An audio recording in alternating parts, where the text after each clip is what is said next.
Chapter 1. I have a zombie creation system. Year 2055. 3 years into the apocalypse.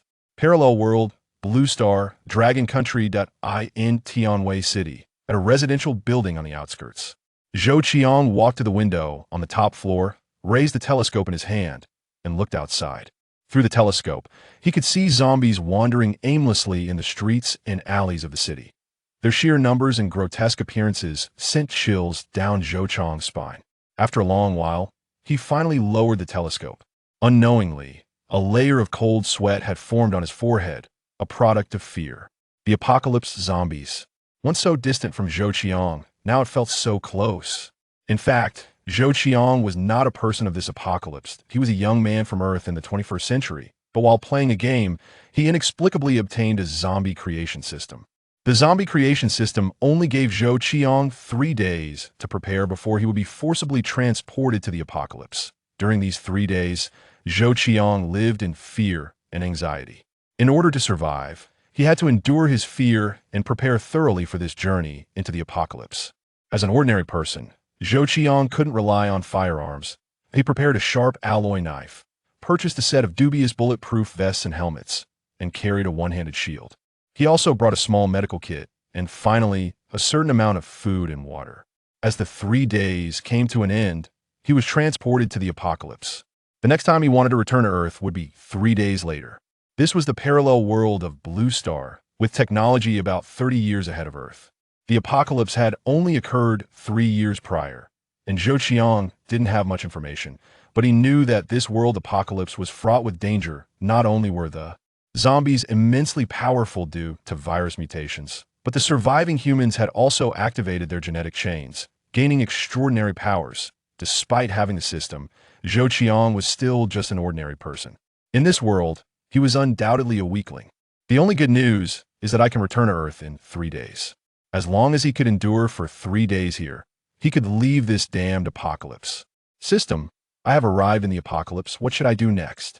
Zhou Qiang glanced at the sky. Outside, the sun was high, indicating it was noon, but he wasn't sure if the time on his watch was synchronized with here. Create your first zombie. The system's voice echoed in his mind, which Zhou Qiang had grown accustomed to and didn't find abrupt. Immediately, an interface appeared on Zhou Qiang's retina. On the interface, in the first slot, there was the icon of a grotesque zombie. It lit up. Zhou Qiang focused his consciousness on this icon and instantly received information about it. Ordinary zombie. Product level, 1. Cost, 10,000. Manufacturing points, 10. Description, the most basic and ordinary zombie of the zombie creation system, with gender, age, appearance, and completeness randomly generated. Apart from this ordinary zombie being lit, all other slots were gray and inaccessible. Needless to say, Zhou Qiang couldn't create the zombies in those slots yet. He quickly saw his own attributes, which were not abilities, but finances. Funds, 21,012. Manufacturing points, 10. 2 very simple sets of numbers. Zhou Qiang quickly understood that the 21,000 in funds was exactly all his cash. The manufacturing points were likely a gift from the system. System, create an ordinary zombie. Zhou Qiang issued the command. In an instant, 10,000 was deducted from his funds, and he lost 10 manufacturing points. Mysteriously, countless particles of light appeared in front of Zhou Qiang, illuminating the room. These light particles, with a breath, formed the shape of a zombie. Moments later, a middle-aged zombie with a decaying face and wriggling maggots stood before Zhou Qiang. It was wearing a white shirt, which was filthy and stained with dried blood. Its eyes were grayish-white, and dark liquid flowed from its eye sockets, emitting a foul odor.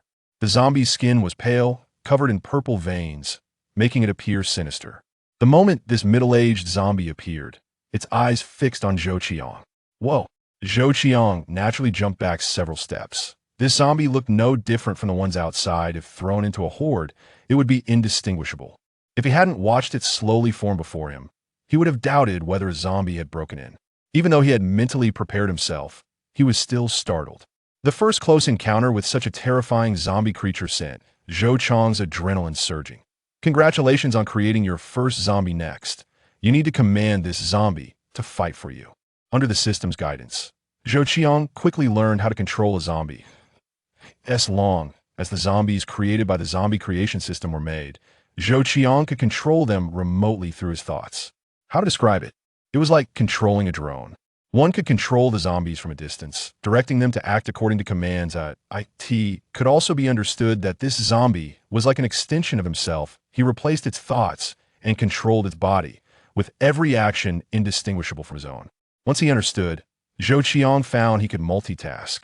The next moment, Zhou Qiang realized his consciousness had entered the zombie's body. The switch in perspective was so novel. Viewing the world through the zombie's eyes revealed a gray world.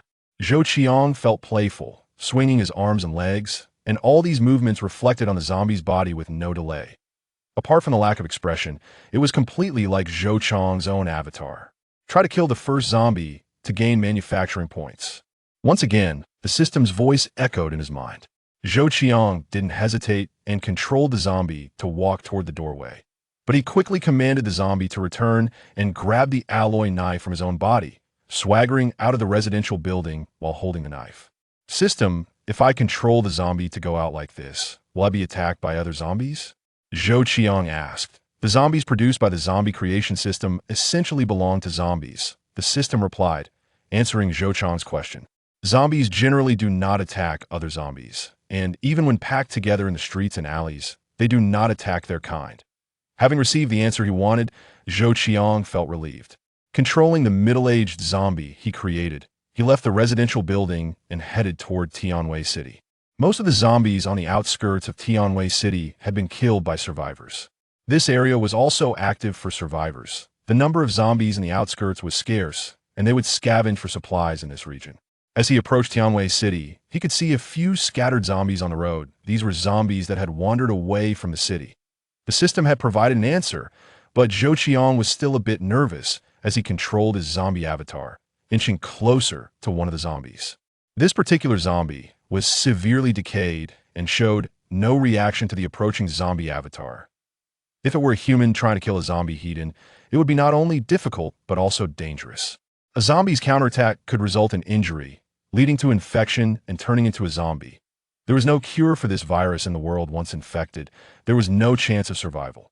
Moreover, once the entire family is mobilized, the roars of the zombies and the resulting commotion will attract other zombies, continuously drawing them in.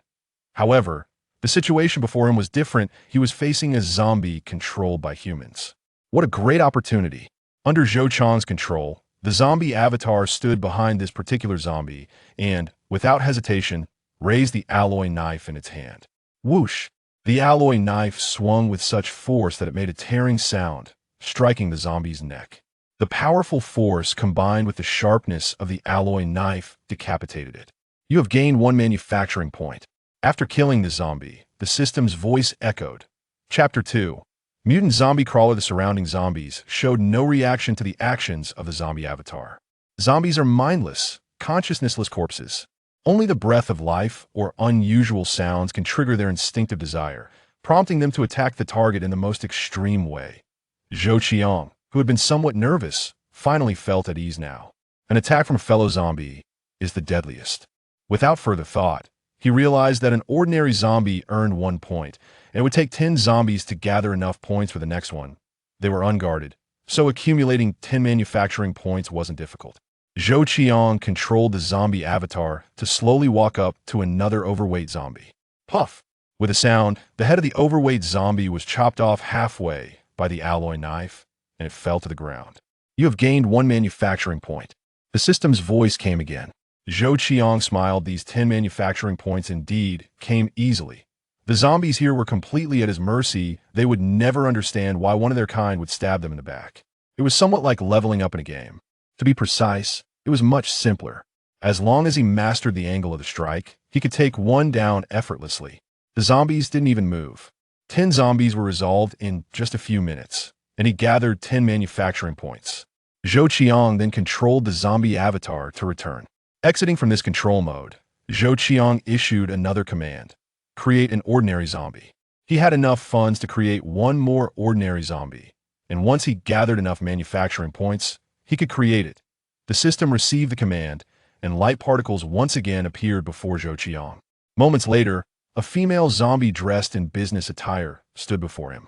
Her face was relatively intact, but very pale. The black stockings she wore were full of holes, exuding an allure born from fear. Zhou Qiang propped his chin up and circled around the female zombie. He had to admit she must have been a beautiful and perfectly shaped woman in her life. But in the apocalypse, she was just a pile of rotting flesh.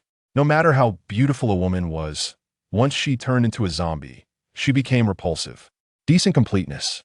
Zhou Qiang smiled with satisfaction. He was worried that the zombie he created might be missing an arm or a leg, which would greatly reduce its practicality. Right now, he had too little funding and could only create 2 zombies.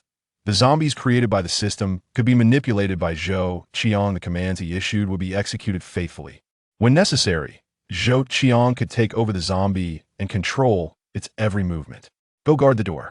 Zhou Qiang commanded the female zombie. The female zombie immediately moved and stood at the entrance of the residential building, blocking the door. The first zombie he created, an uncle, stood on the other side of the door. 2 zombies guarded the place. Feeling his stomach rumble with hunger, Zhou Qiang took a meat can from his backpack, opened it, and devoured it hungrily. After eating his fill, Zhou Qiang sat on a worn-out sofa. He took out a pack of cigarettes from his pocket, flicked one out, lit it, and began to smoke quietly. After creating 2 zombies, Zhou Qiang had just over 1,000 left. Next, let's make some money. In the apocalypse, what people looked forward to the most was making money. The virus rampaged globally, and everything in the city became ownerless. As long as you had the ability, everything was yours. Many survivors eyed the city, and apart from food, they targeted precious metals such as gold. In the apocalypse, food ranks first. Gold comes second. Diamonds and silver were not considered by the survivors. With the apocalypse upon them, human order collapsed, and money became a pile of worthless paper. After finishing a cigarette, Zhou Qiang discarded the butt. First, let's get some gold to exchange for money. The zombie manufacturing system recognized money. Only with enough money could more zombies be created and more types of zombies unlocked. Since he had the ability to traverse, he needed to make good use of it. Why step into the apocalypse? To seek wealth in danger. Zhou Qiang entered the consciousness of the zombie avatar and controlled it to move towards Tianwei City. At the same time, he issued a command to the female zombie to guard the entrance and ensure his personal safety. He followed the main road, and when encountering nearby zombies, Zhou Qiang would control the zombie to strike them down, decapitating them. He was also short on manufacturing points. It's a pity there's no map of Tianwei City. Zhou Qiang was in the dark regarding the cities in the apocalypse world of Blue Star for now. He could only take a chance. Generally speaking, gold shops are mostly located in the bustling city center. Tianwei City is vast, with a population of millions. It isn't easy to walk from the outskirts to the city center. You have gained 1 manufacturing point. The system's prompt sounded from time to time. Each time it did, it meant Zhou Qiang had killed a zombie. Once he entered the city, the streets and alleys were filled with dense zombies. These zombies ranged from the elderly, children, to women. Everything was present. This scene made Zhou Qiang's scalp tingle. Crack! In the distance, a sound of shattering glass came from a tall building. Zhou Qiang controlled the zombie to look up and saw a large, crimson-skinned 4-leg crawling zombie moving on the facade of the building. Its claws were hard and sharp, and its limbs were muscular and full of explosive power. As it crawled, it even sank deeply into the steel-reinforced concrete. The path it crawled left a series of marks. The facade shattered where it crawled, and glass rained down onto the street. Crash! These sounds stirred the ordinary zombies below, causing them to swarm towards the place where the glass fell. The entire street became chaotic. Meanwhile, this 4-leg crawling zombie moved quickly and disappeared in the blink of an eye. Hiss, that's a crawler. Zhou Qiang inhaled sharply. Needless to say, this was a type of zombie evolved by the virus. The mutated gene chain gave them various forms, so encountering any type of zombie wasn't surprising. How powerful it was could be seen from how easily it pierced through reinforced concrete with its claws. If it attacked a human, it would instantly create a massive wound. Zhou Qiang was momentarily stunned before nervously controlling the uncle zombie to continue moving forward, as so far, no survivor dared to venture deep into the city. For survivors, the city was a forbidden zone for humanity. If he weren't controlling zombies, even with 100 times his courage, he wouldn't dare to appear here to this moment. Zhou Qiang was also feeling a surge of adrenaline. Consciousness is in this zombie, and being in the midst of a zombie crowd feels no different from squeezing in. With them, this sensation is completely akin to wearing an AR headset after crossing 2 streets. Poof! With a knife, Zhou Qiang slashed down a blocking zombie, and there was a fiery intensity in his eyes. Ahead, a gold shop named Zhou Fufu appeared. Chapter 3: Picking Up Gold in the Apocalypse on Modern Earth. Zhou Qiang is just an ordinary company employee. His savings at their peak do not exceed 30,000 yuan, which he managed to save by being frugal. In a legal society, it is really difficult to get rich without a major opportunity. But now it's different. In the apocalypse, everything can belong to you as long as you have the ability. For those with skills, the apocalypse is truly filled with gold. Just think about it. Countless items in the city, from technological products to metals to valuables. Everything in sight is unclaimed. How can that not drive people mad? In front of him is a gold shop filled with unclaimed items. As long as he can get past the numerous zombies, all the gold jewelry, jade, and so on inside will belong to him. Who would have their heart racing at such an opportunity to get rich overnight? Survivors want to loot the city, but their strength makes it almost suicidal to enter. Zhou Qiang is different. He can create zombies that he controls and commands. With these obedient zombies, everything in the city is no different from his own. All Zhou Qiang has to do is pick up what he wants and make it his. Excited, Zhou Qiang controls a zombie avatar and strides toward the gold shop. This street should be one of the more bustling areas around. There are many zombies, but they do not hinder Zhou Qiang's pace as he walks past them, casually cutting down 1 or 2 zombies to earn manufacturing points. When he arrives at the gold shop, the massive glass door is shattered into shards. The once smooth floor is now stained everywhere, with long bloodstains that remain shocking even after drying.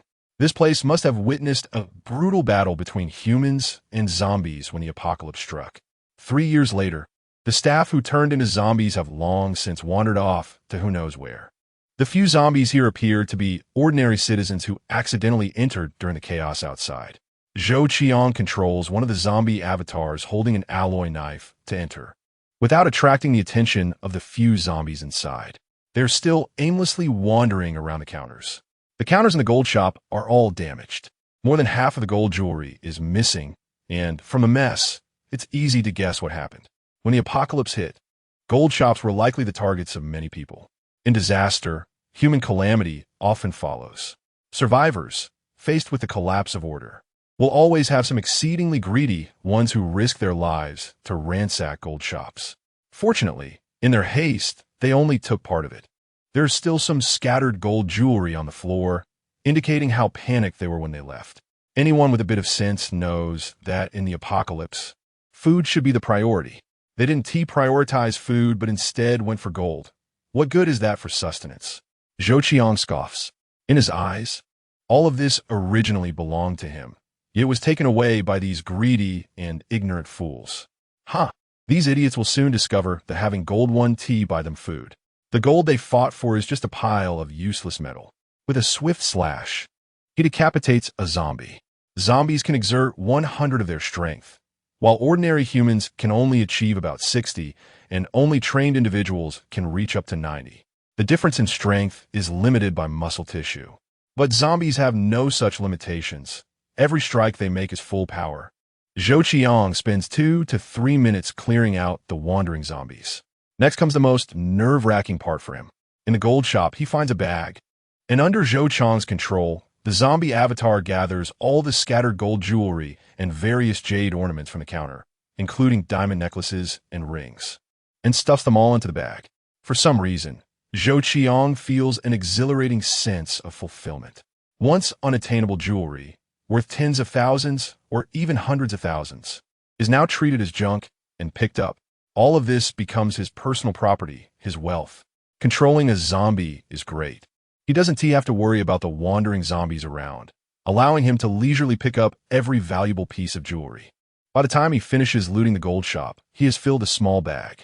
Unfortunately, someone else got there first. Otherwise, this gold shop would have had a few million worth of various items.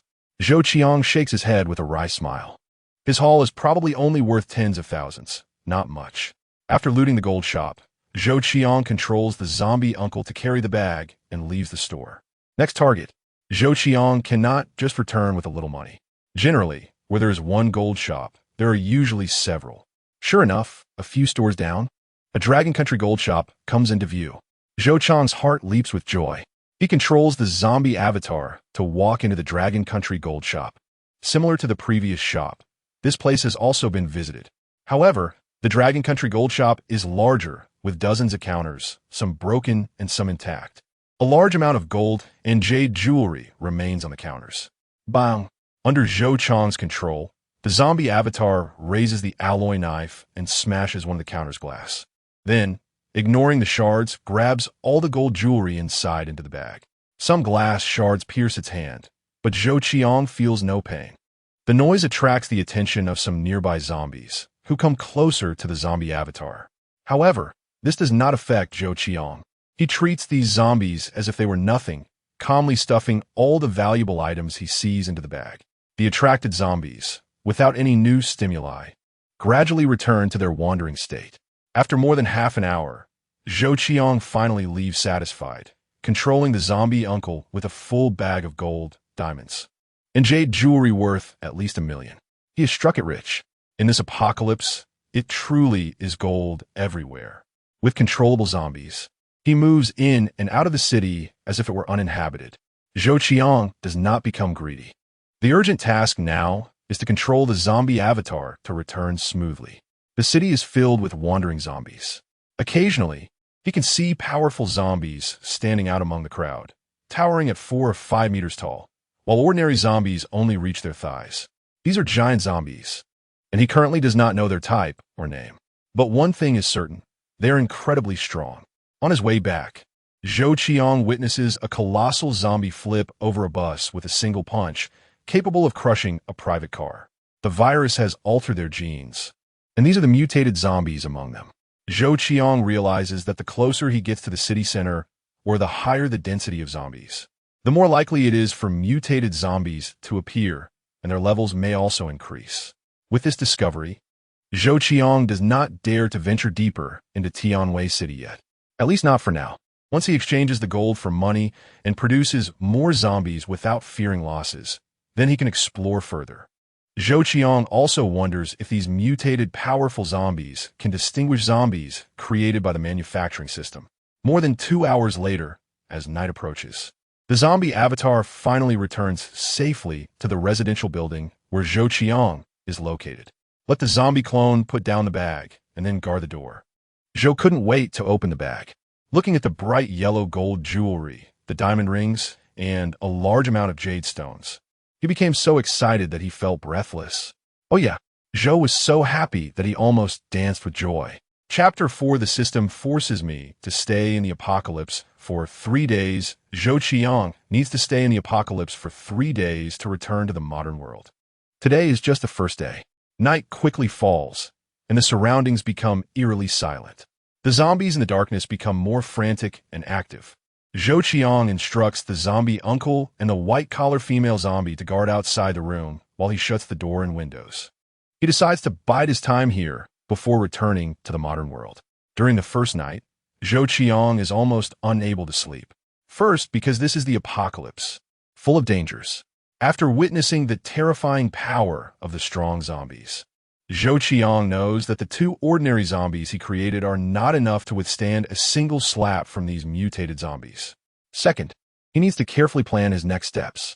Third, he needs to study the various functions of the zombie manufacturing system in detail. The zombie manufacturing system is quite simple. It can be controlled through mental awareness and exists within his consciousness. Apart from being able to create zombies, it also provides a storage space. This storage space exists due to time and space travel, which is how Zhou Qiang can bring modern items into the Blue Star Apocalypse. The storage space is not large, but Zhou Qiang discovers that it will expand as he unlocks higher levels of zombie manufacturing. The second function provided by the system is a pleasant surprise for Zhou Qiang. The zombies created by the zombie manufacturing system can be brought back to the modern world after paying a certain amount, as long as they are equipped with the real person system. The real person system allows the zombies brought back to the modern world to become real humans. This function is incredible. After studying this feature, Zhou Qiang is astonished. When zombies return to modern Earth, they will regain their memories from when they were alive, making them indistinguishable from real humans. For example, if a zombie was a scientist in life, when brought back to the modern world, it would regain its memories and knowledge, appearing exactly as it did before becoming a zombie. The only difference is that they will be bound by the system to be eternally loyal to Zhou Qiang. If they show even the slightest hint of disloyalty, they will be erased by the system. With the system's surveillance, there is almost no possibility of them leaking any information. Additionally, the life and death of these zombies are entirely within Zhou Qiang's control. As long as Zhou Qiang gives the order for them to die, they will vanish into particles of light without leaving a trace. This means that as long as he has enough money, he could bring a few zombies back to the modern world and have them become his most loyal subordinates. The temptation is immense. For example, bringing back a few level 2 or 3 zombies with their abilities could easily overpower so-called elite soldiers or top bodyguards. If that doesn't work, he could bring back level 5, 6, or even 10 zombies. To the modern world, these would be considered superhuman beings. Furthermore, he could bring back a few of the top CEOs from Blue Star to manage his company in the modern world. Of course, after reading the descriptions, Zhou Qiang also realizes that the cost of bringing any zombie back to the modern world is astronomical. The stronger the zombie's abilities, the higher the cost. After enduring until dawn, Zhou Qiang finally manages to nap for half an hour.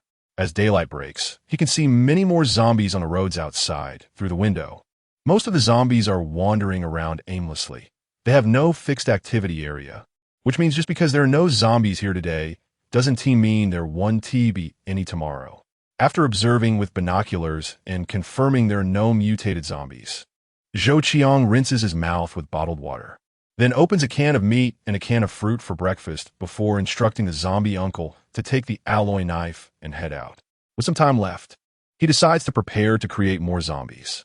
This backstabber hunting method is quite simple as long as he doesn't encounter zombies of level 2 or higher. Facing these unresponsive zombies, it's almost 1 stab per zombie. In 3 days, Zhou Qiang accumulates a total of 127 manufacturing points. Outside the residential building, there's zombie corpses everywhere. Under the blazing sun, these lifeless zombie bodies emit an even stronger stench of decay. Zhou Qiang's controlled zombie avatar begins to drag the corpses away, uniformly throwing them into a ditch 100 meters away.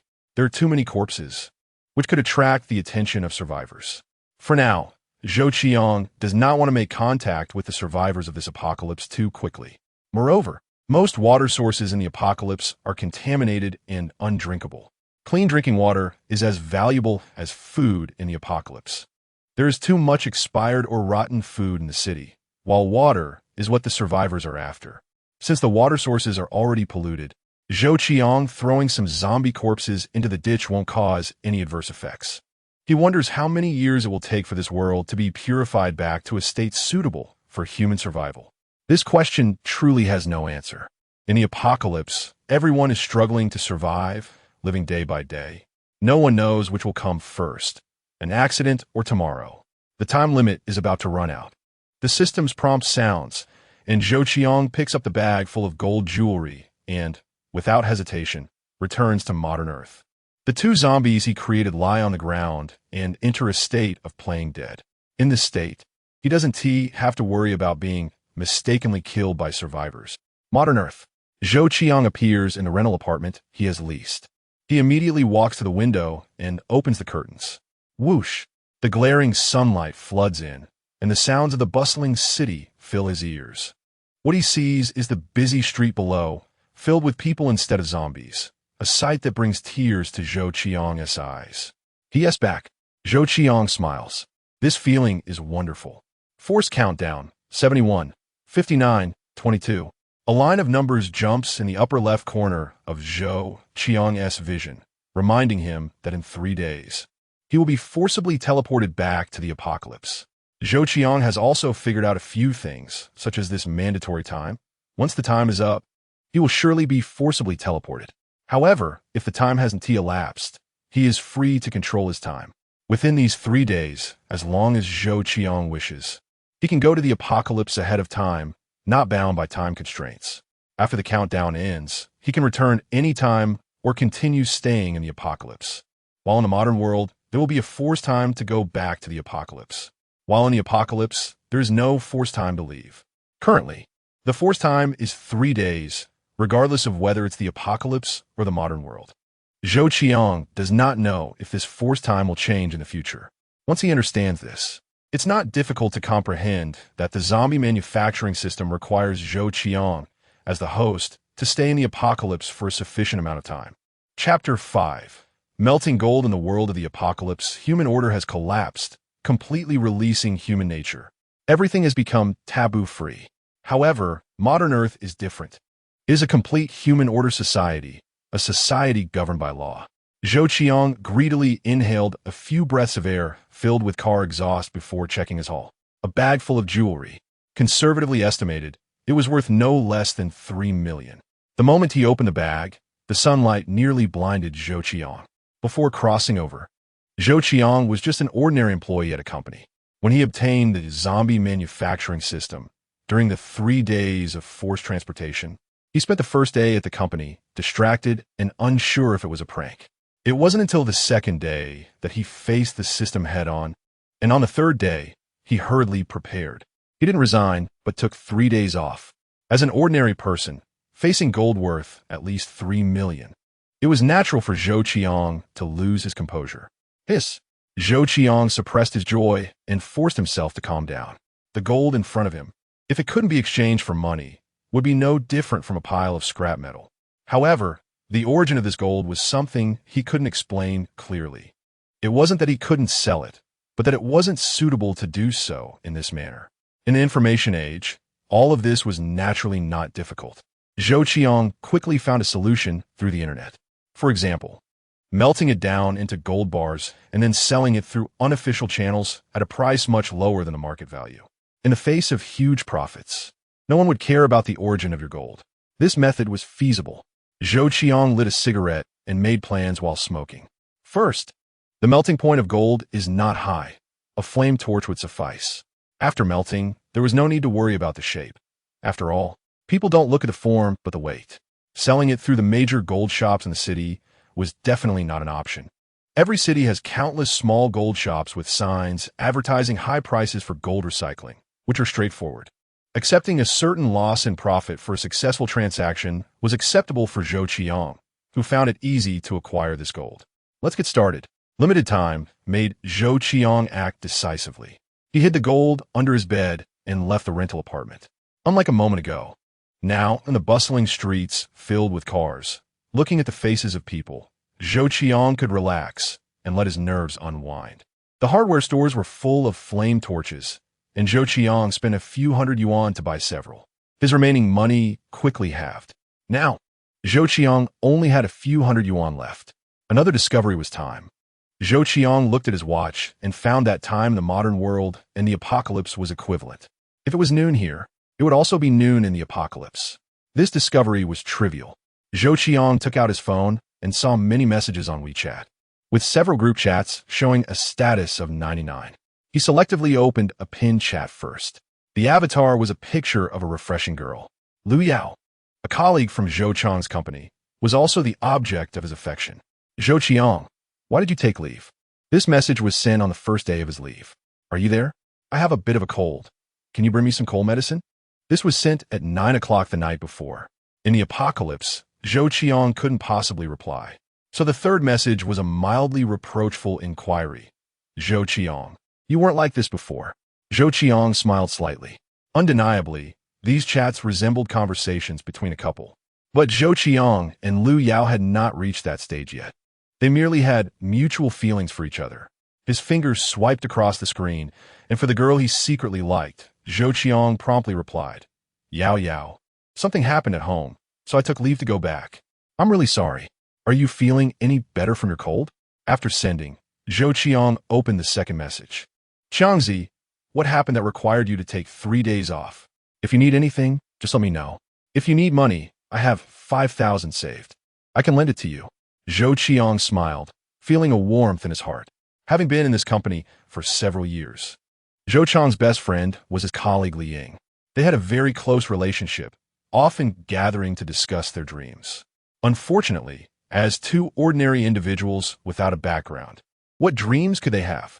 After all these years, weren't they just scraping by in the company, content to earn a few thousand yuan in salary, slowly grinding away all their edges and dreams in this bustling city?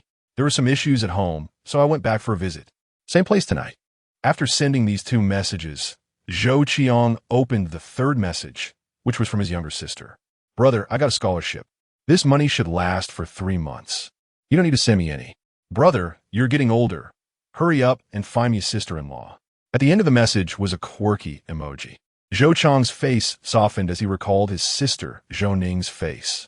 He took a drag from his cigarette and quickly typed on the screen. What are you saying? It's only natural for your brother to give you money to spend. You don't need to save for me. This month, I'll receive a bonus and get you a better phone. As for a sister-in-law, there will definitely be one, don't worry. With the zombie manufacturing system in place, Zhou Qiang felt confident. Moreover, he still had several million worth of gold waiting to be sold. After replying, Zhou Qiang returned to the rental apartment. He took out the molds and retrieved the gold from under the bed. These exquisite gold jewelry pieces were clearly crafted by a master, and melting them made Zhou Qiang feel somewhat reluctant. After thinking for a moment, he chose a few of the most beautiful and exquisite pieces, one for Liu Yao, one for his sister, and others for his parents. The rest quickly melted into a pool of gold liquid under the high temperature of the flame torch. After spending 2 hours, he finally melted all the gold jewelry by evening, dividing it into 20 pieces. Each piece weighed between 300 to 400 grams, with a total weight of 7,215 grams. Based on the current gold price, it was worth over 3 million. The gains from this trip were far more than that. There were also some diamond rings and jade, which were also quite valuable. Of course, selling diamond rings was even more difficult, as their prices were often inflated by market speculation. They're expensive to buy, but cheap to sell, making one feel the pain. Zhou Qiang carefully packaged the diamond rings, necklaces, and jade stones before stuffing them back under the bed. He then packed the gold bars one by one and left the rental apartment. What he needed to do now was to spread out the gold he had on hand, selling 1 or 2 pieces at each gold shop and distributing the impact. Otherwise, if he took out several kilograms of gold, what would people think? Chapter 6. Why should I work when I'm rich? Casual gold recycling. Not far from Zhou Qiang's residential area, a large advertisement appeared on a storefront. Zhou Qiang stood at the door wearing a mask, trying to appear casual before stepping inside. The gold shop was quite empty, with only a slightly overweight owner leaning on the counter, watching videos on his phone. Upon seeing Zhou Qiang enter, he smiled professionally. Brother, are you looking to buy or sell gold? He wasn't surprised to see Zhou Qiang wearing a mask. These days, it's very normal for young people to wear them. Some non-mainstream youth even consider it fashionable. Besides, people who come to him often have their reasons. Zhou Qiang glanced at the display case, which held a few pieces of gold jewelry. Not many, and the craftsmanship was rather crude, likely meant to be inconspicuous. Sell. Zhou Qiang was concise.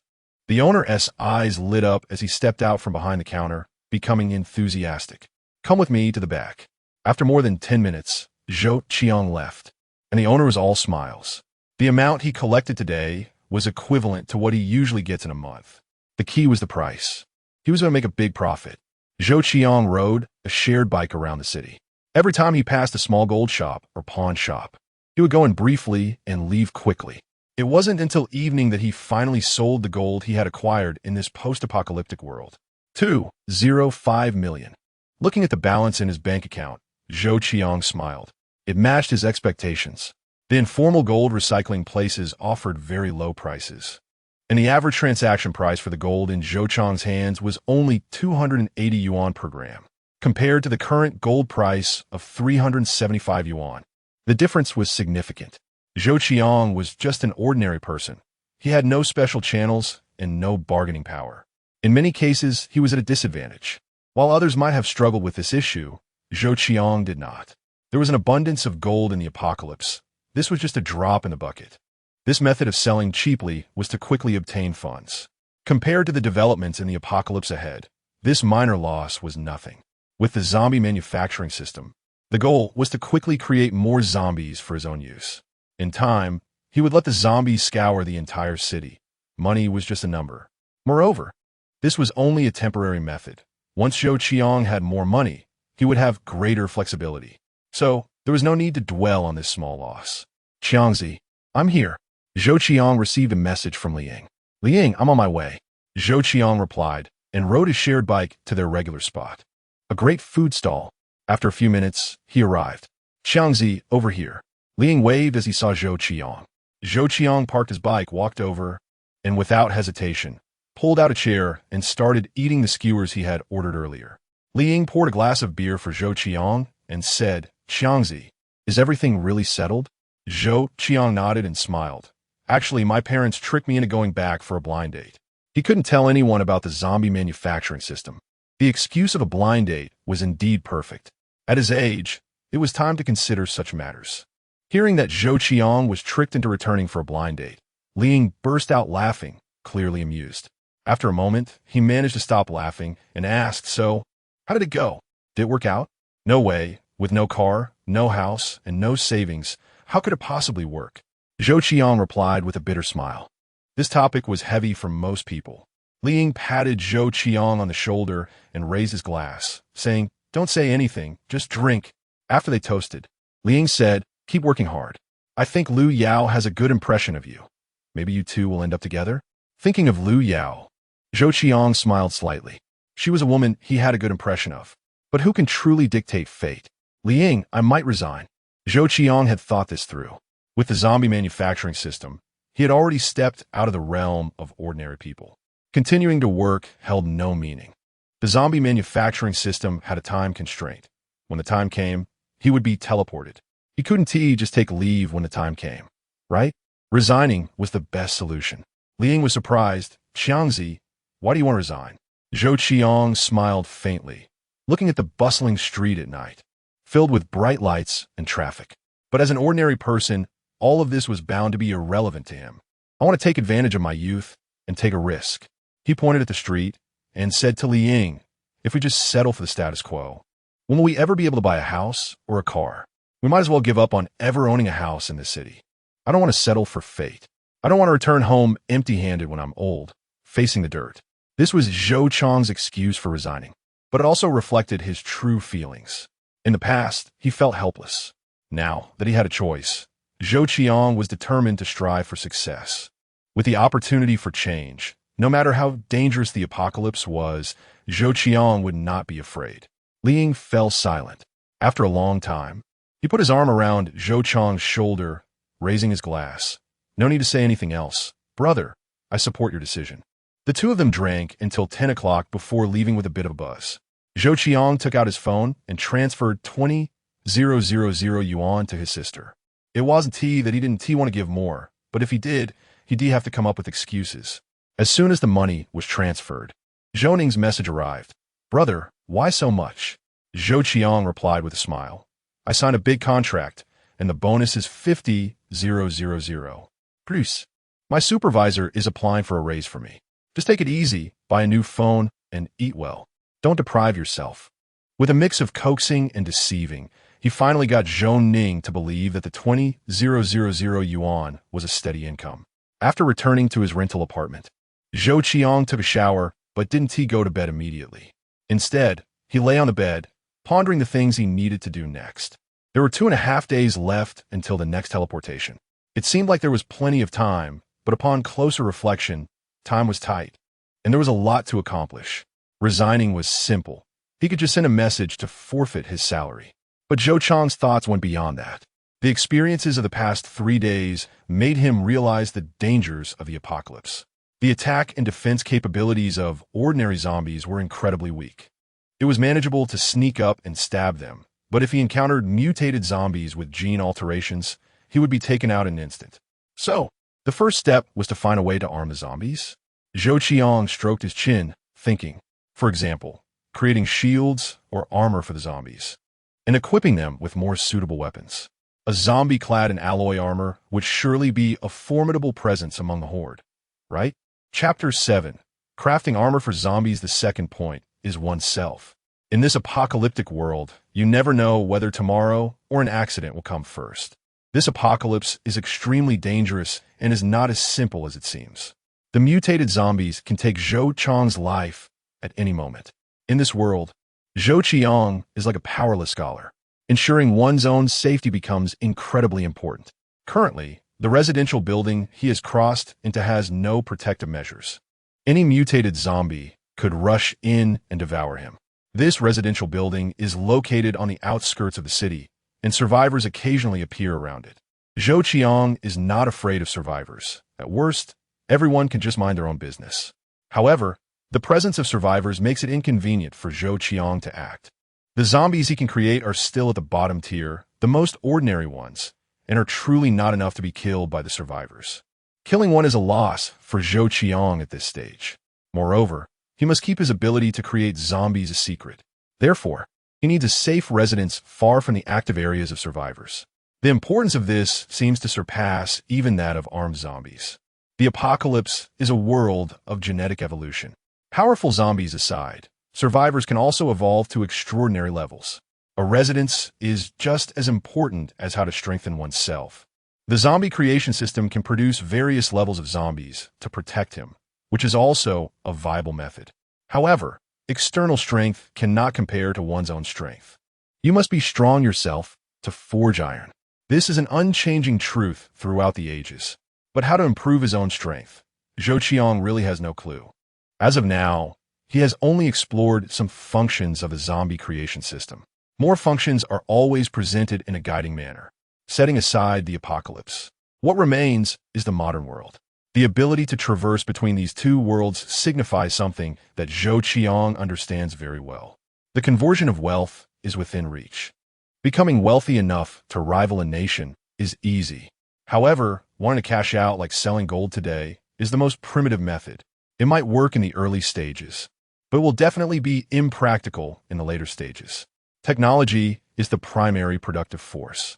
The core of this statement is technology. Just think about Apple.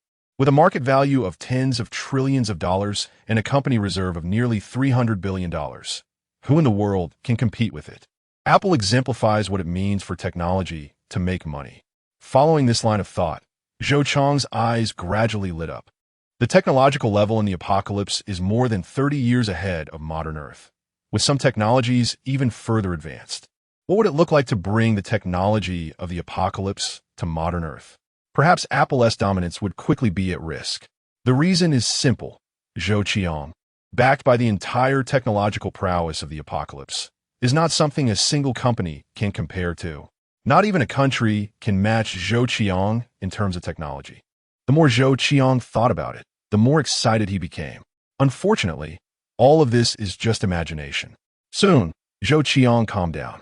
Transporting technology is very complicated, involving how to organize various technologies from the apocalypse and how to receive and commercialize these technological products in a modern world.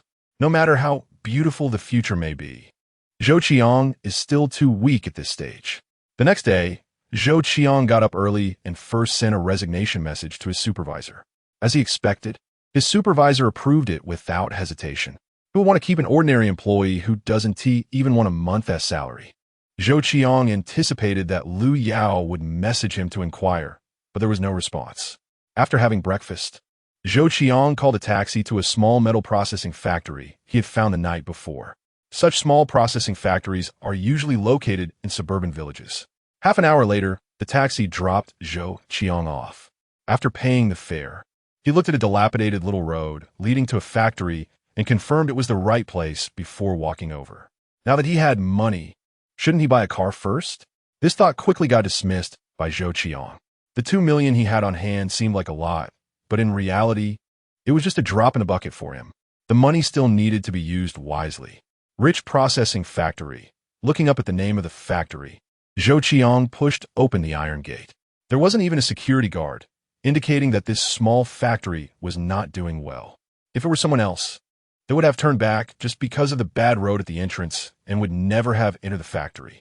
But Zhou Qiang was different. He wanted these remote factories. After all, the items he was processing were rather peculiar. Inside the factory, there was only a small delivery truck. and the sound of metal clanging could be heard from the workshop. Zhou Qiang approached and saw 3 people gathered around a piece of metal welding. "Who is the boss?" Zhou Qiang called out. The 3 looked up at the same time, and a rugged man with a square face stood up and said, "I am." After instructing the other 2 to continue, the man walked towards Zhou Qiang. "Little brother, what do you need processed?" The man pulled out a cigarette, offered Zhou Qiang one, and introduced himself. "My name is Zhou Qiang. What do you call yourself, little brother?" Zhou Qiang took the cigarette and put it behind his ear, saying Zhou Qiang. He first looked around. The workshop was about 200 square meters, but only had 2 workers. There weren't many machines, and most were idle. Seeing Zhou Qiang looking around, Zhou Qiang felt a bit awkward and chuckled. The workers are on leave. Zhou Qiang smiled and pointed outside. "Let's talk outside." All right. Zhou Qiang responded with a smile. As long as the client wasn't picky, there was room for negotiation. Once outside the workshop, Zhou Qiang took out his phone and opened the saved images, saying, "Boss, can you do this?" Zhou Qiang glanced at the images with a strange look. The image was actually a piece of equipment Zhou Qiang had taken from a game. He didn't choose a complex piece of equipment, but something similar to ancient soldiers' plate armor. After examining the image, Zhou Qiang thought for a moment and said, "Brother Zhou, do you have any material requirements?" "Lightweight and has a certain hardness," Zhou Qiang replied. As the owner of the processing factory, Zhou Qiang immediately thought of what materials to use. Using aluminum alloy should be fine, right? Aluminum alloy is low cost, lightweight, and has decent hardness. The key is that aluminum alloy is easy to process. Zhou Qiang thought for a moment. Since this armor was for ordinary zombies, it should be sufficient to deal with ordinary zombies or first-stage mutated zombies. Their attacks wouldn't be enough to damage aluminum alloy. Zhou Qiang nodded and said, "That works. But I need it to be easy to assemble." "No problem."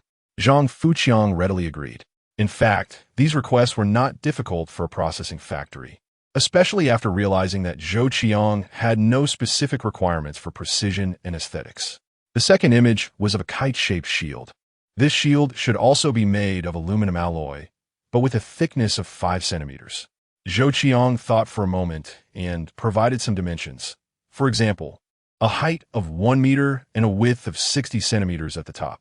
Compared to the armor, this shield posed no technical difficulty at all. The third image was of a Nordic axe. Zhou Qiang didn't have any particular requirements for the axe. He just randomly downloaded a picture of one. Upon seeing the axe, Zhou Qiang's eyelid twitched. Previously, he didn't understand what Zhou Qiang was planning to do, but now seeing this set of 3 items, he immediately understood. Recently, the most popular thing among young people is figurines. Right in front of them are armors, shields, and axes. Aren't these just the kind of things young people love to tinker with? I've heard that some young people even host cosplay parties, wearing outfits for various games. So, it seems this trio is prepared for some party. With money, there are better things to do than just mess around with useless stuff. Zhou Qiang felt a wave of disdain in his heart, but he wouldn't show it. After all, Zhou Qiang was his customer. Tinkering is good. At least it keeps him busy. This small processing factory is currently in a half-dead state. Who knows when it will close down for failing to pay the rent.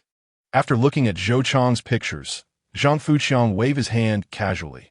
"Brother Zhou, these are not problems at all." Zhou Qiang certainly knew how simple the trio was. After all, they were for zombies. Would it matter if the design was unreasonable or if there were rough edges? It wouldn't matter. Zombies have no sensations, no pain nerves. Their bodies are rotting, so why worry about rough edges? Since it can be done, the next step is to finalize the price. This is just the first batch. Let's start with 20 sets. Zhou Qiang provided his desired number. Zhou Qiang was calculating the costs, and, after a few minutes, cautiously quoted a price, about 5,000 for a set. With this price, he only makes a 20% profit. All right.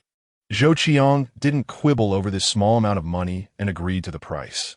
He immediately paid a deposit of 30,000. The delivery time is set for a week later.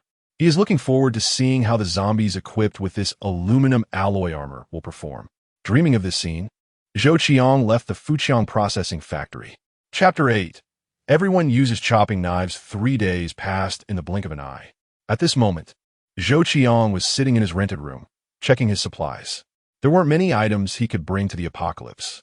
The apocalypse lacks everything, yet it lacks nothing. Whether something is lacking or not depends on different people. For survivors, water and food are more precious than gold.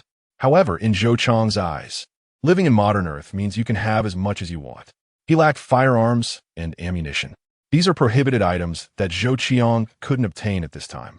All he could bring were food and water. Additionally, this time, Zhou Qiang brought 20 chopping knives, until the armor and battle axes were delivered.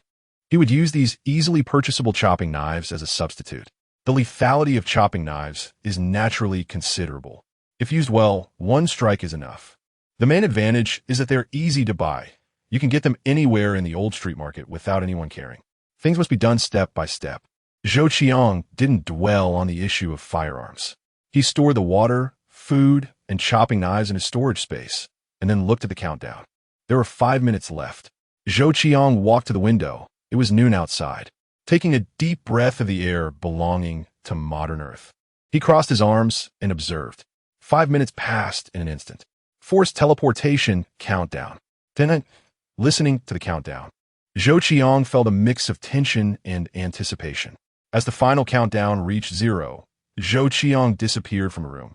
Apocalypse. Still in the familiar room. Zhou Qiang appeared, opened his eyes, and immediately entered a state of alert. The door was locked from the inside and had not opened. Safe. Zhou Qiang's tense nerves relaxed. The zombie uncle and the female office worker zombie had been lying in the room according to Zhou Qiang's instructions for the past 3 days. He gave them a command to rise. The two zombies moved and got up. Once again witnessing the grotesque appearance of the zombies, Zhou Qiang still felt somewhat uncomfortable. He didn't rush to open the door, but walked to the window. Looking outside, he noticed that many more zombies had wandered into the area around the residential building during these 3 days. After surveying the visible angles and confirming there were no mutated zombies, Zhou Qiang felt relieved. You need to create more zombies to unlock higher-level zombie conditions. A voice from the system echoed in his mind. Zhou Qiang was startled. This zombie creation system always popped up with notifications unexpectedly. It didn't care if it scared someone. In this silent environment, a sudden voice could easily startle anyone. In fact, even without the system's prompt, Zhou Qiang had already planned to do so. Holding nearly 2 million without splurging was all for creating more zombies. With the system's prompt, Zhou Qiang realized another clue had emerged. Creating enough zombies would unlock the next level of zombies. The specific number was not specified. There was no choice but to explore. System, create 10 zombies. Zhou Qiang did not hesitate and immediately issued the command. Instantly, the room was illuminated with a burst of light. 10 clusters of light appeared, formed by countless particles, creating 10 zombies. Just a minute later, 10 zombies appeared in the room. The originally small room was filled with zombies.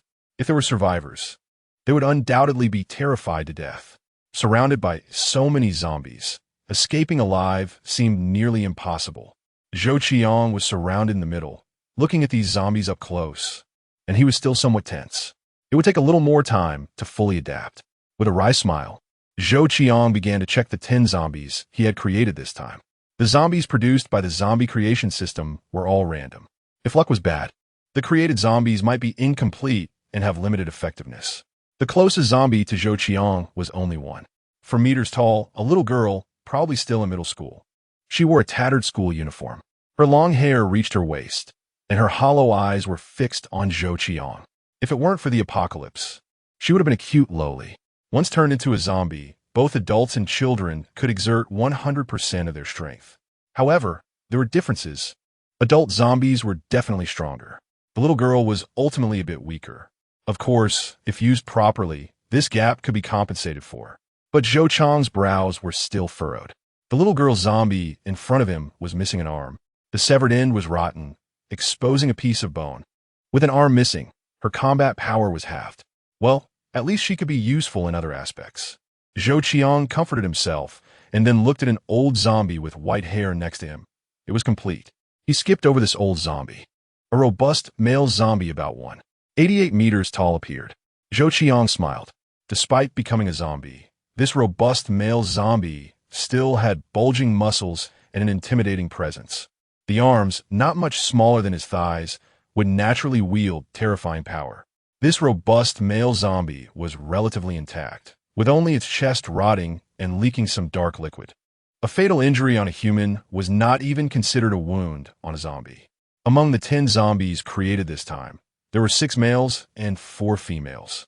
3 were young, 2 were old, and 5 were adults. Overall, Zhou Qiang felt quite satisfied. Zhou Qiang took out the chopping knives he brought and threw them in the room. Then he commanded the zombies, 1 knife per zombie. In an instant, all 12 zombies, including the zombie uncle and the female office worker zombie, were holding black and white chopping knives.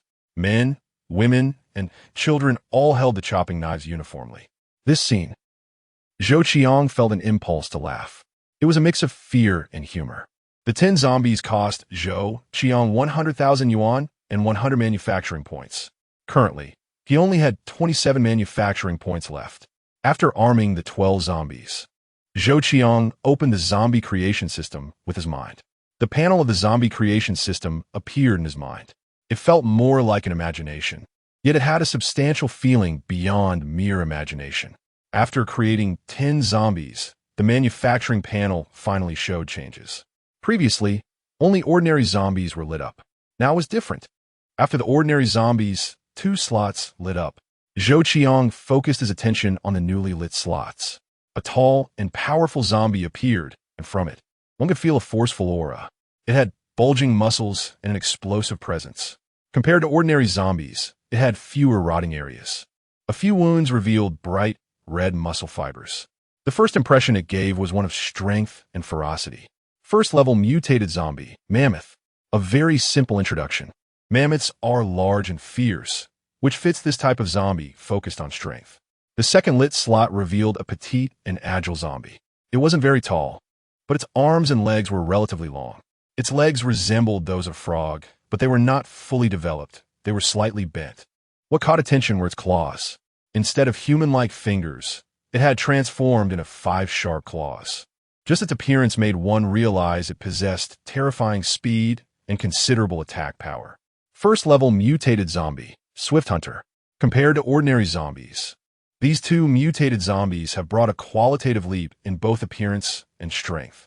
Feeling like the 12 ordinary zombies he created turn out to be subpar, Zhou Qiang looked at these 2 first-stage mutated zombies, and saliva almost dripped from his mouth. First-stage mutated zombie unlocking completed. The zombie creation system once again emitted a notification sound. Chapter 9, Little Lowly Zombie. The system prompt made Zhou Qiang realize that both the mammoth and the raptor required unlocking conditions. Previously, he had created 10 ordinary zombies, but that was just for lighting them up. He was still quite far from being able to produce them. First-level mammoth. Collect 10 mammoth fragments to unlock. Note: killing a mammoth can yield fragments. First-level raptor. Collect 10 raptor fragments to unlock. Note: killing a raptor can yield fragments. The explanation of the unlocking conditions was quite simple. However, Zhou Qiang frowned. While it might not be impossible to get 1 or 2 fragments, getting 10 was a different story. Currently, the only zombies he could produce were ordinary ones with low combat power. Just looking at the mammoth, its arms were larger than the thighs of the zombies he controlled. Killing a mammoth would be very difficult. This meant that Zhou Qiang would have to pay a significant price to kill a mammoth. Not long ago, he had been pleased with having 12 zombies. Now, it seemed like a drop in the bucket. It appeared he needed to increase the number of zombies. If quality was lacking, he could only make up for it with quantity. 10 ordinary zombies might not be enough, but what about 20, 30? Surely he could overwhelm a mammoth with numbers? Furthermore, he could control and command the zombies, utilizing human intelligence. The mammoth was a first-level mutated zombie, but it lacked thought and consciousness, which was almost the same for all zombies. By exploiting this, setting traps to kill a mammoth or raptor would be much better than a head-on confrontation. You need to find a mammoth or raptor to try. The system prompt soon followed. Money wasn't an issue. He could increase production efforts, but he lacked production points. Zhou Qiang glanced at the remaining 27 production points and abandoned the idea of continuing to create zombies. At this moment, Zhou Qiang decided to leave the uncle zombie and the female office worker zombie to guard the entrance. The remaining 10 freshly produced zombies, under Zhou Qiang's command, left the room with their machetes in hand. Without a new residence, Zhou Qiang could only stay here for the time being. As the saying goes, rabbits do not eat the grass near their burrow. Zhou Qiang had no plans to kill the zombies in this vicinity. If he cleared out the nearby zombies and any survivors happened to arrive, they would easily notice something was off. The best disguise was to make the area appear natural. The 10 zombies appeared at the bottom of the residential building, wielding their shiny black and white machetes, led by the strongest among them, a muscular zombie. As they moved towards the city, Zhou Qiang's mind also entered the body of this muscular zombie. Now, this muscular zombie became Zhou Qiang's zombie avatar. The perspective from this muscular zombie was fresh and immersive. Zhou Qiang looked at the machete in his hand and swung it a few times with force. The powerful output from the muscular zombie's arm made the blade cut through the air with a ripping sound. Strong and powerful. It felt good. With this, Zhou Qiang gained confidence. Accompanied by the remaining 9 zombies, they quickly reached the edge of the city. There were many zombies here, but as they moved away from the residential building, these posed no threat to him and were seen as production points by Zhou Qiang. He controlled the muscular zombie to approach a severely decayed zombie. Just because it looked severely rotted didn't mean it should be underestimated. Once survivors appeared or something provoked it, its speed and strength would exceed one's imagination. At this moment, this zombie was shuffling along, seemingly oblivious to the approaching muscular zombie. Zhou Qiang wore a lewd smile on his face, raised the machete in his hand without hesitation, and struck fiercely at the zombie's neck. With a surprise attack from behind and the sharp machete, there were no surprises. The blade fell, and a zombie's head rolled to the ground. Immediately, the headless zombie collapsed with a thud. You gained 1 production point. This strike was satisfying, with no sense of obstruction. Looking at the zombie he had just knocked down, Zhou Qiang felt very calm inside. Having returned to the apocalypse for the second time, he was somewhat accustomed to this kind of scene. In the future, he would encounter even more. Free to attack zombies. Cut their necks, their heads. Zhou Qiang issued commands to the remaining 9 zombies. Upon receiving the orders, the previously motionless zombies sprang to life. They each grabbed their machetes and moved toward the wandering zombies. Zhou Qiang's gaze fell on the little lowly zombie. He saw her slender hand gripping a machete that was a bit oversized for her as she approached a wandering zombie and simply blocked its path. When faced with an obstacle, the zombie stopped. The next moment, the little lowly zombie raised her machete and swung at the zombie's neck. Thud! The sound echoed as the machete embedded halfway into the neck.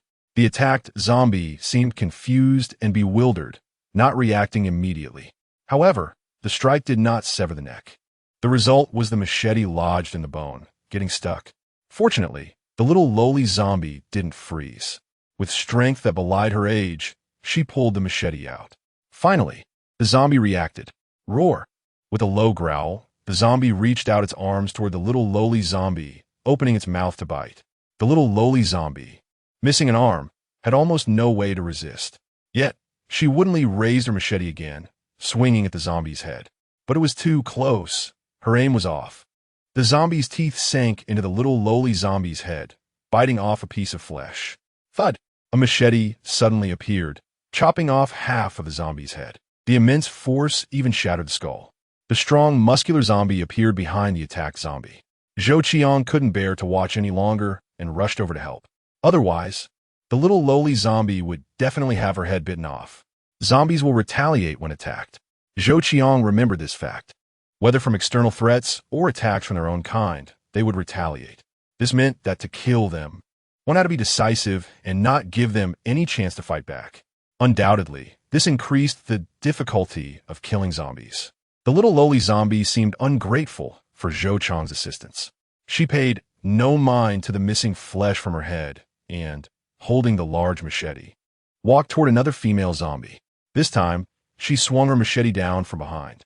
With this strike, she finally cleaved open the back of the female zombie's head, causing the zombie to collapse to the ground without a sound.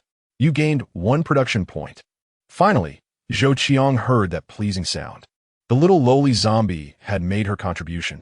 As long as Zhou Qiang's command was not revoked, the zombies here would not cease their actions. The little lowly zombie continued to wield her machete and approached another tall zombie. Damn! Zhou Qiang was exasperated. That kind of zombie was not something she could handle. At around 1. For meters, the little lowly stood in front of the tall zombie, barely reaching its chest. In this situation, she couldn't strike a critical hit and wouldn't be able to kill it. Zhou Qiang once again recognized the shortcomings of ordinary zombies. Thin, small zombies, and those that were incomplete had limited combat power. Once created, they could be considered defective products. Stop. With no other choice, Zhou Qiang issued a stop command to the little lowly zombie. At that moment, the little lowly zombie stopped and stood stiffly on the street. Chapter 10. Special Talent Fragment. You have gained 1 manufacturing point. You have gained 1 manufacturing point. You have gained. The continuous notification sounds indicated that the zombies produced by him were killing the zombies in the city. Zhou Qiang looked around, and his subordinate zombies were on a rampage. Unlike the little girl zombie, they were mostly normal adults. When their strength was fully unleashed, every strike was powerful. 5 zombies fell to the ground in an instant. Of course, Zhou Qiang noticed that among the little zombies, one was being pinned to the ground by a zombie, being scratched and bitten fiercely. Out of the 10 manufactured zombies, 3 were small ones. Zhou Qiang felt helpless. This little boy's zombie was also resisting, but he was only holding a firewood knife with one hand and scratching with the other, which was of limited effectiveness. Without hesitation, Zhou Qiang controlled the strong zombie to walk over. The role of this little boy's zombie was small, but it was worth 10,000. He couldn't just let it be wasted like that. With a swift motion, he struck the neck of that zombie, sending it away. He lifted the corpse, allowing the little boy's zombie to break free from underneath. At that moment, the little boy's zombie was covered in wounds, with several deep bites visible to the bone. But it stood up as if nothing had happened, swaying and wanting to continue following Zhou Qiang's orders. He stopped too. Zhou Qiang commanded the little boy's zombie to halt. If it couldn't help, it should just stay here peacefully. Such work was better suited for them to deliver heads. After thinking for a moment, Zhou Qiang ordered another little zombie to stop as well. You 3, spread out in 3 directions and maintain vigilance. In the end, Zhou Qiang thought of the most suitable task for them. Vigilance did not require killing. They should stand on the street, spotting mutated zombies or survivors, and give a warning. This was a task they could handle well. Following Zhou Qiang's instructions, the 3 little zombies wobbled away. A group of zombies wielding firewood knives systematically killed other zombies. This scene was too eerie. Zhou Qiang didn't want survivors to see it. Sending these 3 for vigilance was also good. With the weakest 3 little ones gone, the remaining zombies, although including elderly and women, had their strength completely normal. They easily dispatched the zombies from behind. After more than 10 minutes, the dozens of zombies wandering around were cleared by Zhou Qiang and his zombies. 86 manufacturing points. Glancing at it, Zhou Qiang did not rush to manufacture more zombies immediately. The strong zombie was currently Zhou Qiang's avatar, embodying his will as if it were Zhou Qiang himself. Leading these zombies, Zhou Qiang walked to the street corner. What came into view were zombies wandering all over the street. He could farm manufacturing points here for a while. Zhou Qiang did not dare to look for the mammoth. With his few zombies, he could neither afford to lose them nor kill a mammoth. To manufacture more zombies, he needed enough manufacturing points. This area was suburban. Survivors might appear here, but they weren't easy to encounter. Zhou Qiang didn't dare to take the zombies deeper. There are already signs of mutated zombies here. Just then, around the corner, a zombie was slowly walking over. Puff! Under Zhou Qiang's control, the knife came down, and he gained a manufacturing point. Free kills. Following the previous instructions, Zhou Qiang commanded them to target the head and neck. Thus, the remaining 6 zombies swung their firewood knives into the crowd of zombies. These zombies were just supporting characters. The real main character was still the strong zombie controlled by Zhou Qiang. It was the zombie harvester. Zhou Qiang then approached another zombie. There were quite a few cars on this street, and Zhou Qiang noticed that they were almost all electric vehicles. The few fuel cars were in the minority, with more hybrids. The advancement of pure electric technology here was far ahead of modern Earth. Zhou Qiang's heart raced. The pure electric vehicle technology here must far exceed that of modern Earth, right? For example, improvements in battery density and charging speed, etc. But Zhou Qiang had no way to verify these right now. He had to admit that just this aspect was a huge treasure. Look at the first pure electric vehicle company in the beautiful country on modern Earth. Its market value has surpassed $1 trillion. What technologies do they have? The immense temptation made Zhou Qiang feel somewhat restless. Modern Earth is in a revolutionary era for new energy. If he could lead such an era with decades of advanced technology, wouldn't that be something? But he should focus on the present, shaking off this temptation. Zhou Qiang killed a zombie in front of car. Approaching a sci-fi-looking pure electric vehicle, Zhou Qiang examined it carefully. Just the appearance alone was enough to make countless people willing to pay for it. Coupled with ultra-long-range batteries and fast-charging technology, pure electric vehicles had great potential. Zhou Qiang took a look and decided not to linger here. Puff! After effortlessly killing another zombie, the wandering zombies here did not realize the presence of these unusual intruders. They continued to wander aimlessly. A zombie stuck between two cars was struggling continuously. The strong zombie controlled by Zhou Qiang swung its firewood knife and chopped down. Crack! It was a clean and quick release. You have obtained a special talent fragment. Zhou Qiang originally thought it would be a notification for gaining manufacturing points, but he realized he was mistaken. This time, the notification was somewhat different. Special talent fragment? Zhou Qiang was bewildered. There is such a thing? Zhou Qiang no longer cared about continuing to kill zombies. Instead, he accessed the zombie manufacturing system through his mind. In the storage space, there was indeed a fragment glowing with green light. This is a fragment that can synthesize special talent zombies. Gather 10 pieces to synthesize a specified special talent zombie. A very simple explanation. This explanation sparked Zhou Qiang's imagination. He read it several times. 10 special talent zombie fragments were needed to synthesize one special talent zombie. It mentioned special talent zombies, not mutated zombies. The two were different, especially the word specified, which seemed to indicate that the type was determined by oneself. At first, Zhou Qiang didn't understand, but soon a light bulb went off in his head. Wow, this fragment is impressive.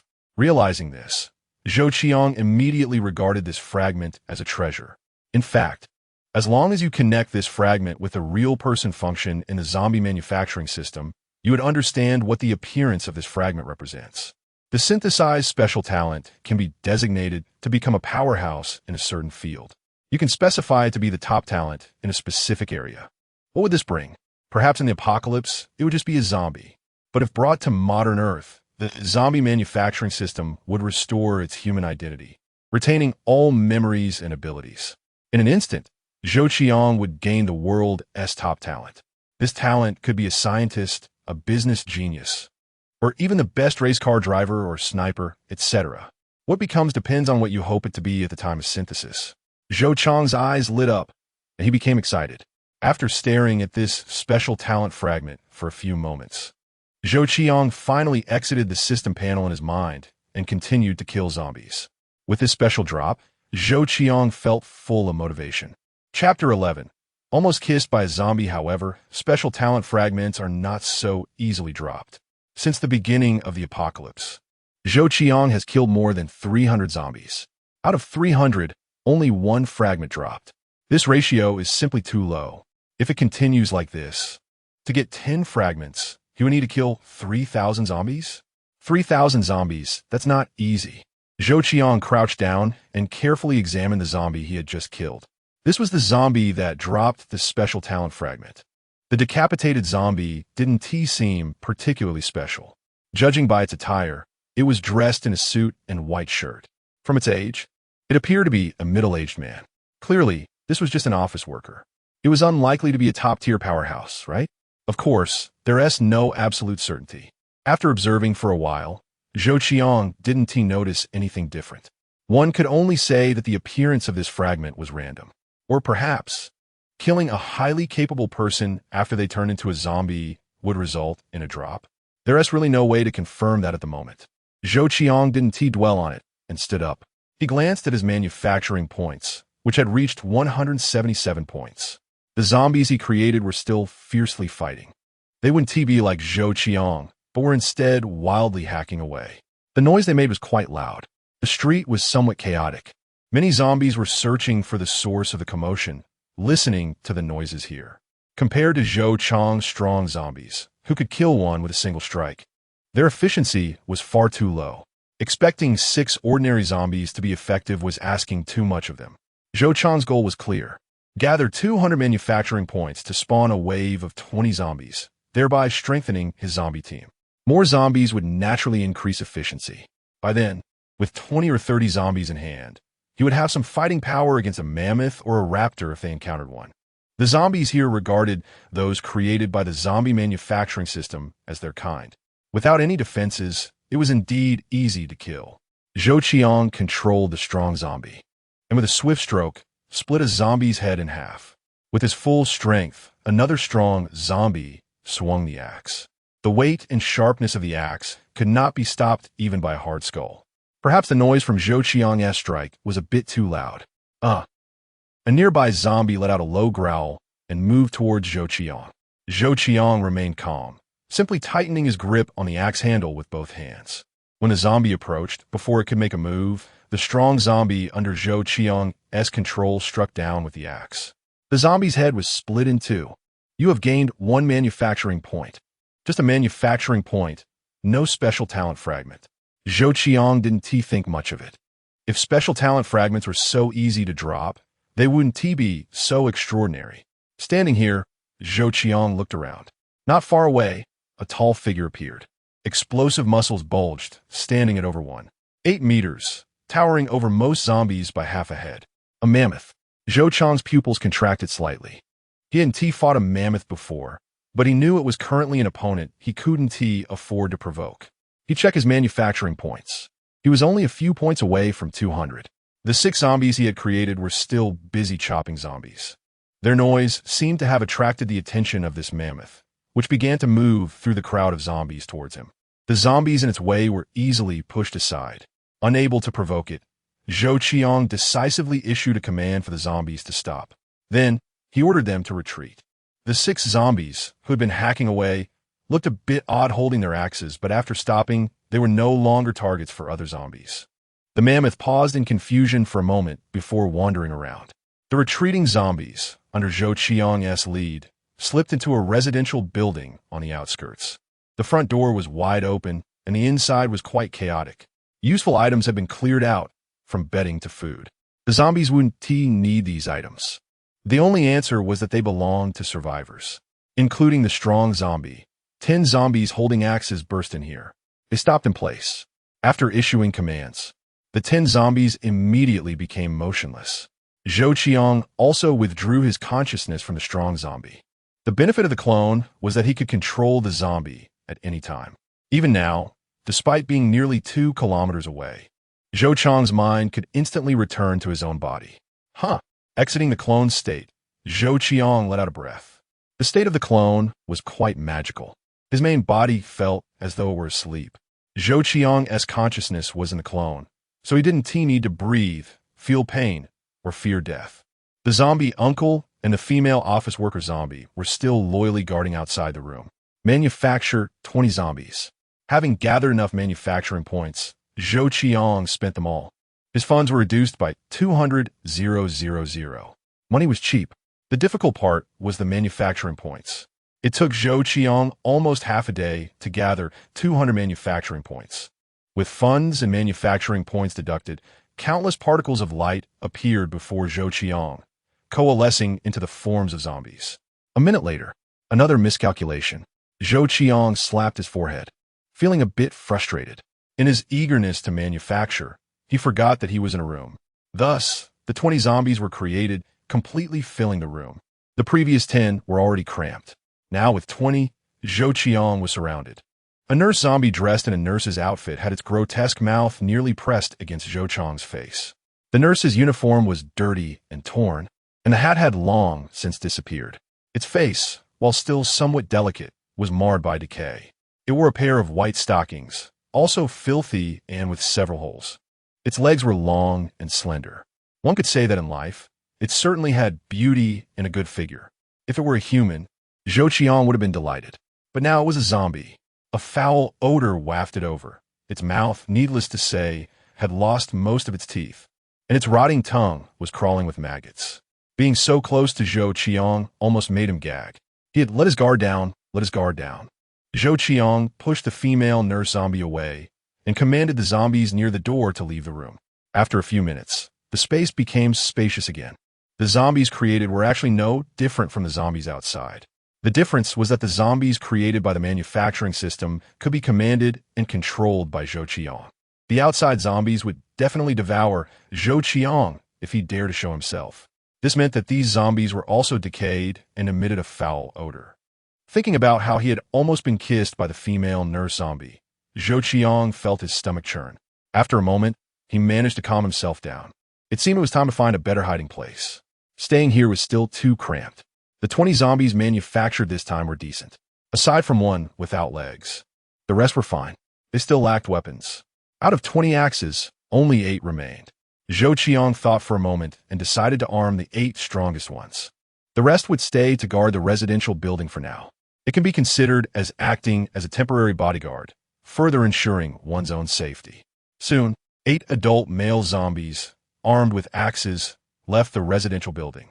They moved towards the outskirts of the city, aiming to create more zombies, both to generate more manufacturing points and to see if they could gather 10 special talent fragments. Chapter 12 survivors appeared. Zhou Qiang once again transferred his consciousness into the muscular zombie. When it comes to killing zombies, it is still his controlled avatar that is powerful enough. Zombies that only follow commands move stiffly and inefficiently, like a machine that has just been activated. Under Zhou Qiang's control, the muscular zombie stood up. Soon, the other zombies also received Zhou Qiang's commands. 10 zombies left the residential building. This time, Zhou Qiang's goal was to enter a nearby community. There were quite a few zombies in the community, at least 200 to 300. Zhou Qiang was determined that the early stage was all about gathering more zombies.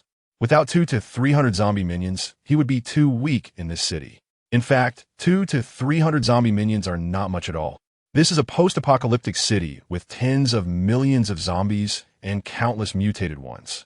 Just 1 or 2 mutated zombies of level 3 or 5 could wipe them out.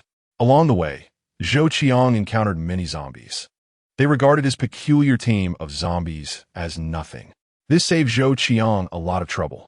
Upon reaching the entrance of the community, Zhou Qiang ordered the zombie squad to stop. He first controlled the muscular zombie to enter. The community consisted of several high-rise residential buildings and had a small garden. Zhou Qiang glanced around and saw no mutated zombies. There were only some ordinary zombies wandering around, moving from one end to the other. After careful observation and confirmation, Zhou Qiang withdrew. Next, he had to wait for another team of 8 armed zombies with hatchets to arrive. It took some time to get from his hiding place in the residential building to this spot. About 10 minutes later, a line of 8 zombies appeared, holding hatchets and walking straight toward the community. Soon, 8 zombies gathered. At this moment, the total number of usable zombies Zhou Qiang had, including his avatar, reached 18. 3 small zombies were on guard. These small zombies couldn't help much and were not reliable for killing other zombies. Following Zhou Qiang's command, they quickly dispersed. Under his command, they split into 3 directions and climbed onto the roofs of cars on the street. Free kill. The same command was given. One by one, the zombies holding hatchets began to move. Zhou Qiang ignored them and went in first. A zombie approached, and Zhou Qiang controlled the muscular zombie to strike it with a knife, killing it instantly. You gained 1 manufacturing point. A good start. With weapons in hand and Zhou Qiang's human command, this batch of manufactured zombies exhibited impressive combat power. The zombies in the entire garden were cleared within 10 minutes. This was just an ordinary community, so there shouldn't be much valuable loot. Zhou Qiang looked at the several high-rise residential buildings with little interest. Most of the residents here were office workers with monthly mortgages or small business owners. It was unrealistic to expect them to have much gold and jewelry at home. As for antiques, that was even less likely. How many ordinary citizens possess anything that could be called an antique? Searching every household might yield some results, but it wouldn't be as substantial as imagined. Clearing this community might not yield more than robbing a gold store. Therefore, what Zhou Qiang wanted was manufacturing points, not money. After clearing the zombies in the community garden, the remaining task was to deal with the zombies inside the residential buildings. Killing them floor by floor would be too inefficient. The conditions that attract zombies the most are sound, smell, and light. Zhou Qiang pondered and came up with an idea. Since he was currently in a zombie avatar, he wouldn't be in danger. Moreover, the manufactured zombies wouldn't attack unless commanded, so even if some zombies came out, he wouldn't have to worry. He decided to create some noise to lure them out. There were many cars parked in the community garden. These cars had not been used for a long time and were covered in a thick layer of dust. Zhou Qiang walked up to one of the cars and raised a hatchet in his hand. Clang! The hatchet struck the hood, producing a metallic clanging sound. The zombies on the nearby floors immediately began to roar, clearly stimulated by the sound. It worked. Zhou Qiang continued to strike down hard. This time, the sound was even louder. On the floors, the sounds of zombies crashing echoed as they knocked over various items. Some faces of zombies appeared at the windows. They smashed the glass with their hands and tried to crawl out. However, the anti-theft nets prevented them from escaping. This did not hinder their crazed behavior. As they reached out, trying to grasp Zhou Qiang, wanting to squeeze through the anti-theft nets. In a chaotic struggle, some zombies were injured, and decayed flesh was squeezed off. Meanwhile, more zombies rushed out from the entrance, charging down the stairs toward Zhou Qiang's position. Zhou Qiang issued commands.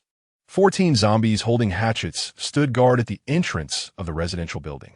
The walls of the entrance were covered in bloody handprints, showing how brutal the human tragedy was when the apocalypse struck. The original entrance door, made of glass with a fingerprint lock, was now shattered and useless. Ugh! A heavy growl echoed as a somewhat overweight zombie rushed out first. But as soon as it charged out, it was met with several hatchets. Before it could offer any resistance, its head was shattered and it fell to the ground. Roar! Another strange growl followed as several more zombies surged out behind it. These are just ordinary zombies, and their speed was not too fast. Under Zhou Qiang's control, the muscular zombie charged toward them, swinging its knife. When you don't have to worry about being injured or your life being at stake, you become very brave. Especially since Zhou Qiang was controlling a zombie avatar, he was even bolder and more aggressive. After all, if he got injured or died, it wouldn't affect him at all. The muscular zombie, under Zhou Qiang's control, was far more agile than ordinary zombies. It took down almost one zombie with each swing of the knife. In just a few encounters, the zombies that charged out were cut down. Zhou Qiang left one zombie on the car, continuously banging on the hood to create noise and attract more zombies. He and the remaining zombies waited at the entrance for the zombies from upstairs to come down, ready to kill one by one. Moments later, the entrance was filled with the bodies of zombies. Just then, Zhou Qiang suddenly sensed something. One of the 3 small zombies emitted a strange wave.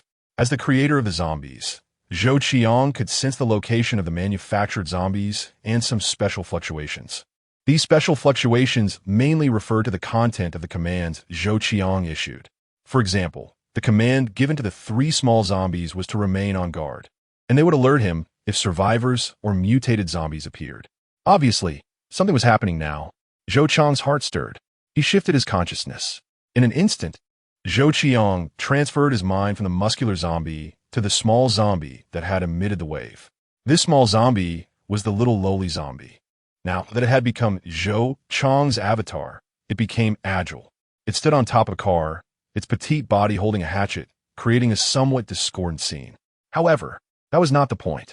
The key was that several figures appeared on the distant street. With just one glance, Zhou Qiang confirmed that these figures were not zombies. They were survivors.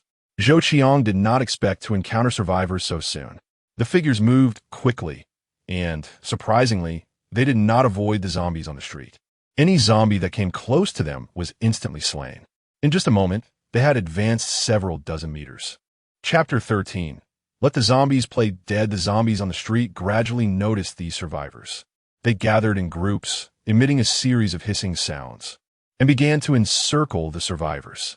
In a moment, dozens, even hundreds of zombies formed a horde, creating an imposing scene.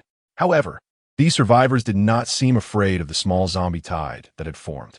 One particularly robust survivor, clad in heavy armor and wielding a massive battle shield in one hand and a giant battle axe in the other, began to sprint forward. The armor was made of metal, and the sound of metal clashing echoed as he ran. The battle shield appeared to be made of an unknown heavy metal. The battle axe, with its thick blade, was undoubtedly heavy. Yet, the weight seemed negligible for this strong survivor. As he charged into the horde, he fiercely slammed his shield, shattering 3 zombies that were at the front. The shield was soon covered in rotten flesh and dark liquid. In the next moment, he swung the battle axe in a sweeping motion, smashing the heads of several zombies as if chopping vegetables. Countless remains flew in all directions. The scene was incredibly violent and brutal. Wow, Zhou Qiang was dumbfounded. This survivor was so ferocious? This was merely the appetizer. The robust survivor moved through the horde as if it were a world devoid of zombies, continuously swinging his axe, crushing the heads of the zombies. His combat skills were impressive, and the angles of his axe strikes were precise, all targeting the zombies' heads. In just 2 to 3 minutes, this wave of zombies was completely decimated, turning into headless corpses. Haha, awesome! The survivor's boisterous voice rang out, unafraid of attracting more zombies. At this moment, another survivor, dressed in riot gear, made his move. He pulled 3 throwing knives from his waist and swiftly hurled them. 3 glints of cold light flashed as the knives lodged into the foreheads of 3 zombies, causing them to fall. The knife-throwing survivor did not stop.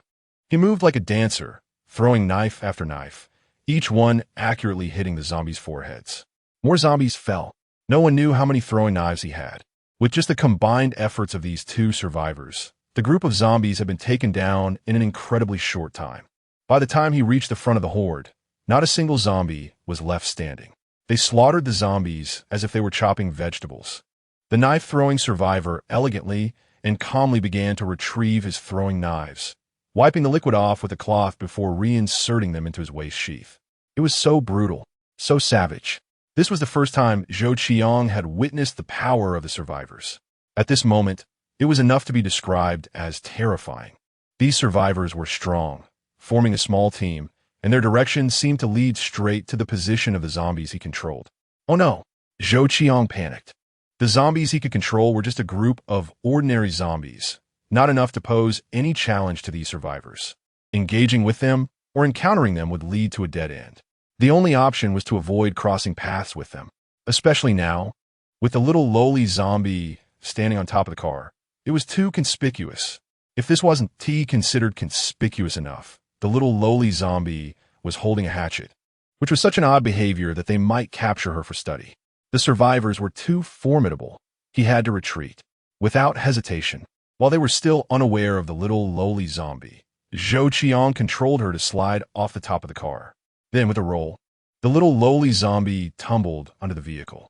It was a tight fit, but thankfully, the little lowly zombie was small, and since it was an SUV, she managed to squeeze in. Now, she should be safe, right? Hiding under the car, the survivors might not discover her. Even if they did, they surely wouldn't kill a little zombie that posed no threat. Right? Press the hatchet down under her. If the survivors saw that, it would be trouble. Zhou Qiang instructed the little lowly zombie to lie down and play dead, then shifted his attention to the robust zombie in the community.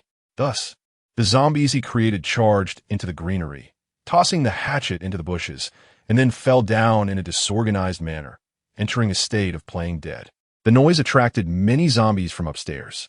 With their presence, the survivors would surely not pay attention to these dead zombies lying on the ground. I'm such a clever guy, Zhou Qiang thought, amused. After the disguise was set, he turned his focus back to the little lowly zombie. Just in time, the survivors had already appeared near her hiding spot. They quickly passed by the side of the SUV. There were a total of 6 people.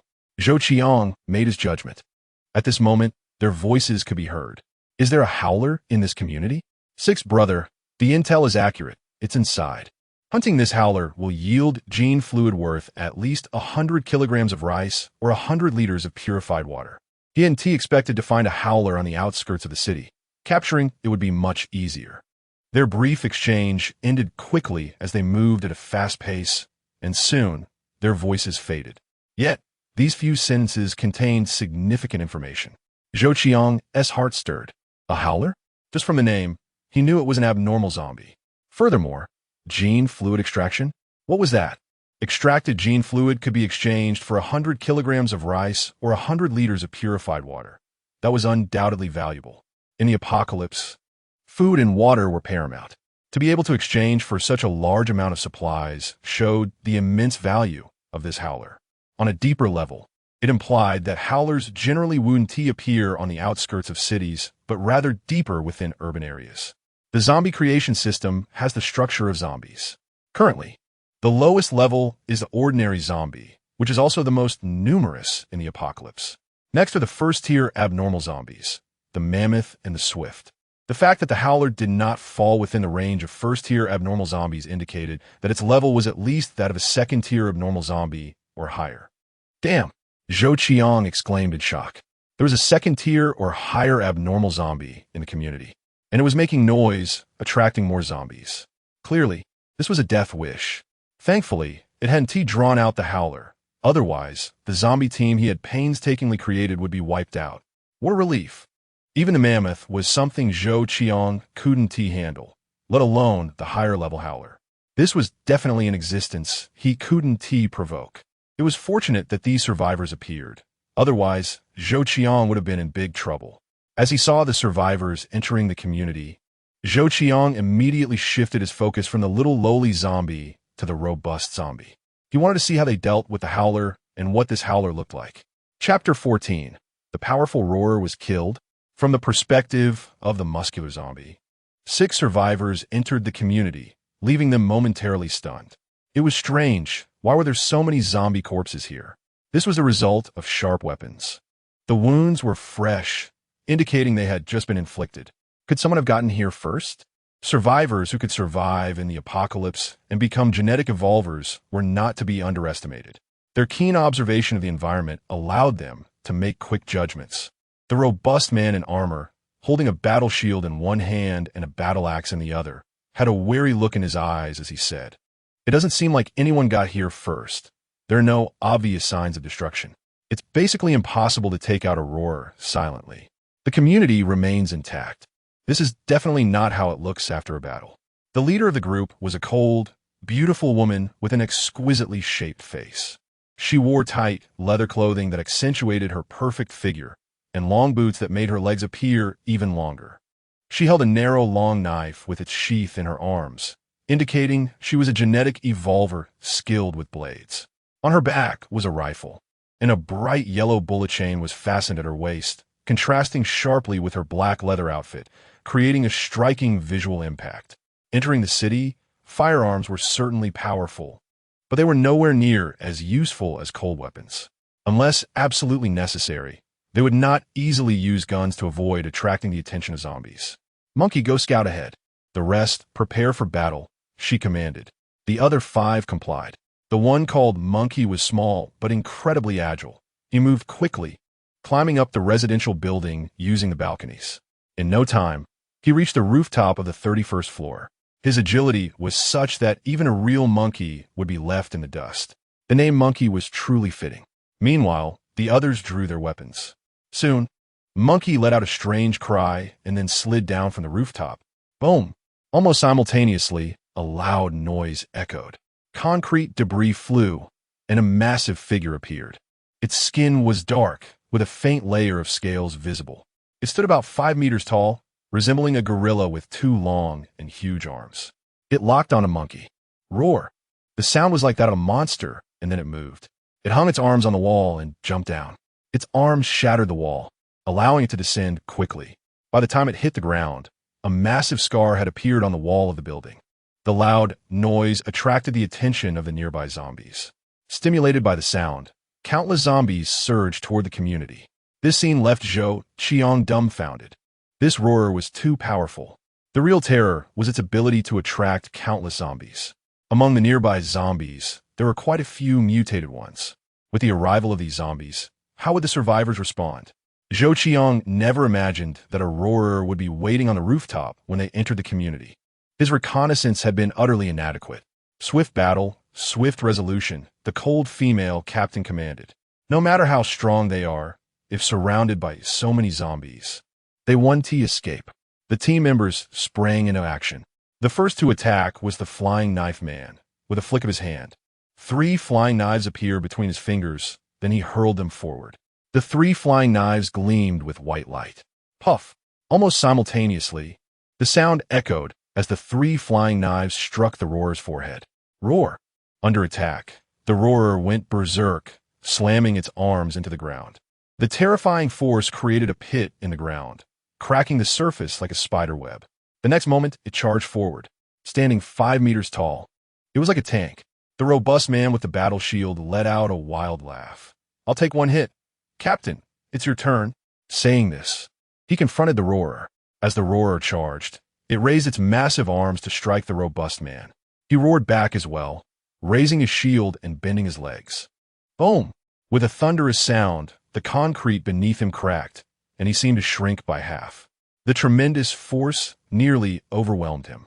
At that moment, the cold female captain moved with lightning speed, leaping onto the robust man's shield, then sprinting along the roarer's arm. A cold glint flashed as she drew her blade. The long knife became a streak of light, flashing across the roarer's forehead. The blade was unsheathed and returned in a millisecond. She leaped again and landed on the ground. The furious roarer now had a trail of blood on its forehead, which continued to expand. Half of its head had actually fallen off. Boom! The massive body collapsed. The terrifying roarer had been taken down by the cold female captain with a single strike. This scene left Zhou Qiang's eyes wide open. It was just too fierce. He couldn't even see how she had drawn her blade. The battle was over in an instant. No wonder they dared to charge into the city and easily take down a roarer. This level of strength was their confidence. The captain is amazing. The captain is impressive. The team members quickly flattered. The cold female captain merely smirked and said, "Zombies are about to surround us. Move quickly." One of the men in the team, carrying a box, swiftly opened it and pulled out a large syringe. The robust man approached the roarer's neck and swung his battle axe down hard just below the neck. The man with the syringe plunged it into an exposed blood vessel. As he drew back, a blue liquid filled the syringe. Was this the genetic liquid? Zhou Qiang watched curiously. Was this genetic liquid related to genetic evolvers? For instance, did their enhanced abilities rely on this genetic liquid? With only a few seconds needed to extract the genetic liquid, it was soon filled. The man carefully placed the syringe back into the box and closed it before strapping it to his back. "Let us go." The group moved without hesitation. Before the countless zombies could completely surround the community, they rushed out through the entrance and quickly disappeared down the street. Some of the arriving zombies chased after them, while others surged into the community. Attracted by the noise, the number of zombies had reached over 10,000, densely packed and extremely frightening. Among these tens of thousands of zombies, there were also some mutated ones, mammoths and runners mixed in. If these survivors had been even slightly slower and were surrounded by so many zombies, it would have been difficult for even the strongest among them to escape. From the moment they entered the community to when they left, the entire process took no more than 5 minutes. The community was not large, and Zhou Qiang had been watching the whole time. In just 5 short minutes, the impact on Zhou Qiang was immense. The dangers of the apocalypse far exceeded his previous imagination. Zombies were brutal, but the survivors were equally fierce. Relying on human wisdom and genetic evolution, they resembled extraordinary beings. It was unclear whether it was just a few survivors who were this powerful or if all survivors were like this. Zhou Qiang felt a chill in his heart. Chapter 15. The battle of 40 zombies between survivors and howlers. The number of zombies attracted was truly overwhelming. The community was crowded, and the streets outside were densely packed as well. Some zombies were also converging here from other areas. Well, I can only continue to play dead. Zhou Qiang did not dare to command the zombies to move recklessly, as there were quite a few mutated zombies here.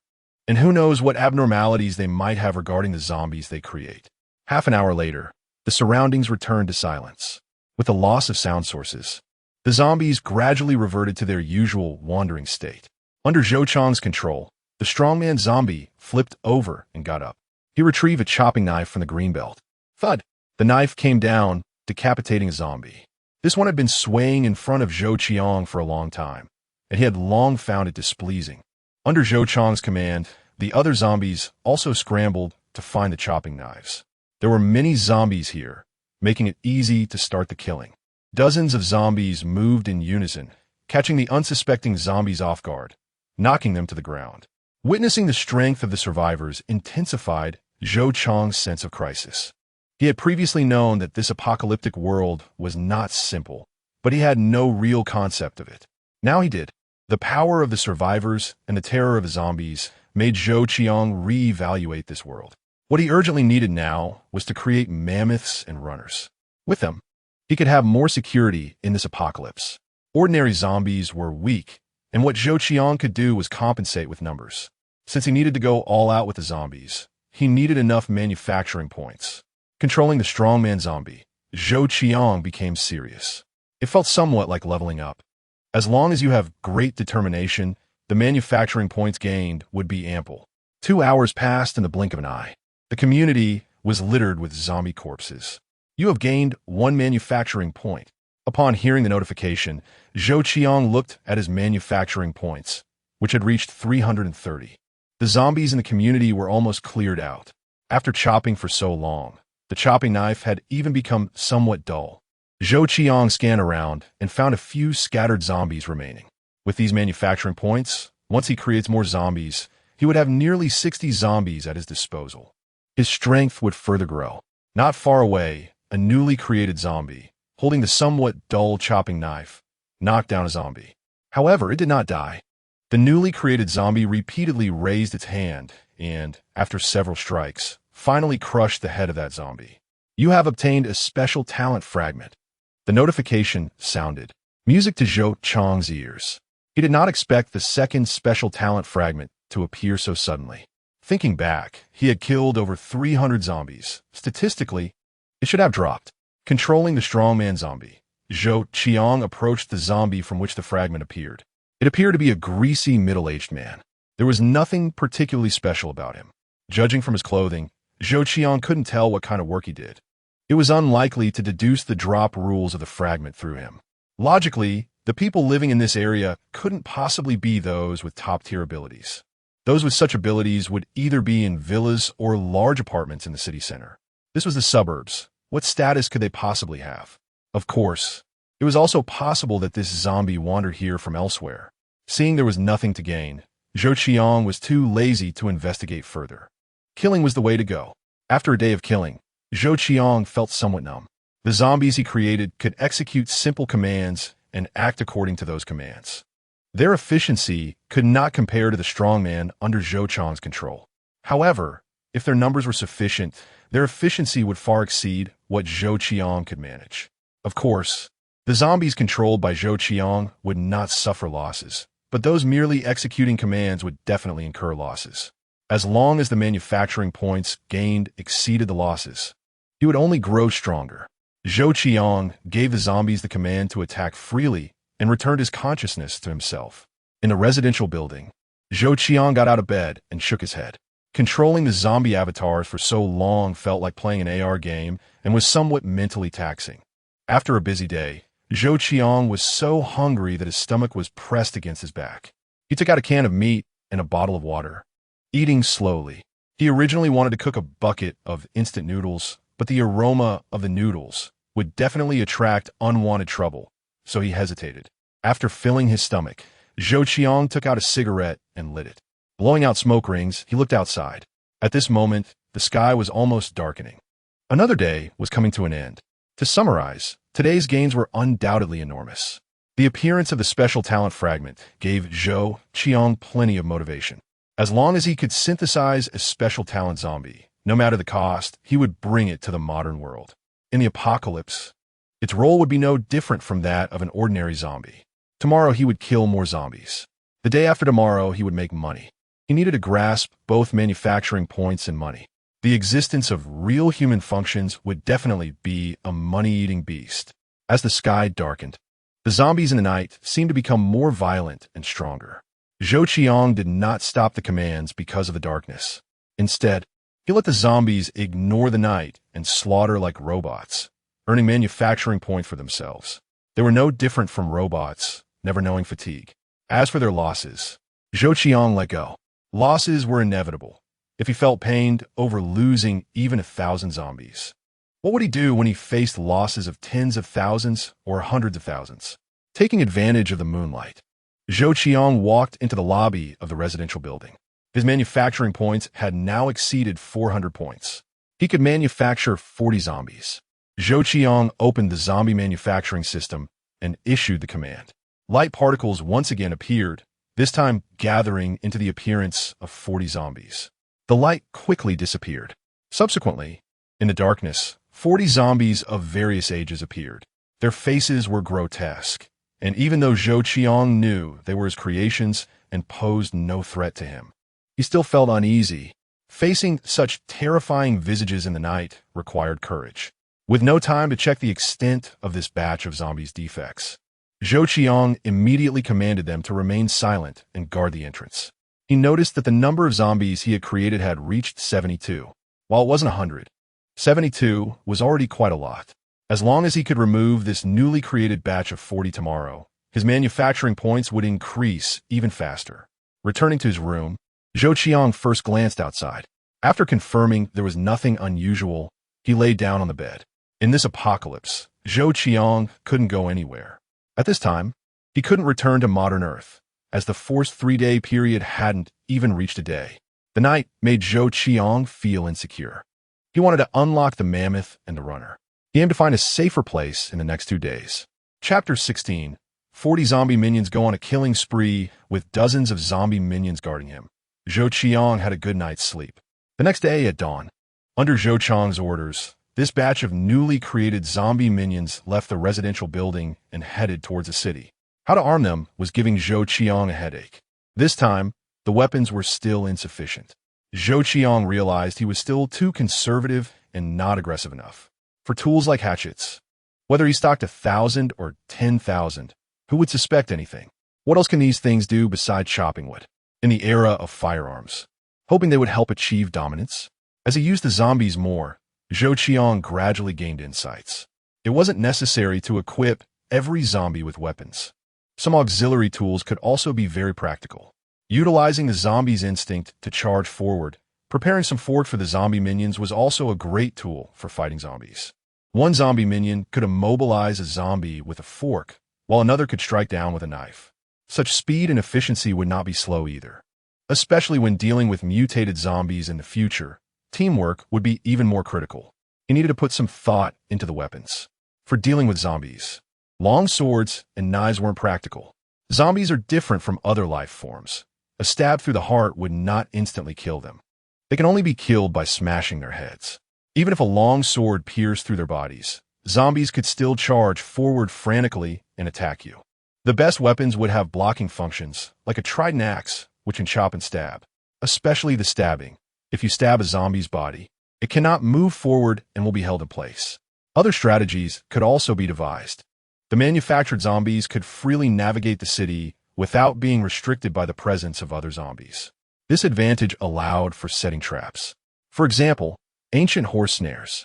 If laid out on the streets, even mutated zombies would fall for them. Once they fell, the zombies would swarm in and finish them off. This method was excellent. Another way to deal with mammoths or swift zombies had emerged, with the addition of 40 new zombie minions. The weapons they used mainly consisted of kitchen knives and bone-cutting knives scavenged from various households. With these weapons, it became much easier to deal with zombies. Zhou Qiang found a street with many zombies, but no mutated ones, and let them loose. All the zombie minions worked together as 70 zombies began to gang up. Zhou Qiang controlled the strongest zombie, wielding a hatchet, and became even fiercer. One swing, one kill. To deal with these zombies, he would circle behind them and strike at their necks. It was absolutely decisive. You gained 1 manufacturing point. You gained 1 manufacturing point. The continuous notifications made Zhou Qiang's mood improve. More zombies meant greater power. By the end of the morning, he had gained over 1,000 manufacturing points. 3 special talent fragments dropped. Now, Zhou Qiang held 5 special talent fragments, just 5 away from being able to synthesize. Zhou Qiang withdrew his consciousness from the zombie avatar. He could only manufacture zombies nearby and could not use the avatar to create them. Otherwise, he could have directly created 100 zombies in the city. In a residential building where Zhou Qiang was staying, he got out of bed. In the living room, he issued an order, system, manufacture 50 zombies. Light particles emerged, forming the appearance of 50 zombies. A minute later, 50 zombies appeared before Zhou Qiang. The zombie uncle and the female white-collar zombie came over. Under Zhou Qiang's orders, the zombie uncle and the female white-collar zombie approached. Zhou Qiang took the 2 hatchets from their hands and allocated them to the strongest zombie.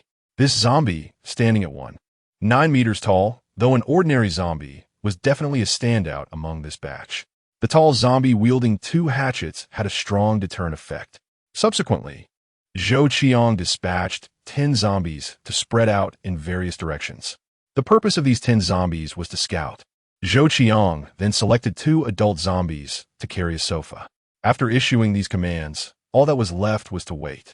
The 10 zombies moved at a moderate speed, spreading out in 10 directions. Zhou Qiang occasionally focused his mind on them to observe everything around. He controlled each zombie, guiding them into the residential building and up to the rooftop. The rooftop provided a better view and a wider observation range. There were no survivors or mutated zombies. Confirming this information, Zhou Qiang hesitated no longer and sat down on the sofa. It was time to leave this place and find a new hiding spot. The main reason was that it was 2 or 3 kilometers away from the city, which brought many inconveniences. The new hiding spot Zhou Qiang chose was an inconspicuous residential building in the city. Villas were too conspicuous and not suitable for hiding. Instead, this common residential building would not attract attention. Entering the city would allow him to send out zombie minions more easily. Previously, he had avoided the city because he didn't have enough zombie minions. Now, with enough zombie minions to ensure his safety, there was no need to stay here any longer. The 2 zombie minions carried Zhou Qiang out of the residential building. Manufacture 50 zombies. On the street, which was spacious enough, Zhou Qiang issued the command, and 50 zombies were created. Surrounded by a horde of over 100 zombies, Zhou Qiang was at the center, marching towards the city in a grand procession. If survivors saw this scene, they would definitely be shocked. Being carried by zombies like a lord, enjoying treatment that no other human could possibly have. What kind of feeling would that be? It would absolutely overturn their worldview. Zhou Qiang focused his consciousness into the tall zombie, controlling the avatar.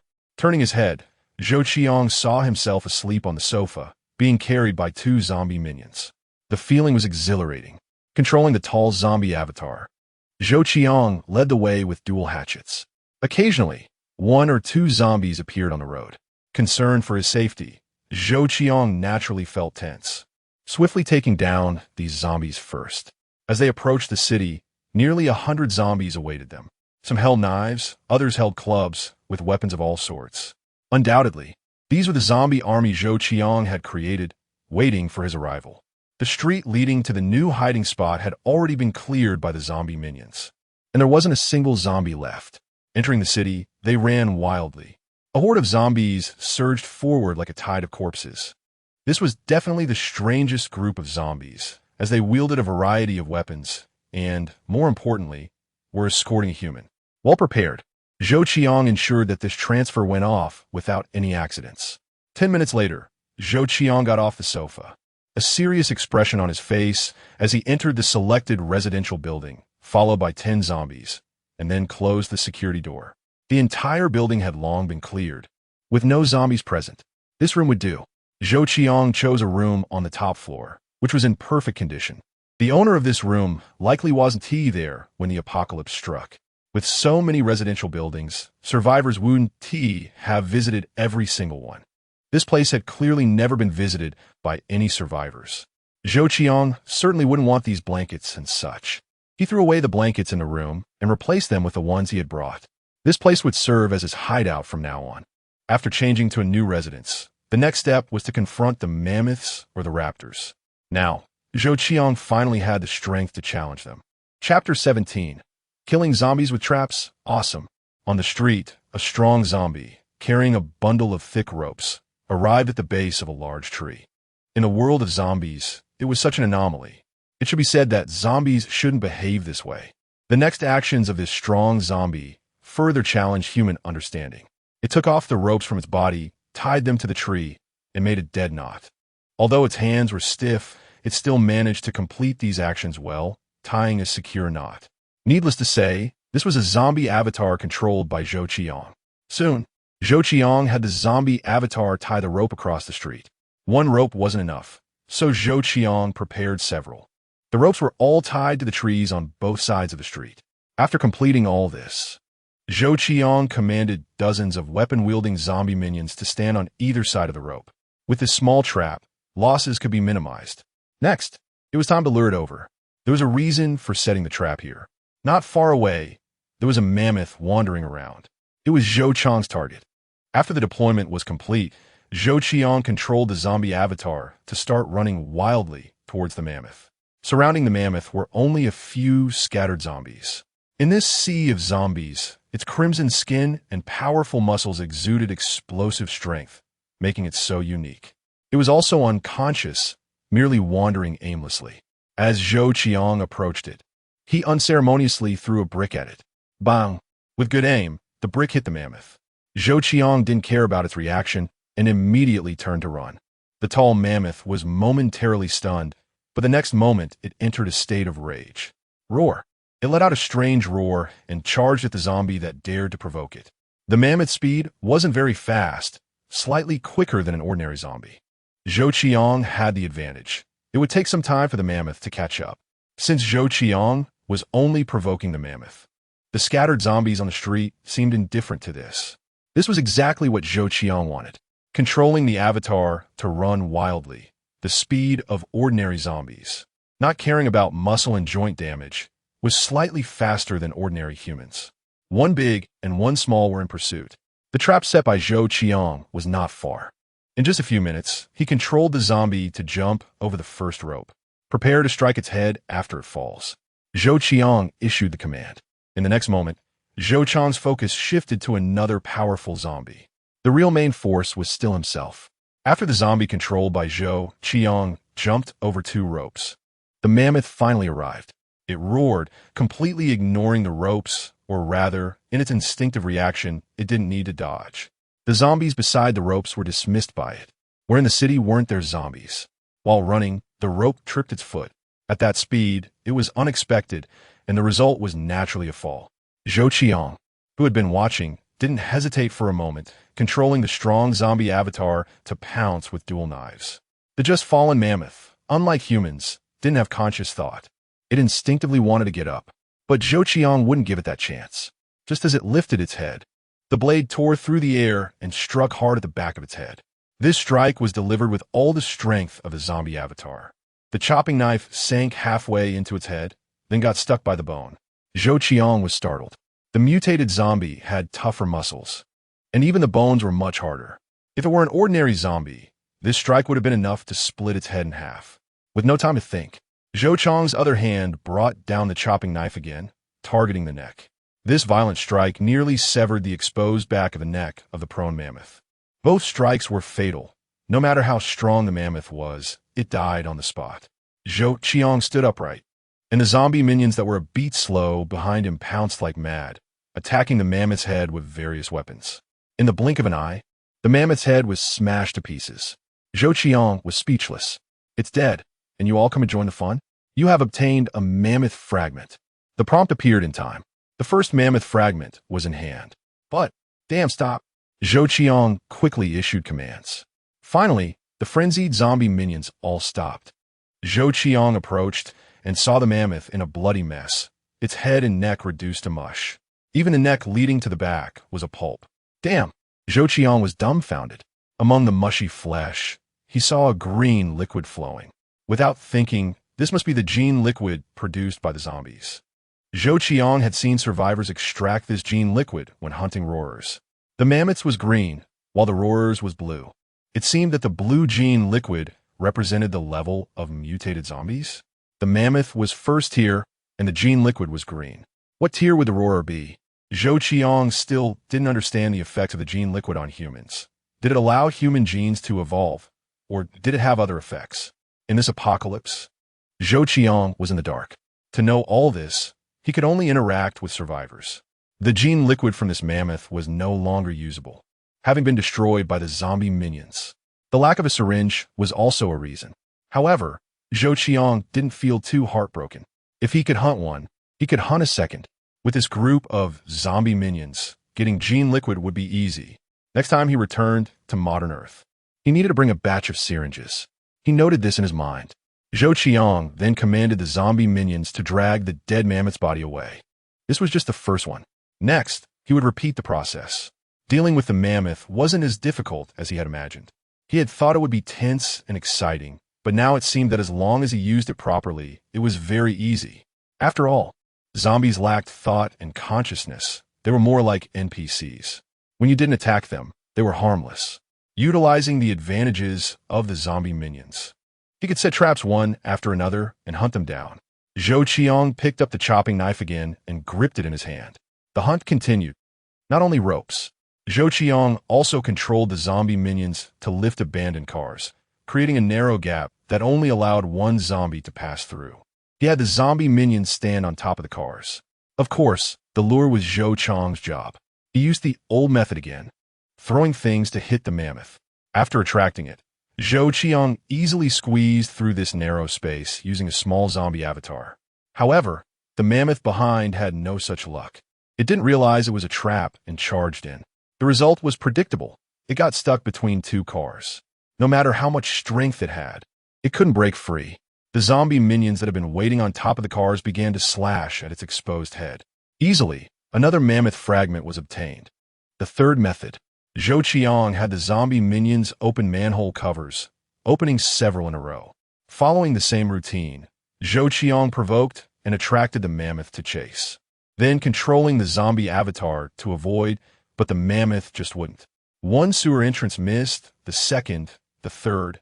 Eventually one would hit. Poor mammoth. It fell into this sewer entrance and got trapped inside. The next part was simple, controlling the zombie avatar to the well, picking up a spear, and stabbing down into the well to puncture its head. This method harvested a few shards. The fourth method was also very simple, using tall buildings. When the mammoth or the raptor reached the rooftop, it would stand at the edge of the roof, and at the moment they charged in, the avatar controlled by Zhou Qiang only needed to slightly dodge. Losing their target, the mammoth or raptor would miss and plunge off the rooftop, falling straight down. Zhou Qiang chose buildings with 10 or more stories. Falling down would leave them severely injured if not dead. After falling, the zombie minions waiting below would naturally not hesitate to smash their heads. Using this method, Zhou Qiang spent a day gathering 10 shards from the mammoth and additionally hunted 3 shards from the raptor. Chapter 18, The First Mammoth Guardian City of Tianwei. Zhou Qiang's hiding place is in a residential building at number 059 Wunna Road. At this moment, Zhou Qiang feels somewhat excited. He has finally gathered 10 pieces of the mammoth. The cost he paid was merely the loss of 3 zombies, which were accidentally killed when they fell down the stairs and smashed their heads. The moment he gathered the pieces, Zhou Qiang let his zombie subordinates go on a killing spree while he withdrew from his clone. The system unlocked the Mammoth Guardian. A panel appeared on Zhou Qiang's retina, with the icon representing the mammoth flashing. This is a prompt indicating it can be unlocked. You have unlocked the Mammoth Guardian. After a brief prompt, the previously limited mammoth icon was completely lit up. First order Mammoth Guardian product level. 2 cost. 100. 000 manufacturing points. 100 description. A first-order mutated zombie with an evolution route focused on strength. It possesses frenzied power, and the manufacturing template is fixed. The manufacturing price and points for a first-order Mammoth Guardian are 10 times that of a regular zombie. It no longer randomly generates appearance and gender, but has a fixed template. This means that the mammoths produced are almost identical in appearance. Zhou Qiang is not surprised. The mammoths he hunted during this time were almost the same. It is evident that the gene mutation from regular zombie genes leads to the evolution of zombies into nearly identical mammoths. This is due to genetics and is hard to change. As long as they are usable, that is enough. The cost of one Mammoth Guardian is 100,000,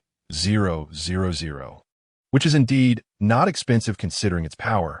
Zhou Qiang glanced at his current financial situation.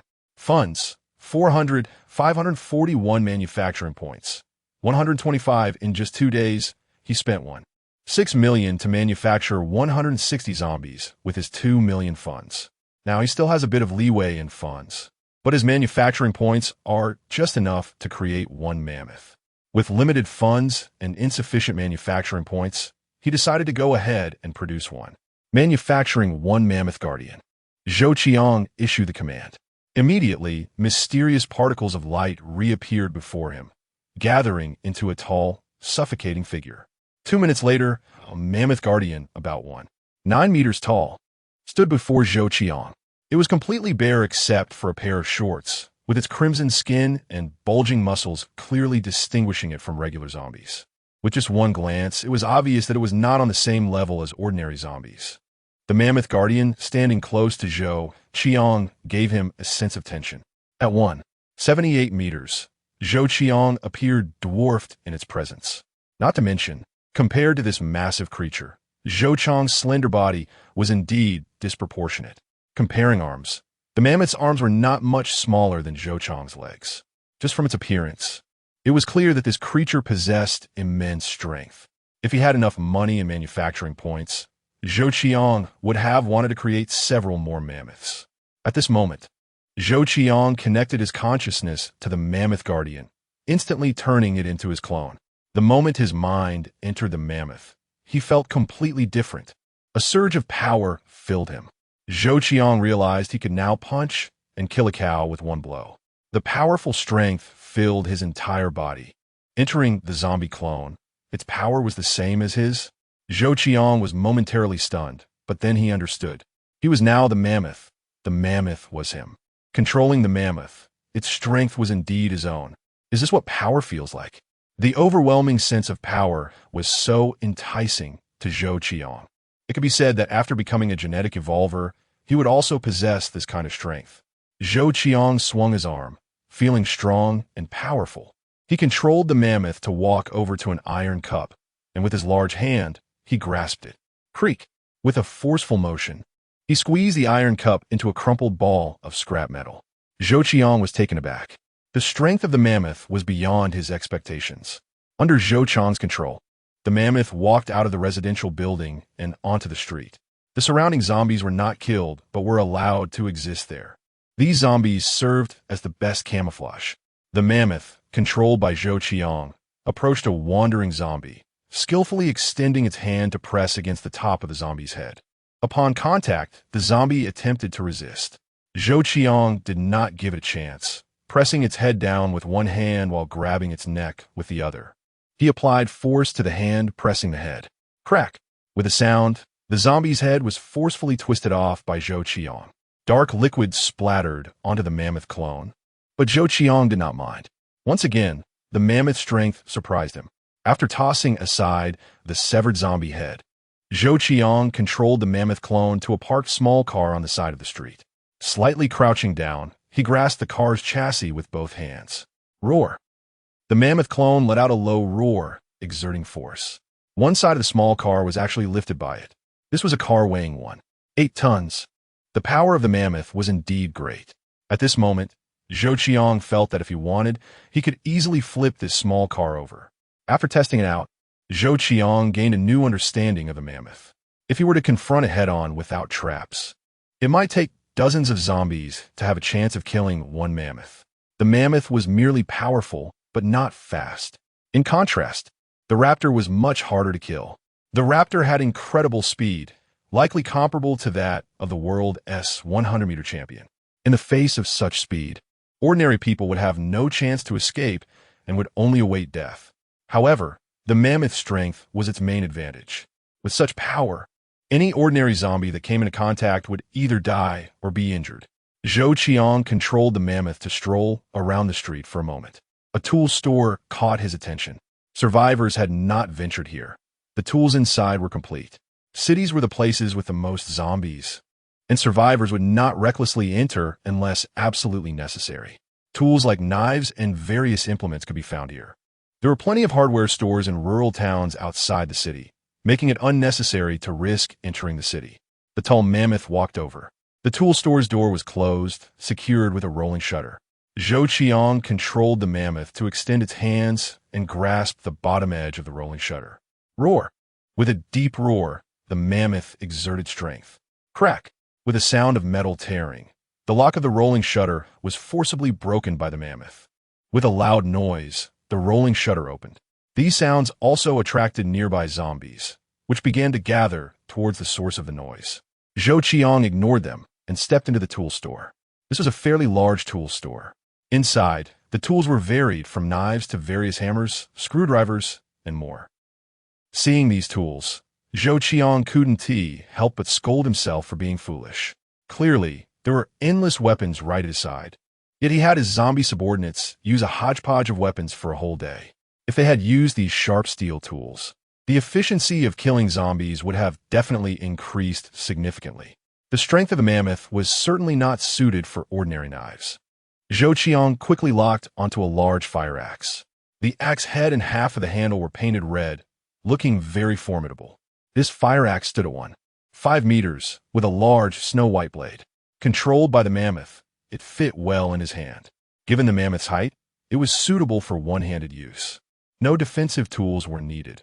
A fire axe was like adding wings to the mammoth. With the equipment ready, Zhou Qiang smiled and led the mammoth out of the tool shop. There were quite a few zombies gathered outside. Without hesitation, Zhou Qiang commanded the mammoth to swing the fire axe, shattering the head of a zombie. The powerful force, combined with the hardness and sharpness of the fire axe, split the zombie's head open, and the axe even stopped after hitting its belly. If he had applied a bit more force, it might have split the zombie in half. Hiss, that power. Compared to ordinary zombies, this enhancement was significant. After spending 2 to 3 minutes, Zhou Qiang controlled the mammoth to walk towards the street, having dispatched more than a dozen zombies. Chapter 19. A shopping cart full of gold with a mammoth. Zhou Qiang felt the power of this mutated zombie, and he truly looked down on ordinary zombies. This first mammoth naturally became Zhou Qiang's new favorite.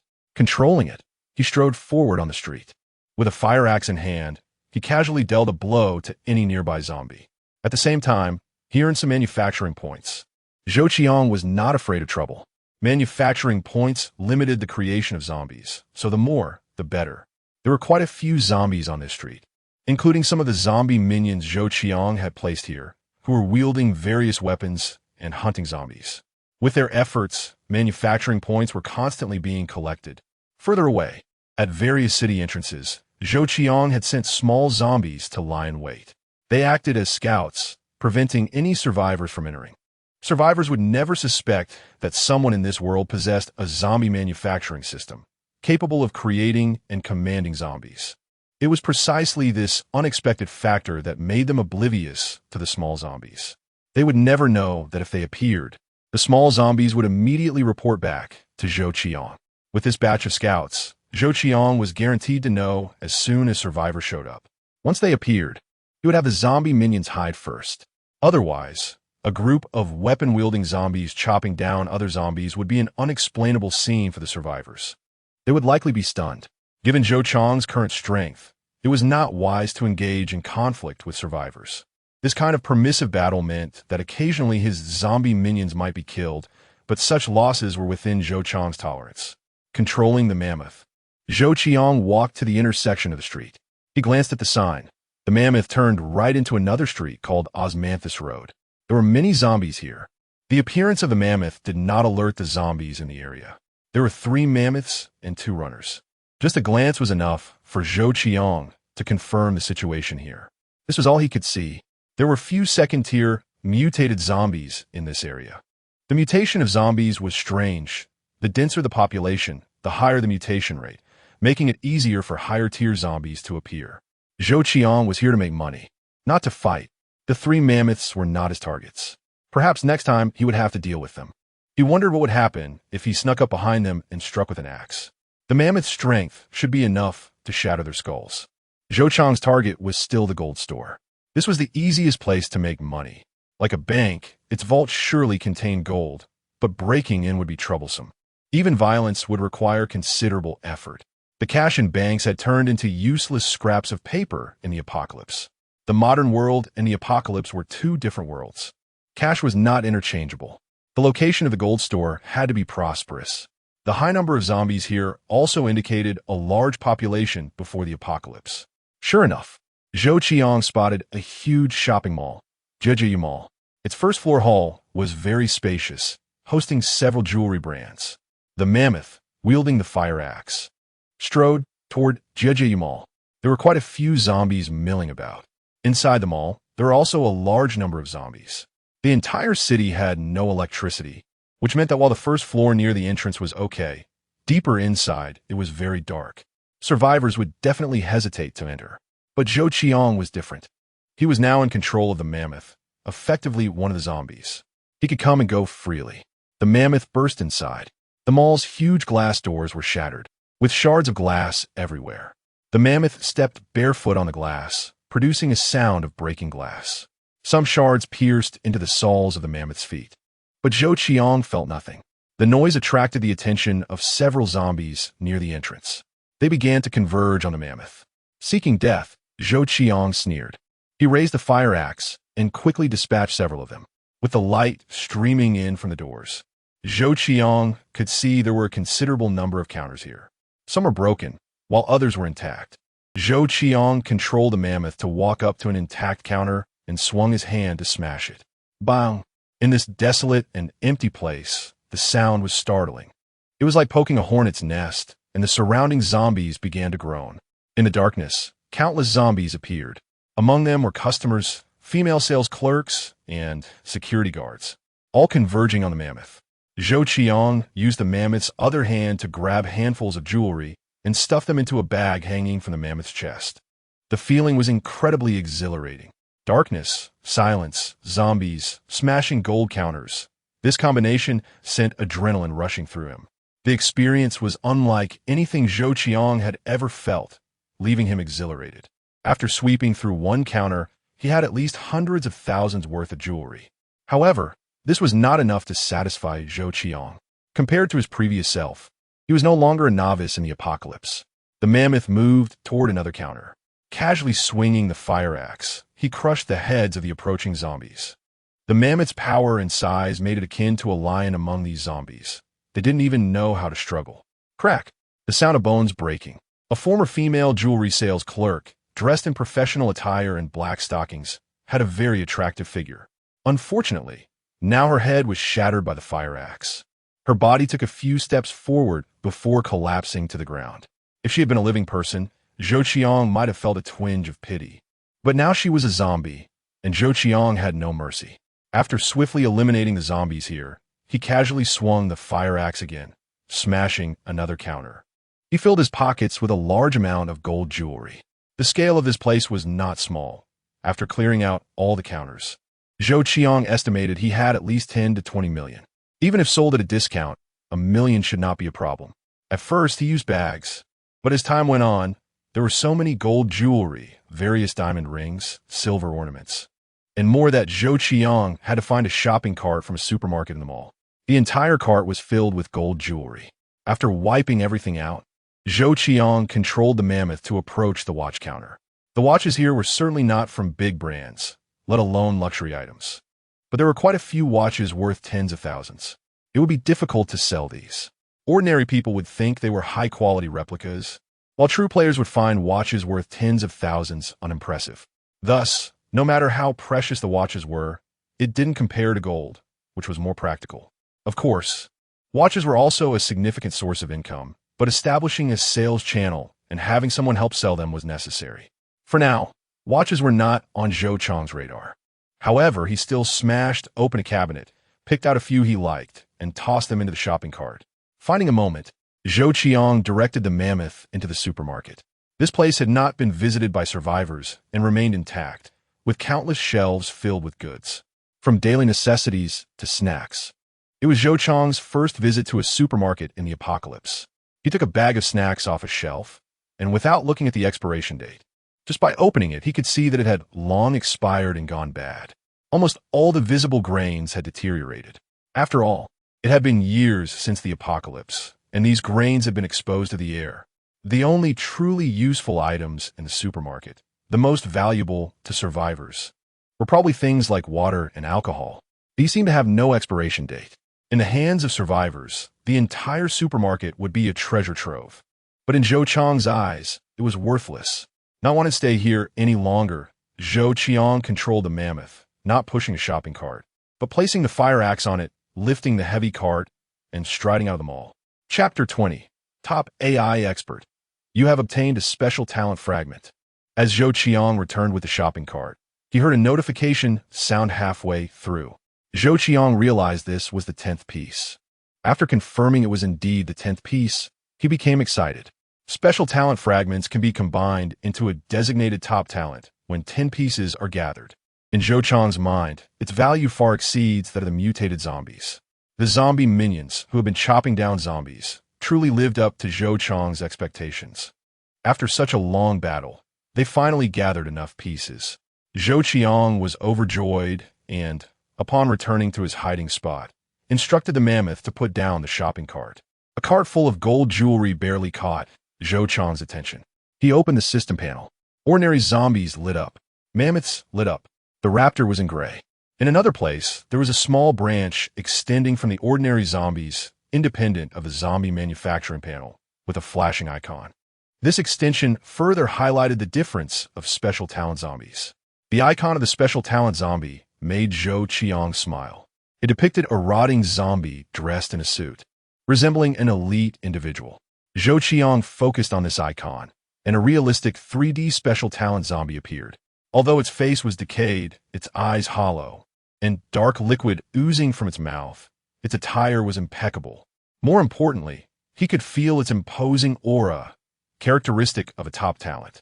Zhou Qiang had seen similar people before, when his company faced a huge, unsolvable problem. They spent a fortune to invite the associate dean of the AI department at Haidong University to help solve it. The aura of that associate dean was similar to the one emanating from the current special talent zombie. However, the aura of the special talent zombie was a notch stronger. To put it simply, if that associate dean was a top talent in the country, then based on trust in the zombie manufacturing system, the special talent zombie Zhou Qiang created would undoubtedly be a top talent on an international scale. Goodness. Zhou Qiang knew what was most precious in this world: talent. The more top-tier the talent, the harder it is to come by. They are always poached by major companies and top universities. Small companies cannot accommodate such big shots. But now it was different. As long as Zhou Qiang could create it, the talent produced by the zombie manufacturing system would be eternally loyal to him. Its life and death resting in Zhou Qiang's hands. Faced with such temptation, how could Zhou Qiang not be excited? From the introduction, it was clear that the special talent would shine in the modern world, not in the apocalypse. In the apocalypse, no matter how special a talent zombie was, it was still a zombie. The streets were full of zombies. Many of them were once talented individuals, but having become zombies, they were just a bunch of walking corpses. Only after going through the real human system and reaching modern times would it find its stage. Zhou Qiang's mind was locked onto the flashing icon. Special talent synthesis requires 100,000 funds. Do you want to synthesize? A prompt appeared. Zhou Qiang was momentarily stunned. The synthesis price exceeded his expectations. He had imagined that synthesizing a special talent would require an enormous amount of funds. But clearly, it was just 10 times the cost of creating an ordinary zombie. It was on par with the mammoth. 100,000 was really not much. It could be said to be an extremely high cost-performance ratio. With 400,000 funds still in hand, if it weren't for this special talent drop, Zhou Qiang's plan was to create 4 more mammoths. But the appearance of the special talent changed Zhou Qiang's mind. The apocalypse needs development and strength. But modern Earth also requires development. Zhou Qiang was taking a dual approach. He stroked his chin, and his mind raced. Different industries are like different mountains. This saying is not wrong. Zhou Qiang's familiarity with other industries certainly could not match his experience in his own field. Therefore, his thoughts immediately turned to the area he was most familiar with. The company he resigned from was an ordinary IT company in Haidong City. Its main focus was software services and artificial intelligence. Zhou Qiang was just an ordinary employee there, responsible for some trivial code filling, a tedious and mindless job that brought no passion. Artificial intelligence seemed high-end, but it was more of a gimmick to enhance the company's prestige. The reality was that this artificial intelligence was more like a quantifiable program or an automated program, used to impress outsiders. The computer industry is vast and complex, absolutely intimidating. But in Zhou Qiang's view, the area that might have the greatest impact in the future could be artificial intelligence. The autonomous driving of new energy vehicles is a derivative branch of artificial intelligence. Just look at how many car companies and software companies have poured money into autonomous driving.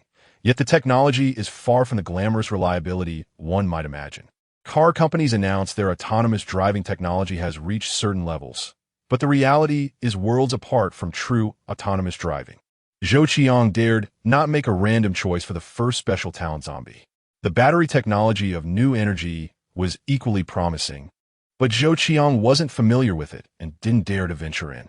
Moreover, the threshold for this field was too high. Zhou Qiang lacked sufficient talent and funds to make it work. But artificial intelligence was different. It was mainly composed of code, along with some external hardware. To exaggerate, one person with a computer could create a basic artificial intelligence. The key lies in the person, and there are no barriers in terms of hardware. Thus, Zhou Qiang's target was locked onto the field of artificial intelligence. Yes, after careful consideration, Zhou Qiang made his response. Please select the ability domain of the special talent zombie. As soon as this prompt appeared, Zhou Qiang's heart raced even more. The subsequent pop-up subfields almost encompassed countless classifications from various industries on Earth. From military to civilian fields, from aerospace to deep-sea technology, any technical domain was available for selection. This scene left Zhou Qiang dumbfounded. From this, one could see how impressive the special talent mechanism was. Zhou Qiang even saw a field related to nuclear weapons. That was something to avoid. Zhou Qiang shook his head repeatedly. After making his selection, Zhou Qiang ultimately confirmed the field of artificial intelligence. Is the artificial intelligence field confirmed? Faced with the prompt, Zhou Qiang thought carefully once more before decisively selecting yes. Synthesis started. In almost a second, countless golden light particles appeared before Zhou Qiang. The color of these light particles was different from the white light particles used in previous zombie manufacturing. In short, they highlighted the uniqueness of special talents. After a minute, the light particles converged. A rotting female zombie, about 1.7 meters tall, stood lifelessly in front of Zhou Qiang. It looked no different from an ordinary zombie. Unremarkable. A cold glance revealed it to be just an ordinary zombie from the streets outside. This is the special talent zombie? Zhou Qiang circled around it, his face full of confusion. The introduction had been so impressive, but now it looked like just a regular zombie. Moreover, Zhou Qiang frowned. This female zombie seemed too young, right? It appeared to be in her 20s. With a good figure and tall stature, a woman at 1.7 meters could certainly stand out. Could be a fake? In their 20s, a top artificial intelligence expert. Who are you trying to fool? Pay attention to your brain. A prompt sound appeared. Zhou Qiang chuckled. The appearance was just randomly given by the zombie manufacturing system. As long as its brain was fine, that was all that mattered. Whether it was male or female, old or young, it didn't matter. As long as it was a top artificial intelligence expert. That was enough. How could he bring it to modern Earth? The real person function, absolutely powerful. Zhou Qiang felt anxious about what kind of cost would be required to bring it to modern Earth. Would you like to pay 200,000 yuan to load the real person effect? Note, after loading the real person effect, it will automatically teleport to the modern Earth host starting point. Huh? 200,000? Zhou Qiang widened his eyes and looked a few times, confirming he wasn't mistaken. It really only required 200,000 to bring it to the modern world. There seemed to be a difference from the astronomical figures he had expected. Immediately, Zhou Qiang became ecstatic. His current funds were completely sufficient to pay for it. Yes, this was a top artificial intelligence expert. In the world, its value could not be measured by annual salary. But now, with just 10 fragments and an additional 300,000, it could be owned. The funds were instantly deducted. And then the female zombie, standing in front of Zhou Qiang, transformed into particles of light and disappeared. It seemed to have been teleported to modern Earth. Zhou Qiang rubbed his hands together.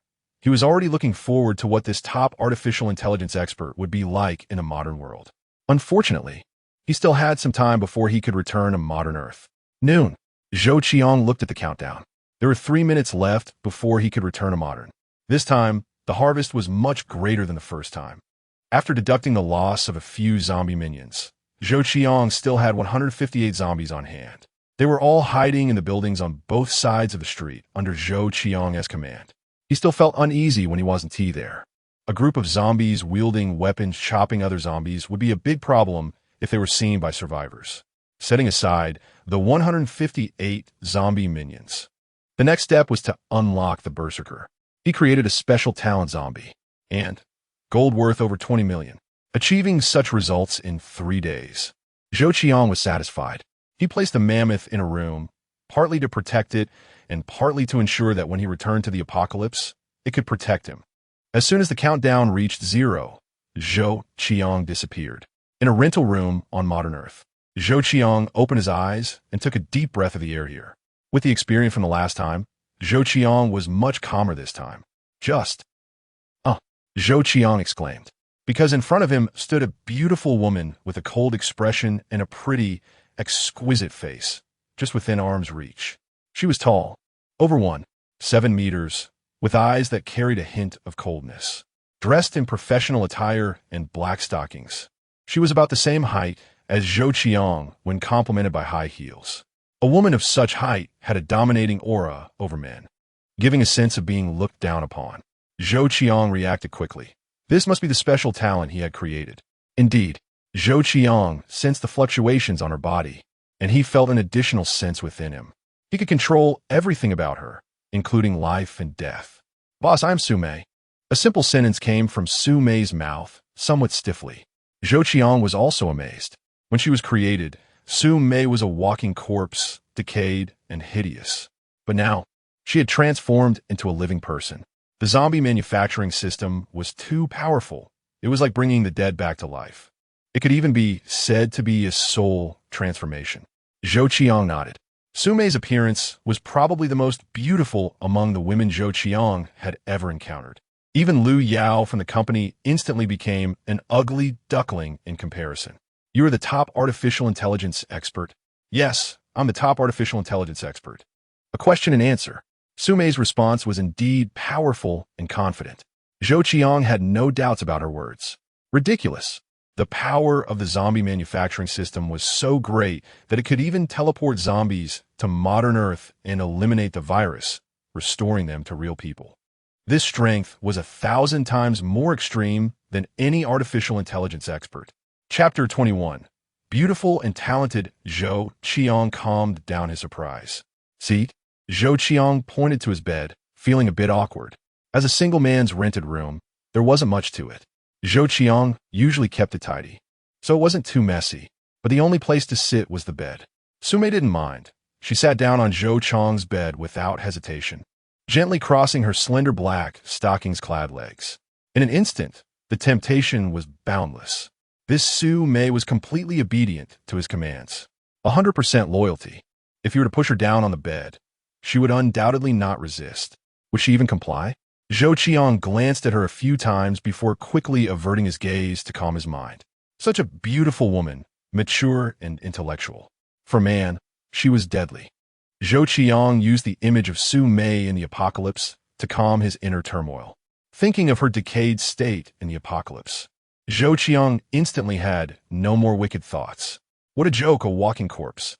Who is such a heavy taste? In any case, Zhou Qiang wouldn't dare. "Thank you, boss." Su Mei chuckled. At this moment, Zhou Qiang was no longer restless. Although her voice was pleasant, it didn't affect him. "Your memory is fine, right?" Zhou Qiang still needed to understand Su Mei better. "Boss, my memory has fully recovered. After loading the realistic effects, I am essentially between a zombie and a human. I have heightened sensitivity but reduced pain perception. My healing ability is also greater than that of humans. My vitality far exceeds that of humans, but I can still die. Due to genetic changes, I am less prone to illness and will live longer. Additionally, my strength is comparable to that of an adult man." Su Mei briefly explained. But that was enough to astonish Zhou Qiang. The Su Mei brought over from the apocalypse was truly revolutionary in the eyes of humanity. In terms of human genetics, wasn't the pursuit of human medicine exactly her current condition? Goodness, if the outside world knew, wouldn't it cause a frenzy? They would want to experiment on Su Mei, even to the point of dissection. Fortunately, as long as Zhou Qiang doesn't expose it, who would know?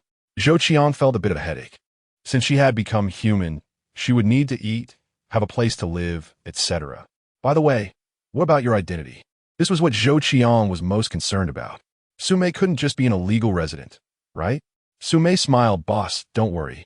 The identity issue has been resolved by the system. My entire life is traceable. With her previous miraculous ability, it seemed that this point was quite reasonable in Zhou Qiang's eyes. Zhou Qiang nodded. You sit here for now. For the time being, he would let her stay here. Next, they needed to find a new place to live. The rented room was no longer suitable. Now was Sumei, and next time, perhaps he would bring others over. Sumei nodded. She had complete memories.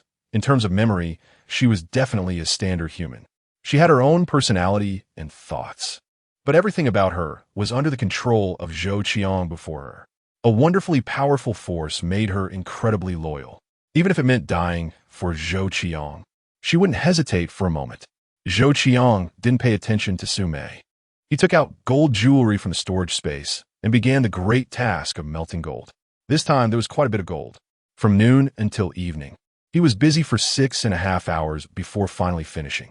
The sky outside the window had darkened. Zhou Qiang felt a bit hungry. This time, the gold weighed a total of 62,000 grams, which was over 100 pounds. Blocks of gold, bright yellow, were stacked in front of him, visually overwhelming. There were more than 200 small gold bars, each weighing 300 to 400 grams. Melting down such small gold bars made them easier to sell. Zhou Qiang was a bit excited. With so much gold, if converted back to market value, it would exceed 25 million. Even if he sold it at a low price, it would still be over 18 million. This income was nearly 10 times greater than the 2 million from the first time. Zhou Qiang poured himself a glass of water and drank 2 cups to calm himself down. 10 days ago, Zhou Qiang was just an ordinary person, but 10 days later, he possessed such wealth. After calming down, Zhou Qiang threw all the gold bars into the storage space.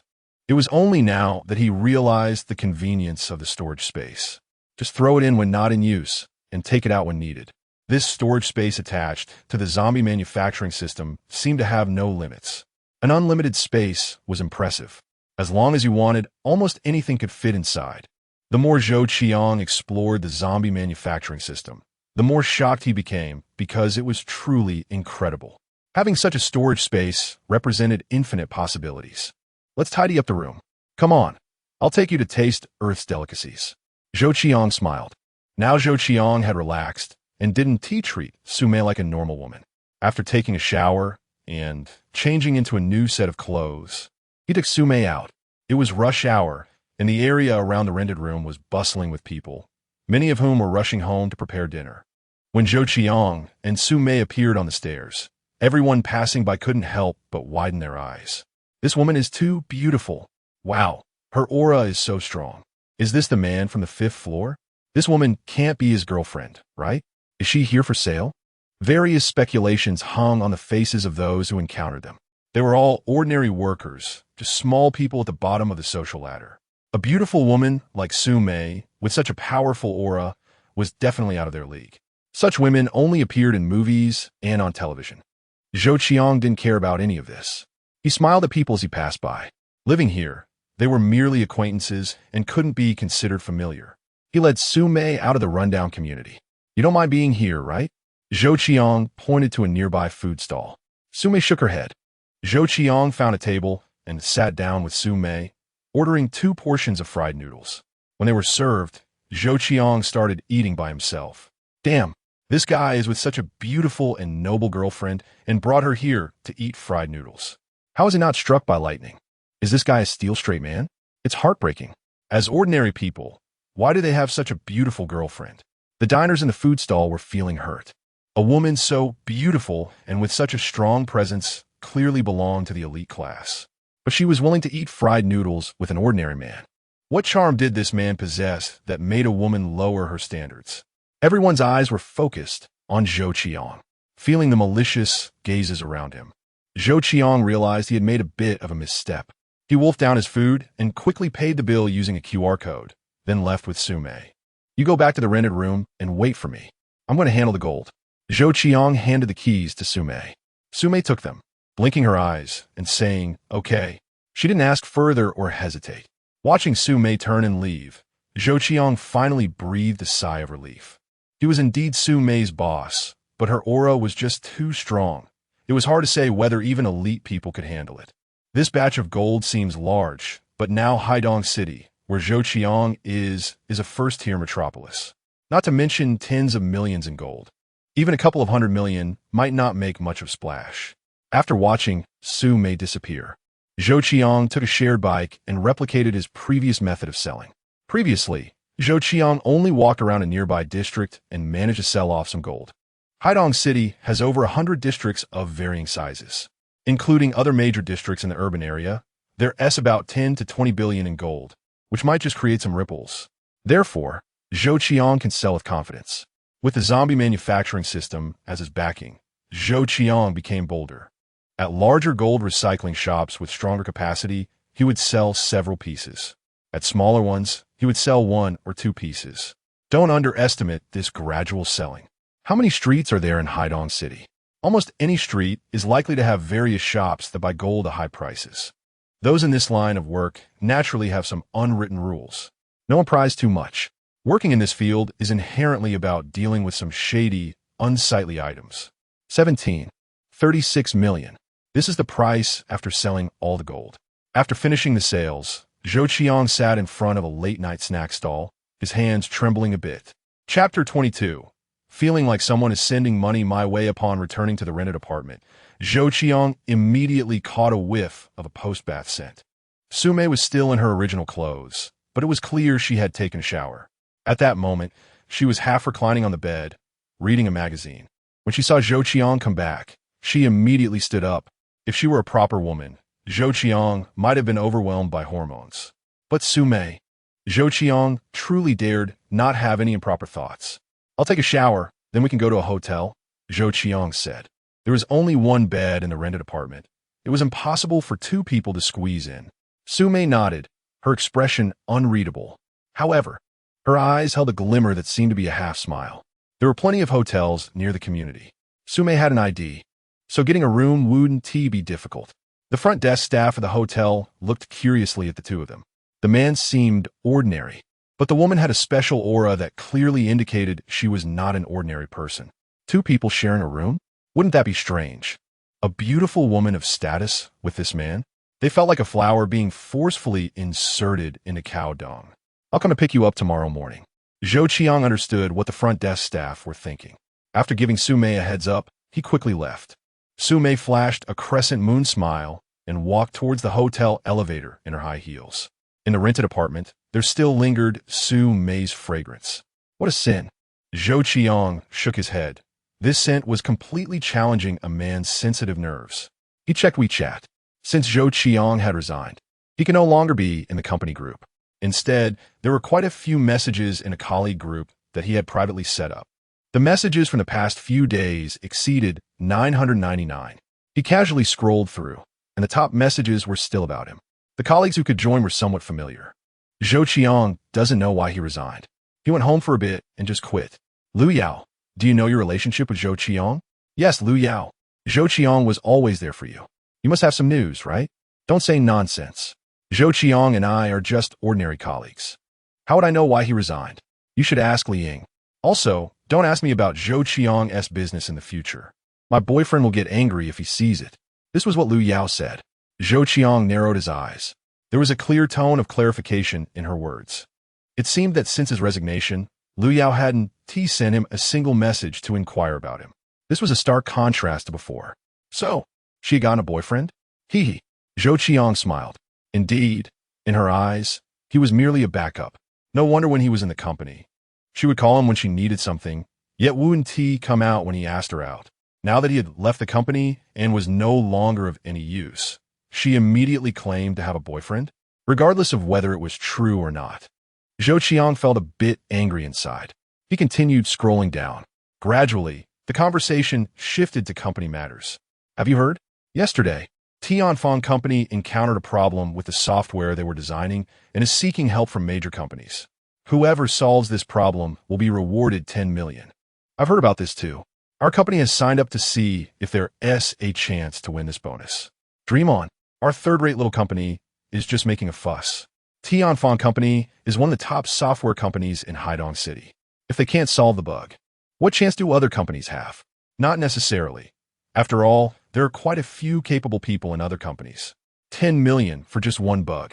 Unfortunately, we lack the capability. Otherwise, winning this 10 million would secure a comfortable life for the rest of our days. Colleagues in the group were discussing animatedly. A million for a bug isn't that much. Some bugs, even if they were worth 1 or 200 million, could be rewarded if you could solve them. The difficulty of fixing a bug, along with the software system value, market share, etc., are crucial factors affecting how much that bug is worth. Zhou Qiang stroked his chin. 10 million is quite a sum. He had worked himself to death, risking his life for several days, and had only earned a little over a million. These bugs seemed challenging to him, but to those truly capable, they were just handing out money. Knowledge is indeed money. This phrase can be equated. Su Mei was a top artificial intelligence expert. How would she fare at solving this problem? Tianfeng Company is also one of the top companies in Haidong City. Such issues would naturally be known in the industry. Zhou Qiang's heart stirred. He logged into a programmer's forum. The programmer's forum could be said to be a paradise for programmers, filled with countless experts. Strictly speaking, it was an academic haven. Any problem could be posted here for a bounty. Tianfeng Company's issue should be posted here with a reward.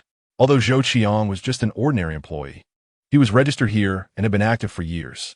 After logging in, Zhou Qiang indeed found Tianfeng Company's bounty in the reward section. The post was very popular and pinned to the top. Zhou Qiang glanced at the post. Tianfeng Company had received a large order to create a program. Everything was going smoothly, but just 5 days before the delivery time, a major bug was discovered during testing. This bug could cause the program to crash when triggered. For a program applied to large automatic machinery, a crash would lead to significant losses. More importantly, there was the issue of safety. After the bug was issued, Tianfeng Company had tried for 2 days but was at a loss. With only 3 days left until the delivery time, Tianfeng Company was anxious, and thus, they released the bounty. Almost all capable software companies in Haidong City signed up. 10 million is quite a sum. The post did not specify the bug's specific situation, only providing a brief description. Zhou Qiang looked over it a few times, but with his ability, he was insufficient to identify any issues. In fact, there were many parts he couldn't understand. Although it was early morning, Zhou Qiang still dialed Su Mei's phone. It connected in just 3 seconds. "Boss, what can I do for you?" Su Mei's voice came through. "I'll send you a link. Take a look and see if you can solve it." Given that it was about 10 million, Zhou Qiang was naturally attentive. He was in need of money at this early stage, and he didn't want to miss any opportunity to earn. Okay. Su Mei's response was very straightforward. After hanging up, Zhou Qiang sent the link. In less than 2 minutes, Su Mei called back. "Boss, no problem." Her voice was filled with disdain and confidence. "Awesome." Zhou Qiang smiled. No wonder she was a top artificial intelligence expert. In the field of computing, such people should be versatile talents. After all, compared to the programming of artificial intelligence, this little mechanical program was too simple. "All right, get some good rest. I'll come over tomorrow morning and we'll secure that 10 million. "Yes, boss." After hanging up the phone, Zhou Qiang felt a bit excited. If this 10 million could be easily secured, his funds would increase to over 27 million. He wouldn't need to be frugal anymore. For example, he could get himself a better place to live. In addition, shouldn't you get a luxury car? Right now, Zhou Qiang has no car, no house, and no girlfriend. He's a 000. Living in this world, besides taking good care of oneself, it's also about maintaining one's image. Although there are quite a few competitors this time, Zhou Qiang still has enough confidence in Su Mei. Just kidding. It's a product of the system. Chapter 23. The sound of rain-like keyboard tapping. Tianfeng Company is one of the leading software development companies in Haidong City, having received numerous honors. It can be said to be a business card for the software industry in Haidong City. The boss, Su Qiang, has powerful connections behind him. It's not hard to see from the name that Tianfeng Company has even participated in some important software development projects for the government. Su Qiang has always been a prominent guest at important tea parties in the city. This order is of great significance for Tianfeng Company, as it relates to their ability to expand beyond Haidong City and enter markets in other provinces. In order to secure this order, Su Qiang has been running around, practically breaking his legs. He even relied on many connections to obtain it smoothly. The order was commissioned by Zhou Chip Company, which ranks third nationally, making it particularly meaningful. This represents recognition. With a market value exceeding 400 billion, Zhou Chip Company is an absolute giant. Securing this order means establishing a relationship with Zhou Chip Company. Successfully completing the order would provide the first step of trust. Generally speaking, once there has been a collaboration, future collaborations become easier, as everyone prefers to work with companies with whom they have had pleasant experiences. The idea is good. However, at a critical moment, things went awry. Just as the delivery time was approaching, Zhou Qiang was prepared. Who would have thought that a bug, which even Tianfeng Company was helpless against, would arise? In fact, resolving this bug was not impossible, but time was the most critical factor. After 2 days of attempts, Zhou Qiang dared not gamble anymore. In desperation, he could only seek external help. Otherwise, this order would be ruined. The possibility of future cooperation with Zhou Chip Company would be completely gone. Among so many software companies nationwide, they would not choose a company that had failed in a previous collaboration. As the opportunity to elevate the company was about to slip away, Zhou Qiang, as the boss, was naturally anxious. The next morning, Zhou Qiang took Su Mei for breakfast, then hailed a taxi to Tianfeng Company. Upon arriving, they encountered quite a few well-known software companies from Haidong City. As the saying goes, no profit, no early rise. Everyone wanted to secure this order worth 10 million. If they were late and someone else got there first, they would be kicking themselves. The employees at Tianfeng Company had not been having a good time these past few days. With the boss angry, they could only stay late at the office. Zhou Qiang saw many employees with dark circles under their eyes. They registered at the front desk first. Zhou Qiang only wrote his name, as he was representing himself this time. In the 5th floor conference room, the front desk staff warmly guided Zhou Qiang to the location with a sweet smile. By the time Zhou Qiang and Su Mei reached the 5th floor conference room, it was already packed with people. Representatives from over a dozen software companies were present, many of whom came as individuals. For such a bounty, who wouldn't want to take it for themselves? Solving the bug relied on personal capability. Many programmers from Tianfeng Company were there, while their boss Zhou Qiang wore a worried expression. Currently, all the companies with some qualifications had arrived. Without further ado, as everyone understood the situation, Zhou Qiang directly stated, "Whoever can fix it, I'll hand over 10 million immediately." It was very direct and imposing. No one in the room had any objections. The conference room had already prepared several computers connected to the server. The arriving companies and individuals were assigned to the computers. Those who made it here were not ordinary people. The youngest among them were Zhou Qiang and Su Mei. Initially, the staff from Tianfeng Company did not pay much attention, thinking they were just employees from a certain company. Not to mention the employees of Tianfeng Company. Even Zhou Qiang did not place his hopes on Zhou Qiang. Instead, he was most enthusiastic about the technical director of another company, Highway. "Professor Wu, we trouble you this time." This Professor Wu had an impressive identity. He was not only the technical director of Highway Company, but also a professor and director in the computer department at Haidong University. His expertise in this field was unrivaled in Haidong City. At one point, Zhou Qiang had spent a fortune trying to recruit Professor Wu, but was unsuccessful. Professor Wu brought several capable programmers from his team, smiling as he said, "Su General, you are too polite. The bug that even you can't solve. We are just here to learn." Although this statement seemed modest, it revealed a lot of confidence. Under normal circumstances, Zhou Qiang might have offered a few respectful words. But now he was too anxious. Fixing this bug was a race against time. "Professor Wu, please." Zhou Qiang gestured for him to proceed. Professor Wu was not polite, taking over 2 computers with his team. Aside from Professor Wu's group, the strength of Jina Software Company was not weak either. It could be said that the 2 most hopeful companies to solve the bug were Highway and Jina. Other smaller companies were just there with a "let's see what happens" mindset. If they succeeded, it would be a big profit. If not, at least they could learn something. As the host, Zhou Qiang greeted the bosses and executives of the various companies one by one. "Thank you for coming, Mr. Li. Thank you, Mr. Wang. Thank you, Mr. Li." After greeting everyone, Zhou Qiang noticed Zhou Qiang and Su Mei. Zhou Qiang was somewhat handsome, but standing next to Su Mei, he immediately became a true background figure. Su Shiyuan's eyes lit up as he looked at Su Mei. She was simply too beautiful and had a presence that even surpassed his. Hello, hello. Zhou Qiang was thrown into the crowd and feared he wouldn't stand out.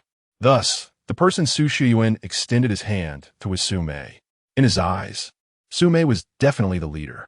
However, Su Mei smiled lightly, gracefully stepping aside and pointing to Zhou Qiang, saying, Mr. Su, this is my boss.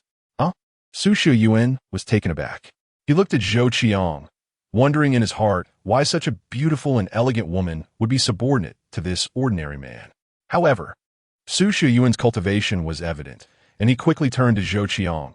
Hello, I am Su Shiyuan. Zhou Qiang. Zhou Qiang was not offended. After all, anyone would think the same.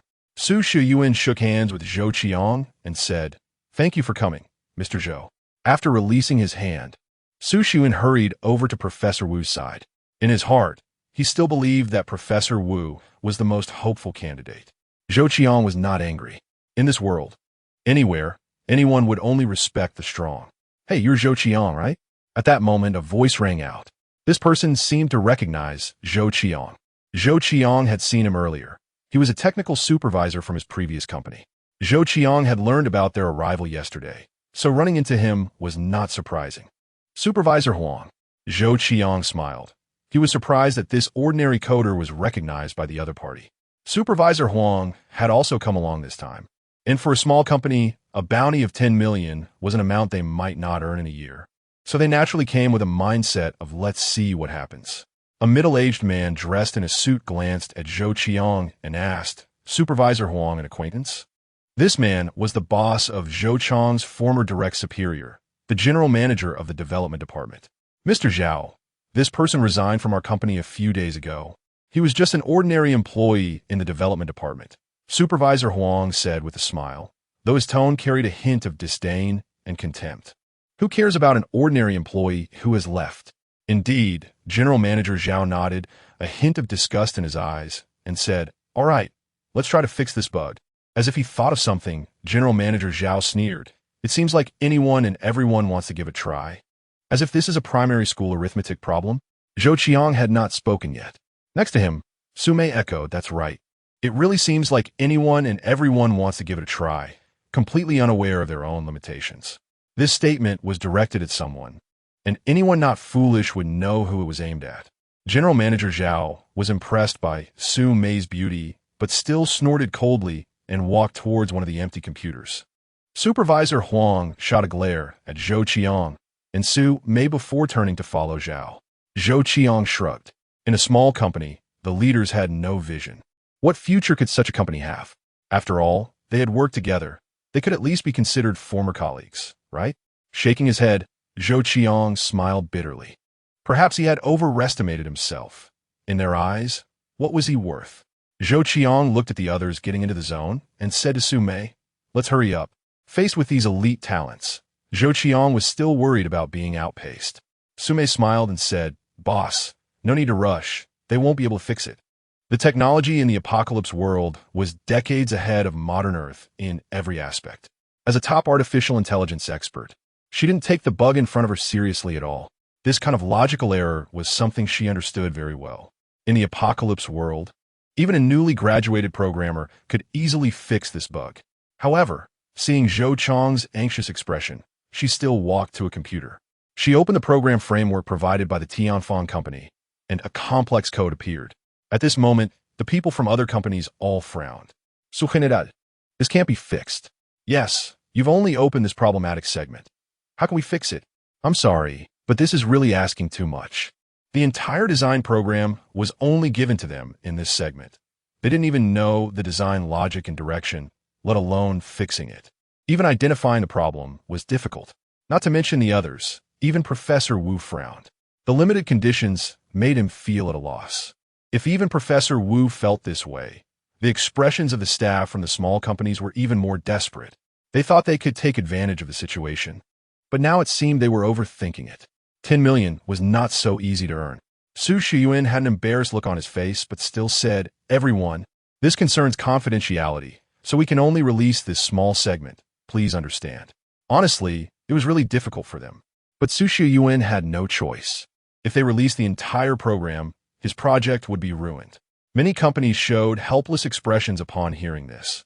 They knew they were out of luck regarding the reward. Some simply gave up. Only Professor Wu and the people from Jianan Company were still trying. Zhou Qiang looked at Su Mei with concern. He had to admit that the restrictions had raised the difficulty by several levels. Su Mei just glanced a few times and then smiled lightly. She began to move her fingers. The keyboard produced a rhythm like music, astonishingly fast. The code danced on the screen. This scene immediately attracted the attention of others. Professor Wu sneered, just putting on a show. It had to be that way.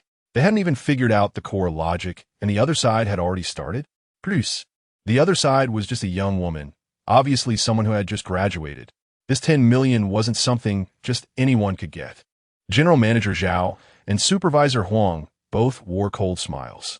A regular employee who had just left a few days ago suddenly became a boss? What kind of capability could such an employee have? They crossed their arms, their faces full of mockery. They wanted to see how Zhou Qiang and Su Mei would embarrass themselves. Su Shiyuan also looked down on them internally, but after all, they were there to help him fix the bugs. He couldn't show it. Zhou Qiang felt somewhat embarrassed. However, Su Mei seemed to ignore what Professor Wood said. Her 10 fingers moved like flying.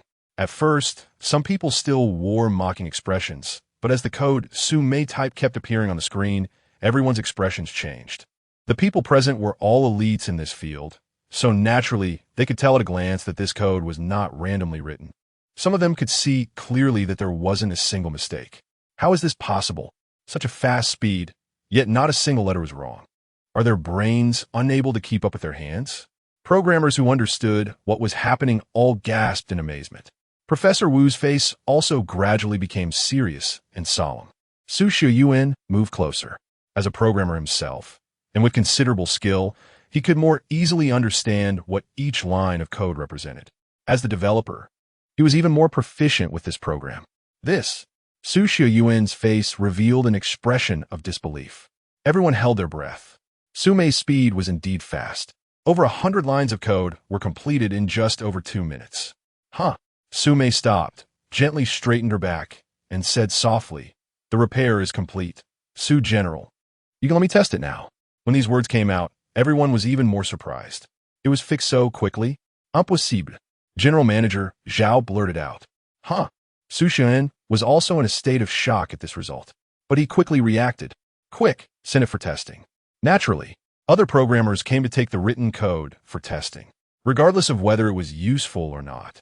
Just this speed made Su Shiyuan look at Zhou Qiang and Su Mei in a new light. He didn't know if it would work. Without even needing to consider or check, he thought, this is risky. A young person, what can they achieve? Many people around still wore expressions of disdain. Supervisor Huang bluntly stated, Zhou Qiang just resigned from our company a few days ago. He was just an ordinary employee, merely filling in code. The person he hired can't possibly fix this bug. Upon hearing this, everyone nodded in agreement. Previously, they were curious about Zhou Qiang's identity, thinking he was from some company. Now they understood. He was just an ordinary employee who had just resigned. Su Qiang, as the boss, walked up to Su Mei. Regardless of the result, thank you. But Su Mei pointed at Zhou Qiang. Su General, if you want to thank someone, thank my boss. Otherwise, I wouldn't be interested in such a reward at all. Su Shiyuan was surprised. This Su Mei seemed to be defending Zhou Qiang's position.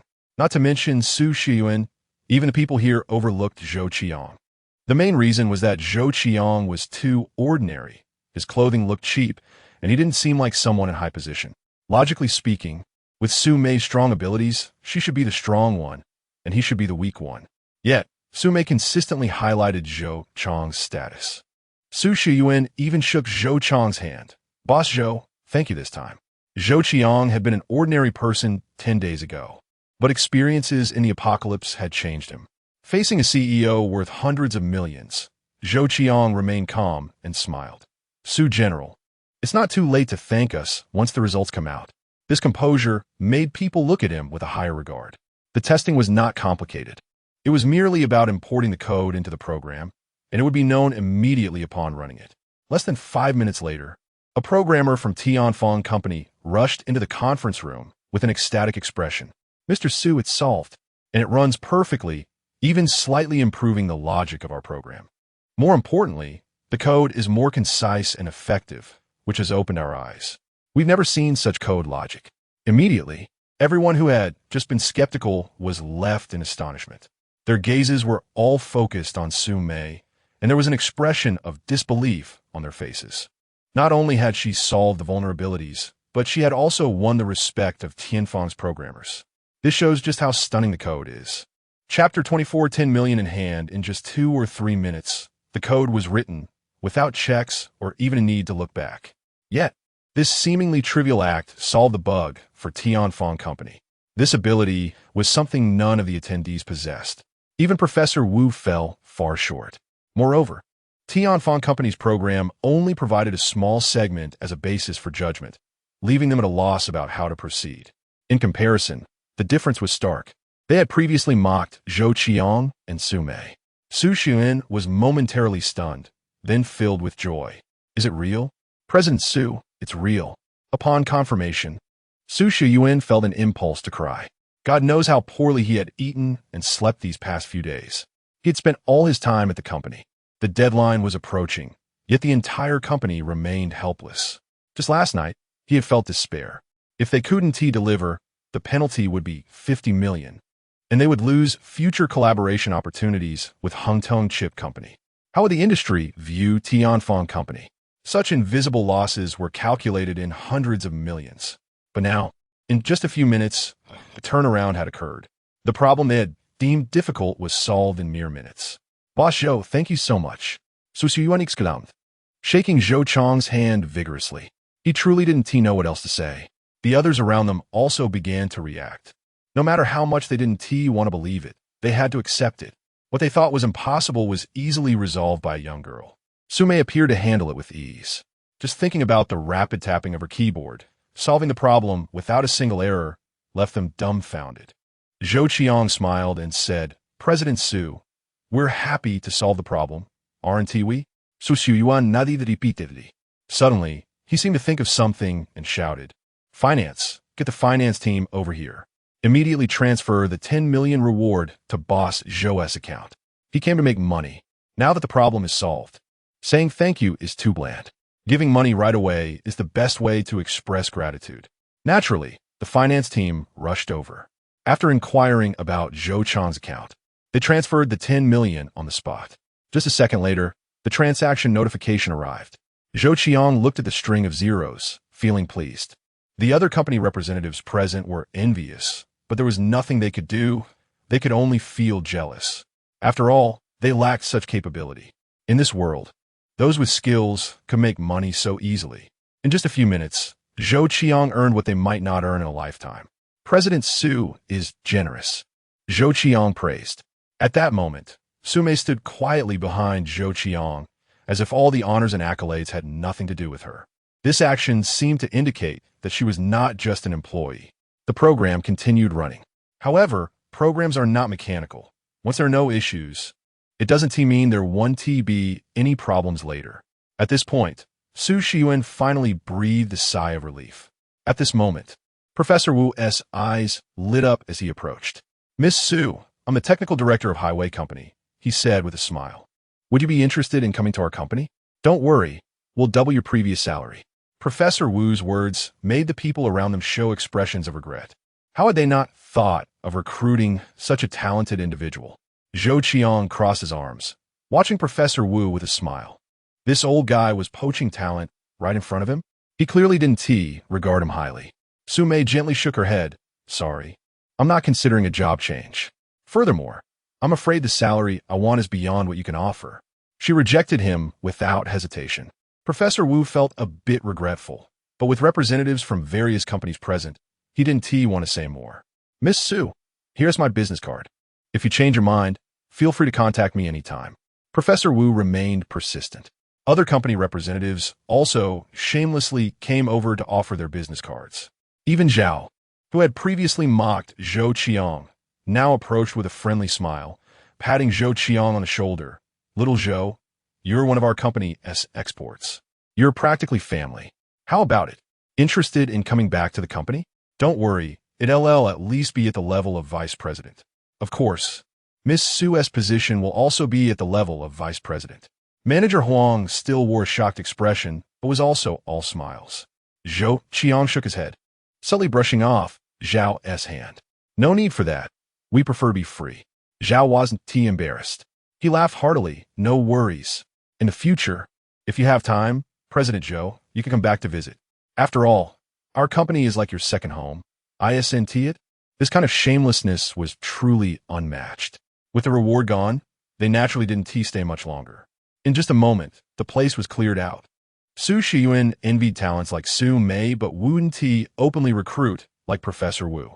Boss Zhou, you've helped me immensely. You're a great benefactor to me. Su Shiyuan said sincerely, I should treat you to a banquet to express my gratitude, but today I really can't get away. There's still some loose ends to tie up with this program. Another day, I'll definitely treat President Zhou and Engineer Su to a nice meal to show my appreciation. Zhou Qiang replied, President Su, you're too polite. Okay, let us plan for another day. The two exchanged phone numbers and added each other on WeChat. Su Shiyuan was still basking in joy, saying, President Zhou, it's settled then. Wait for my call. Zhou Qiang happily left Tianfeng Company with Su Mei. 10 million. That's 10 million. From a moment he stepped into Tianfeng Company until now, it had been less than half an hour, and he had already received this 10 million. The speed of making money was so fast that Zhou Qiang doubted he was dreaming. Inside, he felt proud for choosing artificial intelligence as his path. Now, Zhou Qiang had become a wealthy man with over 27 million in hand. Su Mei, you've done a great job. Zhou Qiang looked at Su Mei, who was following him. Bringing her to modern Earth was a huge profit, with an investment of only 300,000.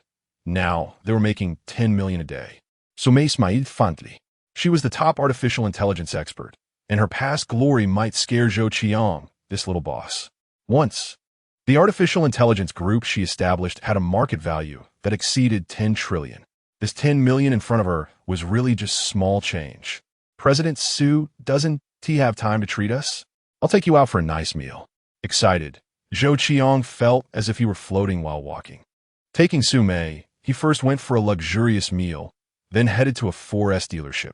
Now that he had money, he couldn't just rely on taxis for transportation. Could he? There was no need to spend big on a luxury car, but he couldn't skimp on a vehicle for commuting. Zhou Qiang didn't hesitate, considering that there might be not just Su Mei, but other special talents being synthesized and brought to the modern world. A business vehicle was the most fitting for his current needs. How much is this? Zhou Qiang walked into the 4S dealership and directly pointed at a white GL8 in the showroom. The sales associate reacted quickly, promptly providing the price. Calculate the best discount you can give me, and then give me the all-inclusive on-the-road price. If it's acceptable, I'll pay immediately and take the car. Zhou Qiang's time was limited. He didn't want to waste a single minute. The sales guy knows that you have to be straightforward with this kind of person. Otherwise, they'll just turn and leave. From the moment Zhou Qiang walked into the other 4S store to the time he completed all the paperwork, it only took half an hour. The 4S store had temporary plates, so it was very convenient and quick. Driving away from a 4S store in this brand new business vehicle, Zhou Qiang couldn't hide his excitement. A car is one of man's dreams. Although this isn't a luxury car, Zhou Qiang felt satisfied. Su Mei, sitting in the passenger seat, could understand the boss's feelings. Not everyone is born with everything, especially for those who start from scratch. Owning their first car certainly brings a different kind of emotion. Zhou Qiang drove straight to the Fuqiang processing factory. Chapter 25 Acquisition of the Machining Factory, Fuqiang Machining Factory. Zhou Qiang parked the car at the factory entrance, and from a distance, he could hear the clanging sounds coming from inside. The roar of machinery filled the air with a strong metallic feel. Su Mei got out of the car, her high heels clicking lightly on the ground as she stood with her arms crossed, exuding an air of coldness. The factory's main door was wide open. In a small machining factory like this, there weren't any technical secrets to speak of. Zhou Qiang walked into the factory and saw a dozen completed suits of armor against the wall. At first glance, they resembled the armor of medieval European knights. Although the workmanship was rough, the cold armor provided excellent protection. Large shields leaned against the wall, and 20 battle axes exuded a menacing cold gleam. Regardless of their practicality, their appearance was indeed impressive. Zhang Fuqiang, shirtless and with a cigarette in his mouth, was operating a small stamping machine to shape the armor. When he saw Zhou Qiang, he immediately stopped his work. "Boss Zhou," he said quickly, pulling out the cigarette to light it for Zhou Qiang. Zhou Qiang was now his financial benefactor. When he noticed Su Mei standing by the car, his mouth dropped open and the cigarette fell from his lips. As if realizing something, he dashed back inside like he was on fire. Moments later, he came back out dressed. "Boss Zhou, I didn't know you brought your girlfriend," Zhang Fuqiang said with an awkward smile. Zhou Qiang turned to glance at Su Mei. Indeed, she had a commanding presence. "Director Zhang, she's not my girlfriend. She's more like my secretary," Zhou Qiang replied. "You wouldn't dare to have such a girlfriend." Zhang Fuqiang's eyes flashed with surprise, and his smile grew wider. Such a secretary was not something every boss could afford. Many billionaire secretaries were not even as beautiful as Zhou Qiang's. By this logic, Zhou Qiang was quite a catch. He had to be held on it tightly. Zhang Fuqiang showed a knowing smile. "Boss Zhou, I understand." Zhou Qiang was speechless. "What do you understand? Let's go check out the armor." Zhang Fuqiang nodded and led Zhou Qiang to where the armor was stored. The style was the same as what Zhou Qiang had provided. The workmanship was surprisingly good, not as rough as he had imagined. He truly didn't expect this small factory to have such decent technology. Zhou Qiang tried assembling a set. It was very simple and quick. It used buckles. All he had to do was align the pieces, and the buckles would lock automatically. To disassemble it, a few buttons would suffice. There were no issues with the armor, and Zhou Qiang was very satisfied. The shields required little technical skill. They merely needed to be cut into shape and then polished to the edges. As long as the thickness and hardness were adequate, there would be no problems. The battle axes weighed around 50 to 60 pounds. This weight was not something an ordinary person could handle. Zhou Qiang tried lifting one with one hand, but couldn't even raise it, let alone swing it. Zhang Fuqiang asked in confusion, "Boss Zhou, what do you need this battle axe for? With this weight, very few people can lift it. Aren't we just playing dress-up?" Zhou Qiang shot Zhang Fuqiang a glance and said, "Can it be used as a decoration?" Zhang Fuqiang didn't think much of it and replied, "Boss Zhou, are you satisfied?" Zhou Qiang nodded. The armor and battle axes indeed met his requirements. However, the battle axes could only be used by the mammoth warriors. Ordinary zombies could wield them, but would be very clumsy. For the mammoth warriors, swinging this battle axe would be child's play.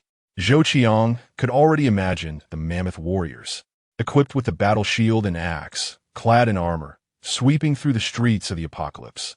"Let's go to the office and chat," Zhou Qiang said, pointing to a small building outside the factory. The two arrived at the office, which had no clerks, just a computer, a printer, and a pile of disorganized documents. Zhang Fuqiang gave an awkward smile and said, "Boss Zhou, the conditions are limited. I apologize." After sitting down, Zhang Fuqiang rummaged through the clutter and finally found some tea leaves. "Director Zhang, how long has it been since you had a client come in?" Zhou Qiang asked with a chuckle. Zhang Fuqiang's face turned a bit awkward as he sighed. "Boss Zhou, business is tough nowadays. You see, this small factory used to have over 50 employees at the beginning. But over the years, competition has increased and the equipment updates have come faster. Gradually, my factory has become like this. Not to make you laugh, but there are only 5 people left in the factory, including me. As the factory owner, I'm really just a worker at heart. If I could, I'd desell the factory at a loss and just be an employee. It would be much more comfortable than being a boss." Perhaps it had been so long since he had someone to vent to, Zhang Fuqiang opened up. He had indeed been struggling these past years. He had invested his entire fortune into this place, but continuous losses sometimes left him without even living expenses. The debts he owed meant his phone rang almost constantly. It's hard to believe that a boss who invested nearly $2 million in a machining factory would have no living expenses. But that was the reality. For this, Zhang Fuqiang felt immense shame and guilt towards his wife and children. "All right, I'll buy a machining factory. Name your price." Zhou Qiang said casually upon hearing Zhang Fuqiang's words. "What?" Zhang Fuqiang was a bit stunned, unsure if he had heard correctly. Zhou Qiang repeated, "Aren't you selling your factory? I'll buy it." Zhang Fuqiang finally understood, looking at Zhou Qiang with surprise. "Boss Zhou, are you serious?" "Director Zhang, do I look like I'm joking?" Acquiring a machining factory had always been part of Zhou Qiang's plan. This way, it would be much easier for him to create cold weapons without needing explanations, freely making whatever type of armor or weapon he wanted. While Zhang Fuqiang's factory was a bit small, it was cost-effective. Acquiring a larger and more powerful machining factory would certainly be good, but Zhou Qiang would have to spend too much upfront. Spending too much in the modern world could affect the progress in the apocalypse. Fuqiang Machining Factory still had potential, as long as the right personnel were in place. Increasing current production capacity by 20 to 30 times would be completely feasible. Seeing that Zhou Qiang was not joking, Zhang Fuqiang's heart started racing. He had put in so much effort for this factory. After several attempts to sell it, no one had taken over. He was almost pulling his hair out. Now that Zhou Qiang wanted to buy it, he was naturally overjoyed. Boss Zhou, I'm being honest here. I initially invested 180,000. I don't want much. Just give me 100,000 and the factory is yours. Zhang Fuqiang's price was very reasonable, close to what Zhou Qiang had estimated. Zhou Qiang had no intention of haggling, saying 100,000 is fine, but I have one condition. You say. Zhang Fuqiang used a respectful tone. Zhou Qiang said, Director Zhang, I need you to stay on as the factory manager, and I'll pay you 30,000 a month. This condition left Zhang Fuqiang stunned. It wasn't too bad. In fact, it was fantastic. Director Zhang, I need you to be responsible for the entire operation of the factory. I want to interfere with the management. But one thing, the tasks I assign must be completed on time, in quantity, and with quality. Additionally, I will increase the investment to have a workforce of 100 in the short term. Zhang Fuqiang was extremely happy and patted his chest, saying, Boss, no problem. This salary is much more comfortable than being my own boss. So, he directly called the boss. Zhou Qiang said, All right, let's go change the ownership now, and I'll give you the money. Acquiring a small machining factory is really not complicated. One is willing to sell, and the other is willing to buy. The transaction was completed in just a few words. For the change of ownership, Zhou Qiang entrusted a brokerage company to handle it. He spent 3,000 yuan, expecting all the procedures to be completed within 3 days. From the moment the contract was signed and the money was transferred to the account, the machining factory belonged to Zhou Qiang. Director Zhang, the employee salaries will be increased by 30 and hire as many people as you can. The next focus is to fully produce armor, shields, and battle axes. I want work to be done 24 hours a day. If you want a horse to run, you have to feed it hay. To quickly recruit enough workers, Zhou Qiang had no choice but to invest heavily. In addition to giving Zhang Fuqiang 1 million yuan, Zhou Qiang also injected 3 million yuan in working capital, enough for the factory to operate. Zhang Fuqiang was now full of enthusiasm and said, Boss, don't worry. I guarantee to complete the task. There are many unemployed people now, and with salaries not only not dropping, but also increasing by 30. Won't the workers flock over? Chapter 26, Artificial Intelligence. In just one morning, Zhou Qiang accomplished 3 things. He claimed the 10 million bounty from Tianfeng Company, bought a car, and acquired Zhang Fuqiang's Fuqiang Machinery Processing Factory. Of course, he also spent several million in the process. After having a meal with Su Mei, Zhou Qiang took her to a real estate agency. At this stage, Zhou Qiang did not plan to buy a house. He intended to use his funds wisely, and the best approach was to rent. Upon arriving at the real estate agency, a salesgirl came to greet them. Mr. Zhou, what kind of property are you looking for? The salesgirl glanced at Su Mei and was dazzled by her beauty. Compared to Su Mei, she felt like an ordinary girl. Zhou Qiang thought for a moment. Renting wouldn't require too much capital. He dismissed the idea of a regular apartment and decided to look for something better. Do you have any villas for rent? Zhou Qiang asked. The salesgirl's spirits lifted immediately. Renting a villa would earn her a significant commission. Yes, we do. She opened her computer and brought up the data. The agency had various listings with detailed descriptions. After about 10 minutes, Zhou Qiang selected 3 locations. He was efficient and did not waste time. After touring the options with Su Mei and the salesgirl, he finally decided to rent a villa located in the suburbs. The villa was large, with spacious front and backyards, and the monthly rent was substantial, 50,000. After confirming there were no issues, Zhou Qiang happily signed his name on the lease. The deposit was not cheap, considering it was a villa worth over 10 million. The villa was fully furnished, ready for immediate move-in.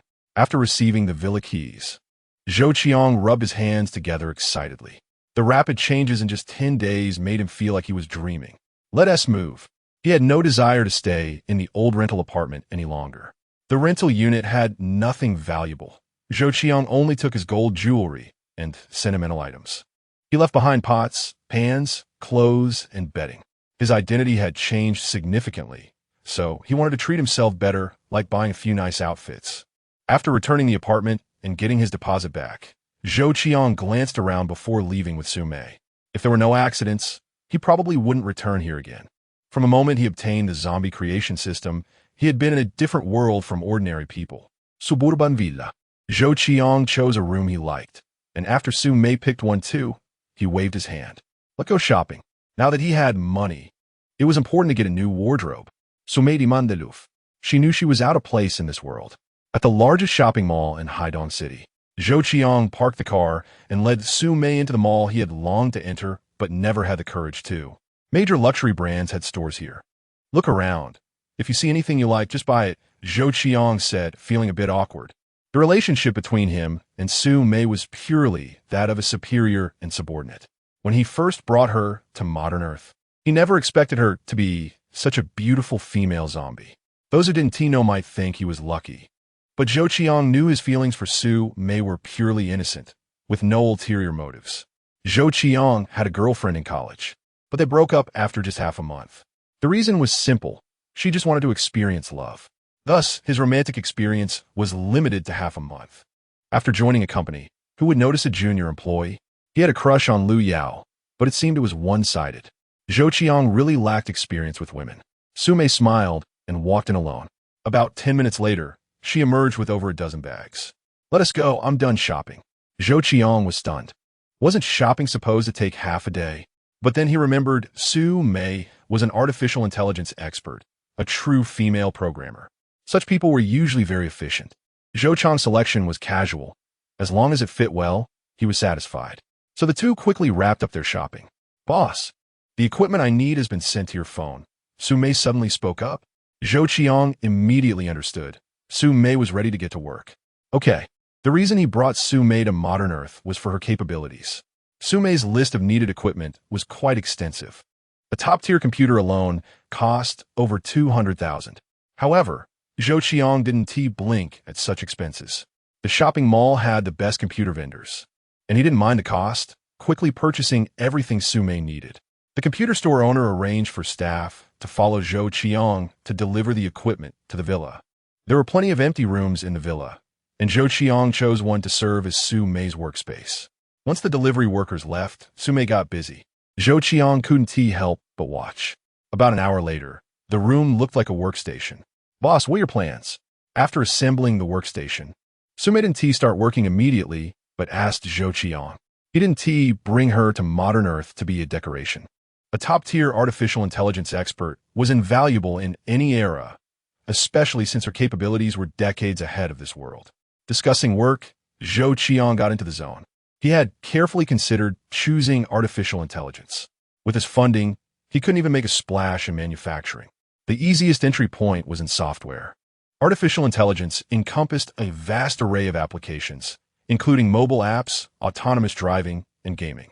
If you were to develop autonomous driving, how far could you go? What would the development cycle be? A complete autonomous driving system is quite complex, but Zhou Qiang planned to tackle it from this angle. So Mei played seriously, boss. A set of autonomous driving actually doesn't cost much. My concept of autonomous driving is different from the current technology on Earth. I need to first design a basic artificial intelligence and then integrate the autonomous driving technology into it. In this context, the autonomous driving technology under basic artificial intelligence would handle tasks, react, and manage emergencies, as well as a seasoned driver with 20 years of experience, and in some cases, it could even outperform them. Zhou Qiang was shocked. What level of driving skill did a 20-year veteran have? Yet, the autonomous driving technology controlled by basic artificial intelligence could rival such a driver. That was extraordinary. In comparison, the current market's autonomous driving technology seemed subpar. The capabilities of basic artificial intelligence and its applications far exceed your imagination. Boss, Su Mei smiled. As an expert in this field, She knew what the emergence of mature artificial intelligence would mean for this technological era. To say it plainly, controlling the field of artificial intelligence is not much different from controlling the world. Given the level of artificial intelligence, it can design intermediate AI. In a post-apocalyptic world, it would be a top-tier entity. If placed in modern Earth, an intermediate AI would be a game-changer. Whether in civilian or military fields, intermediate AI would overturn human imagination. For example, robots. Once they are equipped with AI, the difference between them and humans becomes negligible. When applied to the military field, it could lead to mass production of combat robots. Boss, let me put it this way. AI is the core. You just need to load the necessary modules to achieve the desired functions. From smartphones to computers to countless devices, all can be entrusted to AI. Su Mei tapped her head and said softly, "What's more important is that all of this doesn't require you to spend billions or hundreds of billions to see results. I can write it all by myself. Just give me some time. I only need to write the AI that is already in the brain. The only cost is time." Zhou Qiang nodded. When he chose artificial intelligence, he had already thought of all this. This is also what he wanted. No need for grand gestures. It can create tremendous waves. Being low-key does not mean lacking disruptive power. In silence, he would establish a vast technological empire. Chapter 27. Procurement Company. Su Mei was definitely a workaholic. Once Zhou Qiang determined the direction, she threw herself into her work. Even though it was just a basic artificial intelligence, Su Mei's workload was far from easy. The vast amount of code that needed to be written required time. This was something others couldn't help with. The research on artificial intelligence on modern Earth was still very superficial and couldn't be compared to the AI in Su Mei's hands. Engrossed in her work, Su Mei was practically immersed in her workstation, ignoring Zhou Qiang, her boss. "Zhou Qiang, why did you resign? Such an important matter, and you didn't discuss it with anyone. Do you have no respect for me? Are you there? I invite you to dinner." In the evening, Zhou Qiang received a message from Lu Yao. He was taken aback. After a busy day, he had completely forgotten about Lu Yao. Who would have thought she would message him now? And she even said she wanted to treat him at dinner? It was surprising. In the past, whenever Zhou Qiang wanted to invite her, he never succeeded, but now she was the one taking the initiative. Zhou Qiang couldn't help but smile. The fact that she reached out might mean she had heard about his situation. The 10 million bounty from Tianfeng Company was something Zhou Qiang had secured. It must have been circulated by Manager Zhao and Supervisor Huang in the company, and then Lu Yao found out. Zhou Qiang opened the WeChat group on his phone. Sure enough, discussions had already started. Many colleagues he knew were tagging Zhou Qiang, asking about the truth of the matter. Zhou Qiang sneered and immediately blocked Lu Yao on WeChat, then deleted her. Any last shred of goodwill he had for her vanished. Just then, he received a message from Liying. "Qiangzi, you're amazing. You actually secured the 10 million from Tianfeng Company." Zhou Qiang smiled and replied, "Liying, come out. The usual place." "Ha, now you're a tycoon. I won't hold back and will take a hefty cut from you." Liying quickly responded. Putting away his phone, Zhou Qiang walked over to Su Mei's workstation. Su Mei was still typing away at code, her speed unchanged. "Do you want to go out for dinner with me?" Zhou Qiang called out. Su Mei didn't even turn her head, just waved her hand dismissively, signaling Zhou Qiang to leave. Faced with a workaholic, Zhou Qiang didn't insist. He drove to the roadside stall he used to frequent with Liying, where Liying was already waiting. "Wow, you changed your car," Liying said. His eyes filled with envy, but mostly he was happy for Zhou Qiang. Zhou Qiang said, "I was just lucky to meet someone powerful." He didn't elaborate much. After ordering food and having a few drinks, Zhou Qiang said, "Liying, I'm planning to set up a procurement company. Come help me." The purpose of the procurement company was to prepare for the apocalypse. In the apocalypse, there would be gold everywhere, but food, water, and some living supplies would be in short supply. These could only be obtained from the modern world. Zhou Qiang needed to recruit people. He couldn't do everything himself. Doing so would only wear him out. Sure, Liying's response was very straightforward. He wasn't happy in his current small company and had no better options. Now that Zhou Qiang was inviting him, he wouldn't hesitate. Liying had no doubts about Zhou Qiang's ability. After all, he had just made 10 million that morning, which was enough to start a procurement company. A procurement company was somewhat similar to a trading company, just earning a commission. Such companies could be established without a large investment. Agreeing to Zhou Qiang's proposal made Liang somewhat excited. "Qiangzi, let's work hard together." Zhou Qiang nodded and said, "I plan to hand over the procurement company to you. I won't interfere with how to set it up. I'll just provide the funding. You have half a month to get it running." As a hands-off manager, Zhou Qiang was getting the hang of it.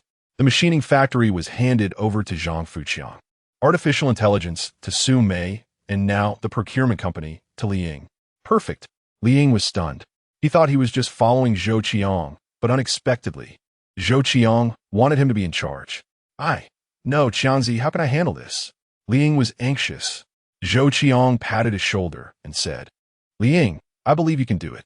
You can recruit some knowledgeable people to do the work. Just keep control of the overall direction. No one is born knowing everything. Everyone needs to learn." This trust touched Liang.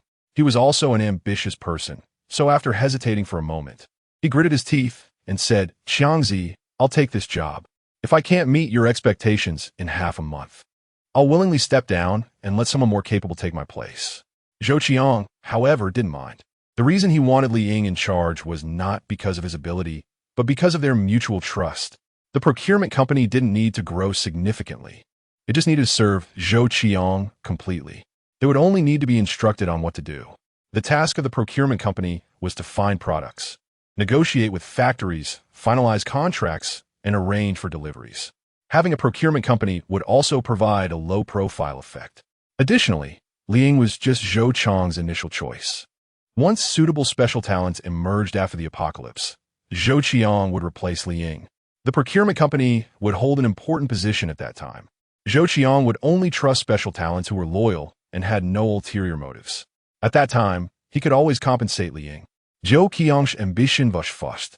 Backed by the apocalypse, there were so many things he could do, whether in technology or medicine. Anything he could get involved with, Zhou Qiang would participate.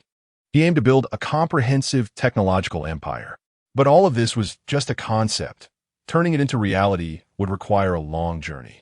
While eating with Liang, Zhou Qiang communicated his ideas. "You don't need to worry about customers. I'll handle that part. The procurement company will need to rent a large warehouse in the suburbs for material turnover. You'll need to manage that as well." Now that Zhou Qiang was in a position of authority, Liang quickly changed his attitude towards him. He understood the distinction between public and private matters. The next day, Zhou Qiang got up early, bought breakfast, placed it on the table, and then headed out. He didn't need to worry about Su Mei, the workaholic. Once she was in work mode, she was inverting day and night. Driving, Zhou Qiang headed straight for the old street market in the suburbs. The chopping knife was indeed useful. Not only was it cheap, but it also wasn't classified as a control weapon. Zhou Qiang had personally tested its practicality, and the zombie minions found it easy to use.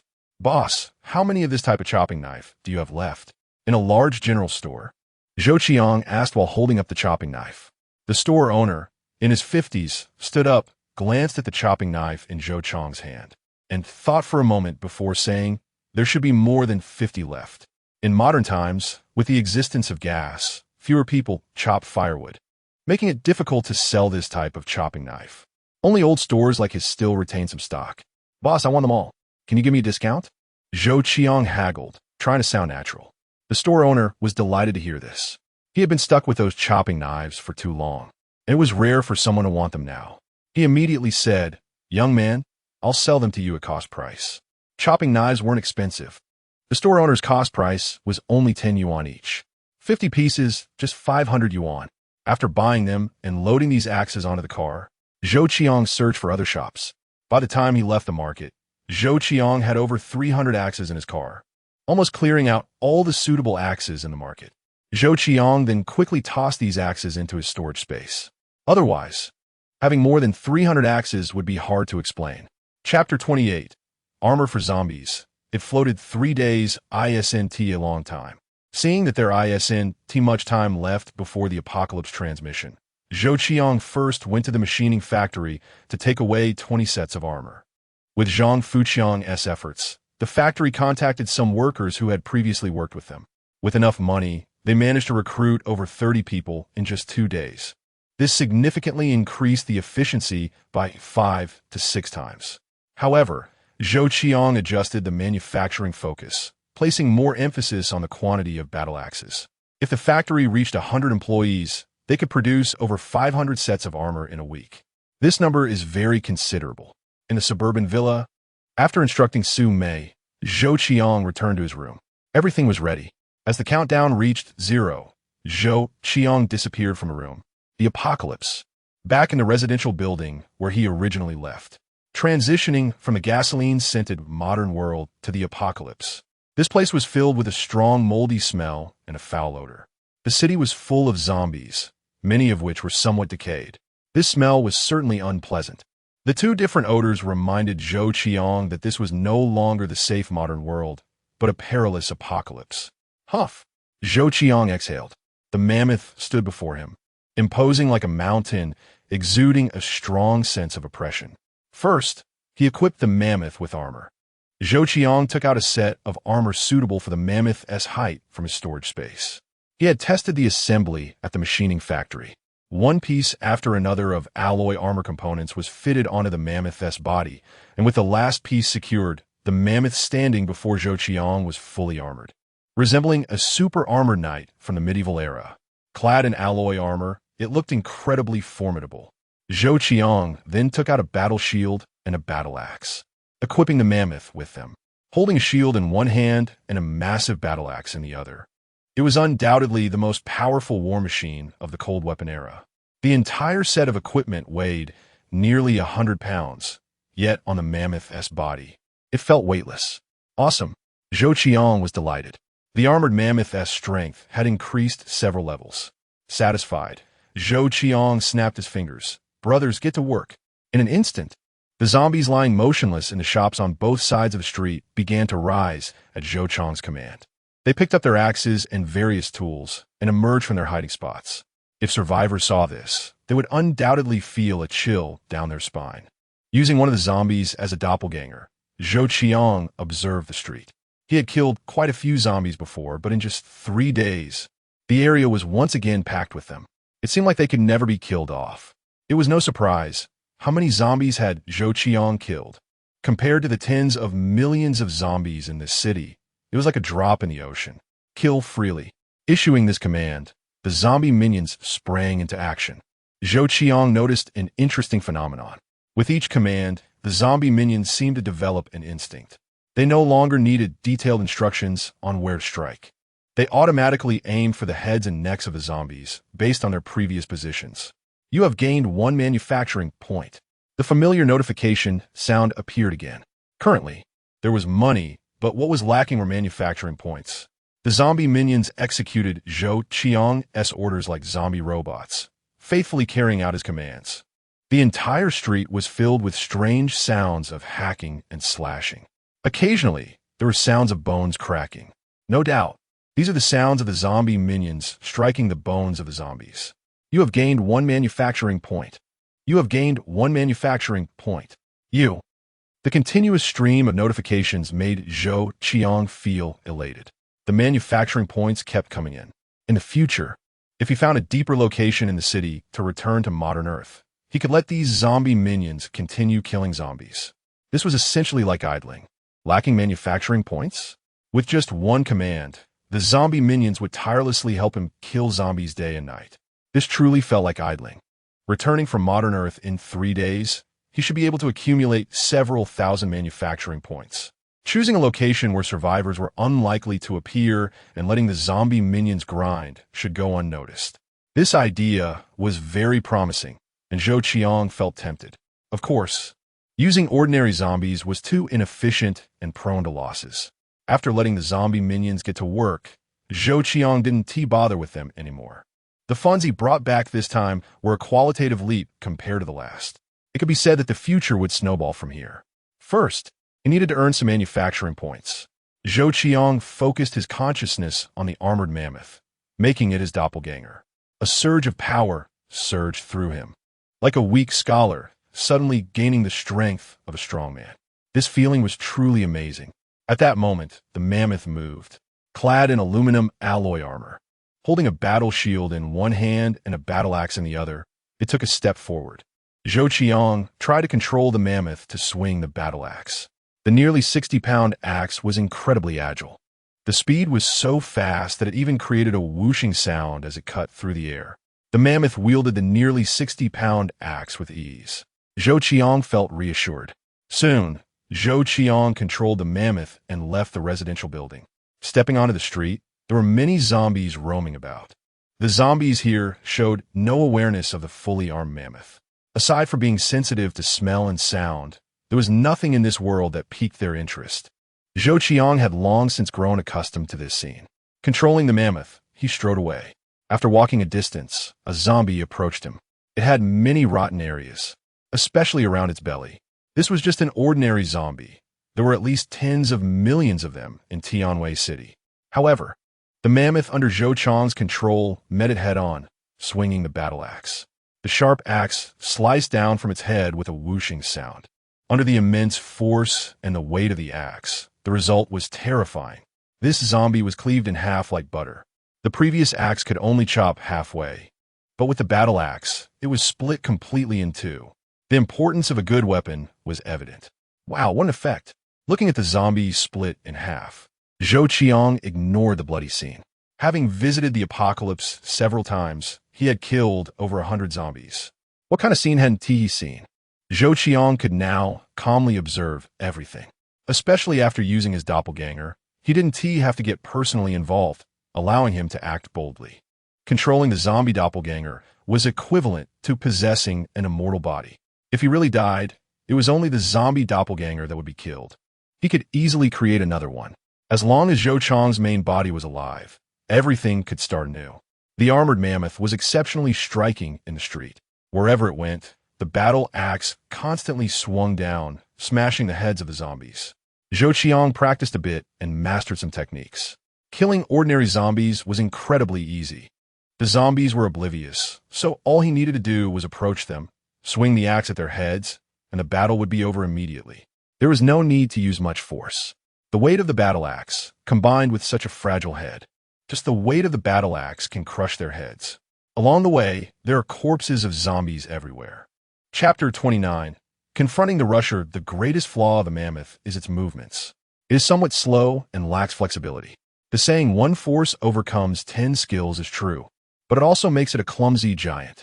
If it encounters a swift, mutant zombie, the mammoth's strength will be of no use. Crack! The battle axe struck down, shattering a zombie's skull. The sound of bones breaking echoed in the air. You have gained 1 manufacturing point. Under Zhou Qiang's control, the mammoth shook off the bits of flesh stuck to its battle axe. After killing for nearly half an hour, the mammoth felt no fatigue. Zhou Qiang sensed a continuous source of power within it. The terror of zombies lies in this characteristic. Humans have physical limits, but they do not. You have obtained a special talent fragment. Zhou Qiang paused at this notification. After killing for a while, a special talent fragment finally appeared. Zhou Qiang glanced at his manufacturing points, 411 points. Unknowingly, he had surpassed 400 points. To accelerate the acquisition of manufacturing points, Zhou Qiang withdrew his consciousness from the mammoth avatar. In the residential building, Zhou Qiang stood up from the bed. Manufacture 4 mammoths. As a command was given, particles of light appeared and gathered into 4 mammoths. 2 minutes later, the manufacturing was complete. 4 tall mammoths stood before Zhou Qiang. With previous experience, he was much calmer this time. He took out the armor from storage space and equipped the mammoths. Fortunately, improvements made during the design phase allowed for easy assembly. Half an hour later, the 4 fully armed mammoths stood straight in front of Zhou Qiang. They resembled armored knights, holding shields in one hand and battle axes in the other. Zhou Qiang felt a surge of joy. With the addition of these 4 new mammoths, his strength naturally increased. Let's go kill zombies. He instructed the 4 armed mammoths, which coldly left the residential building and entered the street. After designating a location for them, Zhou Qiang controlled one of the mammoths while the other 3 faithfully executed his commands. Being zombies, their execution of orders was incredibly stiff. One of the mammoths walked directly in front of Zombie, stiffly raised its battle axe, and swung down towards the zombie's head. The movement was slow, but it was powerful. Luckily, the zombie was also daft and had no idea what dodging meant. The force of the blow nearly split it in half. After killing one, the mammoth robotically moved towards the next zombie. The 3 mammoths were efficient at killing zombies, 1 axe per zombie. How could not be fast? Seeing their efficiency, Zhou Qiang finally felt relieved. He withdrew his consciousness from the controlled mammoth, which then received Zhou Qiang's command to attack the zombies nearby. The 4 mammoths were incredibly strong. Wearing aluminum alloy armor, with shields and battle axes, they pushed through the street side by side. Zhou Qiang did not pay them much attention, instead transferring his consciousness to the first mammoth and turning it into his avatar. His plan was to manufacture 20 mammoths. He needed to utilize the 20 sets of armor effectively. This street was merely a suburban area, and there weren't too many zombies. In just a short time, Zhou Qiang cleared most of the zombies from the street. He arrived at a corner of the street. This was an intersection. The direction ahead led to the city center, while the left and right were streets running through a neighborhood. The number of zombies at the intersection was massive. Suddenly, Zhou Qiang stopped. At this intersection, he spotted a rusher. The rusher wasn't very tall, about 1.7 meters, but its lower limbs were long and thick, with astonishing running and jumping abilities. It had long, sharp claws. The rusher gave Zhou Qiang the impression that if it stood in front of Mammoth, it would look more like a dwarf. Its evolution was still within the human range, but it had a slight hunch in its back. This rusher was mingling among the zombies, moving along with them. If one wasn't observant, it would be hard to spot it among the crowd of zombies. Zhou Qiang already had 3 rusher fragments in hand. Previously, when he only had ordinary zombies, he was extremely cautious about the rusher. But now it was different. With the mammoth avatar fully armed, Zhou Qiang felt a surge of excitement. He was just looking for a rusher, and now he encountered one. In the city of Tianwei, both mammoths and rushers were just first-tier mutated zombies. This type of mutated zombie was at the bottom of the zombie hierarchy and was not rare. Here, their figures could be seen on the streets. Without much hesitation, Zhou Qiang controlled the mammoth avatar, raised its battle axe, and walked towards the rusher. He squeezed into the crowd of zombies without starting a massacre. Holding the shield in one hand, the mammoth avatar pushed aside some zombies, gradually getting closer to the rusher. The rusher remained oblivious, continuing to wander among the ordinary zombies. Zhou Qiang was a bit more cautious with mutated zombies, as they were not like ordinary zombies. Their senses and sense of smell were much sharper. They could even sense hostility directed at them. As the mammoth avatar drew nearer, the rusher seemed to sense something. It stopped and fixed its gaze on the mammoth avatar. Before Zhou Qiang could get any closer, the rusher sprang into action. It dashed forward, its sharp claws tearing through the zombies in its path. Any zombie that came into contact with its claws suffered deep wounds, black blood oozing from them. With a terrifying leap, the rusher quickly reached the mammoth avatar. It jumped off a zombie, propelling itself towards the mammoth. The zombie it landed on had its chest caved in under the force. Using this momentum, the rusher raised its claws and aimed to slash at the mammoth's head. Clang! Zhou Qiang reacted quickly, commanding the mammoth avatar to raise its shield. The wide shield blocked the rusher's attack. The sound of claws striking metal rang out.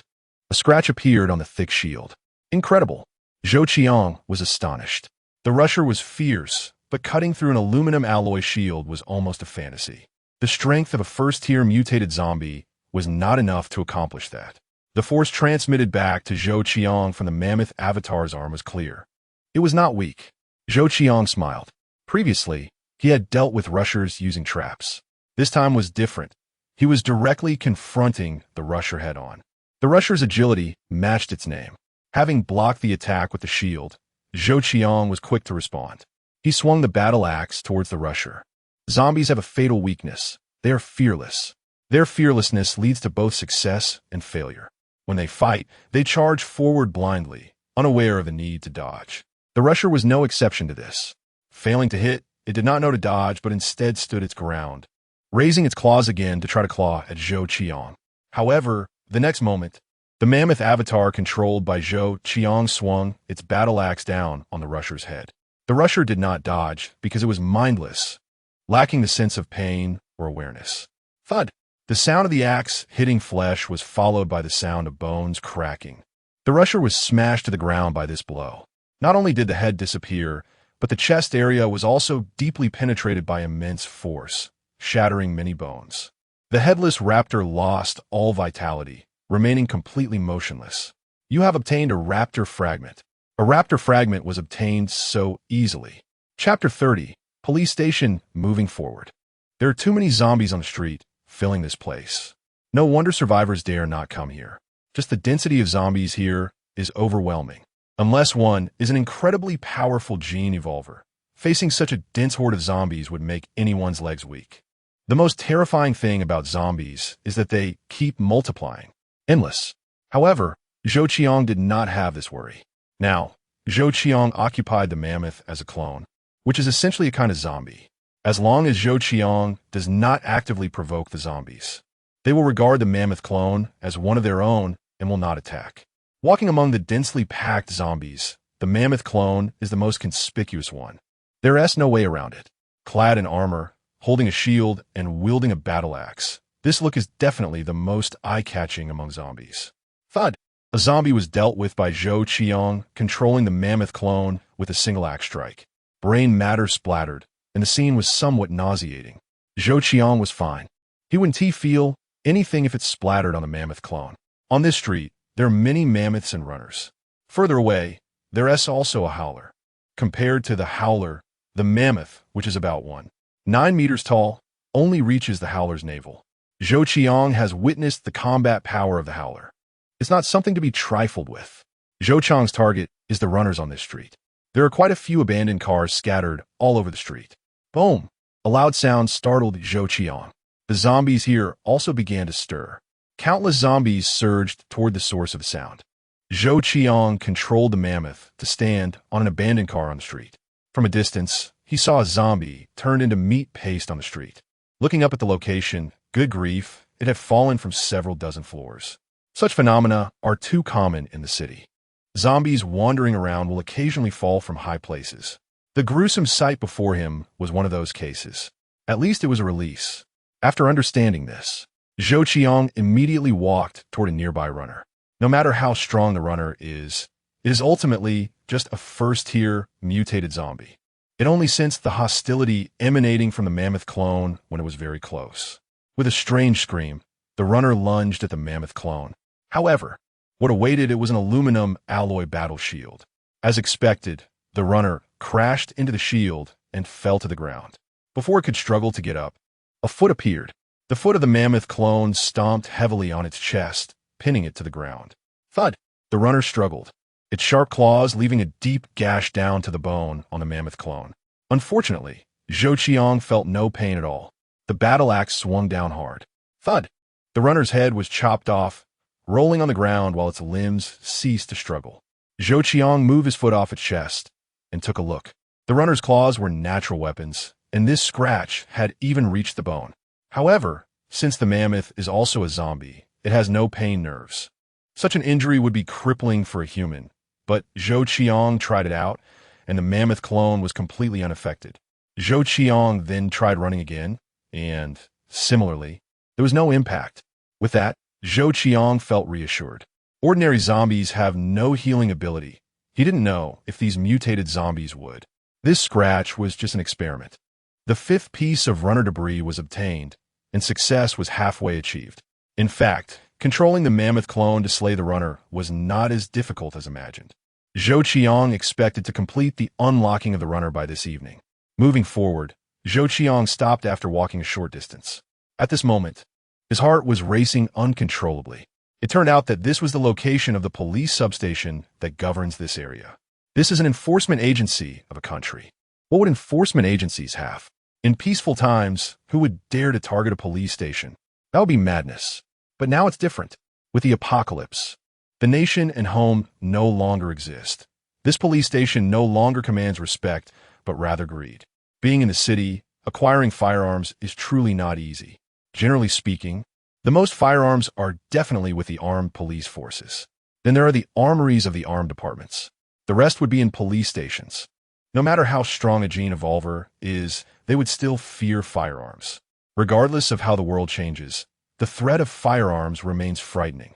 Zhou Qiang controlled the mammoth clone and walked toward the police station. There were quite a few zombies here, and occasionally he could see zombies in police uniforms. Soon, Zhou Qiang's eyes lit up. He saw a police zombie wandering around at the entrance, and it had a holster at its waist, bulging with what was clearly a firearm inside. This was a gun. Zhou Qiang was overjoyed. Since he was controlling the mammoth clone, a zombie, entering here would definitely pose no danger. Zhou Qiang unceremoniously directed the mammoth clone toward the police zombie. Now Zhou Qiang could confirm that no survivors had been here. Otherwise, this police zombie would have been taken care of long ago. Even in this police station, it hadn't been rummaged through by survivors, which was definitely a boon for Zhou Qiang. The police zombie had no awareness of the approaching danger. After all, it was completely mindless, just an ordinary zombie. Zhou Qiang approached and raised his hand. The battle axe swung down. Thud! A light sound, and the police zombie was slain on the ground. Zhou Qiang crouched down and took the holster from its waist. Sure enough, there was a handgun inside. Zhou Qiang's hands trembled slightly. He couldn't help it. He was just an ordinary person.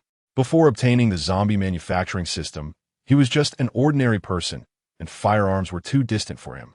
The mammoth's hands were not very suitable for testing this handgun.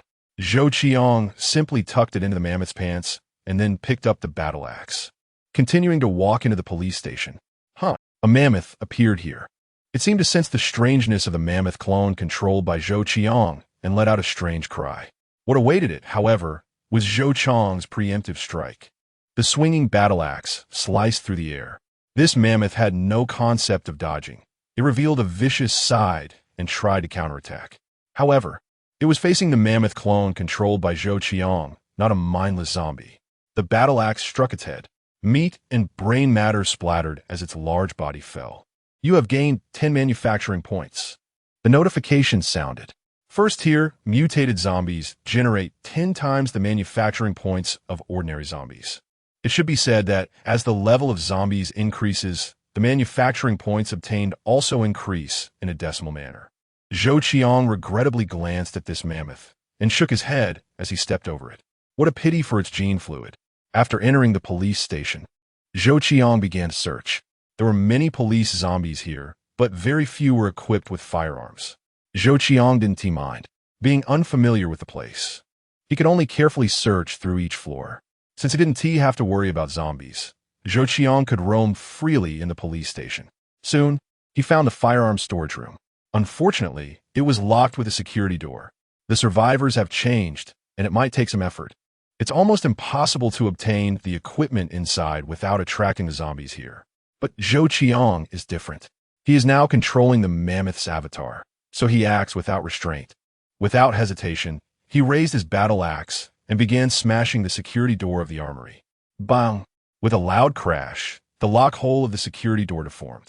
This loud noise also attracted countless zombies, who then became agitated and rushed towards the source of the sound like madmen. Zhou Qiang didn't care and swung again, hitting the same spot hard. The security door wasn't that sturdy. After all, this is a police station. Who would dare to break in so openly?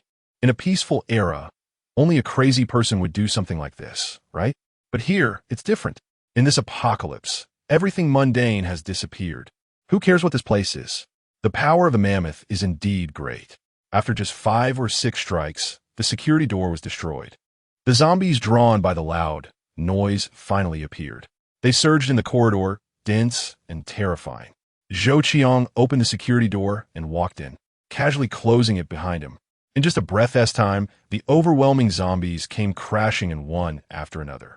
This type of security door opens from the outside, and as they rushed in, one after another, they ended up pressing against the door tightly. As a result, the security door became incredibly solid. More and more zombies arrived, completely blocking the door. The zombies in front wanted to pull away, but it was impossible. They were all wedged against the door, finding it difficult to move even a bit. Inside the armory, there was a table and a chair with registration materials on top. Since the apocalypse, no one had come in here, and everything remained as it was. At the innermost part of the armory, there was a tall, iron safe. It goes without saying that it contained firearms. Zhou Qiang swallowed, but unfortunately, the mammoth's avatar couldn't perform this action. Without hesitation, Zhou Qiang swung his battle axe again. In fact, both the security door outside and the safe here were connected to alarm systems. But after more than 3 years of the apocalypse, The entire city had long lost power, rendering these interconnected alarm devices ineffective. Zhou Qiang was causing havoc here, and apart from attracting even more crazed zombies at the entrance, there were no other consequences. The safe here wasn't too thick, and under Zhou Qiang's repeated strikes, it was soon destroyed. Zhou Qiang opened the safe. Inside, there were over 20 scattered handguns. In addition to the handguns, there were 5 submachine guns. A large number of magazines were also scattered about. Besides the firearms, there were several bulletproof vests hanging in the safe, lined up in a row. Chapter 31. Can zombies actually be enhanced? Looking at these firearms, Zhou Qiang couldn't help but drool. The armory had large duffel bags, and without hesitation, Zhou Qiang stuffed all the guns inside. He didn't leave out anything related to firearms, from magazines to loose ammo. By the end, he even included bulletproof vests. These vests were police-issued, genuine bulletproof gear, perfect for defending against first- and second-tier zombies. As an ordinary person, this bulletproof vest was timely for him. Wearing alloy armor wasn't very realistic, but a bulletproof vest, while it couldn't cover the entire body, could protect vital areas. The zombie minions wouldn't need it, but survivors definitely could. In the apocalypse, aside from food and water for survival, weapons were just as crucial. Classifying bulletproof vests as weapons was entirely reasonable. Zhou Qiang would definitely come into contact with survivors. Surely, the bulletproof vest could be exchanged for some good items, right? After packing the bulletproof vests into a full bag, Zhou Qiang glanced at the other police equipment in the armory. There were naturally batons, and dozens of riot shields were present. There were also many anti-riot tools like tasers. Zhou Qiang had his eye on the riot shields. Their defensive capability was no less than the aluminum alloy he crafted himself. Riot shields weren't something everyone could purchase. On modern Earth, it was nearly impossible for an ordinary person to buy one.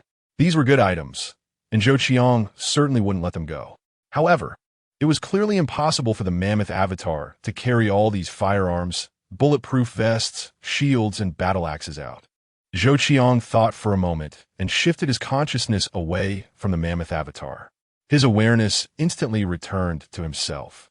This kind of mental transfer was indeed miraculous. He crossed nearly 2 kilometers without any impact. Zhou Qiang got up from the bed and moved around a bit.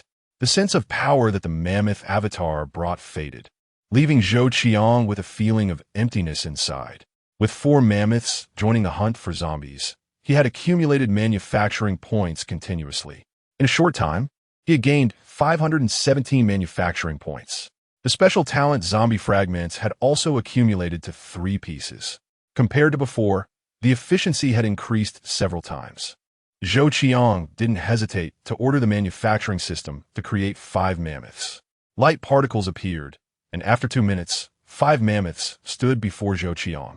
They were tall and exuded a chilling sense of power. You can attempt to enhance them. The system's prompt appeared. Zhou Qiang was taken aback. This prompt wasn't about gaining manufacturing points. It was a long-awaited guidance prompt. This was the authentic system voice. Its appearance indicated that a new function had emerged. Enhance? Zhou Qiang opened the zombie manufacturing system panel, but didn't discover anything special. However, when his gaze landed on the newly manufactured mammoths, a miraculous scene unfolded. A faint window appeared on one of the mammoths. Strength, toughness, speed. 3 small options appeared. The plus signs indicated that they could be enhanced. The mammoths had only 3 enhancement options. Strength and speed were self-explanatory, while toughness, in Zhou Qiang's view, should represent muscle strength. Zhou Qiang tried to focus on strength. Would you like to spend 1 mammoth fragment to enhance 1 point of strength? Yes, no. Without fully understanding it, Zhou Qiang didn't make a choice. Mammoth fragments? He didn't expect that besides unlocking mammoths, they could also be used for enhancement. 1 fragment corresponds to 1 point of strength? Zhou Qiang didn't know what 1 point of strength specifically represented and what the current strength of the mammoths was. Enhancing strength could give the mammoths a significant boost. However, Zhou Qiang leaned more towards enhancing the speed of the mammoths. A mammoth with speed and strength would truly be powerful, as long as the speed matched. Crushing the swift ones would be too easy. Zhou Qiang focused on speed. Would you like to spend one mammoth fragment to enhance 1 point of speed? Yes, no. The same prompt appeared again, confirming that the speed of the mammoths could indeed be enhanced. Upon reflection, through enhancement, it was entirely possible to create a monstrous zombie. For instance, if the swift ones already had fast speed, what would happen if their speed was continuously enhanced? Would it become so fast that it couldn't be perceived by the naked eye? He didn't know if there was an enhancement limit. There was no way to test this. After all, Zhou Qiang currently had only a pitiful single mammoth fragment. His focus was on unlocking the swift ones for now, almost avoiding the hunt for mammoths. After some thought, Zhou Qiang temporarily ignored the enhancement function. He repeated the earlier actions of assembling armor for the mammoths. After taking out armor, shields, and weapons, he spent half an hour equipping them. By now, the number of mammoths under Zhou Qiang's command had exceeded 10. This was a force that couldn't be ignored. Especially after being fully armed, their combat power had increased by at least 1 tier. He issued orders to the 5 mammoths to reach the police station. Like 5 robots, the mammoths left the residential building, charging through the streets toward the police station. Not only that, but the other 4 mammoths that were already on the street slaughtering zombies joined forces with the newly minted 5 mammoths, forming a team of 9 mammoths, marching towards the police station with great momentum. On the street, a scene emerged that was completely different from this apocalypse. 9 mammoths clad in rough aluminum alloy armor, wielding battle shields and battle axes, strode forward. When encountering other zombies, they didn't attack, but simply charged through. The strength of ordinary zombies was far too inferior compared to them. The mammoths shoved these zombies aside, ignoring the fallen ones. This was Zhou Qiang's reinforcement. Zhou Qiang returned to the bed, and his consciousness once again entered the mammoth at the police station, making it his avatar. Outside the armory security door, it was packed with zombies, making all sorts of horrifying sounds. The zombies at the front were pinned against the security door, their only action being to claw at it with their fingers. Zombies didn't feel pain. Even if their fingers were broken to the bone, they still clung to the door. This resulted in the security door being splattered with dark zombie blood. Relying solely on the mammoth avatar to take on so many zombies was nearly impossible. There were just too many of them. Once they swarmed, even with armor protection, the mammoths would be overwhelmed and unable to move. The mammoths were only first tier. They weren't powerful enough to ignore so many ordinary zombies. Thus, Zhou Qiang wisely remained still, waiting for reinforcements to arrive. The police station was less than 2 kilometers from the residential building, and half an hour later, the 9 mammoths arrived at the police station. Clear out the zombies here. Zhou Qiang issued the command. The 9 mammoths, who had just been on the move, transformed into fierce hunters under Zhou Qiang's orders. They raised their battle axes and began to slash away. The 9 mammoths charged toward Zhou Qiang's position, and not a single ordinary zombie was a match for their axes. Wherever the mammoths passed, there were corpses of zombies everywhere. Finally, they reached the corridor, which was packed with zombies, densely filled. The mammoths, like robots, followed Zhou Qiang's commands without hesitation, raising their battle axes and madly swinging them down like chopping melons, then lifting their axes to strike again. They mechanically repeated this action. The zombies here were almost facing away from them. One by one, their heads were cleaved, but they did not understand what was happening. In an instant, a brutally violent scene unfolded in the corridor. The terrifying slaughter brought by the 9 mammoths was too horrifying to watch. There were many zombies in this corridor, but they could not withstand the onslaught of the 9 mammoths. After several minutes, the last zombie fell. Bang! Zhou Qiang controlled a mammoth avatar and kicked the security door. The door swung open. What came into view was a corridor filled with the bodies of zombies, most of their heads smashed open. The brutality of the scene and the horror of what he saw made Zhou Qiang's heart tremble. A strong stench filled the air. The dark liquid from the zombies had stained the entire corridor floor. The 9 mammoths were covered in this liquid. They stood before Zhou Qiang like 9 war gods. Suppressing his discomfort, Zhou Qiang ordered the 9 mammoths to carry the riot shields. Let's go. Zhou Qiang controlled the mammoth avatar to lead the way forward, followed by the 9 mammoths. As they walked through this hellish corridor, Zhou Qiang's heart trembled. Even though they were zombies, what difference was there between them and humans after death? The apocalypse truly felt like a purgatory. Chapter 32. Manufacturing the raptor, Zhou Qiang walked out of the police station. The tension in his nerves finally relaxed, but his heart felt heavy. Zhou Qiang's consciousness was in the body of the mammoth. This sensation was strange. There was no need to breathe, no pain. It felt like being a robot. Zhou Qiang made a deep breathing motion, but when it reached the mammoth's body, it was in vain. The mammoth didn't have a respiratory system. It made sense when he thought about it. The zombie's organs had long since rotted away, losing all human functions. They could still move, driven by a virus that mutated their genes. Essentially, they were just walking corpses. A person without a soul is, in a meaningful sense, dead. The scene in the corridor of hell made Zhou Qiang's emotions a bit low.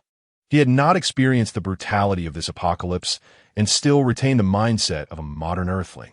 However, he knew very well that his emotional state was meaningless. The billions of humans in the Blue Star Dragon Kingdom were already soulless shells.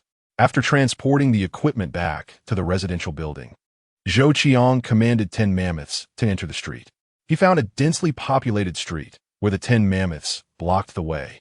With a command from Zhou Qiang, the 10 mammoths advanced. They raised their battle axes and chopped down any zombies they encountered. Like robots, they were more akin to harvesters. Wherever they advanced, zombies fell. Cut down. This scene was too violent and visually shocking. You have gained 1 manufacturing point. You have gained 1 manufacturing point. Rows of notifications appeared. In this street, there were also raptors and mammoths. However, Zhou Qiang no longer needed to fear them. The combined strength of 10 mammoths could instantly slay opponents of the same level.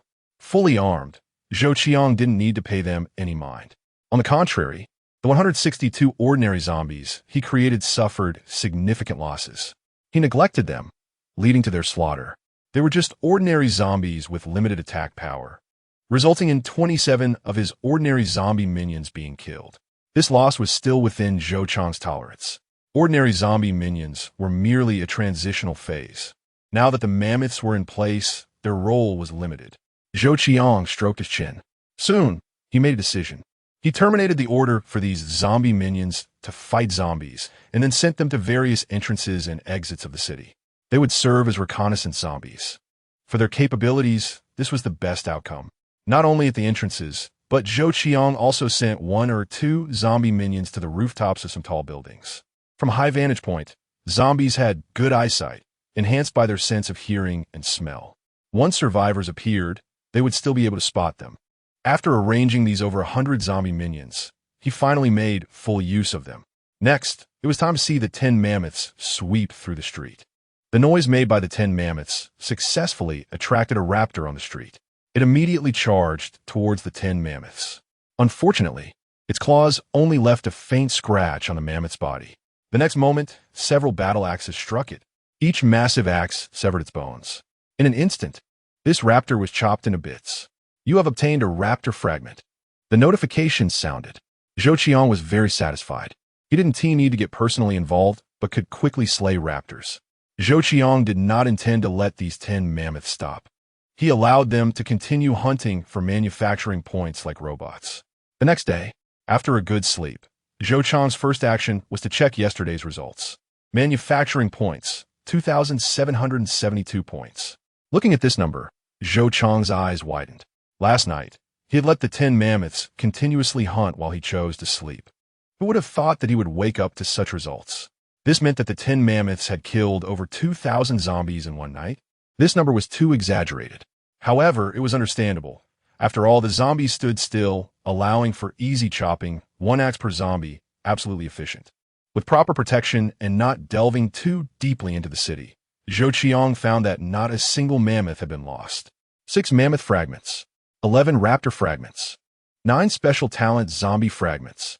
This harvest made Zhou Qiang delighted. He immediately unlocked the raptor.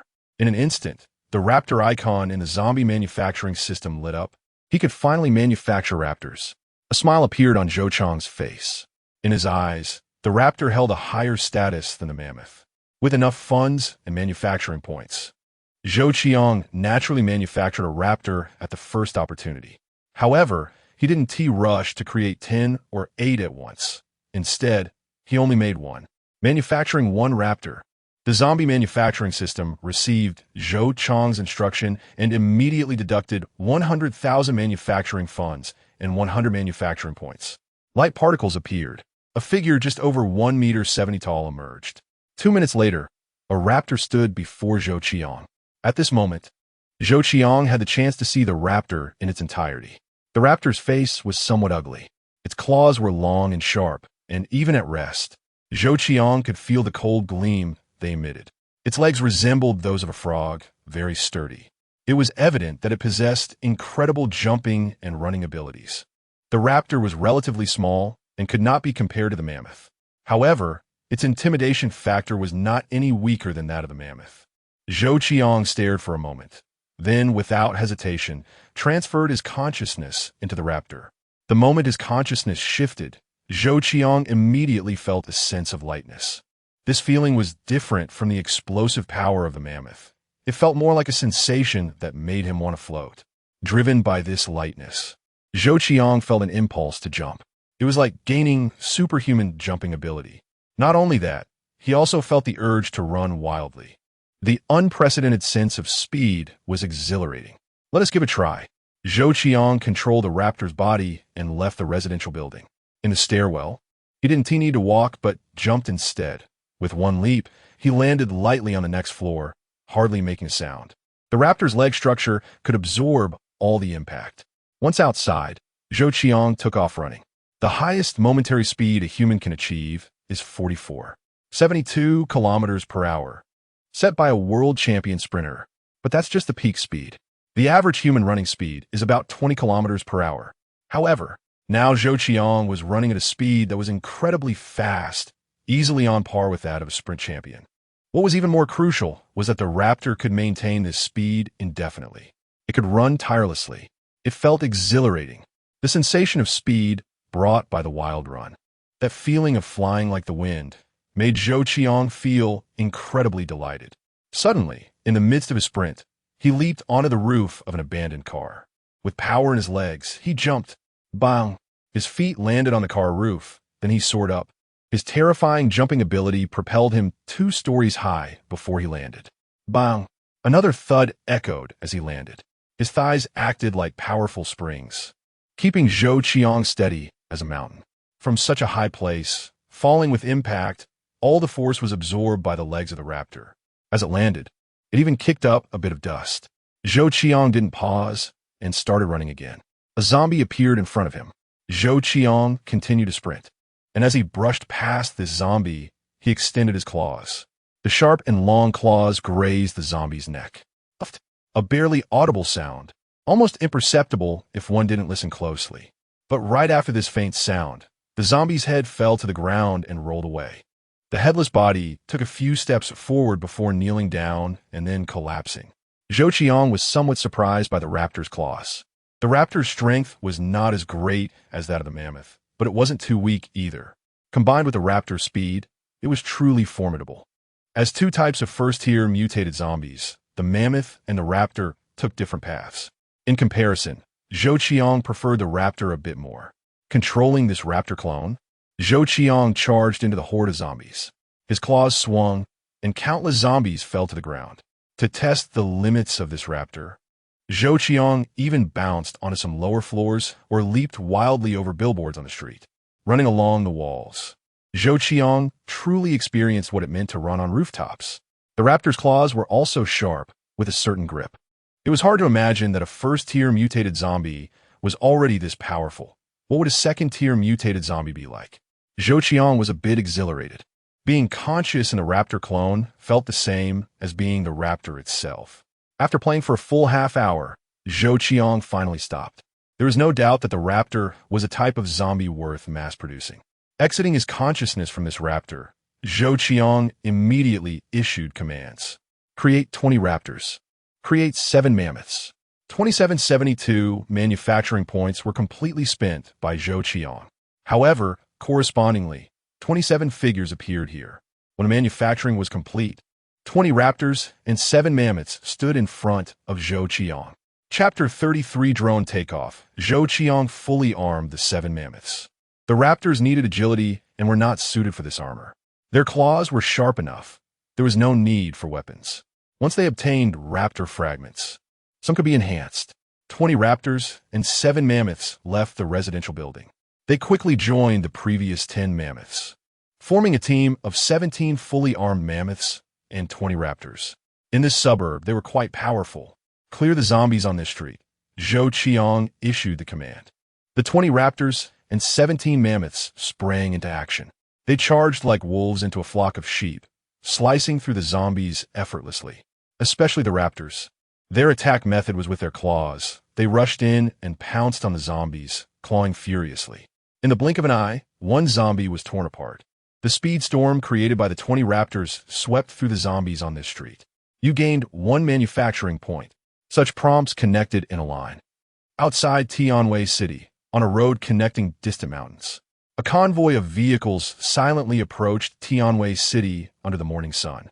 All these cars were pure electric vehicles, mostly SUVs. Upon closer inspection, there were as many as 17 vehicles. The survivors inside each car wore serious expressions. Especially when they saw Tianwei City, vigilance filled their eyes. This time, the target was a supermarket. They needed only water and food, nothing else. Everything was noted down, with only half an hour to spare. In the convoy, a middle-aged man with a bearded face, wearing a bulletproof vest and sunglasses, was communicating with others in the convoy via radio. He was the captain of this convoy, von Giskevicto. Beside him, in addition to a rifle, there was a long knife, sharpened to perfection. The blade glinted in the sunlight. Understood, Captain. We won't falter at a critical moment. The people in the vehicles expressed their commitment. On the leading SUV, there was a snow, shovel-like device at the front, ideal for dealing with ordinary zombies. The second vehicle was a pickup truck. The electric pickup had powerful performance, matching the speed of other vehicles. On the truck bed, 2 drones were secured. As they approached Tianwei City, Wang Ke commanded Eagle deploy reconnaissance. Yes, Eagle, a slender man, skillfully controlled one of the drones, launching it into the sky from the pickup truck bed.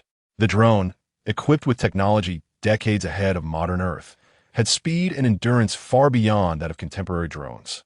Even its silent operation surpassed Earth's technology by a large margin. The drone hardly made a sound. After reaching a certain altitude, it emitted no noise at all. It adjusted slightly and flew towards Tianwei City. On the screen in front of Eagle, everything passed by. Once inside Tianwei City, it meticulously searched the areas they needed to traverse. With powerful technology continuously scanning, it could confirm how many zombies were along the way, including their levels. Captain, there are 277 ordinary zombies, no mutated ones, Eagle reported quickly. Wang Ke was very satisfied, a smile on his face as he said, execute the plan. Every entry into a city was not done haphazardly, but confirmed through reconnaissance.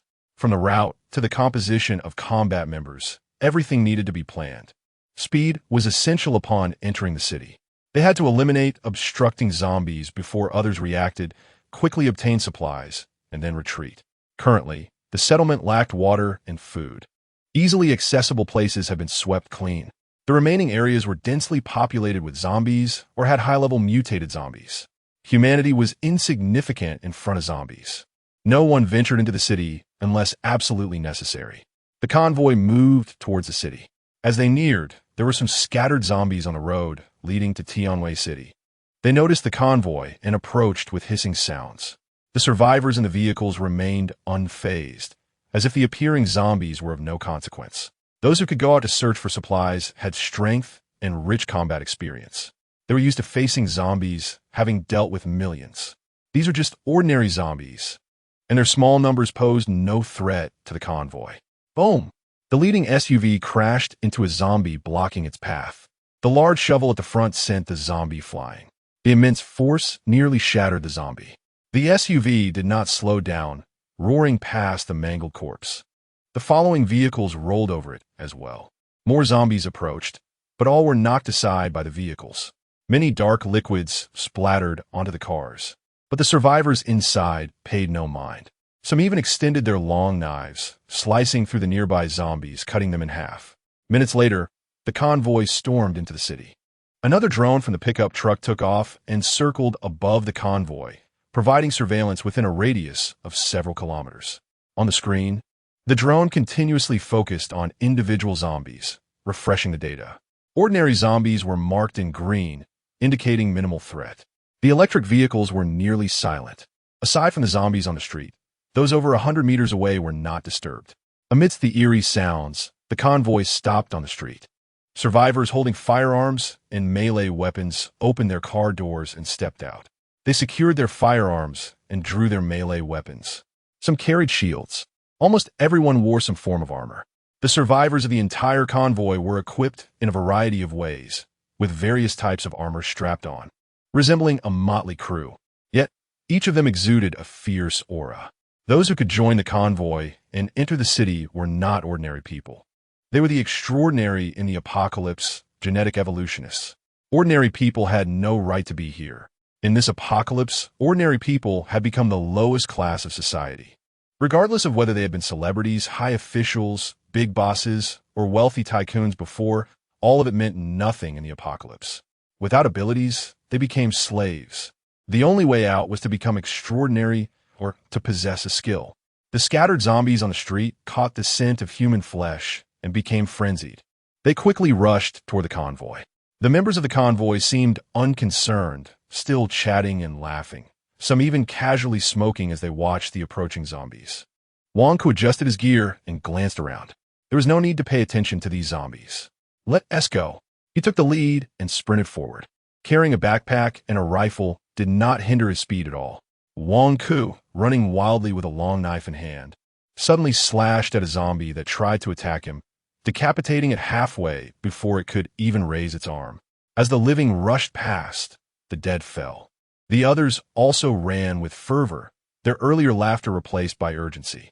They were extraordinary beings, genetic evolutionists, and their speed was impressive. They rushed forward like gusts of wind. The supermarket they chose this time was located in the suburbs and was quite large. Through drone reconnaissance, they had confirmed that there weren't many zombies here. With a swift battle plan, they could retreat in half an hour. In that time, the zombies might not even react. They charged into the entrance of a residential area, crossed through it, exited from the back door, and navigated through a narrow alley to bypass a massive horde of zombies. This route was impassable by vehicle. As they ran, they effortlessly dispatched the zombies that came their way. In less than 10 minutes, a group of over 60 people had already appeared at the supermarket entrance. Chapter 34. The emergence of the crawler on a residential building not far from the supermarket. A small zombie was crouched on the railing, its eyes fixed on the supermarket. The appearance of survivors made it restless, but did not make a sound and continued to watch intently. This unusual behavior quickly transmitted to Zhou Qiang.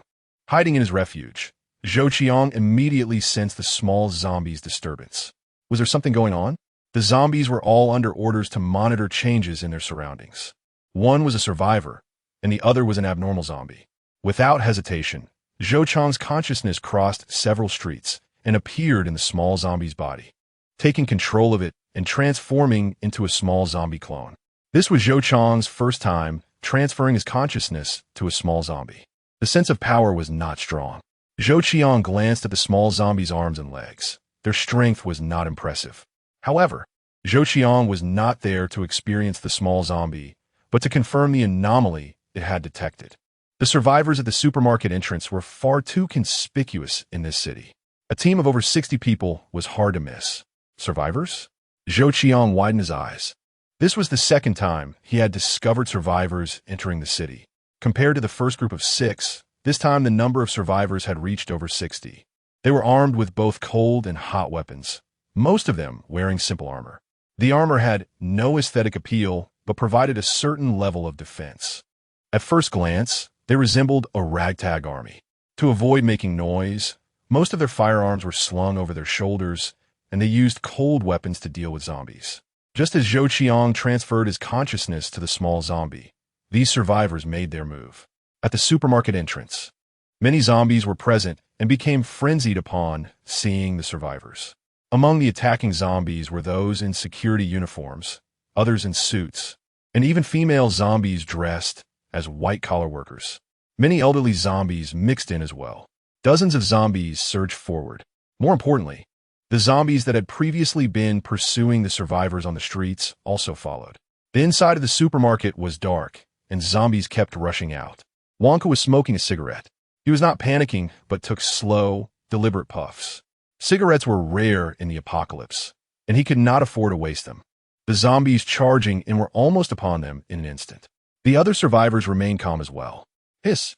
After taking a deep drag until the cigarette burned down to the filter, Wonka finally flicked the cigarette but away. The glowing but landed right on the forehead of a zombie. Sparks flew. Before the zombie could react, Wonka's long knife was already there. Two. The long knife pierced through the zombie's neck, emerging from the back of its neck. As Wonka twisted the knife and yanked it sharply, half of the neck was cut open. The head could no longer be supported by half of the neck and drooped limply. Who? Only at that moment did Wonka exhale the last puff of smoke, forming a smoke ring in the air. Pay attention. If injured, execute on the spot. Don't let carelessness cost you your life. Kill. Without needing to say more, the team of over 60 people quickly dispersed. They charged toward the zombies here. As extraordinary beings, they did not regard these zombies as a threat. With knife raised and lowered, heads rolled everywhere. Over the years of the apocalypse, they had honed their skill in decapitating zombies. With sufficient strength, speed, and sharp weapons, the combination made it easy to chop off the zombies' heads like cutting tofu. The zombies that rushed out were dealt with in an instant. Subsequently, the survivors split into 3 teams. One team stationed at the supermarket entrance dealt with the scattered zombies coming from all directions, while the remaining 2 teams rushed into the supermarket. Zhou Qiang kept his eyes on these survivors. Their strength was indeed formidable. With swift and decisive actions, they made quick work of the zombies. Was this what genetically evolved humans looked like? Zhou Qiang was unclear about how humanity categorized those who could evolve genetically and what they were called. But that didn't matter. Humans seemed to be strong as well. This supermarket had not been visited by human survivors, so there were definitely plenty of supplies inside. Much of the food was expired, but items like water, alcohol, and some other well-preserved food were not completely spoiled. Such food was enough of a temptation for these survivors. The food in the city would rot over time, eventually becoming impossible for survivors to consume. The remaining survivor team consisted of only 20 people. After killing the scattered zombies, they did not relax and remained vigilant. In the sky, Zhou Qiang spotted 2 drones. These drones were monitoring everything happening in the surroundings from above. They must have also noticed the small zombie clone, Zhou Qiang thought, finding it amusing. The small zombie posed no threat to them, and they wouldn't be able to target it. It could be said that there was no need to worry as long as ordinary zombies did not form a large group. It was the intelligent humans using technology that were truly terrifying. Not to mention that the apocalypse was currently dominated by zombies. Just give these survivors a little more time, and the world would eventually return to humanity's hands. Roar. At that moment, a roar echoed from inside the supermarket. The sound of the roar shook the glass in the vicinity. Upon hearing it, Zhou Qiang immediately thought of the roarer. Sure enough, there were intense gunshots coming from inside the supermarket. The sound of the roarer and the gunfire was exceedingly loud in the silent city. The zombies on the nearby streets instantly became agitated. Countless zombies turned their attention toward the supermarket, and in the next moment, they began to roar and rush forward one after another. The target of these zombies was the supermarket. In some residential buildings, a large number of zombies surged out, squeezing down the stairs and merging into the flow of zombies on the street. Crack! In a distant high-rise building, a crawler appeared. It moved like a tiger in the forest, ignoring the tall buildings around it, leaping continuously. The undulating buildings looked like flat ground to the crawler. Its claws dug deeply into the concrete, leaving a trail of footprints in its wake. Running atop the buildings, it seemed to be sprinting on flat ground. The speed of the crawler was astonishing. Where it passed, debris flew, leaving a trail and kicking up dust. As it ran, its long tail arched up, creating a terrifying sense of pressure.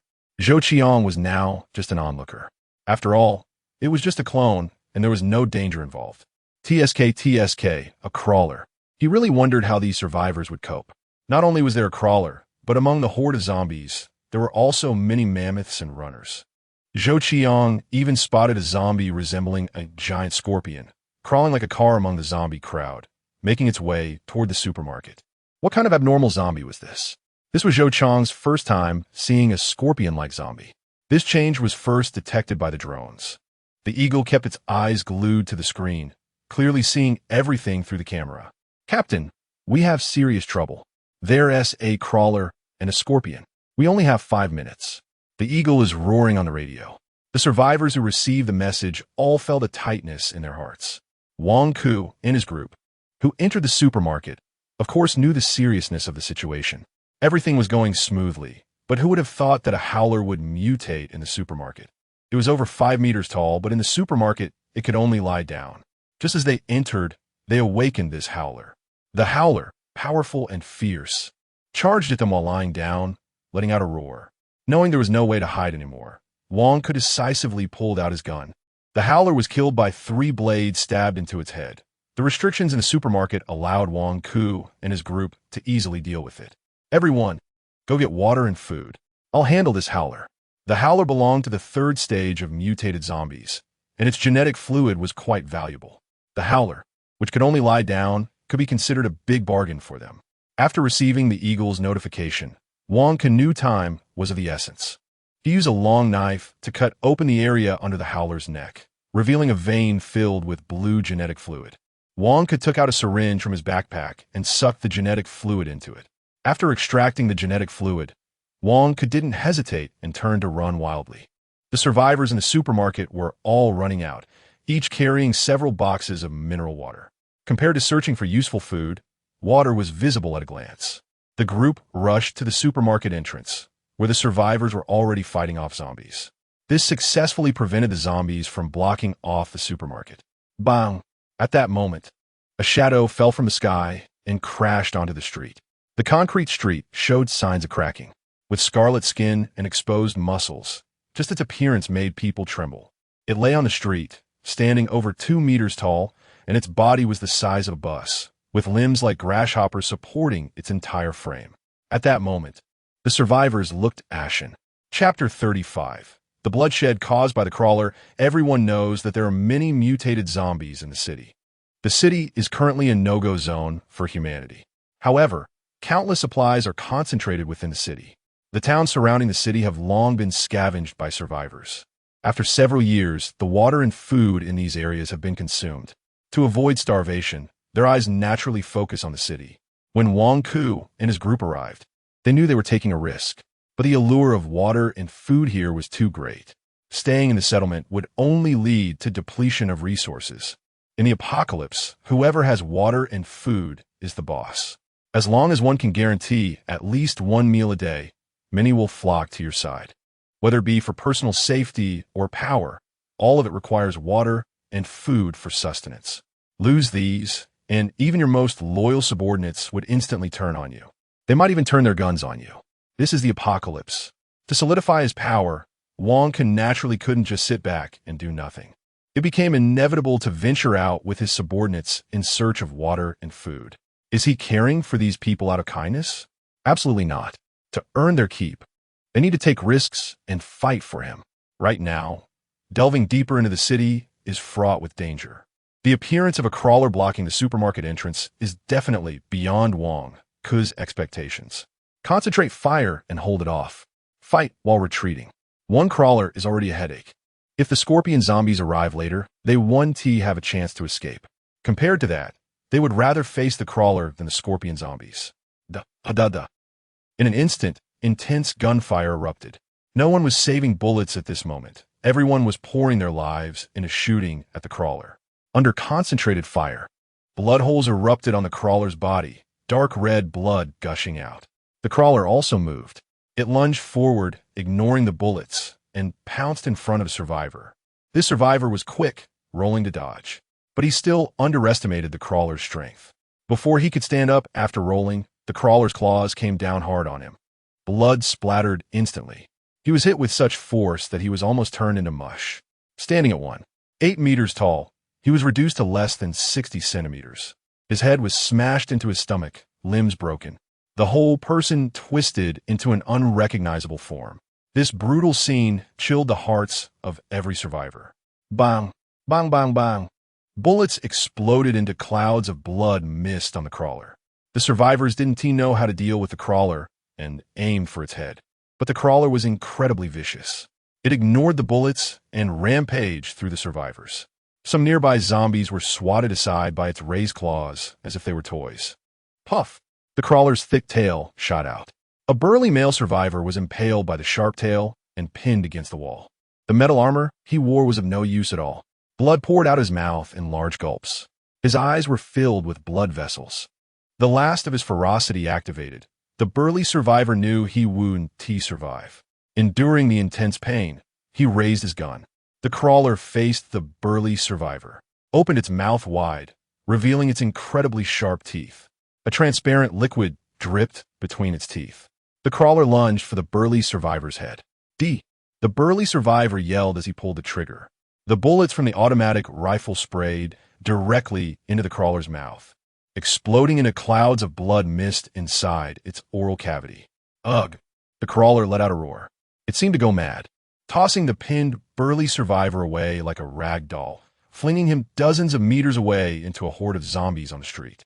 The zombies, smelling blood, went into a frenzy. One by one, they rushed to surround the fallen, burly survivor, piling on top of him. They gnawed at him furiously. The crawler's head seemed to have received a severe blow, causing it to go wild, darting around erratically. Even moving became a staggering affair. It was needless to say that the bullets the burly survivor shot had injured its brain. The frenzied crawler, however, brought about slaughter. The survivor team, led by Wang Ku, was strong, but faced with a crawler like a tank, they could only hold on desperately. Ugh! The crawler howled, its limbs unsteady, and it crashed to the ground. Blood seeped from its mouth. Wang Ku seized the opportunity. He aimed his rifle at the crawler's head and fired desperately.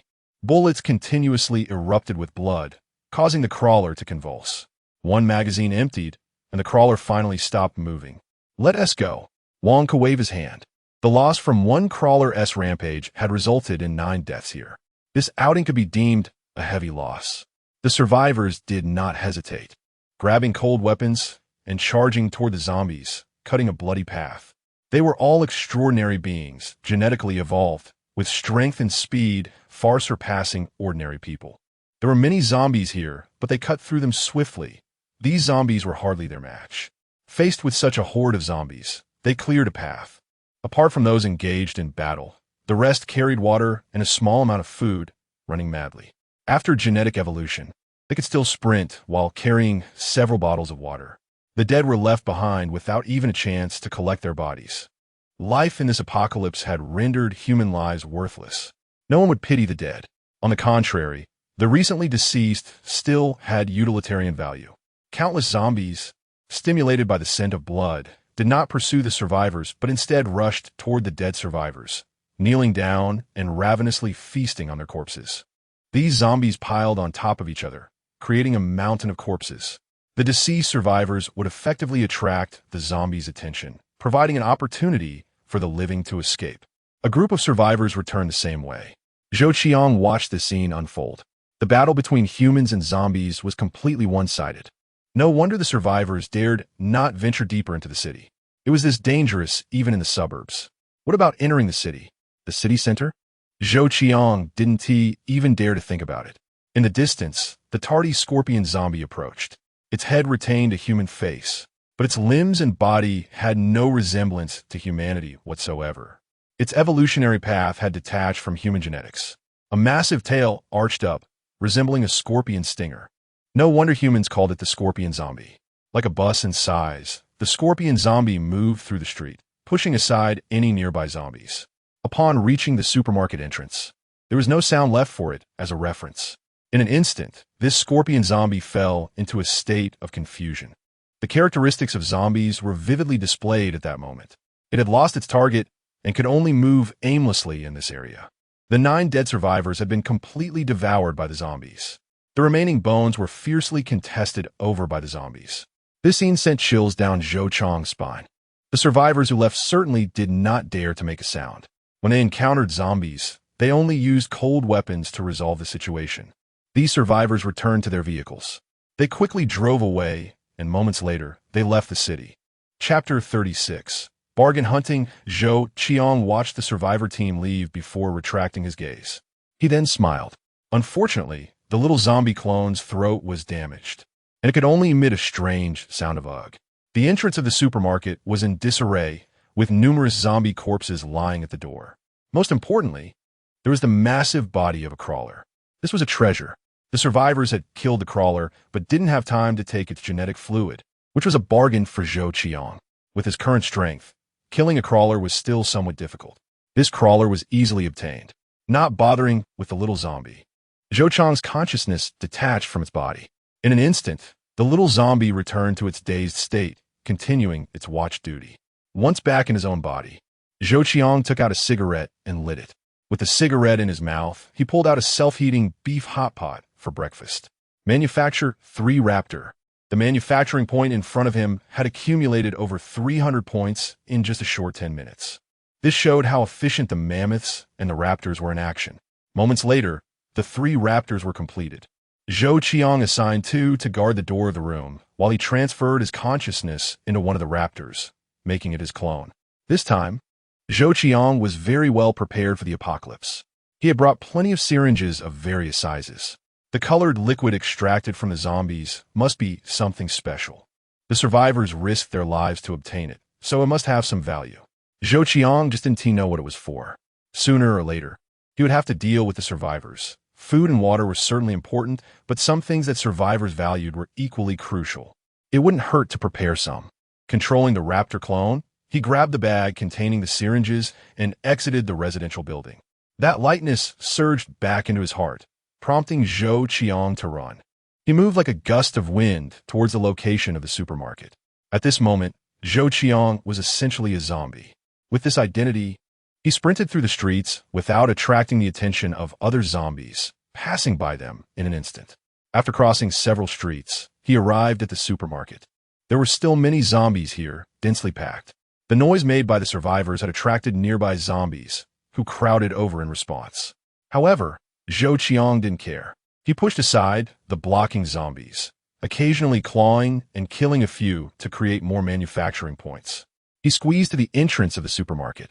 Not far away, the toxic scorpion zombie was still moving towards one end of the street.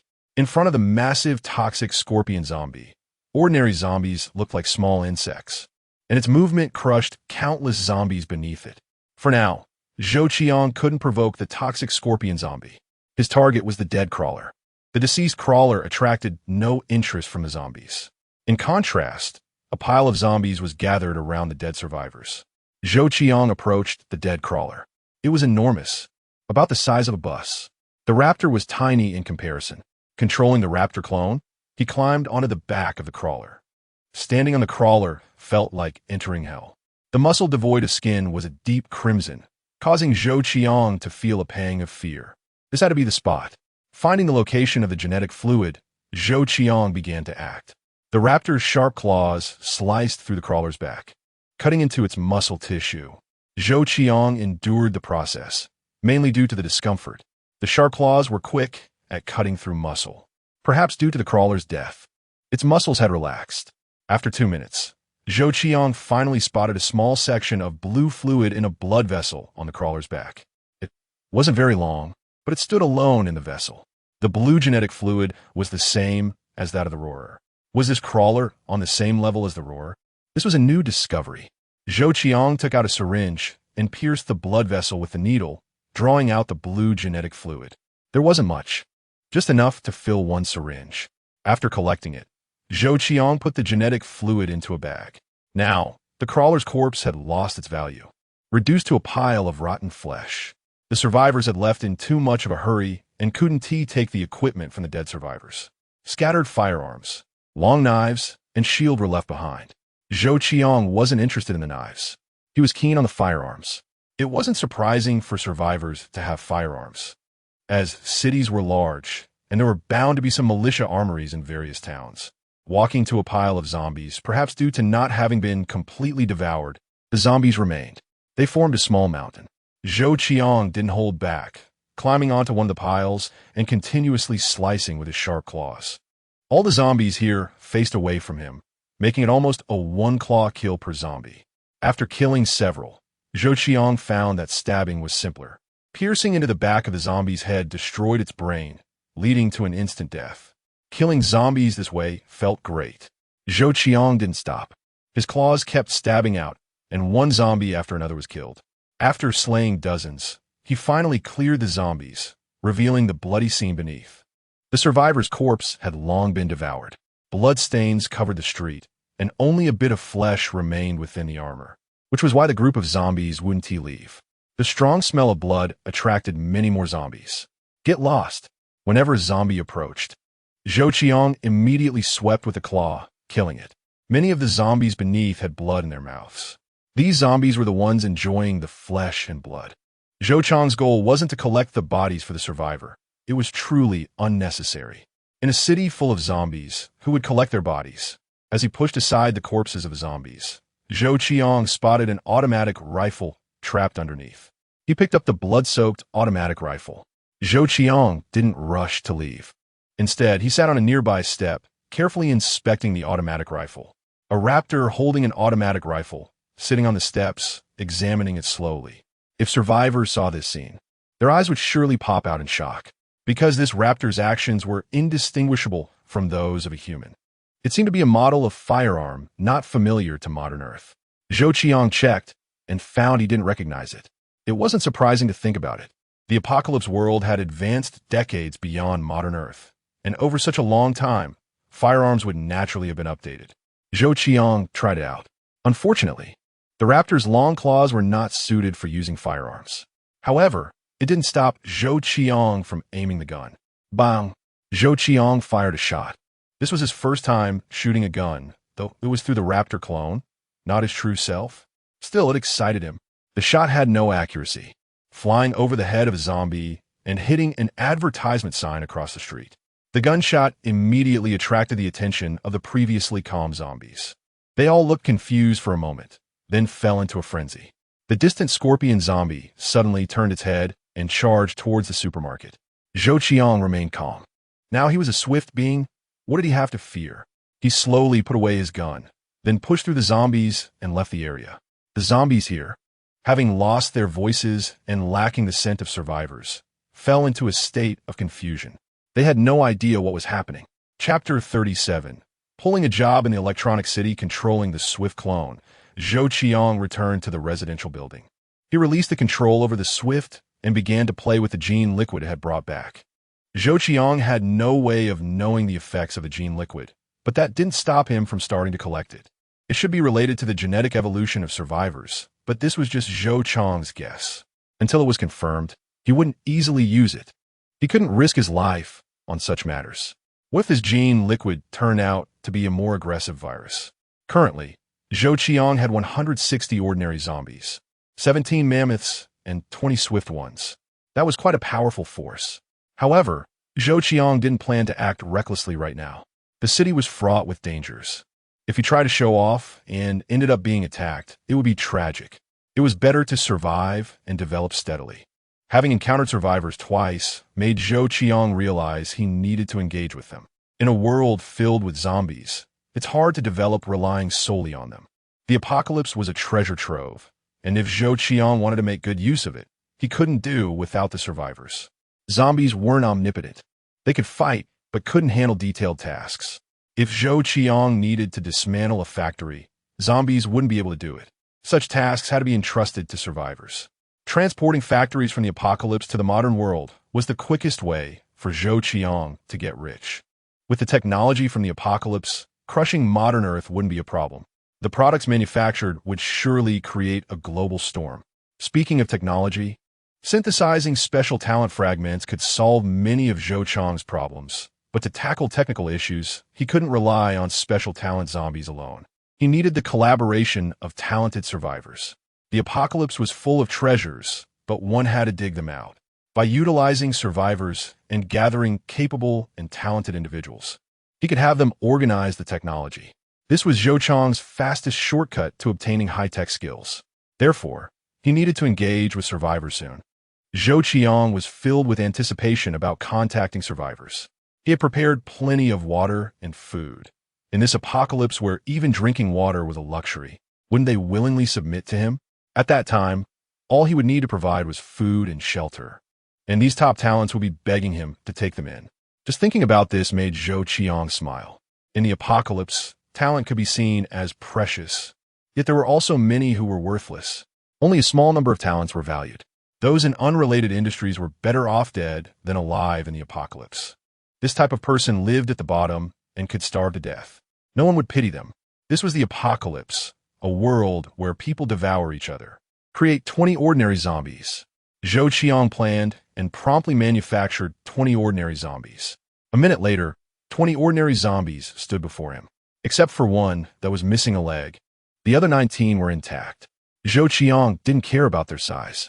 He ordered these 20 ordinary zombies to go to the supermarket to fetch water and alcohol. With a simple command, they immediately sprang into action. Zhou Qiang's idea was straightforward. Get enough water first. He had no shortage of water, but the modern Earth's water was still in packaging, which was inconvenient to access. Since ordinary zombies were cheap to produce, letting them serve as porters was perfect. Under Zhou Qiang's command, the 20 ordinary zombies marched into the supermarket. They ignored the other zombies present and began hauling bottled water and alcohol back clumsily. A few of them were tasked with searching for any usable food in the supermarket, but Zhou Qiang wasn't concerned about that. Whatever the 20 ordinary zombies could handle was up to them. In reality, Zhou Qiang didn't lack food or water. If a procurement company were established, he could have as much as he wanted. Eventually, he could just remove the packaging. That was not a difficult task. The customer is king. Such demands wouldn't be refused by any manufacturer. As he let the 20 zombies do their thing, Zhou Qiang glanced at the manufacturing points. They had risen to 500 points again. He ordered the creation of 3 mammoths and 2 swift zombies. Soon, 3 mammoths and 2 swift ones stood before him. He equipped the last 3 sets of armor on the 3 mammoths, bringing the total number of mammoths to 20. A small team consisting of 3 mammoths and 2 swift zombies left the residential building. This time, Zhou Qiang's target was the electronic city. Having witnessed the drones manipulated by survivors, Zhou Qiang realized the importance of technology. With drones, he could scout the entire city. Right now, Zhou Qiang had no idea about Tianwei City. The electronic city was a bit far from him, about 3 kilometers away, requiring him to cross several streets. This route was densely packed with zombies. If he weren't able to control the zombies, a survivor would have little hope of crossing those streets. After controlling one of the swift zombies and turning it into his clone, Zhou Qiang headed towards the electronic city. Since they were all zombies, he wasn't afraid of being attacked. Thus, Zhou Qiang swaggered down the street with the remaining 3 mammoths and 1 swift zombie. The zombies here showed no reaction to the 3 armored mammoths, making things easier. There weren't many zombies on the street, scattered in small numbers. Zhou Qiang's zombies killed their way through, and with the allure of survivors, the number of zombies here naturally decreased. They reached the intersection from this street. Here, the number of zombies increased again. The city was never short of zombies. As long as you walked down the street, you would see dense hordes of zombies. And no matter how many you killed, they never seemed to dwindle. As they continued on, they had to squeeze through the zombie crowd. Such a densely populated zombie area was a complete no-go zone for survivors. However, with his zombie clone, Zhou Qiang could pass through freely. Surrounded by zombies, their grotesque faces almost pressed against his own, it was an absolute thrill. Zhou Qiang was sure no survivor would ever have this experience. There were indeed too many zombies here. Upon reaching a street that resembled a protest with thousands of heads bobbing, over 100,000 zombies had congregated. If any survivors charged in here, regardless of their strength, it would be very difficult for them to walk out alive. After all, among these hundreds of thousands of zombies, there were not just ordinary ones. The numbers of mammoths and swift zombies were also significant. On the buildings flanking the street, crawlers were moving about, resembling terrifying monsters as they crawled slowly, exuding a formidable presence. Setting those aside, the towering figure of the howler stood out among the zombies.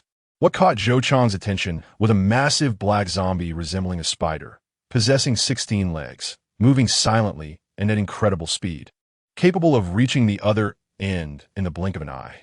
For now, Zhou Qiang had no idea what kind of power it possessed. but judging by its appearance, its mutation level likely exceeded that of the crawlers. Indeed, the more zombies there were on the street, the more mutated zombies appeared, and their strength increased correspondingly. If any survivors were to rush in here, the chances of survival were almost non-existent. With the 3 mammoths, 1 swift zombie, and the swift clone itself, the 5 manufactured zombies crossed this street. The location of the Electronic City is generally in a bustling area, serving as the center of the region. When Zhou Qiang arrived at the location of the Electronic City, there were countless zombies here as well. The density was such that the number was unimaginable. How many people are there in Tianwei City? It's hard to imagine that this is just barely considered the edge of the city. What would it be like if one were to truly enter the city? Here, Zhou Qiang didn't dare to be reckless. He cautiously led his zombie minions, avoiding the zombies whenever possible, and did not dare to make a loud noise. Finally, he successfully entered the Electronic City. Chapter 38. High-tech drones. The Electronic City is vast.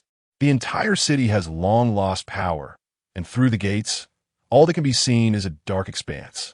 Numerous zombies wander inside the Electronic City, and, occasionally, 1 or 2 staggering zombies stumble out.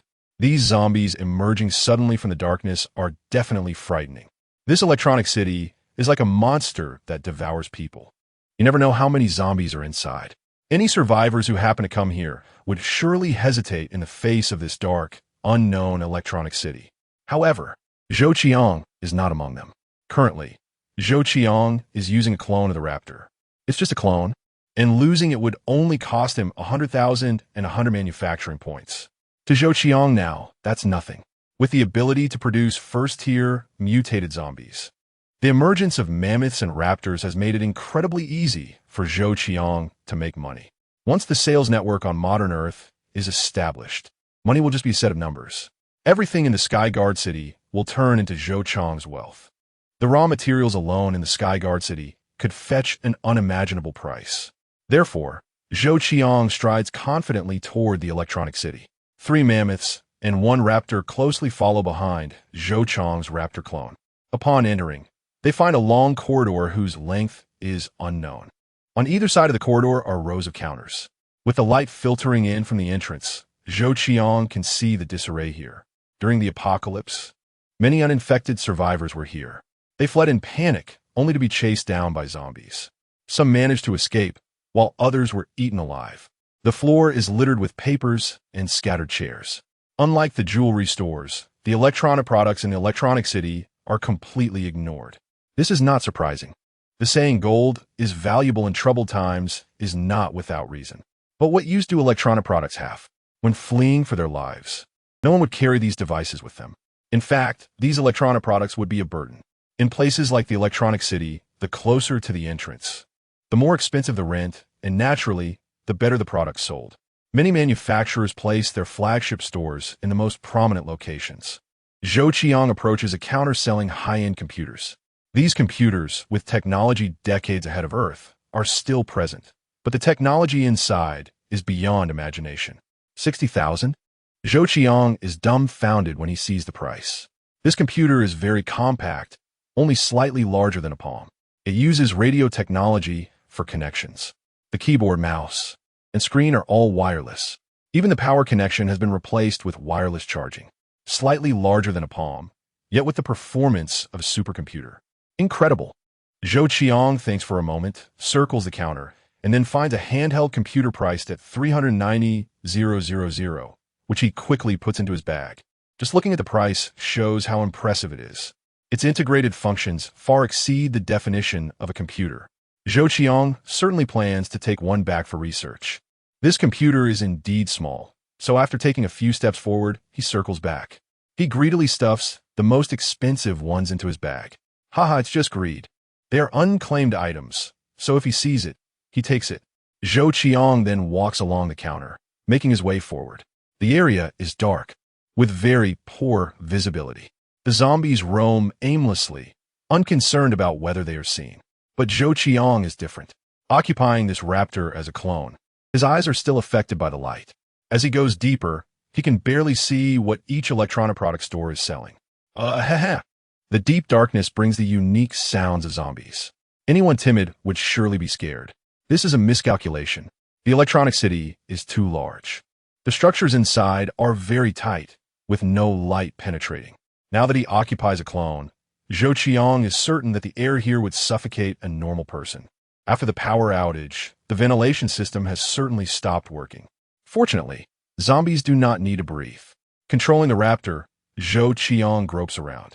At this moment, a rustling sound comes from nearby. Just as Zhou Qiang is lost in thought, a raptor swiftly moves past him.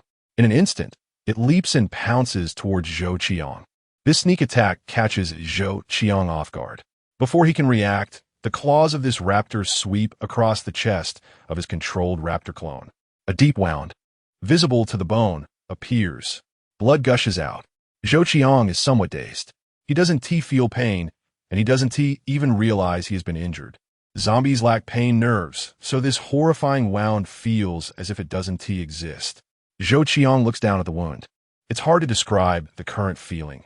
Clearly a wound deep enough to see the bone, one that would kill an ordinary human.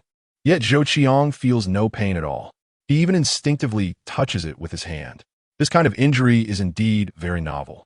While Zhou Qiang is looking down, the raptor that appeared comes closer again, opening its mouth to bite down on one of the clone's arms. A chunk of flesh is torn away. Without pain, Zhou Qiang's reaction is still half a beat slow. Is it never-ending? When this raptor approaches again, Zhou Qiang suddenly moves. He charges, knocking it down to the ground. Before it can get back up, Zhou Qiang pins it down. Slash it. The command is issued, and the battle axes held by the three mammoths come down. The raptor's head is split into pieces. The knight indeed offers no defenses. Fortunately, this is just a raptor. If it were a stronger zombie, this clone would likely have been killed. It's dark here, but Zhou Qiang still finds a way. Not every place is completely devoid of light. Some counters near the windows have residual light coming in. Zhou Qiang changes his search direction, focusing on the window side. Many counters in the electronic city are actually overlapping in nature. After half an hour, Zhou Qiang finally sees a counter selling drones. He is overjoyed and quickly brings his zombie minions over. There are dozens of drones of various sizes displayed on this counter, with all types of models available. Behind the counter, there is a storage cabinet. Inside the cabinet are dozens of brand new drone boxes, which should be the stock for this counter. Zhou Qiang checks the prices in the light. Drones range from a few thousand to 200,000 or 300,000. If Zhou Qiang were to buy, he would definitely be picky.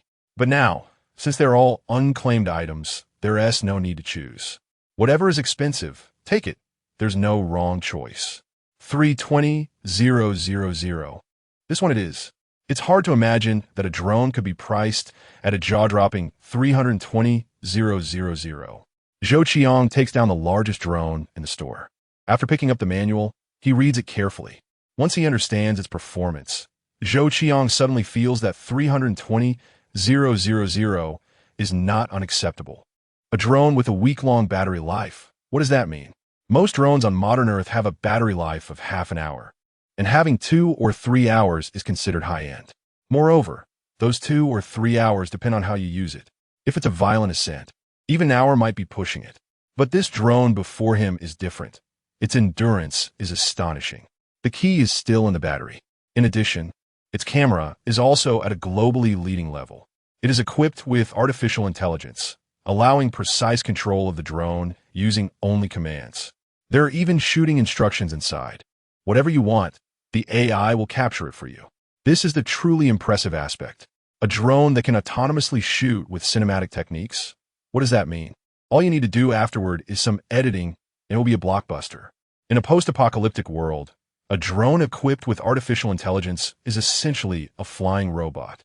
It can do so many things.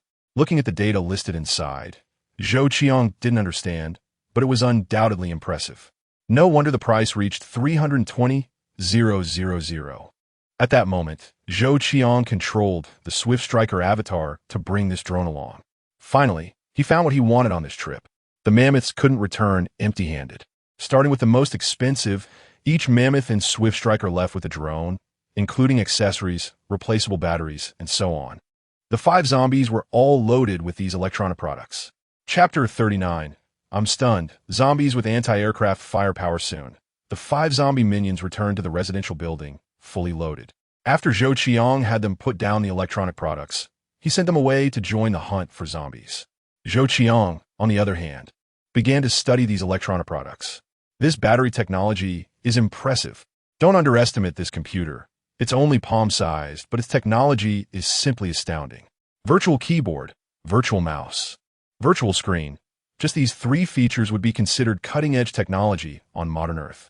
More importantly, the computer comes with an incredibly powerful small battery that can keep it running for over 150 hours. No wonder it costs hundreds of thousands. After Zhou Qiang figured out its instructions, he immediately felt it was worth it. If this computer were on modern Earth, even millionaires would be eager to buy it. Zhou Qiang tried startup. Although the battery had been idle for several years, it still had over 60 charge. Beep. With that sound, the computer booted up. Since it was a new computer, it required a series of activations. Zhou Qiang felt intrigued and followed the prompt step by step. With the input of his fingerprint, facial recognition, and retinal scan, the computer was successfully activated. Is this the operating system from the Dragon Kingdom? Domestic operating systems have always been a pain point, whether for phones or computers. In fact, computers have now integrated desktops, tablets, and smartphones into one. Strictly speaking, it's a 3-in-1 device. Zhou Qiang didn't expect the operating system in this apocalyptic world to already be domestic. More importantly, this operating system is equipped with artificial intelligence. The moment Zhou Qiang activated it, a virtual light appeared, and a beautiful little assistant appeared in the air. Hello, dear user. I'm your AI assistant, Xia. You can set my name for how you wish to be addressed. Most commands can be completed through me. Zhou Qiang was somewhat dumbfounded. This virtual imaging technology is indeed impressive. The little Xia stood gracefully before him.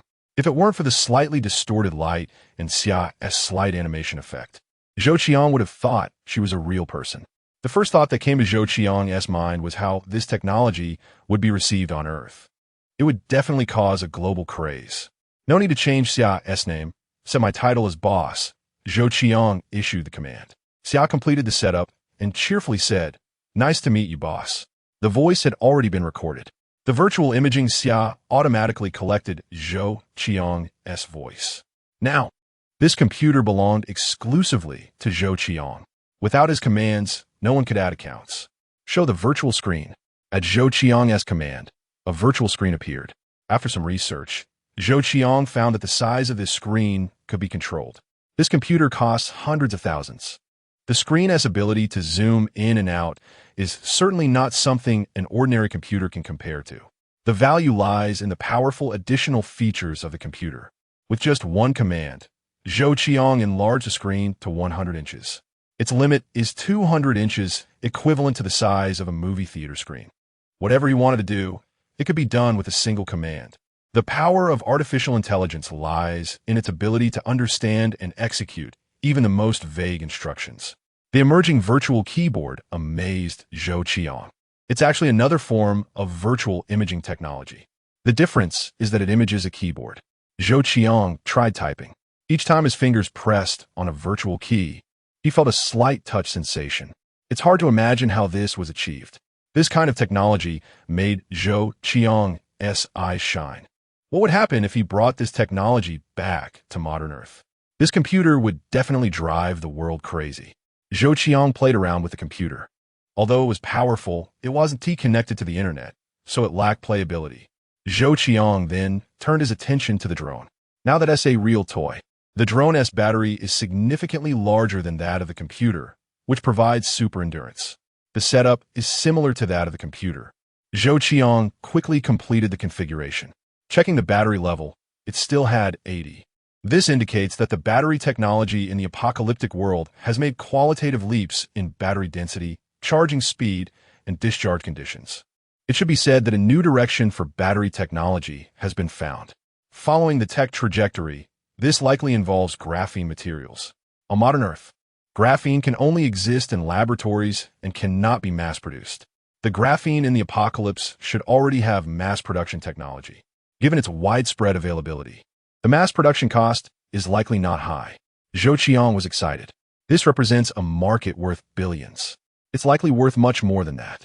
New energy is the trend, And if he can master artificial intelligence and battery technology, he would essentially monopolize the new energy vehicle sector. Whether it's artificial intelligence or battery technology, there are too many industries that could be expanded. From drones to computers, smartphones, and home appliances, this coverage is comprehensive. It can be said that these two technologies could create a world-class business empire. This business empire could even influence political situations. The possibilities made Zhou Qiang tremble with excitement.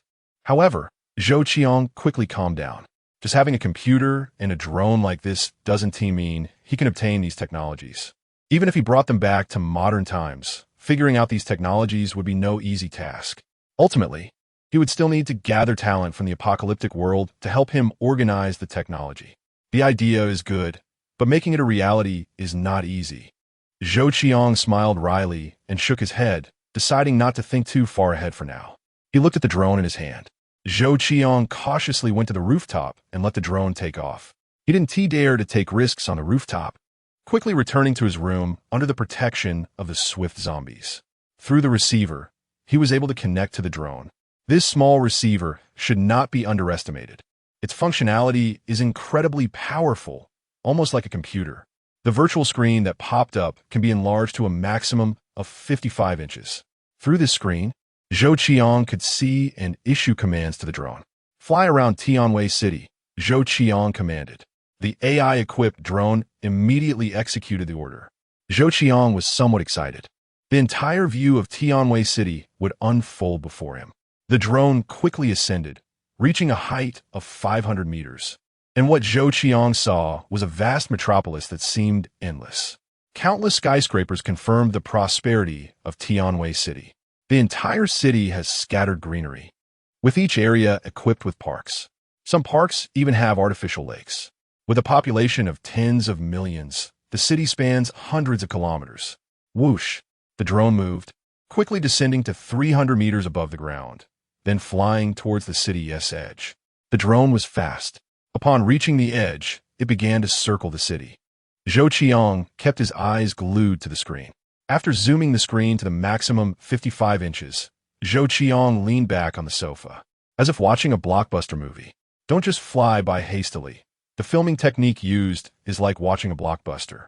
With the presence of artificial intelligence, there are constant subtle adjustments. The shooting effect it brings is no less than that of a professional filmmaker. What Zhou Qiang sees is a lifeless city everywhere in decay. A few years can be fatal for a city. There are many accidents caused by power outages. Many places in the city have been burned by fire. Zhou Qiang even sees a building over 200 meters tall, blackened, leaving only an empty frame. On the streets, through the drone, what he sees is almost like zombies. Countless zombies are wandering the streets. Some rooftops also show many zombies. Zhou Qiang speculates that they must have chased survivors to the rooftops, with nowhere else to escape. Those survivors who made it to the rooftops are likely left with nothing. The vicious zombies would lick up every drop of blood that falls to the ground. By flying, Zhou Qiang finds that it takes a considerable amount of time to circle around Tianwei City. He is not in a hurry, treating it as a leisurely relaxation. Creating a steady stream of resources from the mammoths and raptors, Zhou Qiang has almost nothing to worry about. Watching the screen feels like enjoying a documentary. A city of tens of millions, the urban area is unimaginably vast. In the apocalypse, the survivors here are the most dangerous. In contrast, survivors in some small towns and villages are the most likely to escape. They just need to leave the village and enter the hills and fields to avoid the zombies. As long as they are careful and stay away from the villages, there is no threat to their lives. Survivors in Tianwei City find it difficult to escape when the apocalypse arrives. They don't know how much suffering and danger they must endure to leave the city. Surrounding the city are countless interconnected villages. Layer upon layer, it is absolutely despairing. Soon, the drone appears in an area with continuous buildings. Buzz. On the screen, Zhou Qiang sees a blue light shooting up into the sky. This blue light comes out from a gap in a building, like a type of plasma. Before Zhou Qiang could understand what was happening, the camera was covered by this blue substance. In the next second, the screen flickered and then went black. Without a doubt, the drone was destroyed by this mysterious blue plasma. What the hell is that? Zhou Qiang was startled. his face filled with confusion. This area is densely populated with zombies. Survivors can be ruled out first. Zombies? Zhou Qiang is not so sure anymore. Zombies with aerial long-range capabilities? Chapter 40. The king of runners looking at the black screen of the virtual display. Zhou Qiang rubbed his forehead. It seemed he had underestimated the apocalypse. No wonder survivors were reluctant to appear in the city. Even reconnaissance drones were nowhere to be seen. Fortunately, the survivor team that had arrived earlier had not encountered any zombies with aerial attack capabilities. If zombies with aerial attacks existed, would there be a possibility of flying zombies evolving? That possibility was too great to dismiss. Zhou Qiang couldn't guarantee there weren't any. In the zombie manufacturing system, only after unlocking could he see the types of zombies he could create at the next level. Additionally, there would be some special types of zombies like special talent zombies. Indeed, this world was very dangerous. If zombies continuously evolved into stronger varieties with various abilities, wouldn't humanity be utterly overpowered? How few were the human survivors compared to the millions of zombies in a city? This apocalyptic world, Blue Star, was far larger than Earth, with a population in the hundreds of billions. With so many zombies, even a low mutation rate was a frightening number. Among the mutated zombies, even stronger zombies would keep evolving. In contrast, the number of human survivors kept dwindling. A person takes at least 18 years to grow from an infant to an adult. In 18 years, how many mutations of zombies would there be? Unless something unexpected happened, humanity would continuously be overpowered. Turning off the controller, he had just wasted hundreds of thousands. Fortunately, there were plenty of drones in the electronic city. He could always go back and bring some more. After making a trip, he could easily send the runner to explore without needing to control it himself. He was just fiddling with the drones to get an overview of the city. Now that there were zombies capable of aerial attacks, Zhou Qiang abandoned that idea. At worst, he could wait until he could manufacture stronger zombies before controlling them to explore the city. The residential building was clearly insufficient. Previously, he had to choose a low-profile place due to his weak strength. But now it was different. He could completely look for a better residence. On the first floor of the residential building, 20 ordinary zombies continuously transported supplies from the supermarket without Zhou Qiang canceling their orders. They were no different from robots, working tirelessly. As a result, the area below the residential building was filled with supplies. Zhou Qiang collected all these supplies into his storage space.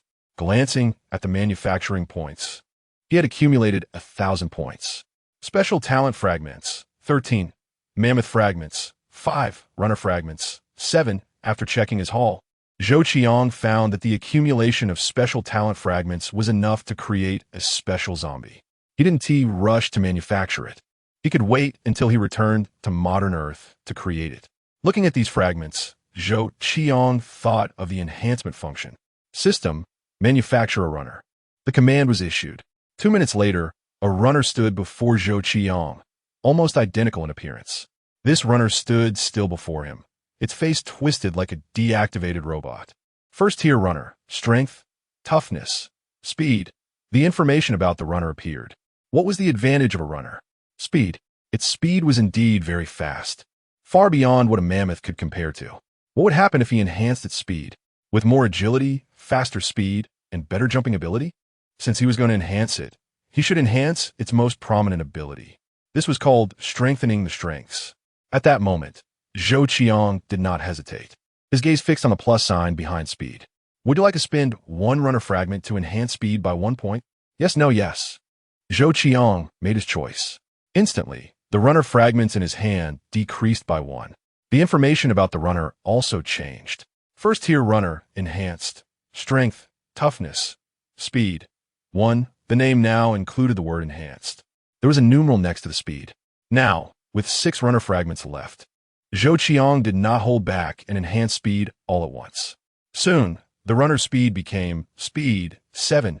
After the enhancement, Zhou Qiang looked at the runner. There was almost no change in its appearance. You may give it a brand new title. You could try naming it. The system prompt appeared. This seemed to be a brand new feature. Indeed, the information of this runner had changed. First-tier runner, enhanced, modified. This was to distinguish it from other runners. The new name would help Zhou Qiang avoid confusing its existence. An enhanced runner would surely be stronger than an ordinary runner. Zhou Qiang thought for a moment and modified the name to King of Runners. It was a rather cheesy name, but it was well-deserved. After receiving Zhou Qiang's command, the information of this runner automatically changed to King of Runners. Aside from the name that Zhou Qiang could see, the survivors would have no idea what made this runner different. What was this called? Low profile. It could also be said to be stealthy. If the runner blended in with ordinary zombies, even if spotted, survivors might not pay much attention. But when the runner truly launched an attack, they would understand what terror meant. Naming completed, Zhou Qiang immediately transferred his consciousness into the enhanced King of Runners. The moment the King of Runners became his avatar, Zhou Qiang felt a completely different sensation. This feeling was so intense. Light. Incredibly light. It felt as if he could jump several meters high with just a gentle leap. It was as if he could run as fast as lightning. This feeling was so strong that Zhou Qiang didn't hesitate and dashed out. Indeed, this speed was unbelievably fast.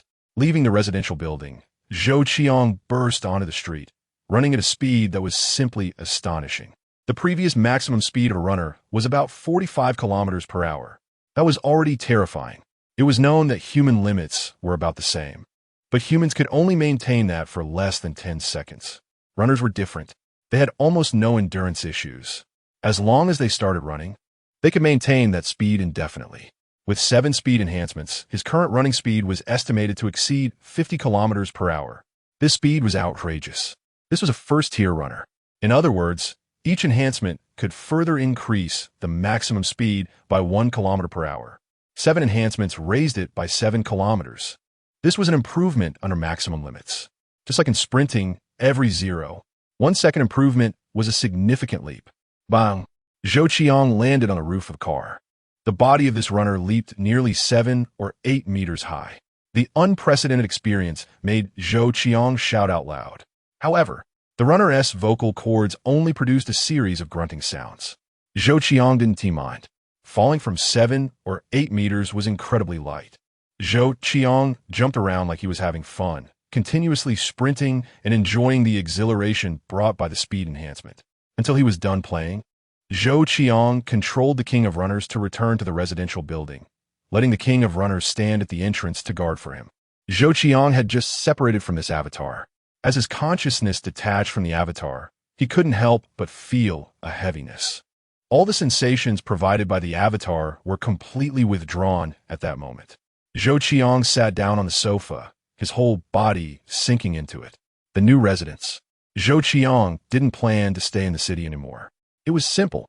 In the following residence, Zhou Qiang would focus on building defenses. Additionally, the new residence would also be a small settlement. Once he encountered survivors, Zhou Qiang would recruit them in large numbers. He couldn't let them remain in their original settlement. The survivor settlement would inevitably be a mixed bag. If they stayed there, they wouldn't even know they were dying. Those worth recruiting by Zhou Qiang were definitely talented. Losing even one would cause him heartache. Establishing a settlement of his own and gathering them together was the plan, and the preparation could begin now. The strength he had was already considerable. He could use his zombie minions to clear out a safe place. It couldn't be too far from the city, but also couldn't be too close. Following this line of thought, Zhou Qiang knew what to do. He found the controller of the recently destroyed drone and operated it to bring up the images captured by the drone before. Tianwei City was vast. It was an urban area, almost a mix of suburbs and outskirts. Through the captured images, Zhou Qiang systematically eliminated options. This place seems good? Soon, Zhou Qiang found a location. It was an industrial park outside Tianwei City. For a city to develop, factories couldn't remain in the city indefinitely. The relocation of factories became inevitable. Most practices involved designating a large area outside the city to establish a massive industrial zone for accommodating these factories and enterprises. The industrial park that Zhou Qiang saw was over 10,000 acres in size. It wouldn't be an exaggeration to call it a small city. It was only 10 kilometers away from Tianwei City, connected by a straight 12-lane highway.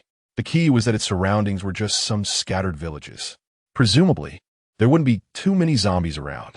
After occupying this place, all he needed to do was seal off the highway and reinforce the construction of the industrial park's walls. It would almost be an independent settlement. Zhou Qiang was not one to procrastinate. First, he produced 9 mammoths at all manufacturing points, then equipped them with large axes and sent them out to the streets to hunt zombies. The manufacturing points were still too lacking. The current number of mammoths had reached as many as 29. Zhou Qiang then immediately transferred his consciousness to the king of raptors, allowing it to become his avatar. In the next moment, under Zhou Qiang's control, the king of raptors' avatar left the residential building. Zhou Qiang needed to check out this industrial park. Chapter 41, This will be my territory from the residential building, where Zhou Qiang lived, to the southern industrial park. The straight-line distance exceeds 30 kilometers. For survivors, it is nearly impossible to traverse such a long distance alone. In the apocalypse, zombies are everywhere. As soon as you dare to show your head, you will be chased by them. But now Zhou Qiang is using the zombie avatar. This makes things simpler. After leaving the residential building, Zhou Qiang sprinted. His enhanced speed reached about 50 kilometers per hour. For the first time, Zhou Qiang experienced what it felt like to run at such speed. To increase his speed, Zhou Qiang ran in a straight line, ignoring the buildings on the streets ahead. With a burst of speed, he used his speed and jumping ability along with his claws to climb rapidly over the residential buildings. In the blink of an eye, he had passed them. This way, he didn't have to take a detour, and his speed was truly fast. For some low buildings, he jumped over them in one leap. At this speed, ordinary zombies had no time to react before the avatar was already far away. There were some places that were streets where Zhou Qiang could run freely. After spending more than half an hour, he finally reached the main road leading to the southern industrial park. The road was incredibly straight. The 12-lane industrial park avenue was wide enough for planes to take off and land. Many zombies were wandering here, and there were numerous vehicles on the road. A large truck had overturned, carrying a load of photovoltaic glass panels, which were scattered on the ground. Several zombies walked over, stepping on the shards of glass, making crunching sounds. When the Raptor King appeared, the zombies merely tilted their heads, and the Raptor King was already gone. Running on such a road was even more refreshing. After running for so long, Zhou Qiang noticed that the body of the Raptor King felt no fatigue. No matter how he ran, it was effortless, like walking in space. This indicated that its endurance was simply abnormal. However, Zhou Qiang did notice some issues. For instance, the skin and muscles around the Raptor King's leg joints were cracked, and some dark blood was flowing from these cracks. The violent running had indeed caused damage. But since the Raptor King was a zombie, it had no pain nerves and wouldn't feel it. Zombies are not machines. Even if they were machines, there would still be wear and tear. After running for an extended period, nearly at maximum speed, having such damage was normal. Although the lack of pain nerves did not affect the Raptor King's speed, Zhou Qiang knew that this was actually a hidden danger. At such high intensity, it would eventually lead to muscle rupture, and both legs would become useless. Zhou Qiang did not slow down on the 10-kilometer-long avenue. After 20 minutes, he saw a vast expanse of buildings that seemed endless. Various residential buildings and factories were lined up here. This was the Southern Industrial Park. At the entrance, there was a navigation map. 37,000 acres. This number left Zhou Qiang stunned. It was just too large. Zhou Qiang carefully examined the map. Battery factory, chip factory, auto parts factory, machining factory. Zhou Qiang's gaze swept across, and the names of various factories appeared. He was not familiar with the brands in the apocalypse world, but those that could establish themselves here were certainly not small companies. Looking at the name of one factory, Zhou Qiang became excited. If he could take over this industrial park, the wealth it would bring would exceed hundreds of billions. After looking around, Zhou Qiang turned and entered the industrial park. Scattered zombies were wandering at the entrance. There were iron fences around the industrial park, and the zombies' abilities were not enough to climb over them. The wandering zombies could only appear in this area. Zhou Qiang walked in. Any zombies that came towards him were killed with a claw strike. This place definitely needed to be occupied. All the zombies inside the industrial park needed to be eliminated. It was convenient anyway. Gathering more raptor fragments could strengthen its power. With this sensitivity combined with strength, the Raptor King that Zhou Qiang named would become even more powerful. Perhaps it could compete with second-tier mutated zombies. After entering the industrial park, the number of zombies suddenly increased. After years of neglect, the area was overgrown with weeds. Zhou Qiang was here for reconnaissance and did not kill any zombies. Using the speed of the Raptor King, Zhou Qiang circled around each factory. The entire park had about 100,000 workers, and the resulting zombie tide was almost dressed in the clothing of various factories. Each factory was independent. Countless zombies were locked inside, unable to leave this area. Zhou Qiang approached a battery factory. There were tall walls, and only a small section of iron railing allowed a glimpse inside. He walked to the factory's main gate. The electric gate was closed, and there were quite a few zombies inside. Prevented from leaving, they would not climb, but instead turned to wander elsewhere. Zhou Qiang got closer and peeked inside. Several zombies were right behind the electric gate. Zhou Qiang struck the electric gate with his sharp claws, producing a harsh metallic sound. The first to react were those few zombies. They let out chilling howls and slammed against the gate. Nearby zombies were also alerted. It was like throwing a stone into a calm lake. The zombies around surged out, converging towards the source of the sound. From above, one could see countless zombies rushing towards the factory from all directions. It was a dark mass, extremely frightening. There were quite a few zombies. Zhou Qiang remained calm. Watching the continuous stream of zombies appear, he confirmed that there were no high-level mutated zombies before he left. He casually dispatched a few zombies that came towards him. Ordinary zombies and mutated zombies were vastly different. Zhou Qiang's conscious attacks naturally resulted in instant kills. He tried several factories in succession. It was not until dark that Zhou Qiang stopped. He found a safe hiding place for the Raptor King and returned his consciousness to his main body. In the residential building, Zhou Qiang shook his head. Having concentrated his consciousness on the avatar for a long time made his head feel a bit swollen. This trip to the industrial park had gathered a wealth of intelligence. Although the information was not comprehensive in the coming days, the task of the Raptor King would be to roam the industrial park, confirming the approximate number of zombies and whether there were any powerful mutated zombies, etc. Zhou Qiang did not need to keep a close watch. As long as he confirmed that there were no high-level mutated zombies, he could send a zombie army over. The current plan was, of course, to crazily manufacture zombies. In half a day, the manufacturing points had risen to over 400. Since he was going to create a massive army, he naturally needed manufacturing points. He ordered the creation of 13 mammoths and 1 raptor. 2 minutes later, 14 first-tier mutated zombies were produced. Even in the dark, Zhou Qiang deployed them into the city. Currently, he had 30 mammoths and over 40 raptors.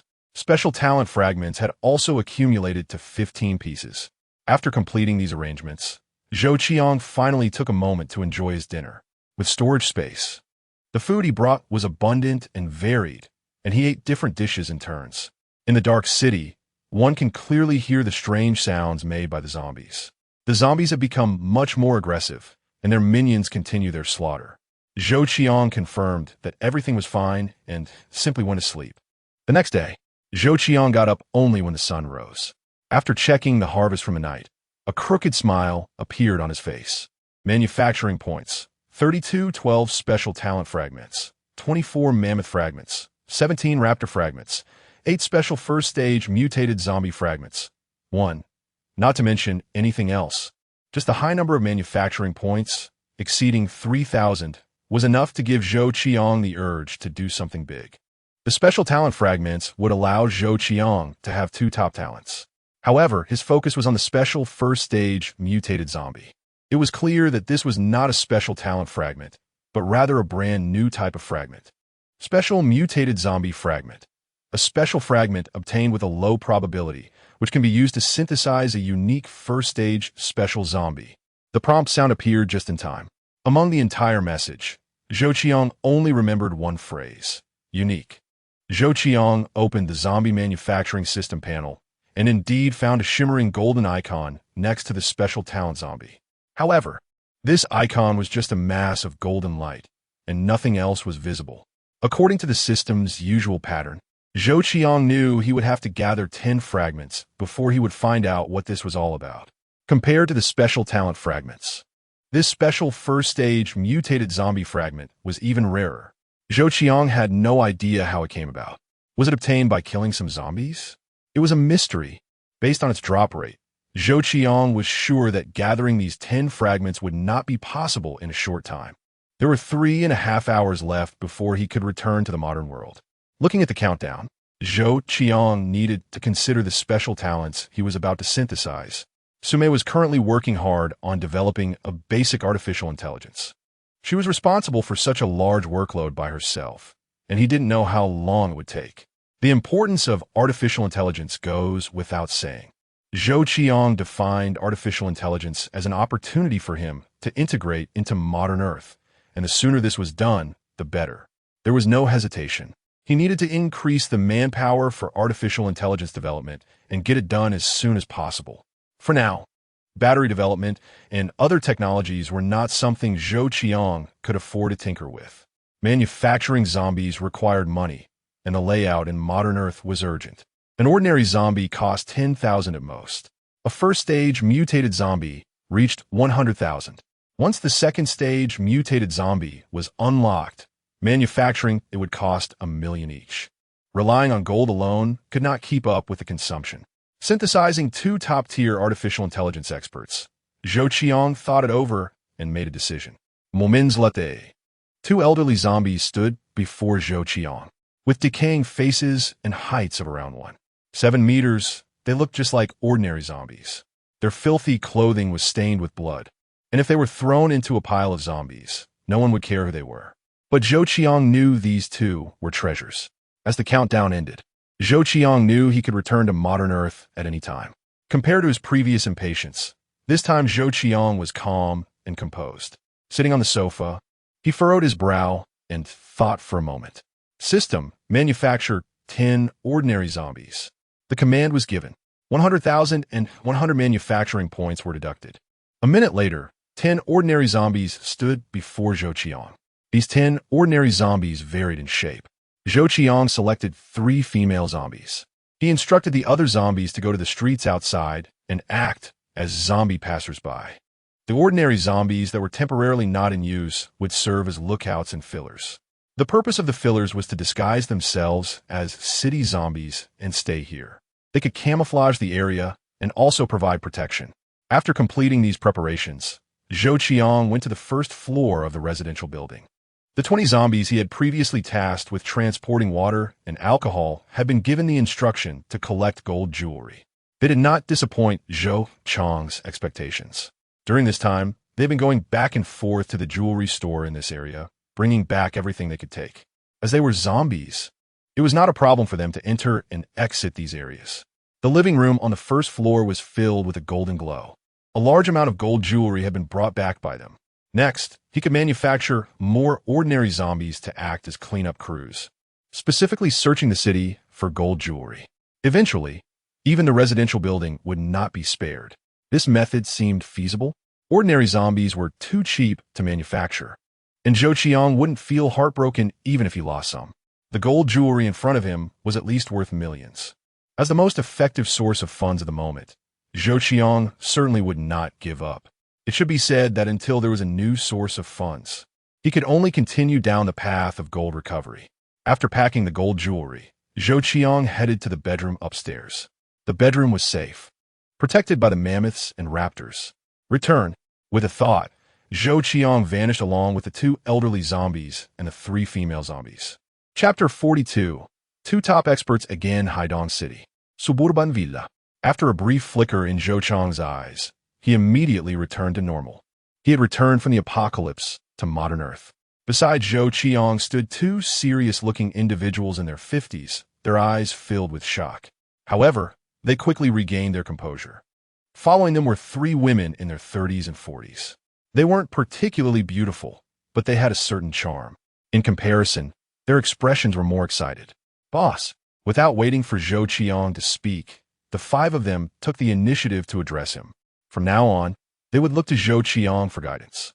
There would be no room for betrayal or selfishness in their lives. Their lives and deaths were in Zhou Qiang's hands. With a single thought, he could decide whether they lived or died. Having been given a second chance at life, how could they not cherish such a hard-won opportunity? Zhou Qiang nodded. Have a seat and introduce yourselves. He gestured toward the sofa in the villa. The 5 of them sat down. The one with graying hair, who was taller than the rest, spoke first. Boss, my name is Wei Dong. I was the Chief Technology Officer of Zhou Qiang Artificial Intelligence Company, which ranks 6th in the Fortune Global 500. A simple self-introduction, yet it sounded impressive. 6th in the Fortune Global 500? Well level to reach. Coupled with the title of Chief, it could surely intimidate people. After Wei Dong finished introducing himself, another person stood up. Boss, my name is Su Mingdu.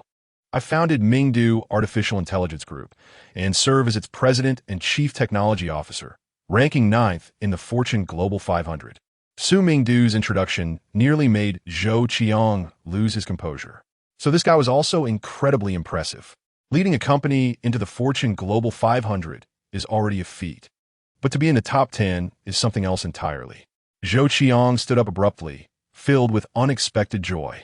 He initially just wanted one expert, but now he had someone who was both an expert and a top CEO, a person who had founded a company that made it into the world's top 10. His management abilities were beyond mere strength. They were extraordinary. To put it bluntly, with Su Mingdu on board, Zhou Qiang could completely step back from management. His own knowledge and abilities weren't sufficient to handle these tasks. His previous efforts had been a step-by-step approach. The remaining 3 women were just ordinary company employees, and one of them was a full-time housewife.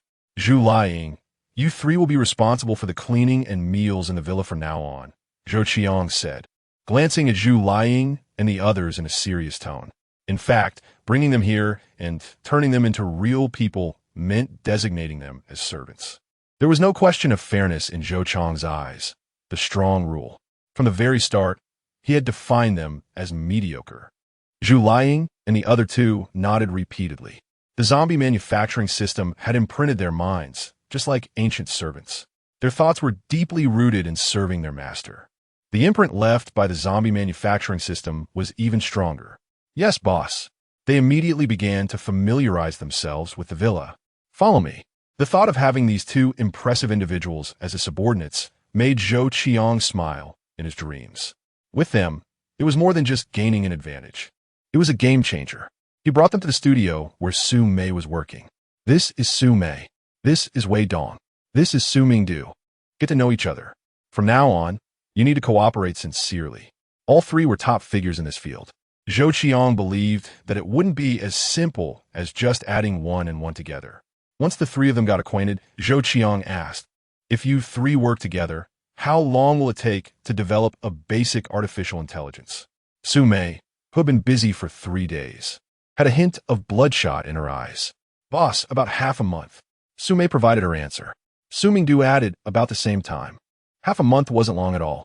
This was artificial intelligence. Many companies had spent decades on research with slow progress.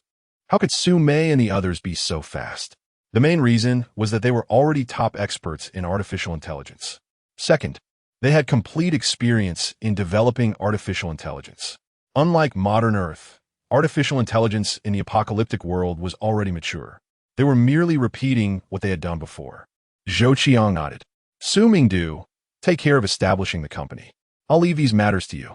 When dealing with these loyal subordinates, Zhou Qiang spoke confidently. Su Mingdu, who had been given a new lease on life, felt nothing but eagerness. Living again and being able to do what he was best at was invigorating. Only those who had experienced death would understand how precious life was. Yes, boss. Zhou Qiang took out the computers he had obtained from the apocalypse from his storage space. You should be familiar with these computers. Su Mei exclaimed, Boss, with these computers, our work will be more efficient. The performance of these computers from the apocalypse was unmatched by modern Earth. Wei Dong said, Boss, if possible, it would be best to bring over a batch of servers to support the artificial intelligence and maximize its performance. That's right, boss. Su Mingdu nodded in agreement. Su Mei pointed at the computers in the studio. Boss, the performance of these computers is indeed lacking, and I'm not used to them yet. Zhou Qiang nodded. Write down some models for me. Almost everything in the apocalyptic city belonged to Zhou Qiang. Getting some servers back was a piece of cake. For experts like Su Mei, they were far too familiar with servers. Immediately, Su Mei wrote down several models and handed them to Zhou Qiang. In 3 days, Liang had established a procurement company. The office was located in a commercial building, renting just over 100 square meters. Once a person ignites their passion, Their actions are swift and decisive. In a simplified manner, the company quietly commenced operations. Besides Li Ying as the general manager, there was also an accountant and 2 purchasers, a very simple company. When Zhou Qiang arrived at this office, he didn't pay much attention to it. Achieving this in 3 days was already meeting his expectations. Li Ying, in 3 days, I need 10,000 bags of 10-kilogram rice to be packaged in plain packaging.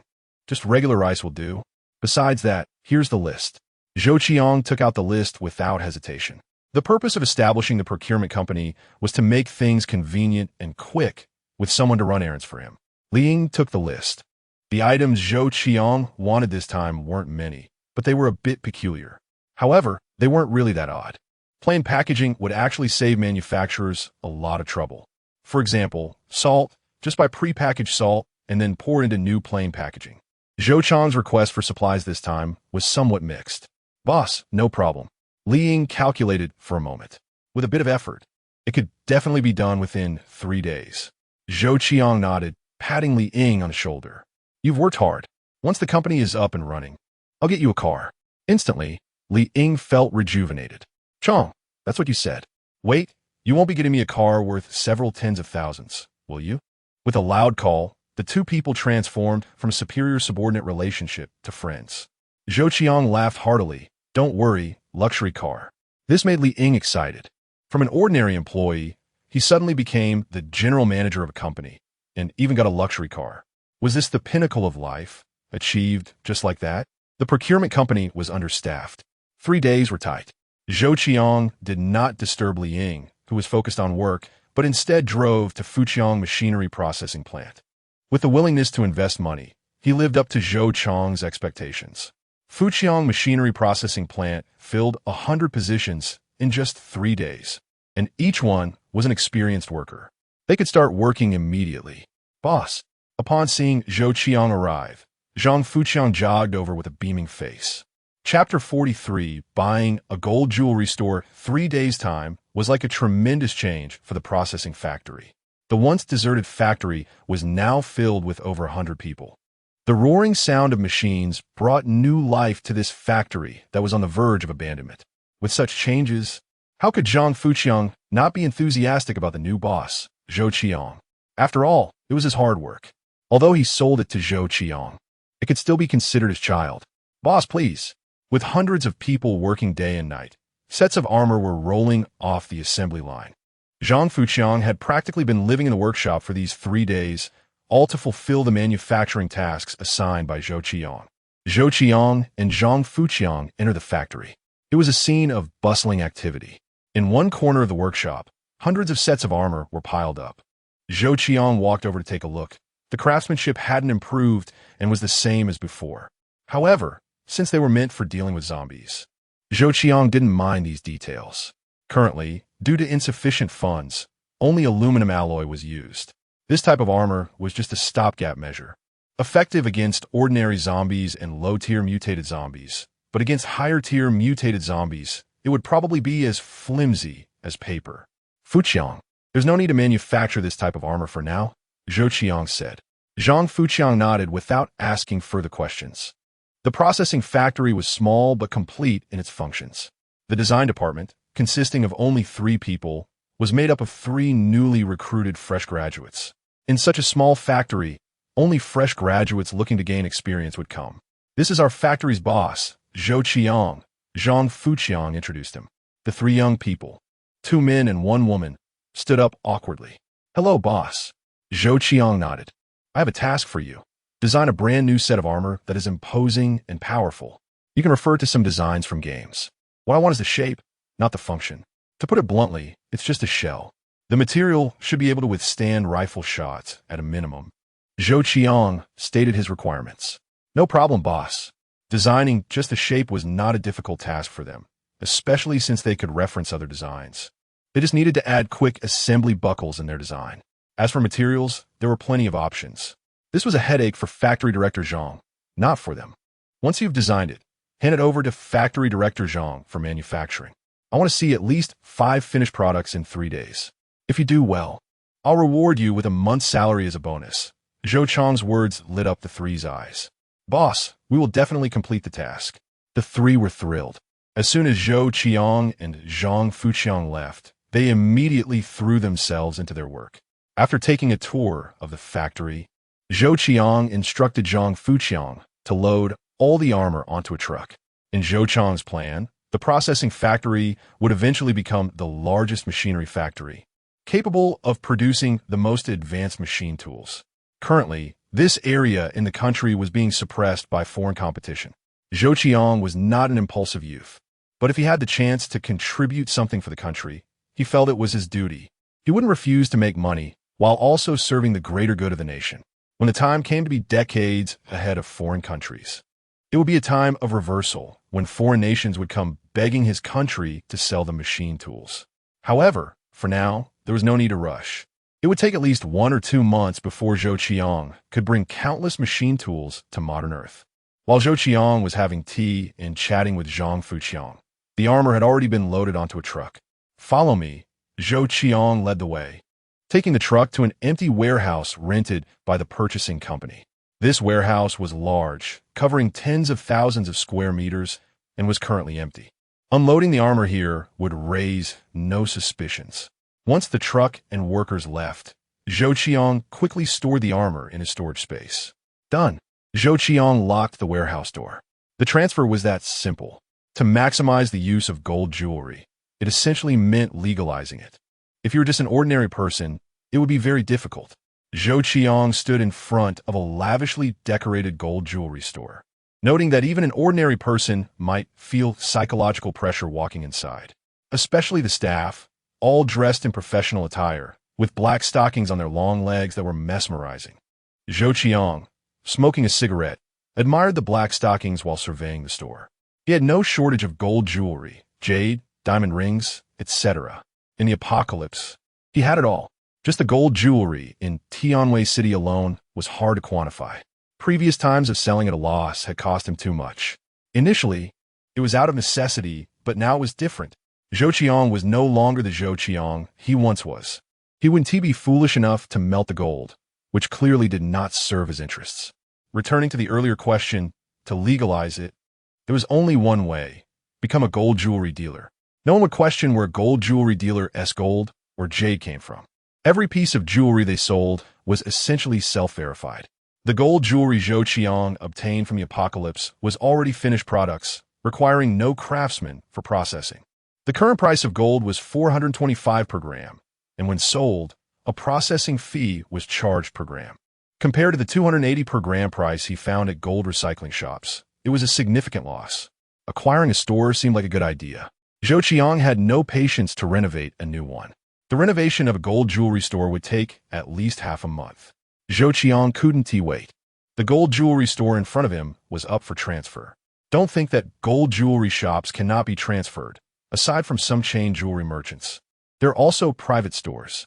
Once they can no longer survive, transferring becomes possible. Naturally, they wouldn't advertise it as store for transfer like other businesses. They would complete the transfer through their networks or intermediaries. The locations of gold jewelry stores are always in the most prosperous areas of the city, and this one was no exception. The location, decoration, and size of the store were all top-notch. "Boss Zhou, Boss Chun is waiting for you inside to talk," a young man standing next to Zhou Qiang said respectfully. Anyone daring to buy a gold jewelry store must be very wealthy, so he had to be cautious. Zhou Qiang nodded. "Let's go." Having experienced the apocalypse, Zhou Qiang's mindset was no longer that of an ordinary person. In the past, walking in here would have put some pressure on him, but now it didn't. "Welcome." The receptionist at the entrance smiled. Zhou Qiang smiled back kindly. If the negotiations went well, these could all be his employees. Not to mention, this receptionist could easily score an 8 out of 10. Such a refined woman could easily be regarded as a goddess in the eyes of ordinary people. "I have an appointment with your boss," Zhou Qiang said. Then, he and the intermediary young man went to the back of the store. The office of this gold jewelry store was located behind the store and included the workspace for craftsmen. In the boss's office, Zhou Qiang met Chen Yiming. The owner of such a large gold jewelry store undoubtedly had an impressive background. "Hello." After shaking hands, they sat on the sofa. "Boss Zhou, how much do you know about this industry?" Chen Yiming inquired. His ability to assess people was quite accurate. The young man in front of him is too ordinary. In terms of presence, he doesn't seem to be a tough character. Indeed, Zhou Qiang had only obtained the zombie manufacturing system for half a month, and, as a superior, his aura had not yet developed. Deep down, Zhou Qiang is still an ordinary citizen. In response to Chen Yiming's inquiry, Zhou Qiang just smiled and said, "Boss Chen, this has nothing to do with my intention to buy your store, right?" Chen Yiming shook his head. Running a gold and jewelry store is difficult without exceptional connections. I won't lie to you, I have suffered this hardship, which is why I plan to sell this store. If Boss Zhou doesn't have enough connections and skills, I advise you not to step into this field. Zhou Qiang looked at Chen Yiming with some curiosity.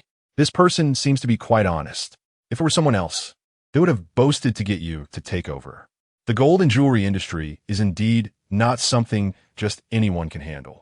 Peers in the industry are all strong players. If you lack background and means, others will chew you up and spit out the bones. It's clear that Chen Yiming has suffered this loss. Don't worry, Boss Chen, without a diamond, I won't take on this porcelain job, Zhou Qiang said with a smile. Can background and connections stop the mutated zombies he brought over from the apocalypse? It's a society governed by law, but sometimes fists also represent the truth. Seeing Zhou Qiang say this, Chen Yiming felt relieved.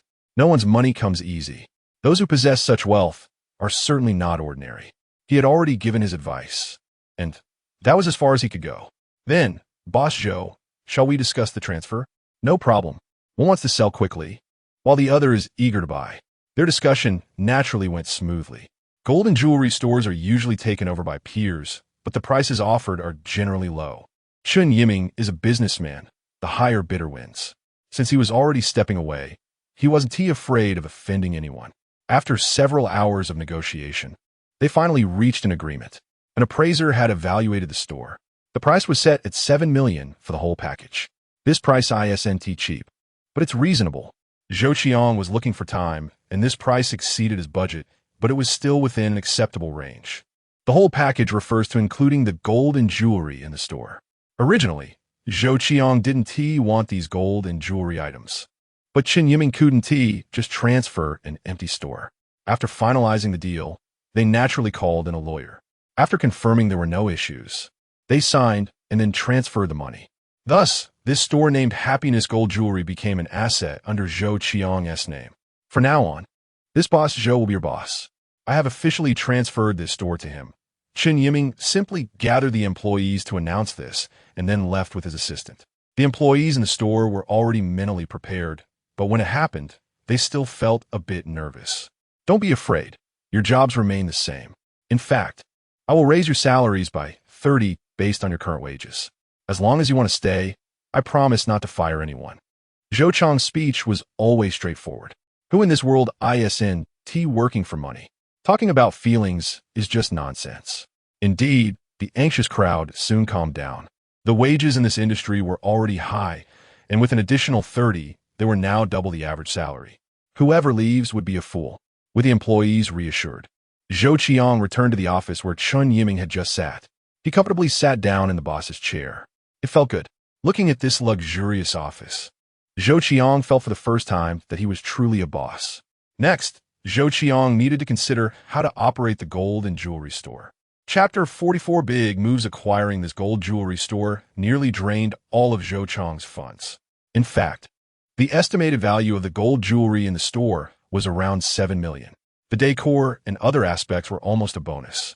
As long as he sold the gold jewelry, that $7 million could be returned immediately. Zhou Qiang stroked his chin. Gold jewelry is not something that can be sold easily. Who would buy gold jewelry without a reason? To attract customers, the price would have to be very appealing, significantly lower than usual. Appealing? Zhou Qiang chuckled. In terms of cost for gold jewelry, no one in Haidong City could beat his prices. His source of gold jewelry was from the apocalypse. All of it was essentially free. Previously, he had melted down gold jewelry worth tens of millions, selling it for a bargain price of 280 yuan per gram. Since he needed to quickly recoup his funds, a grand sale was in order. After all, it was a no-cost business. He just needed to undercut other gold stores by a few dozen yuan per gram, or even waive the processing fees completely. Whether people were looking to buy or not, they would surely be tempted, perhaps even driven to madness. With an idea in mind, Zhou Qiang immediately called over the store manager. The requirements for a jewelry store manager were not low. Beauty was the primary condition, followed by talent. In short, they needed to be both talented and good-looking. Zhou Qiang had not paid much attention to the manager before, but now that she stood before him, he realized she was indeed beautiful. With a devilish figure complemented by professional attire and black stockings, her exquisitely delicate face provoked a sense of temptation. Shen Yumin, a lovely name, he thought. Manager Shun, I plan to start a promotion tomorrow. We will lower the price by 50 yuan per gram, he said. Despite having just bought the jewelry store, Zhou Qiang was still an outsider and needed to seek Shen Yumin's opinion. Shen Yumin was a bit surprised. A direct reduction of 50 yuan was quite significant. The profit margin for gold typically fluctuated around this range. If they reduced the price by 50 yuan, it would be almost like working for free. Boss, won't that be too much? Shen Yumin cautiously asked. Too much? Zhou Qiang didn't reveal his thoughts. He waved his hand and said, just lower the price like that, and you can plan an event around this price cut. Also, make sure the staff is prepared. Since the boss had made his decision, Shen Yumin didn't press further. On the contrary, she felt a little happy. Regardless of the price cut, if they sold the jewelry, she and the salespeople would earn commissions. If the boss really lowered the prices to this extent, she could imagine how busy the store would be. Take a gold chain as an example. Some weighed around 30 to 50 grams, and the price cut would mean a reduction of over 1,000 yuan. For a 100-gram piece, that would be a cut of 5,000 yuan. Yes, boss. Shen Yumin quickly left. As the manager of a gold jewelry store, planning an event was incredibly easy, especially one that involved giving away money. Just announcing it loudly outside the store and hiring a few attractive young women to dance at the entrance would surely draw in crowds. Most jewelry stores had connections with modeling agencies or dance troupes. It was just a matter of making a phone call. Within half an hour, Shen Yumin had arranged everything. Her competence justified her position as a manager.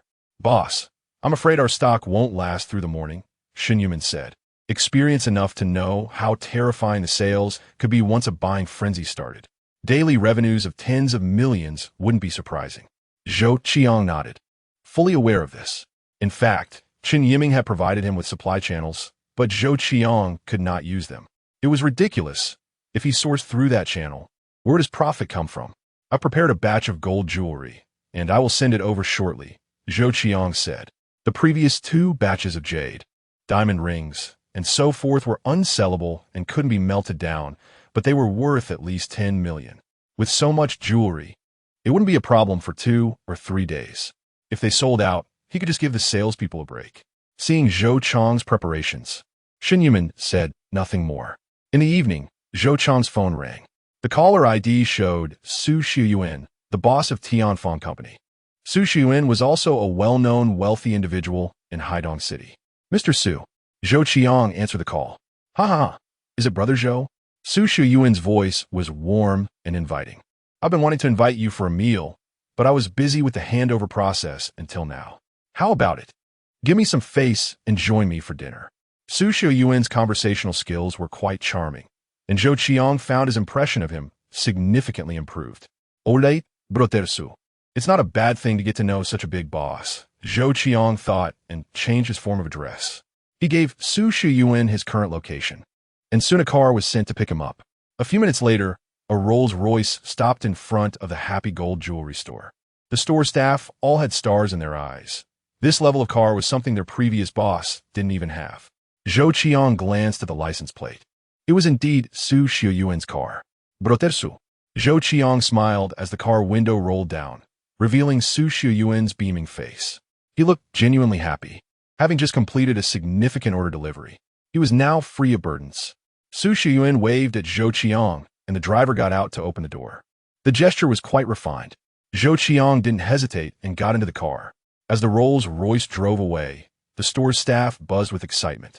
Realizing their new boss was quite impressive, Zhou Qiang himself was a bit surprised. The last time he met Su Shiyuan at Tianfeng Company, he seemed rather unremarkable, anxious like an ant on a hot pan. But now, he exuded confidence and presence. Your store? Su Shiyuan asked with a smile. Zhou Qiang nodded and said, Brother Su, if there are any needs in this area, I hope you'll take care of me. Ha. Su Yuan simply laughed. Brother Zhou, you look radiant. I take it everything is going well. This matter really depends on you, Brother Zhou. Su Yuan expressed gratitude repeatedly. The program that Su Mei wrote was undoubtedly outstanding, significantly enhancing the software. The client was extremely satisfied. If all went well, Hungtong Chip Company would certainly think of Tianfeng Company for future software needs. Brother Zhou, you are my great benefactor. By the way, where's Miss Su? Bring her along too. Su Yuan knew Su Mei's capabilities well.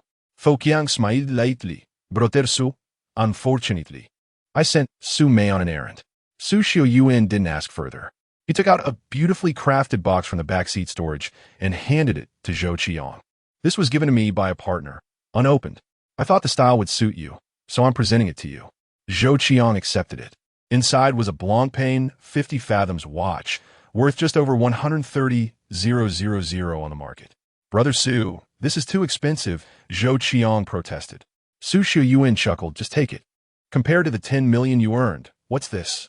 The real reason behind the gift was the long-term cooperation that Hungtong Chip Company would have with Tianfeng Company. By then, the company will have reached a new level, and his income will be calculated in hundreds of millions. What does a mere 100,000 yuan watch count for? Zhou Qiang chuckled in silence, indeed. He had already received 10 million, so what S13,000? All right, thanks, Brother Su. Zhou Qiang opened the box and put on the watch with the blue dial. To be honest, this watch is suitable for both sports and business.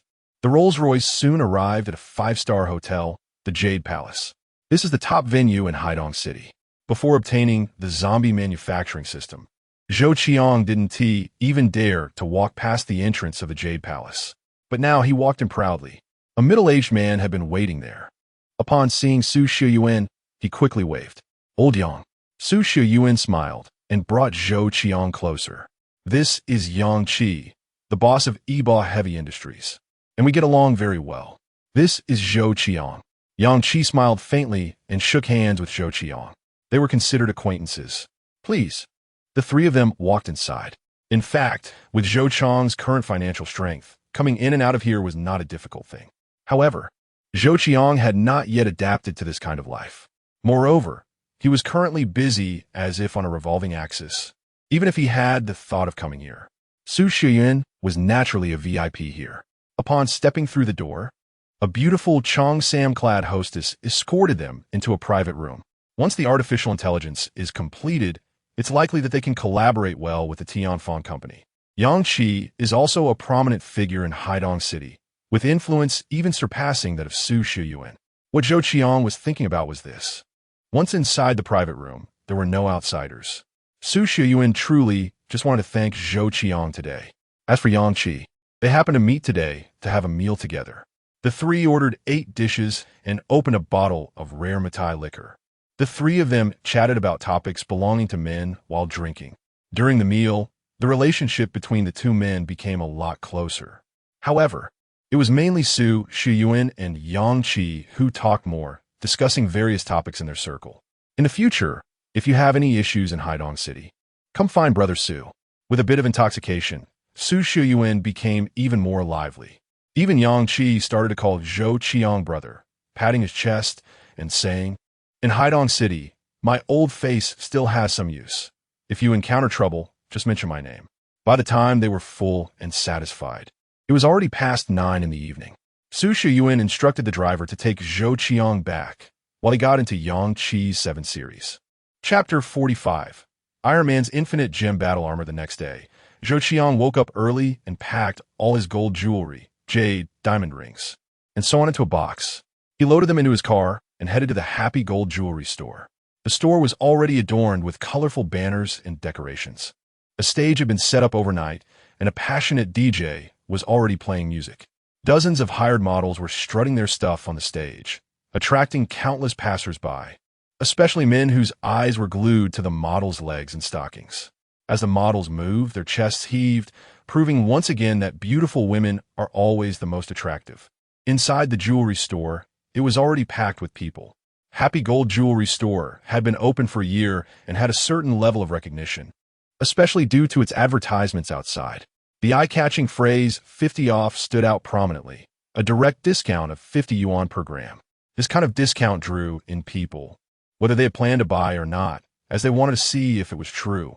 This time, there were no gimmicks, just a straightforward 50 yuan discount per gram. Once people realized it was genuine, many were tempted. After all, a gold necklace could be 1,000 yuan cheaper than usual. This discount was more than just a deal. It felt like picking up money. As for whether the gold jewelry was real, no one doubted it. Shen Yuman had even invited appraisers from the city to be on site, providing assurance that encouraged many to make purchases. Such an event was truly a rare opportunity. Every salesgirl was busy attending to customers. Zhou Qiang arrived and moved the gold jewelry from his car into the store. This batch of gold jewelry was processed, weighed, and had brand new tags attached. The styles of this gold jewelry were stunning, and the processing staff were all amazed. They had no idea where the boss sourced these goods. The buying frenzy continued. Zhou Qiang stayed in the boss's office, watching the crowd through the cameras. The previous gold jewelry was sold out by noon. New products were brought in for the afternoon. The new gold jewelry, with its even better designs, drove people wild. It seemed that the gold jewelry in hand wouldn't last long. Fortunately, Zhou Qiang's price reduction was only for one day. After today, prices would return to normal. If he sold like this every day, his competitors might go crazy. Mainly, Zhou Qiang didn't have so much gold jewelry to squander in the store. He was in urgent need of money, which led to this decision. Once the financial pressure eased, he would naturally prefer a steady revenue stream. It appeared that the gold jewelry on hand could only last this one day. In fact, Zhou Qiang's decision was made in haste. If he had prepared a week in advance, achieving sales over 100 million in a day would not have been difficult. As Zhou Qiang had imagined, by evening, the inventory was nearly sold out. Many who rushed over couldn't buy anything. Even the girls in the store bought quite a bit. The day's sales exceeded 2 million. This money finally relieved Zhou Qiang's short-term financial pressure. In the evening, he treated the girls to a late-night snack. To be honest, the scene of a dozen beautiful and well-shaped young women dressed in professional attire and black stockings surrounding him made Zhou Qiang a bit dizzy. Just imagining it gave him a feeling of suffocation in his chest, especially as they threw him flirtatious glances. Zhou Qiang couldn't handle it. This late-night meal made Zhou Qiang the envy of many men. If looks could kill, he would have been dead by now. The next batch of goods would take some time. Zhou Qiang instructed Shen Yuman, who he had entrusted with the jewelry store. Shen Yuman nodded, knowing that the store's business would likely return to normal soon. In her view, Zhou Qiang's price drop was more like a promotional campaign. The cost of this advertising was quite high, at least several million in concessions. 3 days quickly passed. Li Ying and the machine processing factory did not disappoint Zhou Qiang. In the warehouse, there were 10,000 bags of 10-kilogram rice and 10,000 bags of blank packaged grain and salt. They piled up like mountains. To better attract talents in the apocalypse, Zhou Qiang invested heavily. Tens of thousands of cans of blank packaged chicken, beef, and braised pork were not cheap. In addition to meat, there were various canned fruits. Zhou Qiang truly believed that the people in the apocalypse could withstand his sweet-coated bullets. After being hungry for years, they probably didn't even know what meat tasted like. Stuck in their settlements for years, not starving to death was already good enough. Who would dare to have any extravagant desires? Taking advantage of the absence of people, Zhou Qiang stored everything in his storage space. The 5 sets of armor were exquisite. Perhaps from an ergonomic standpoint, they were just for show, but they were incredibly eye-catching. Just think about it. A battle armor similar to Iron Man's with infinite gems. How cool is that? This was Iron Man's most stylish and good-looking battle armor. Zhou Qiang didn't expect the designers to draw inspiration from Iron Man and directly replicate this suit of armor. One could imagine how fearsome it would be once worn by a mammoth or raptor. Of course, it was merely for show. The armor had no real functions. It was just a shell. Moreover, without proper sizing, it obviously wouldn't fit well. But since it was meant for zombies, Zhou Qiang didn't care if they were comfortable or not. Would zombies care if they were comfortable? After emptying the warehouse, Zhou Qiang locked up and left. The procurement company was his own, so there would be records of incoming goods, but not of outgoing ones. The procurement company only managed incoming goods, not outgoing. Zhou Qiang made it back to the villa before the forced teleportation. Next time he returned, he would bring the mammoth or raptor with him. With the expansion of his business, Zhou Qiang had to be cautious. He was truly curious about what it would be like if mammoths and raptors were brought to the modern world. They were mutated zombies. Would their abnormal human appearance make them monsters in modern Earth? Countdown, 10 seconds. 10, 9. As 10 seconds passed, Zhou Qiang disappeared from the villa room. In almost a millisecond, he appeared in a familiar apartment room. Traveling between two worlds was that simple. So simple that it was just a blink of an eye. And then he opened his eyes in a different world. You have gained 1 manufacturing point. As soon as he appeared, Zhou Qiang heard the familiar notification sound. During the 3 days he was gone, he hadn't hidden his zombie minions but continued hunting zombies. The accumulation of 30 mammoths and 40 raptors over 3 days made Zhou Qiang look forward to it. Manufacturing points, 10. 237 special talent fragments. 35 special first-level mutated zombie fragments. 5 mammoth fragments. 27 raptor fragments. 19 of manufacturing points and fragments accumulated over 3 days gave Zhou Qiang a pleasant surprise. Coming back after 3 days made Zhou Qiang feel rich. Now he wasn't short of money, holding over 20 million in funds. He also had plenty of manufacturing points. System. Manufacture 20 mammoths and 10 raptors. The first thing to do was to unleash the troops.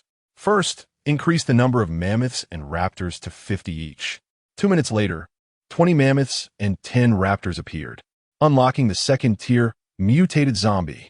It seems that the conditions for unlocking the second-tier mutated zombie have been met, and a prompt echoed in Zhou Qiang's mind.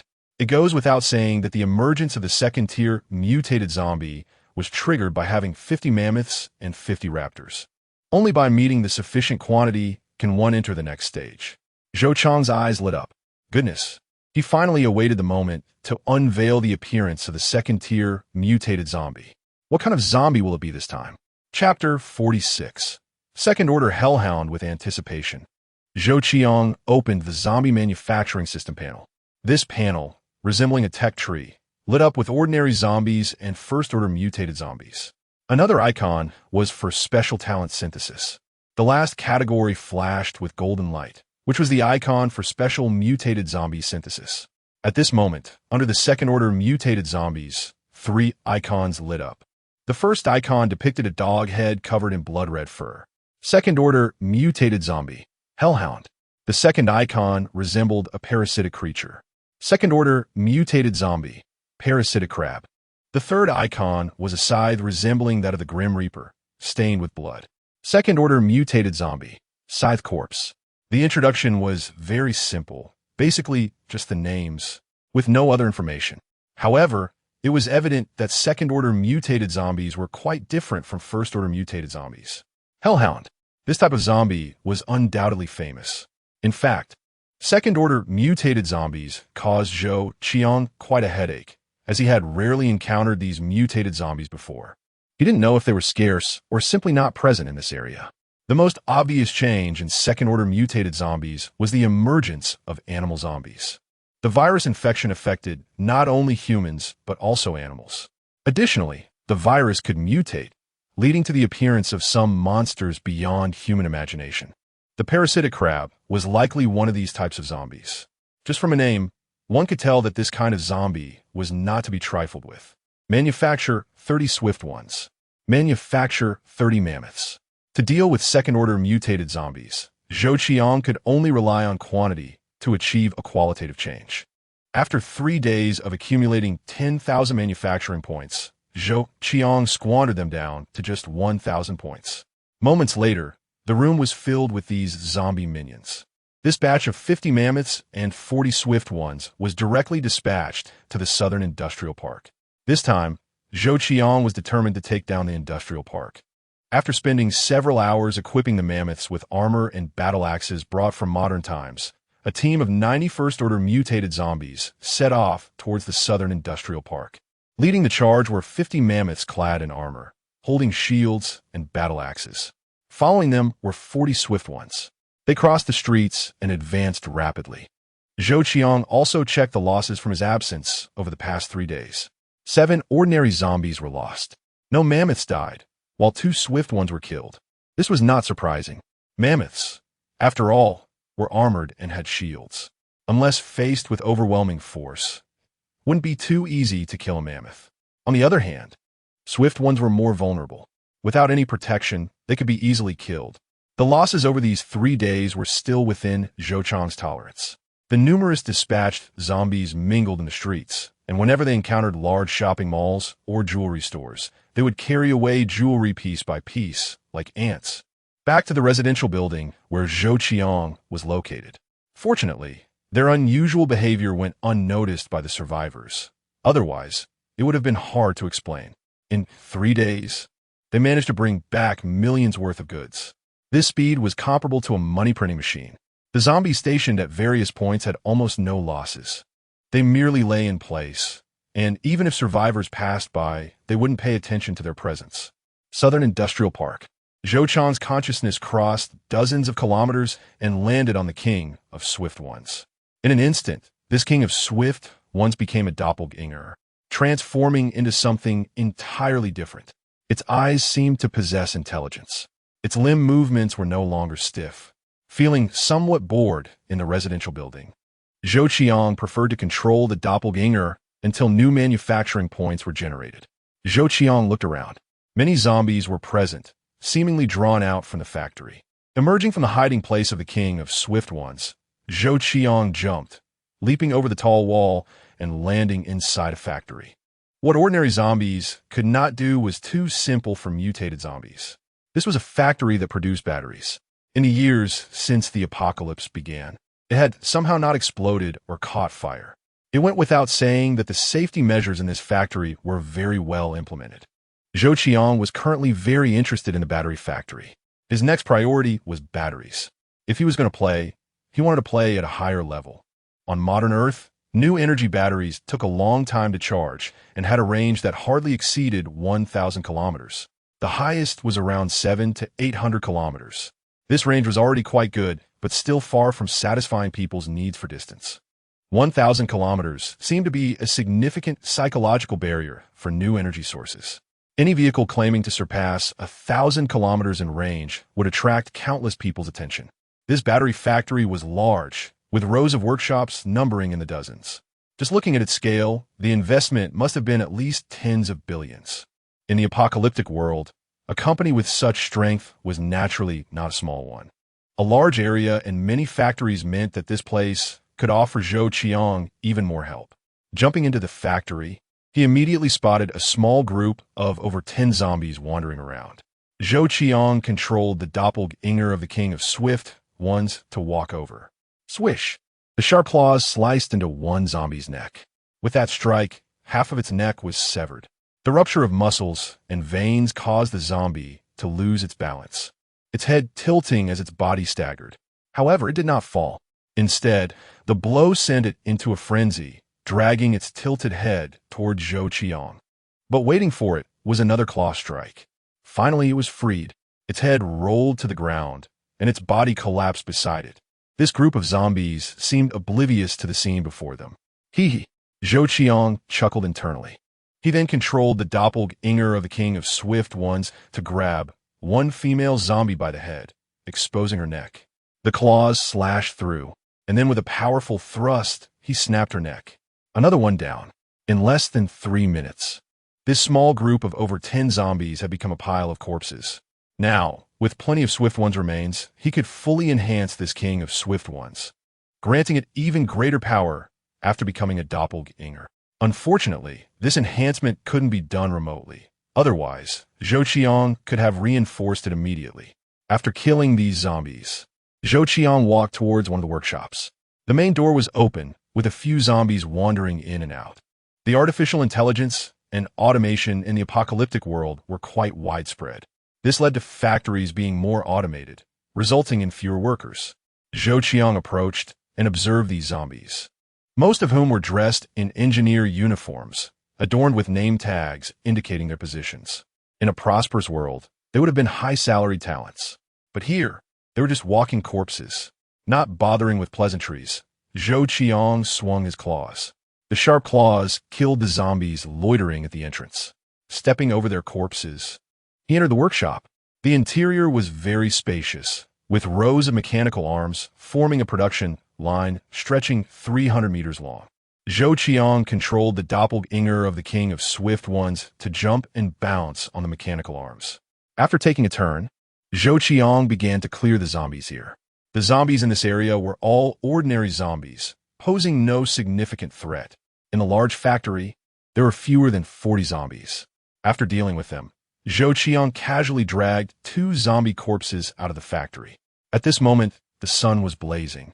The scattered zombie bodies in the area emitted a strong smell of decay under the intense sunlight. Fortunately, this was a cloned state, so there was no sense of smell. Zhou Qiang felt relieved.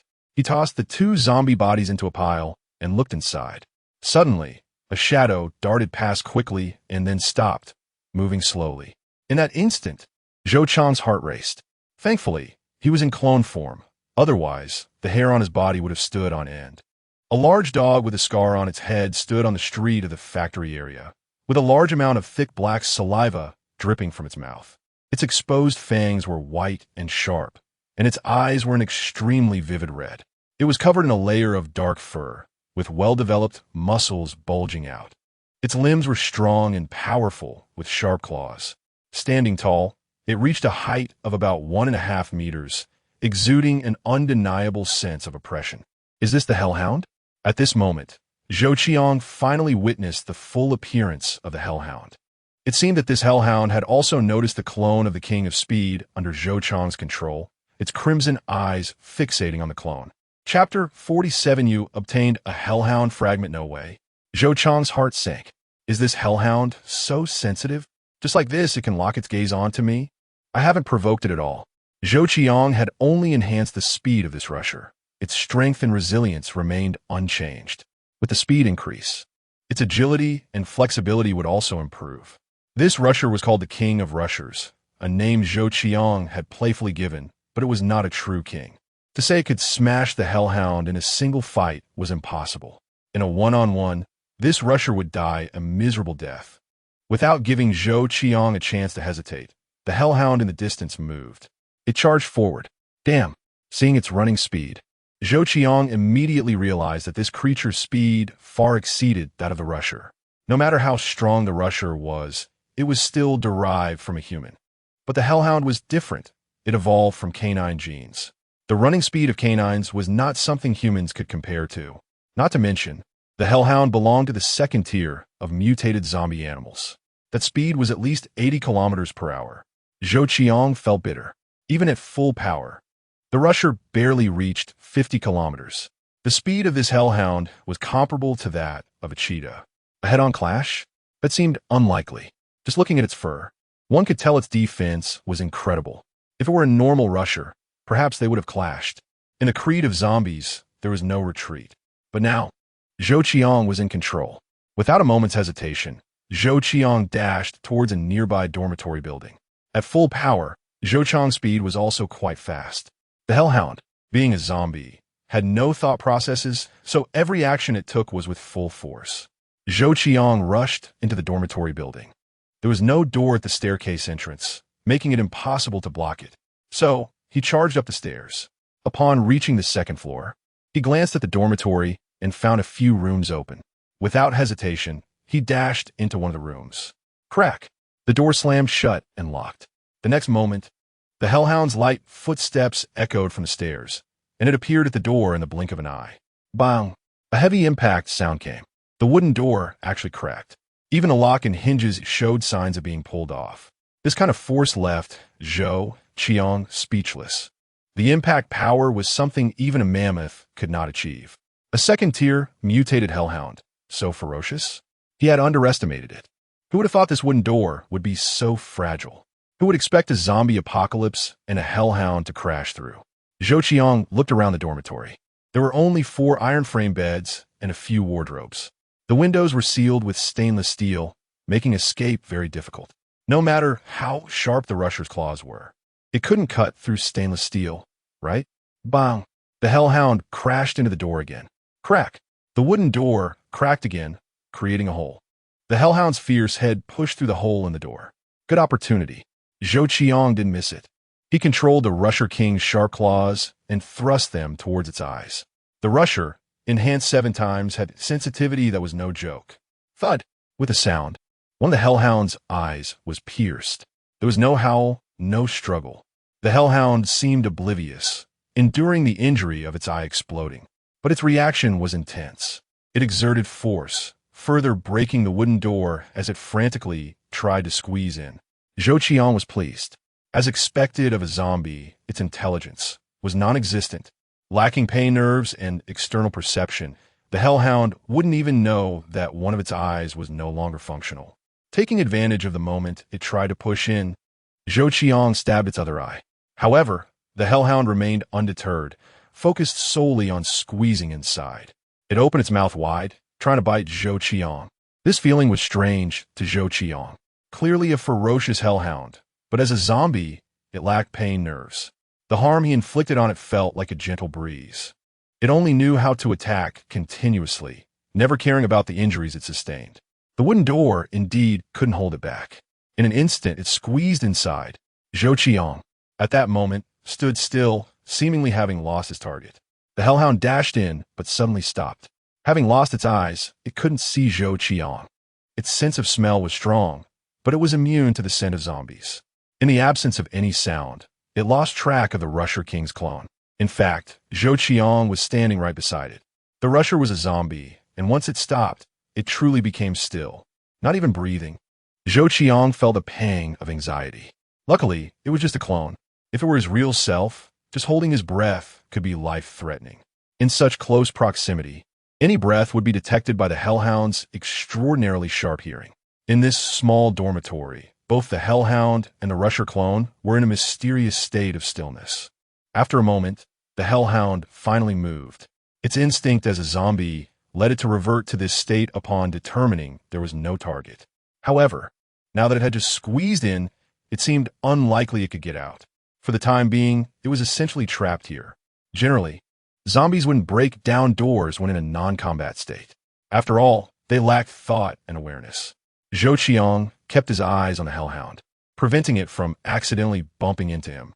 At this moment, he didn't dare to move a single step. The situation could be summed up in one word: wait.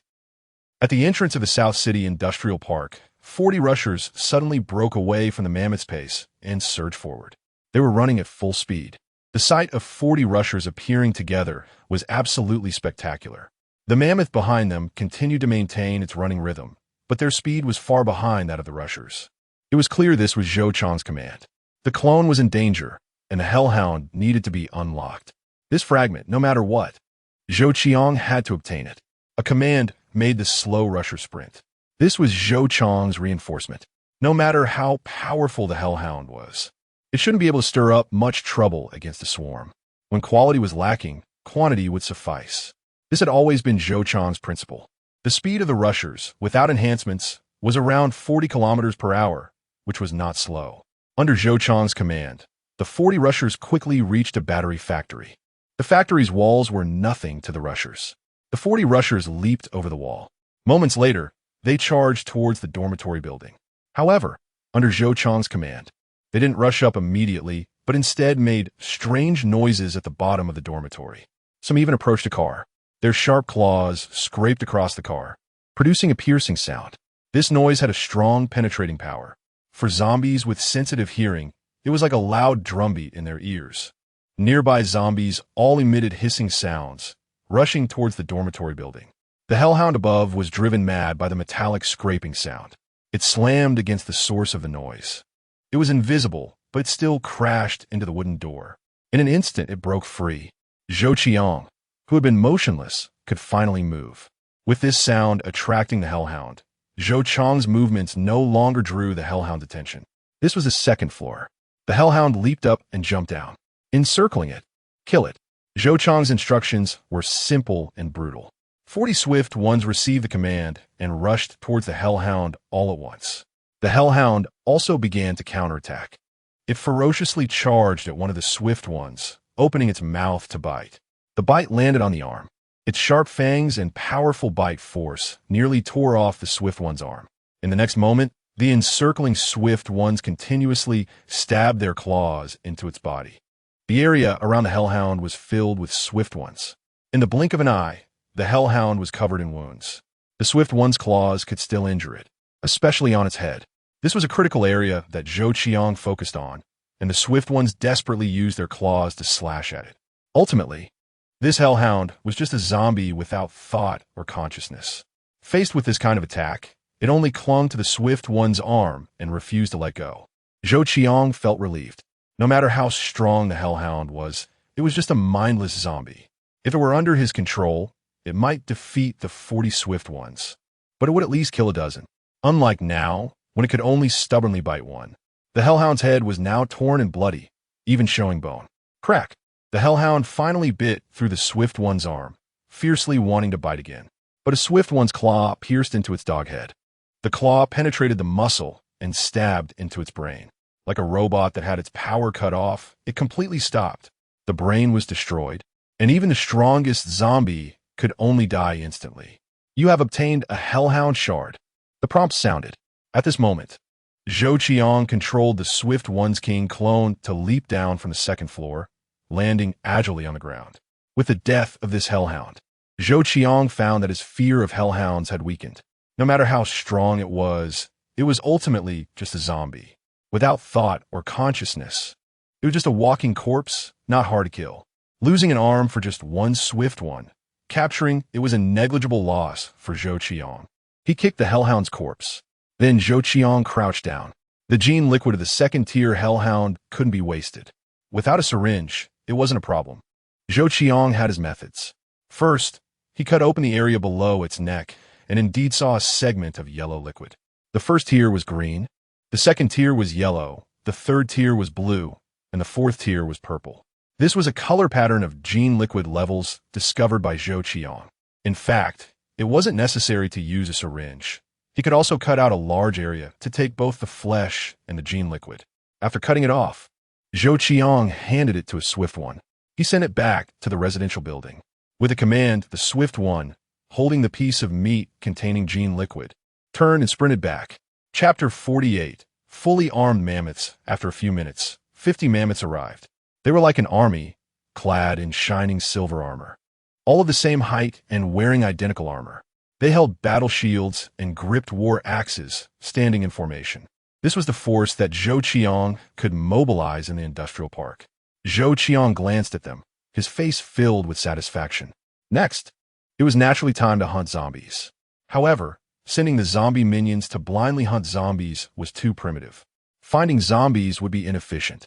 By utilizing the characteristics of the zombies, they could easily be attracted out and then killed one by one. Zhou Qiang's goal was to sweep through the factory areas, conducting regional operations to avoid attracting too many zombies. The industrial park had hundreds of thousands of zombies, which the nearly 100 first-level mutated zombies could not handle. Taking them out one by one would take time, but it was safer. Zhou Qiang first walked to the center of the battery factory. Here was a small square with over 100 cars parked. These cars likely belonged to the employees. Zhou Qiang walked up to one of the cars and raised his claw to strike heavily on the hood. The sharp alarm sounded. Thanks to excellent battery technology, these electric cars still had a considerable amount of power left. When attacked, their alarm systems reacted, emitting a piercing sound. In this desolate place, how loud was it? Many nearby vehicles were also affected and began to sound their alarms in response. Zhou Qiang had not expected this outcome. Now it was truly lively. Naturally, all the zombies in the factory heard it. In the dormitory building and the factory, countless employees' zombies emerged, wearing light blue uniforms. They swarmed out as if it was time to get off work. In a short time, over 1,000 zombies appeared. Zhou Qiang looked around. He could see a large number of zombies on the factory walls. These zombies were attracted by the sound and were from outside the factory. Fortunately, the walls prevented them from entering. Over 1,000 zombies surged out, and the number was still increasing. There were only a few mammoths and swift ones, with no hellhounds or other second-level mutated zombies. This situation was ideal. Once he confirmed that there was not too much danger, Zhou Qiang knew it was time to hunt. Free hunting. Without complicated commands, the mammoths and swift ones moved. The fastest swift ones ran forward, rushing into the zombie crowd first. They leaped up one by one, pouncing on the zombies. Their claws stabbed fiercely at the heads of the zombies. The following mammoths, like human tanks, crashed into the zombie crowd in their armor. Facing these ordinary zombies, the fully armed mammoths were basically invincible. They towered over the ordinary zombies by a whole head. With shields raised, they swung their war axes down. A 60-pound war axe, when swung down, the results were obvious. No matter how hard the heads were, they shattered like watermelons. Zhou Qiang couldn't bear to watch the gruesome scene. The mammoths were still too brutal. Like cutting sugarcane with a war axe coming down. The zombies in front were left either dead or severely injured. Many were cleaved in half. The ground was a hell of corpses. The 50 mammoths advanced, with 40 swift ones mixed in. The combination of strength and speed led to a one-sided result. A group of over 1,000 zombies fell in rows. Although more zombies joined the fray, they could not stop the slaughter of this powerful force. Zhou Qiang noticed a swift one that had just lost an arm. Even with only one arm, it was still fierce. Crack! The sound of bones breaking was clear, even amidst the alarm. A mammoth was struck by an oncoming war axe. The big guy didn't react at all as its head shattered and fell to the ground.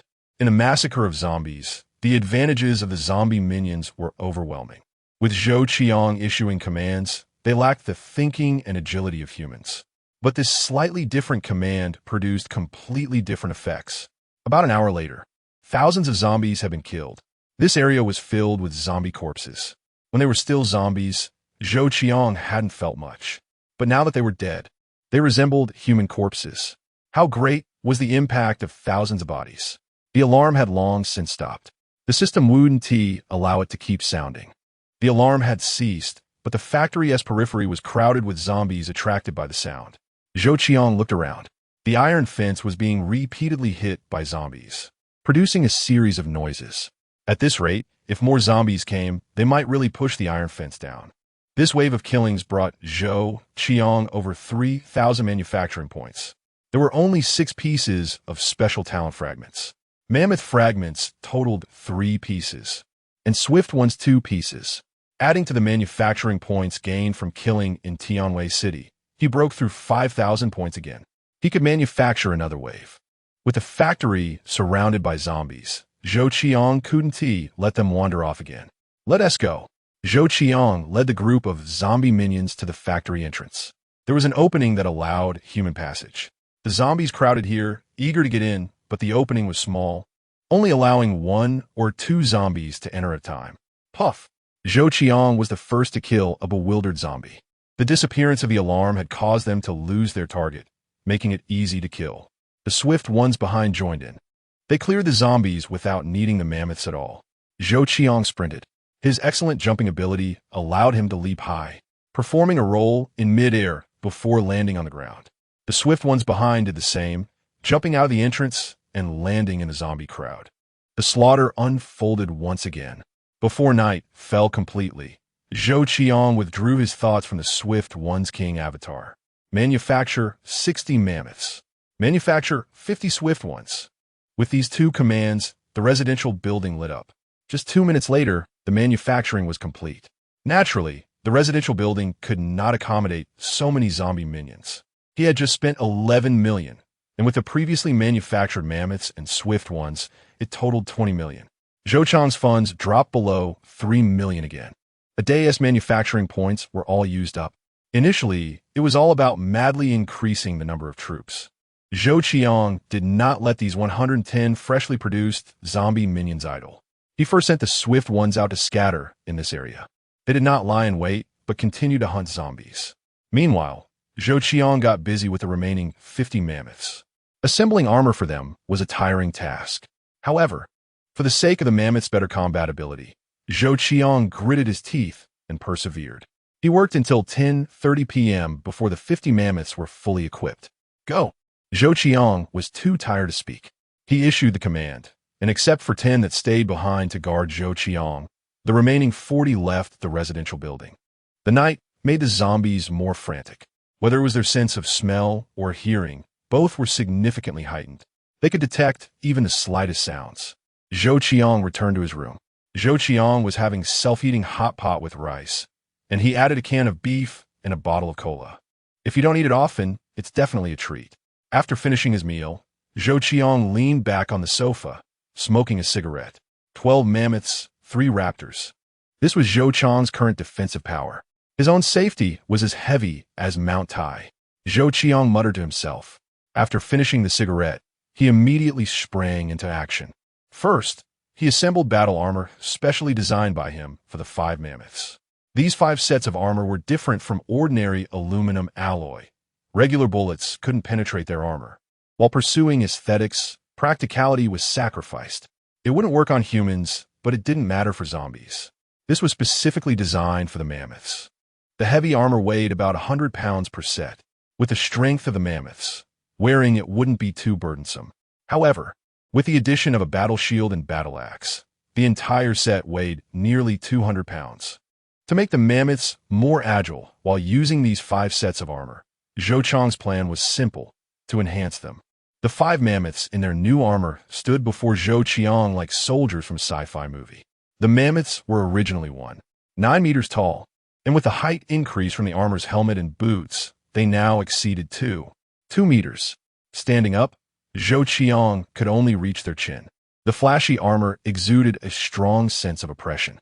Equipped with a battle shield and battle axe, they looked imposing. With these 5 mammoth bodyguards, Zhou Qiang felt completely safe. Next was the enhancement. After accumulating for so long, Zhou Qiang now had 61 mammoth shards in hand, enough to enhance 2 complete mammoths. First stage mammoth, strength, toughness, speed. The same options appeared. Zhou Qiang didn't hesitate and enhanced this mammoth strength, toughness, and speed 10 times each. He also gave it a brand new name. However, this time, he didn't play any tricks. He kept it simple. Mammoth no. 1. Strength, toughness, speed. There were no more plus signs after these attributes, indicating that the enhancement count was full. He had never tried enhancing a complete mammoth, but Zhou Qiang was sure it would be very powerful. Originally strong in strength, after 10 enhancements, it was at least doubled. Soon, both mammoths were fully enhanced. Zhou Qiang had only 1 mammoth shard left.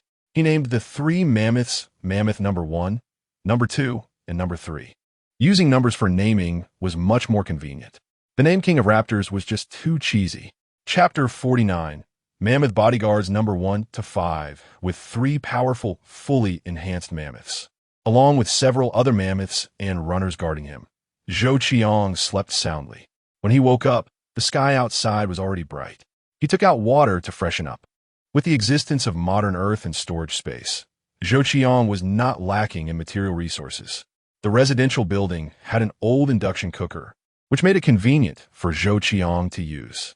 The powerful battery performance of these new energy batteries was not only used in electric vehicles, but also entered countless ordinary households. For example, the battery could be used as a mobile power source, easily powering the induction cooker for a whole day. He prepared steamed buns and mantou, heating them up, paired with milk. This was Zhou Qiang's breakfast, considered extremely luxurious in the eyes of survivors, but he could eat as he pleased.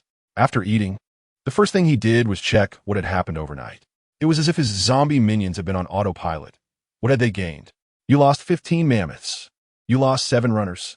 You lost 11 ordinary zombies. As soon as he opened the zombie manufacturing system panel, a flood of information rushed out.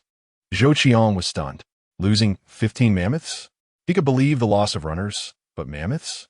That was absurd. Zhou Qiang had equipped all the mammoths with aluminum alloy armor.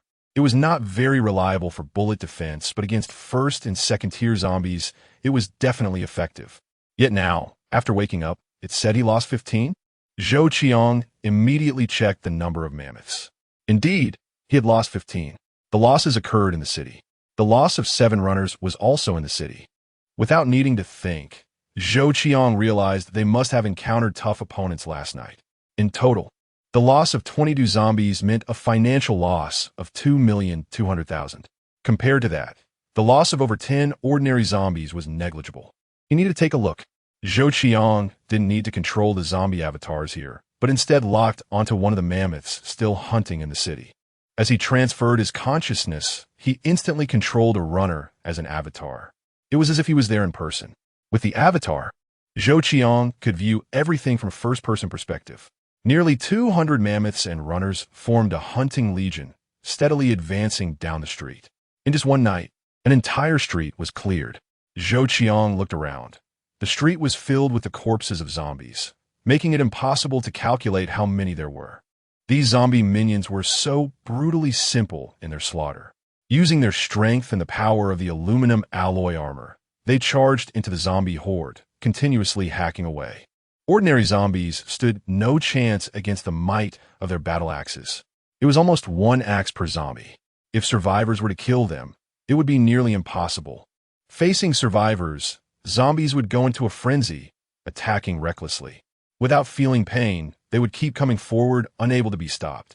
But now, the zombie minions were different. They were zombies themselves. It was as if they were ambushing from behind. They stood still, waiting for the battle axe to fall on their heads. In this situation, killing zombies was truly simple. Only zombies that couldn't be killed in one strike would resist. Ordinary zombies could withstand one axe blow, but would be left unable to fight back. Only mutated zombies might survive an axe blow. However, in terms of the same tier, there were so many mammoths and runners here. Even if one didn't die from a single blow, just a few more strikes would suffice. Zombies were foolish. Survivors feared being injured and infected, being cautious of the zombies' wild punches and bites. But the zombie minions did not share that fear. Thus, it was easy for the zombie minions to sweep through one street after another. Zhou Qiang controlled the runner avatar to head back. The runner avatar broke away from the original group and sprinted down the corpse-laden street. Moments later, Zhou Qiang saw a mammoth in armor lying on the ground. 15 mammoths and 7 runners lay dead here. Zhou Qiang's pupils constricted. There was also a corpse of a crawler here. Without needing to think, he knew they must have encountered a crawler and got caught up in a brawl. The crawler's strength was indeed formidable. Even facing so many mammoths and runners, it could still cause such significant casualties. The dead mammoths and runners had their heads smashed in. As for zombies, as long as their heads weren't crushed, they wouldn't die. Zhou Qiang examined the dead mammoths. They were clad in aluminum alloy armor, but their bodies were riddled with huge blood holes. These were pierced by the claws of the crawler.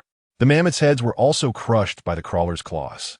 Without Zhou Qiang's orders and commands, the mammoths were no different from other zombies.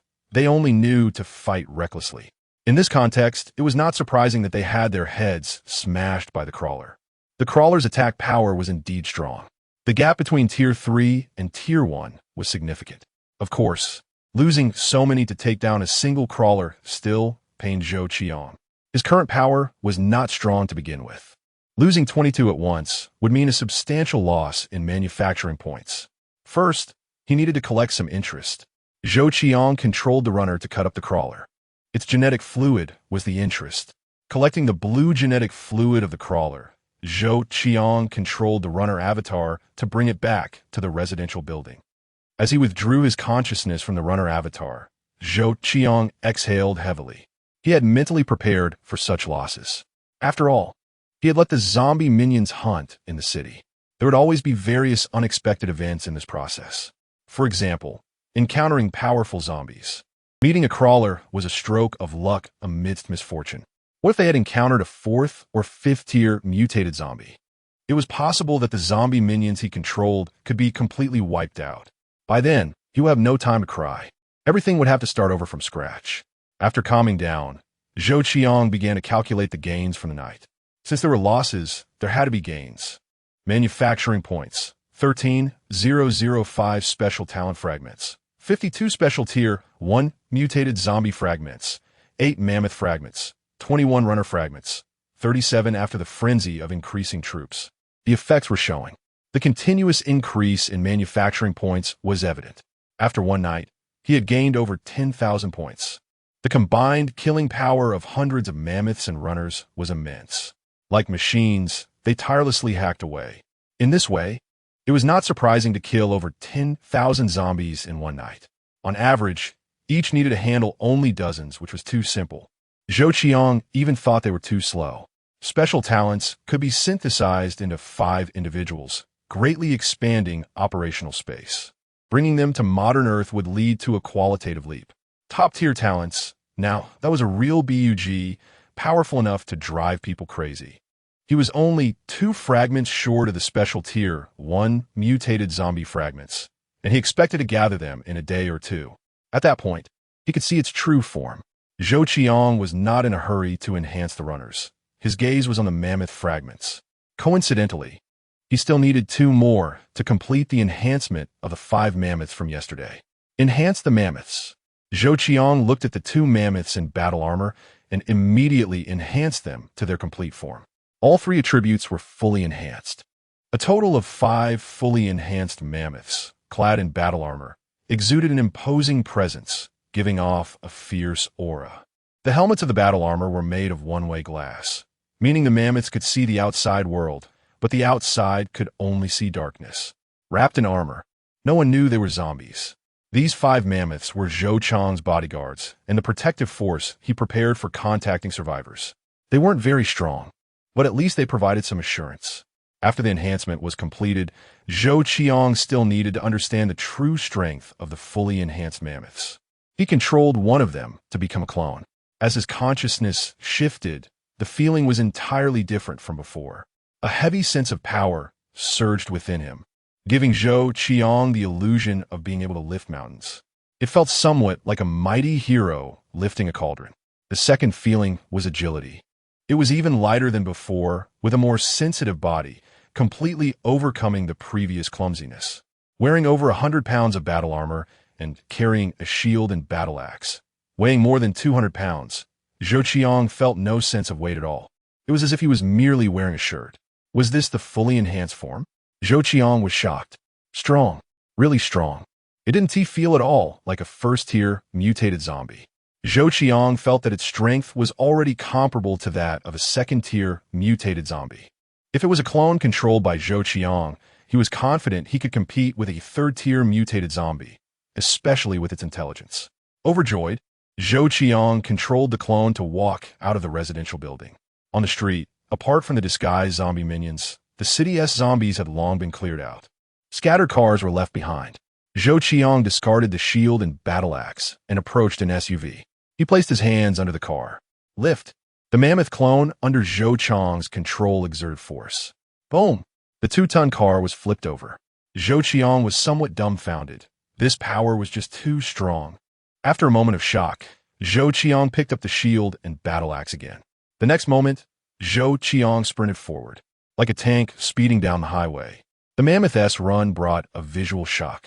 Its speed, which had barely reached 30 kilometers per hour before, now rivaled that of an ordinary rusher, exceeding 40 kilometers per hour. To be able to run at 40 kilometers with such a large body was truly unimaginable. This was the strength of a world-class sprinter. With such powerful strength paired with this speed, Zhou Qiang was ecstatic. Frankly speaking, with this strength and speed, it could easily crush first-tier mutated zombies. Runners had no advantage in front of it. The feeling was exhilarating. With his consciousness in the clone, Zhou Qiang felt like he had become Superman. Chapter 50, Mammoth No. 1. Zhou Qiang controlled the avatar of Mammoth No. 1, enjoying himself before returning. Now, there was no shortage of manufacturing. What was lacking was money. In just 3 days, dozens of ordinary zombies had brought back nearly 10 million in gold and jewels. Unfortunately, these could not be exchanged for cash at the moment. Since money was needed, of course, he had to make money. Anyway, gold and jewels were easy to sell. He acquired a gold and jewelry store, establishing a channel. With more gold jewelry, prices would drop. There was no need to worry about sales. Zhou Qiang was running a no-cost business. No matter how much he lowered the prices, he wouldn't lose money. It was just a matter of how much profit he could make. First, he needed to go to the electronics market and bring back some electronic products. Zhou Qiang had many things to do. He divided 30 ordinary zombies to go to the electronics market to gather items. He didn't care what they would bring back. He just needed whatever they could find. After arranging these ordinary zombies, Zhou Qiang focused his consciousness on Mammoth No. 1, using it as his avatar. Then, he led the other 4 enhanced mammoths out of the residential building with great momentum. Gather. Zhou Qiang issued a command to the mammoths and runners that were hunting zombies. Apart from the mammoths and runners in the industrial park, he summoned all the first-tier mutated zombie underlings from Tianwei City. In an instant, the previously hacking zombies stopped and quickly retreated.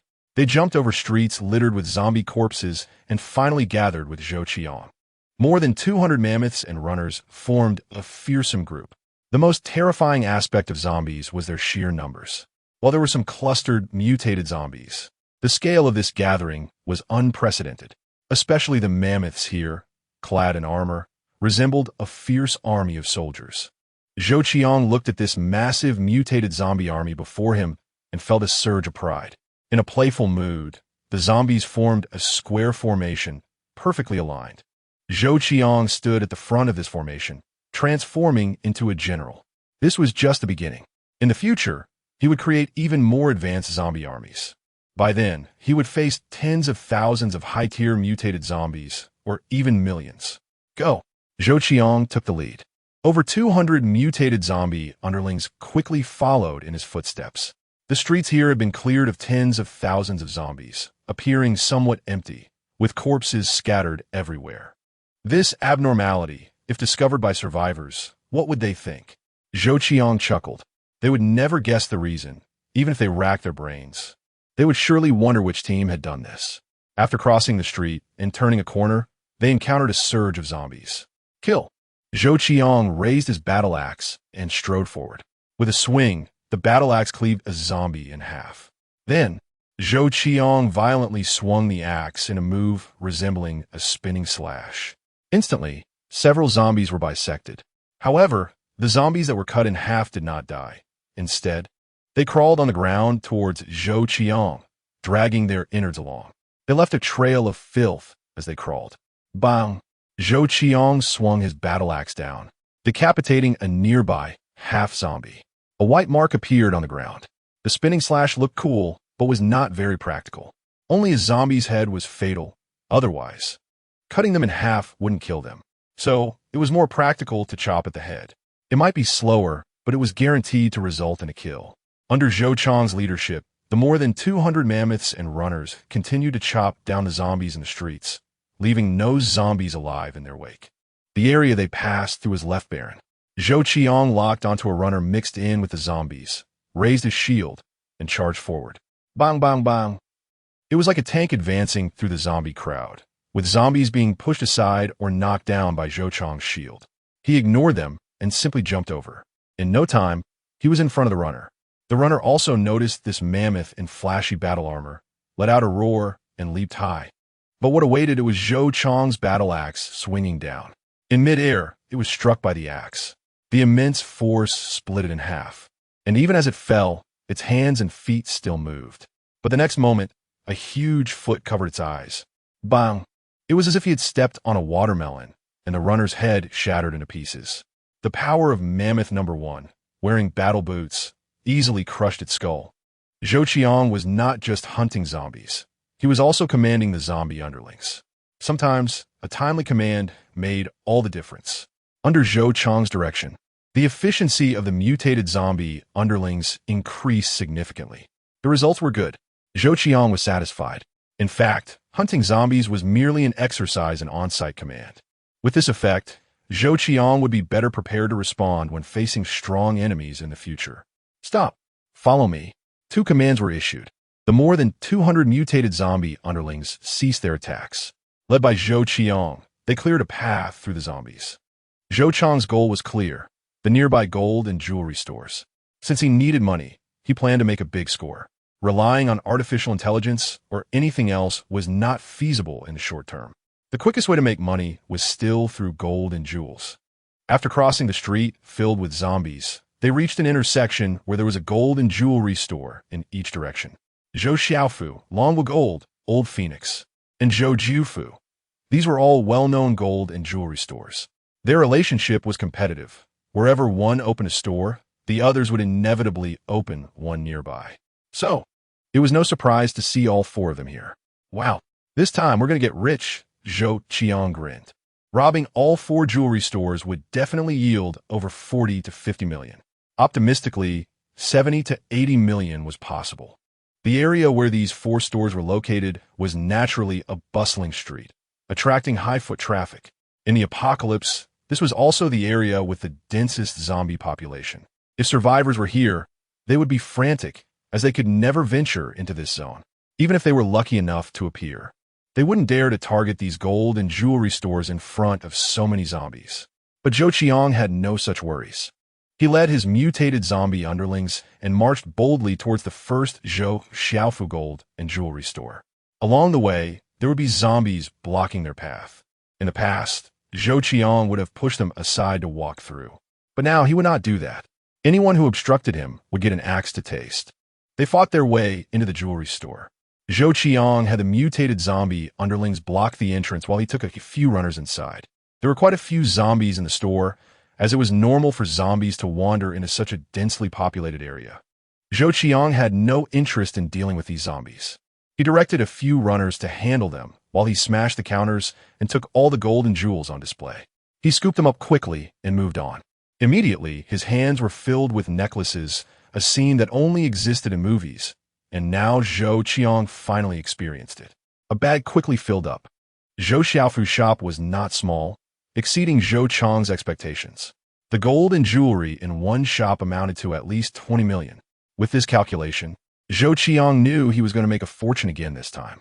After emptying Zhou Xiaofu's shop, Zhou Qiang had the bags filled with gold and jewelry carried by the Mammoth too, while he continued towards the Dragon Kingdom gold. The scale of the Dragon Kingdom gold was slightly larger than Zhou Xiaofu's. Using the same method, he filled up again. It took 2 hours to completely rob 4 gold and jewelry stores. It can be said that Zhou Qiang returned loaded. The gold and jewelry he obtained amounted to at least 60 to 70 million. If he had melted it down and sold it before, he would have made at most 40 million. But now with the new channels, it was almost all genuine. After this heist, Zhou Qiang was finally satisfied. He had the Mammoth bodyguards carry the gold jewelry back to the residential building, and Zhou Qiang first stored the gold and jewelry in the storage space. Only the storage space was the safest place. With this batch of gold and jewelry, it was enough to support the start of his career. Zhou Qiang did not let these mutated zombie subordinates idle. He sent 150 of them to the industrial park. This was the focus. The future focus was to sweep the entire industrial park, making it Zhou Qiang's base. The remaining 50 or 60 mammoths would stay in the residential building to protect Zhou Qiang. For now, they would not need to hunt. It would be enough to let the industrial park do the hunting. Clearing the industrial park would yield at least hundreds of thousands of manufacturing points. That would be enough in the short term. After completing these deployments, Zhou Qiang's gaze turned to outside Tianwei City. Somewhere far away was the survivor settlement. It was time to take a trip and connect with the survivors. In the apocalypse, Zhou Qiang was practically powerless and knew that to forge iron, one must be strong. The only way to become stronger was to find answers in the survivor settlement. Chapter 51 Survivor Settlement. The zombie minions continuously entered and exited the electronic city. Zhou Qiang's directive was to move, and they faithfully executed it. Starting from the entrance, they carried everything they found back to the residential buildings. Like ants relocating, they never stopped for a moment. By the time Zhou Qiang regained his senses, the residential building was already packed with various electronic products. Fortunately, the weather was good. It wasn't raining, otherwise, many of these electronic products would have been rendered useless. From computers to drones and virtual TVs to personal smart terminals, they moved whatever they found. Thankfully, the storage space was large enough, and Zhou Qiang stored everything in there. It was wise to prepare more of these items. Personal smart terminals are the trend of the future. With the support of artificial intelligence and virtual screen technology, mobile phones have undergone tremendous changes. They should no longer be called mobile phones, but rather personal smart terminals. They integrate countless functions, such as personal identification, calls, bank payments, and personal receipts. Among a series of features, in the apocalyptic world, almost everyone has one. Whether students or adults, the only difference is that students' personal smart terminals have certain restrictions. Zhou Qiang rummaged through the pile of personal smart terminals and pulled out the most expensive one. He first took off the watch sent by Su Shiyuan and then put the smart terminal on his wrist. In the apocalypse, very few people still wore watches. The smart terminal had integrated the functions of a watch, with the competition being who had the more powerful performance and features.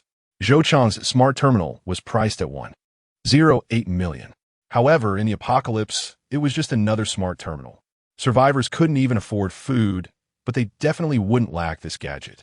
He activated the personal smart terminal, and a virtual screen automatically popped up, forming a virtual interface in front of Zhou Qiang. Following the prompts, he set up the personal smart terminal and tried it out. It truly was explosively powerful. Ordinary personal smart terminals had lower levels of artificial intelligence and weaker features. The one in Zhou Qiang's hand, with its virtual screen freeze technology, was unmatched by other personal smart terminals. Once frozen, the virtual screen would automatically stay at the height he set, unaffected by the movement of his arms.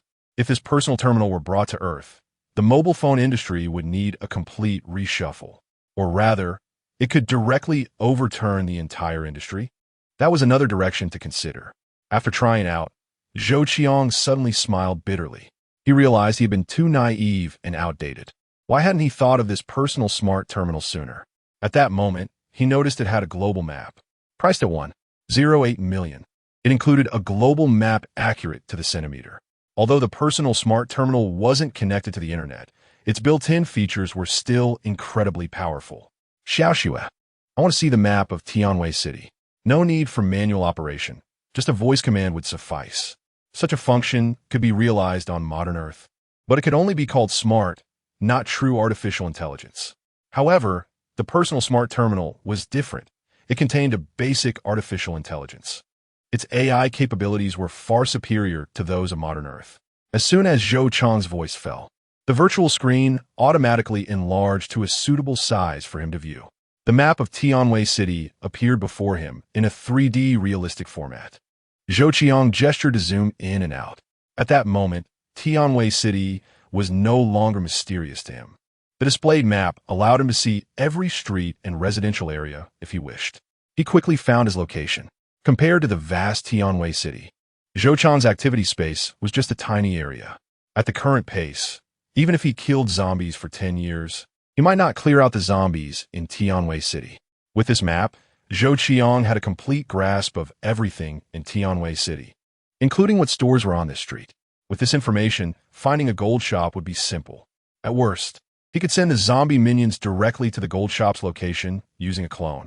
Even if it was in the city center, it didn't matter. He could sneak over. Relying on the identity of the zombie clone and being cautious, there would be almost no danger.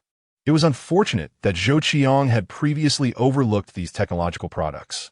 This was also a matter of common sense. Living in modern Earth, Zhou Qiang always thought that after several years, these electronic products would have no batteries left. He neglected to consider how advanced battery technology was in the apocalyptic world. After fiddling with the personal smart terminal, Zhou Qiang activated several drones. By connecting with the personal smart terminal, after turning on the drones, Zhou Qiang set the parameters to search for humans. Artificial intelligence was indeed impressive.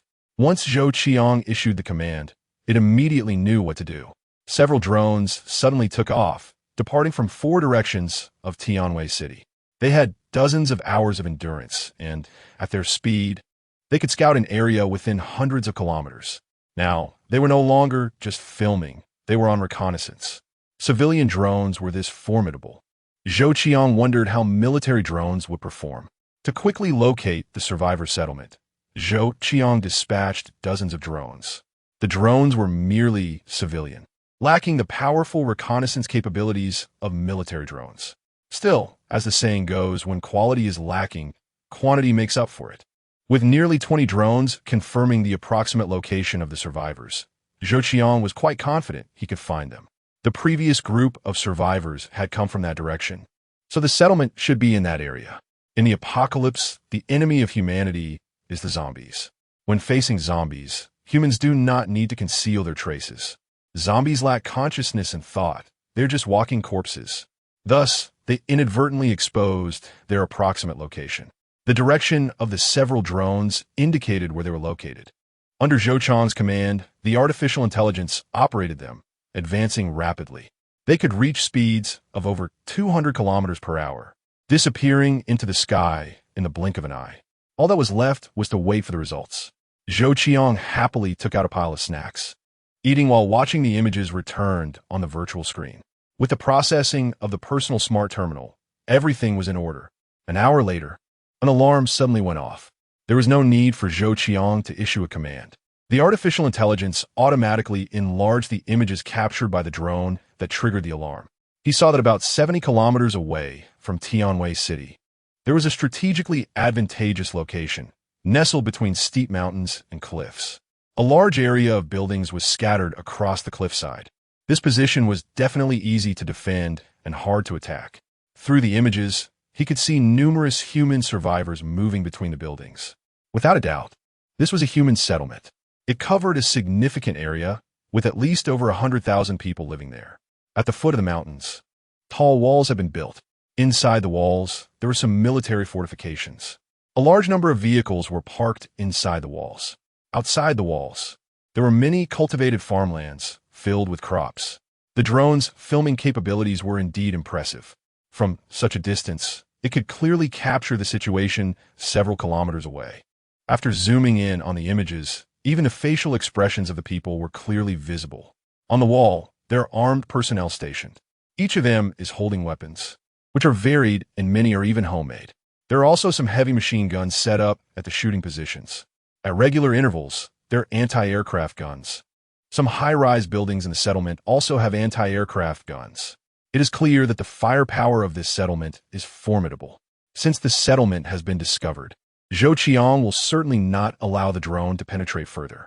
He withdraws the other drones, leaving only two to observe from a distance. A few kilometers away, the survivors have relaxed their vigilance and do not pay attention to the drones appearing in the sky. As long as it is a human-made object, they will not notice it. This settlement must have formed a power group. After several years, there's no need to say more. There will be no shortage of ambitious and capable individuals. Seizing the opportunity can lead to ascension. In this apocalypse, the ladder of power is certainly filled with blood. To stand at the top of the power group in such a complex and brutal environment is not simple. It should be said that this person is definitely a tough character. Zhou Qiang furrowed his brows. The existence of a power group signifies order. For now, it is unclear what this order is like. Amidst the chaos, violence is rampant. Zhou Qiang is certain that the settlement is not a monolith. There must be other forces at play. Complexity is inevitable. Zhou Qiang predicts that even the best order is filled with injustice, and there will still be distinctly different social strata, for example, the lower, middle, and upper levels. The ordinary people and the extraordinary beings create a natural, huge, insurmountable chasm. Zhou Qiang has this speculation mainly because he sees a group of ragged men and women working in the fields of crops. Agricultural machines are widespread, but they still require human assistance. From the clothing of these men and women, it is not difficult to see that they're the lower class of this settlement. In the apocalypse, acquiring a decent set of clothes is almost not an issue. However, these people have serious clothing problems. Zhou Qiang has seen many such individuals through the drone. Zhou Qiang then focused his attention on the entrance of the settlement, where armed personnel are stationed. However, they did not stop the survivors entering or exiting. This seems to Zhou Qiang to be good news. Chapter 52. Special First-Order Mutant Zombie Demon Claw drones cannot monitor settlements for long periods. Even a little longer would attract attention. Zhou Qiang only conducted reconnaissance for a few minutes before ordering the drone to withdraw. The drone's camera is impressive. The footage it captures can be zoomed in and out, which is beneficial for Zhou Qiang to study carefully later. He instructed the drone to return.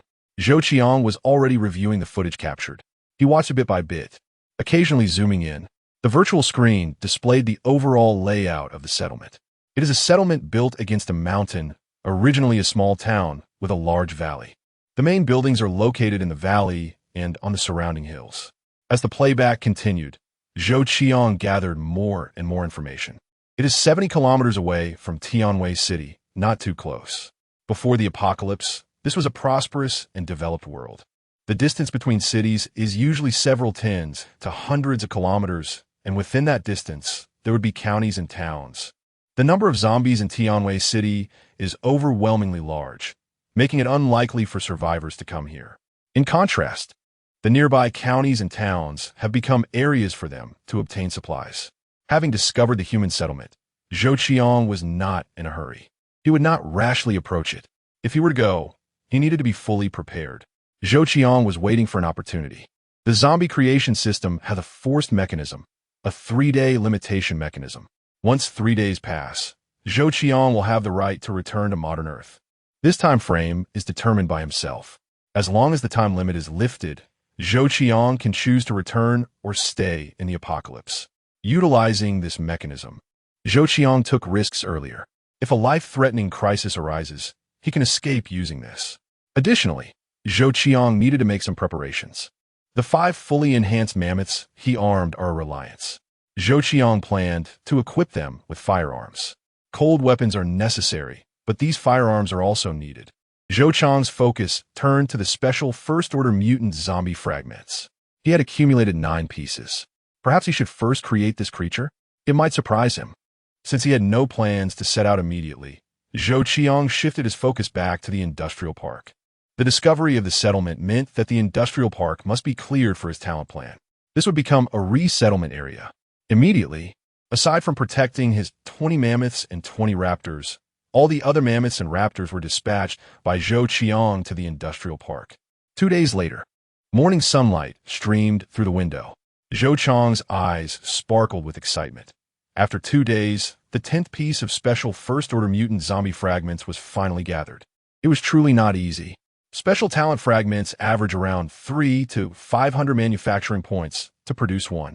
However, special first-order mutant zombie fragments require approximately 2,000 to 3,000 manufacturing points to appear. It took a week to gather these 10 pieces. Such a low drop rate made Zhou Qiang look forward to it. Would you like to synthesize a special first-order mutant zombie? Yes, no? Opening the zombie creation system panel, a prompt appeared. At one end of the panel, the icon for the special mutant zombie glimmered with golden light. There are no descriptions. It goes without saying that this is a random creation. The type cannot be selected.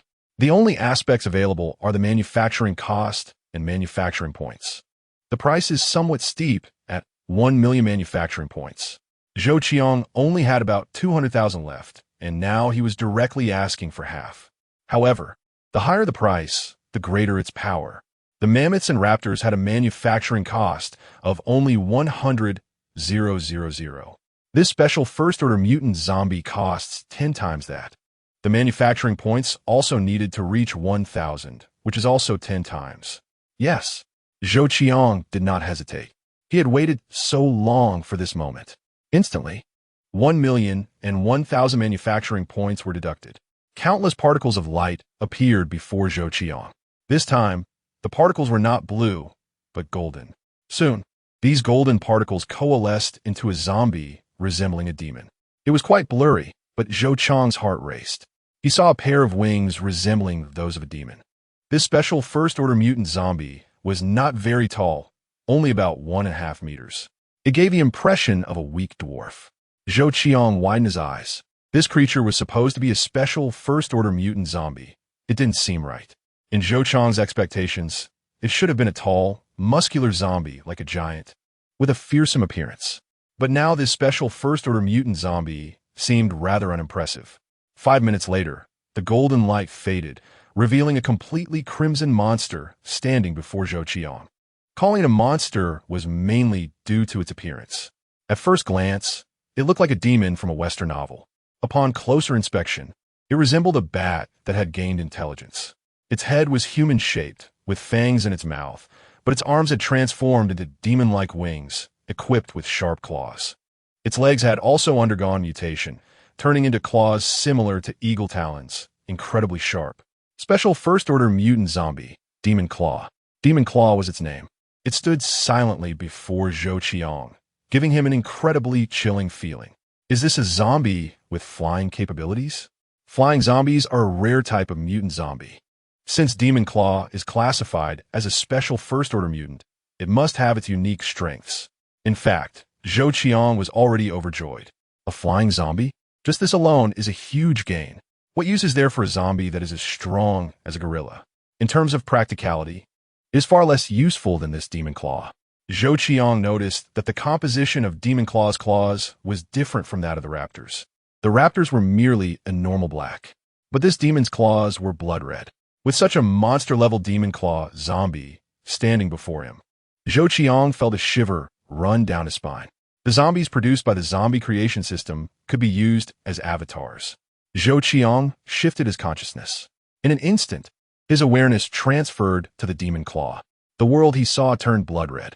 A surge of power surged through him. The desire to fly was so intense. Without hesitation, Zhou Qiang controlled the demon claw to reach the rooftop of the residential building via the stairs. This urge to fly made him flap his wings vigorously. In an instant, Zhou Qiang shot up into the sky. Am I flying? Zhou Qiang's mouth fell open. Due to his inexperience, he merely shot straight up and couldn't balance his body. Zhou Qiang fell from over 30 meters into the adjacent residential building. This made him panic. Damn it! Zhou Qiang flapped his wings vigorously. But this only slowed his descent. Bang! With a spectacular impact, Zhou Qiang crashed into the wall of the residential building. However, the sensation was quite strange. There was no pain at all. It was only then that Zhou Qiang realized this was his avatar. It was a zombie. Zombies do not feel pain. Instead, the wall actually showed some cracks. After the collision, Zhou Qiang felt himself sliding down.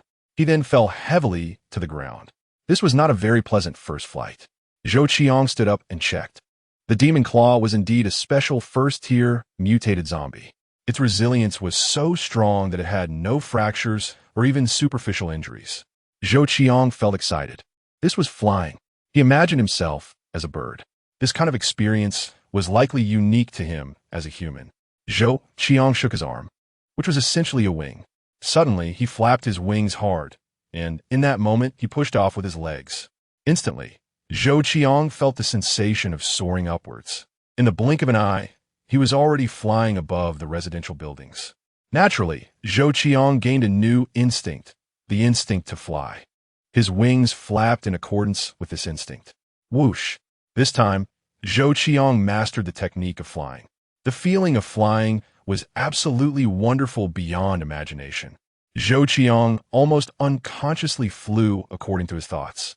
Flapping his wings, he glided between the tall buildings. The only downside was the lack of sensory perception. Nevertheless, Zhou Qiang was still having a great time. After flying for half an hour, he surprisingly found himself far from the residential area. He slightly adjusted his direction and flew back. As he passed over a street, Zhou Qiang suddenly dove. His sharp claws swept past the zombie's head. The claws crushed its skull. The headless corpse fell down. Like a dragonfly skimming the water, the other zombies remained completely unaware. The sharpness of the demon claws far exceeded that of the runners. More importantly, the strength was incredible. Zhou Qiang felt that he had used only a small amount of force to crush the skull. It was indeed a special first-tier mutated zombie. It was truly different from other first-tier mutated zombies. This was a real elite first-tier mutated zombie, or rather, the king among first-tier mutated zombies. Zhou Qiang deftly landed on a tree. His claws sunk deep into the trunk, steady as a mountain. Now Zhou Qiang felt that its small size was actually an advantage, especially in flight, which was silent and stealthy. The demon claw was definitely the top-notch scout. What was this? Zhou Qiang noticed that this avatar had a lightning-like icon imprinted in its mind. As he focused on this icon, suddenly, the demon claw vanished from the tree trunk, appearing on the rooftop dozens of meters away in a teleportation-like manner. This was... Zhou Qiang's mouth dropped open. This was teleportation. The demon claw actually possessed such a super ability. Zhou Qiang was shocked yet overjoyed. This special first-tier mutated zombie was indeed different from other first-tier mutated zombies. With the ability to teleport combined with its sharp claws and flying attributes, it was truly impressive. It was nothing less than a top-tier assassin. Chapter 53. Synthesizing a top CEO, all first-level unlocks completed, time limit lifted. Zhou Qiang controlled the demon claw to return to the apartment building. An unexpected prompt sound appeared. The time limit has been lifted. When Zhou Qiang understood what it meant, he was overjoyed. The zombie manufacturing system had always had time constraints. For example, being forced to go to the apocalypse 3 days later, or needing to stay in the apocalypse for 3 days before returning to the modern era. These limitations had always made Zhou Qiang feel constrained. But now, all of these restrictions were gone, as if the shackles imposed on him had disappeared. How to describe it? The sky is high and the birds can fly freely? To test it, Zhou Qiang exited the demon claw avatar. After his consciousness returned to his body, he immediately returned. In an instant, the scene changed. He closed his eyes and opened them again, already back in the villa on modern Earth. The familiar scent of modernity was completely different from the apocalypse. Modernity was filled with a mixture of various smells. The apocalypse was different. Staying in the city, the only scent you would always smell was a faint stench. These smells came from the zombies. Zhou Qiang checked right away, and the countdown in the upper left corner was indeed gone. To the apocalypse, Zhou Qiang silently thought. Almost instantly, a bright light flashed, and Zhou Qiang instinctively closed his eyes. Another moment of closing and opening his eyes, and the faint stench of the apocalypse filled his nostrils. This was indeed the residential building in the apocalypse. Return. Without a doubt, Zhou Qiang returned to modern Earth once again. Zhou Qiang finally believed it. The time limitation had indeed been lifted. Zhou Qiang stepped out of the room. Zhu Liang and the other two were busy cleaning the villa. When they saw Zhou Qiang, they all stopped. Boss. Zhou Qiang smiled and nodded. However, he did not pay attention to them, but took out his phone. There were quite a few missed calls, the majority from Shen Yuman. Zhou Qiang called back. Boss, when will the gold and jewelry arrive? Shen Yuman's voice was urgent. The previous price reduction event at the Happy Gold and Jewelry store had indeed had some effect. Although the prices had returned to normal, many customers still came to inquire. The jewelry, which had little inventory, was basically sold out. I'll deliver it right now. Zhou Qiang hung up the phone and immediately took out the batch of gold he had obtained from his storage space. Several large bags, wrapped in burlap. If Zhou Qiang hadn't said anything, who would have thought this was gold and jewelry worth 70 to 80 million? Zhou Qiang did not go to the gold and jewelry store immediately. To the apocalypse. In an instant, Zhou Qiang appeared in the apocalypse. The lifting of the time limit meant Zhou Qiang had much more control over space. For example, he could travel back and forth between the modern era and the apocalypse at any time, allowing him to do whatever he wanted without worrying about time. System. Synthesize a top CEO. Now, the special talent fragments Zhou Qiang possessed could already synthesize 5 special talents. Finding a top management personnel who could help him control the entire business became a necessity. Although Su Ming could also be competent, Zhou Qiang preferred to place him in the field of artificial intelligence. Instructions issued. Light particles appeared, and a middle-aged zombie in his 50s appeared before Zhou Qiang after 1 minute. About 8 meters tall, dressed in a tattered suit. His cheeks were somewhat grim, with one side already decayed. The remaining half still showed a hint of handsomeness. One leg had a deep wound that exposed the bone, with rotten flesh rolling and black liquid oozing out. Zhou Qiang glanced at him. For now, he was just a zombie. His appearance and name were all blank. If Zhou Qiang hadn't brought him to modern Earth, here he would just be an ordinary zombie. Now to bring 2 mammoths over. Bringing a first-level mutated zombie to modern Earth also costs 10 times the price. The manufacturing cost of 1 mammoth is 100,000. Now, to bring it to modern Earth, it would require 1 million. Together, they totaled 210,000 deducted. In an instant, Zhou Qiang brought them to modern Earth. After transformation, a powerful middle-aged handsome man appeared before Zhou Qiang. Just one glance emitted an aura of dominance that overwhelmed. Boss. The middle-aged handsome man's deep gaze fell on Zhou Qiang. He quickly sorted everything out. The Zhou Qiang before him was his reborn creator, granting him a second life. He also understood that his life was in the hands of this young boss, Zhou Qiang. Even a hint of leaked secrets would instantly lead to his erasure by the zombie manufacturing system. He couldn't have any stray thoughts. Having died once, he cherished this second chance at life too much. Zhou Qiang nodded and said, "Introduce yourself." The middle-aged handsome man replied, Lei Lan, former president of the Fortune Global 500 company, the third-ranked Chengxin Group. Just a short sentence, yet it was incredibly impressive. The president of the third-ranked company in the Fortune Global 500. This identity alone was enough. The rest of his resume became unimportant. Zhou Qiang was surprised. This special talent fragment was incredibly powerful. Just by synthesizing one, it resulted in such a high-level existence. In the apocalypse, this Lei Lan was undoubtedly one of the influential figures. Zhou Qiang nodded. Then Zhou Qiang's gaze shifted to the 2 muscular men standing nearby, both over 9 meters tall. These 2 muscular men were huge, with arms the size of Zhou Qiang's thighs. Standing like this, combined with their explosive muscles, They exuded a fierce aura. No need to say, they were the forms of the two mammoths after restoring their identities. Their heights were similar to the mammoths. Boss. The two muscular men greeted in unison with serious expressions. Their voices were deep and resonant, giving the impression of being brutish.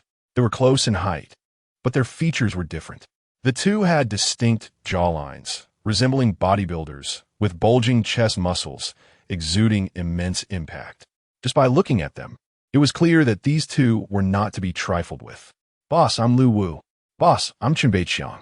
They briefly introduced themselves and then fell silent. They stood straight like excellent soldiers. This was Zhou Qiang's first time bringing mutated zombies to modern Earth. Lu Wu, do you still have your previous powers? Zhou Qiang inquired. Mammoths excel in strength. If they arrived in modern times and returned to being ordinary people, it would be a huge waste of that 1 million. Lu Wu said, Boss, the abilities from the mutations are all intact. Hearing this, Zhou Qiang immediately felt relieved. As long as their abilities remained, it was fine. Zhou Qiang had witnessed the strength of mammoths. Among ordinary people, they would definitely be considered strongmen. Come with me, get in the car. Zhou Qiang was happy for a moment, but quickly calmed down. No matter how impressive they were still not his subordinates. Bringing them to the apocalypse was just to help himself. Lei Lan and the three did not ask questions and followed Zhou Qiang into the business vehicle. In front of Lei Lan and the others, Zhou Qiang placed all the gold and jewelry in the back of the business vehicle. Then he took Lei Lan and headed straight for the gold and jewelry store. Lei Lan, I need you to manage the gold and jewelry store for me.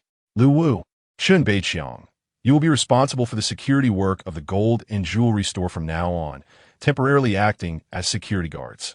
Shen Yuman has decent abilities, but she is only suitable to be the store manager. After all, she is not one of us, and Zhou Qiang cannot trust her with such a large store. At this time, a helmsman needs to step up. This person must be someone Zhou Qiang trusts completely. Who is Lei Lan? He immediately understood the boss's thoughts. No problem, boss. He is capable of managing a huge giant. A small gold and jewelry store is nothing in his eyes. Lu Wu and Zhou Qiang had no objections either. Having transformed into mammoths, they have now returned to being human, but seems they have some after effects. For example, their minds have dulled quite a bit. Many tasks that require thinking are difficult for them. Instead, tasks like standing guard are the most suitable for them. Driving a business vehicle, they made their way to the gold and jewelry store. Zhou Qiang got out, and Lei Lan and the others followed him. But he wisely stood one step behind Zhou Qiang. Lu Wu and Zhou Qiang stood like iron towers behind Zhou Qiang. Shen Yuman, who had been waiting here, quickly stepped forward. The receptionists here all greeted Zhou Qiang with sweet smiles. Their young boss looked like a diamond bachelor. Just in case. However, their attention was soon attracted by Lei Lan. Compared to Zhou Qiang's ordinariness, Lei Lan's aura was miles ahead. Then there were the two big guys with iron-like muscles, their clothes almost bursting at the seams. Instantly, they made the receptionist's hearts race. With such a big guy, would playing clapping games send him flying? Zhou Qiang was not jealous. After all, they were his subordinates, and he held the power of life and death over them. No matter how impressive they were, could they outshine him? Manager Shun. From now on, Lei Lan will be the manager of the gold and jewelry store. In my absence, he will be in charge of everything. These two are my newly hired security guards, responsible for the safety of our store. Shen Yuman was taken aback for a moment and quickly said, Hello, Manager Lei. Lei Lan nodded slightly. With Lu Wu and Zhou Qiang, the two big guys, handling the gold and jewelry, it was naturally entrusted to them. After bringing the gold and jewelry inside, they returned to the entrance, standing straight on either side. Lei Lan immediately entered work mode, taking over the management of the gold and jewelry store. Zhou Qiang, on the other hand, relaxed completely. The previous drastic price cuts had a tremendous short-term impact. The business of the Happiness Gold and Jewelry Store improved significantly, while other gold and jewelry stores located near it suffered greatly, with business being dismal. In the past few days, they had only managed to make a few sales. Not to mention rent. Even the sales commissions for the sales staff were insufficient. Chapter 54. Getting a few electric cars for the apocalypse. Zhou Qiang didn't care about any of that. In the past few days, the prices hadn't dropped. But the impact of this initial success had still brought in around 3 million in sales for the store. Zhou Qiang was making a no-cost business. The 3 million was solidly in his pocket, temporarily easing his financial pressure. He had spent all his available money to bring Lu Wu and Chen Beiqiang over. This 3 million was practically a lifesaver. With Lei Lan in charge, Zhou Qiang was no longer worried about the remaining matters. How to sell this batch of gold and jewelry worth 70 to 80 million with the least loss was what Lei Lan was considering. Zhou Qiang sat for a moment, said a word to Lei Lan, and then got up to leave. He didn't drive away in the business car, serving as a temporary vehicle for Lei Lan. Beep. Zhou Qiang scanned a shared bike with his phone. He didn't feel embarrassed at all. With a strong push, he quickly rode down the street. Back at the villa, Zhu Liying and the others had already prepared lunch. After several days of eating self-heating hot pot, Zhou Qiang was tired of it and was more than happy to have a normal meal. Without time constraints, he could eat however he wanted in the future. After lunch, Zhou Qiang returned to his room. To the apocalypse. With a silent thought, Zhou Qiang disappeared. When he reappeared in the apocalypse, his consciousness entered the demon's claw.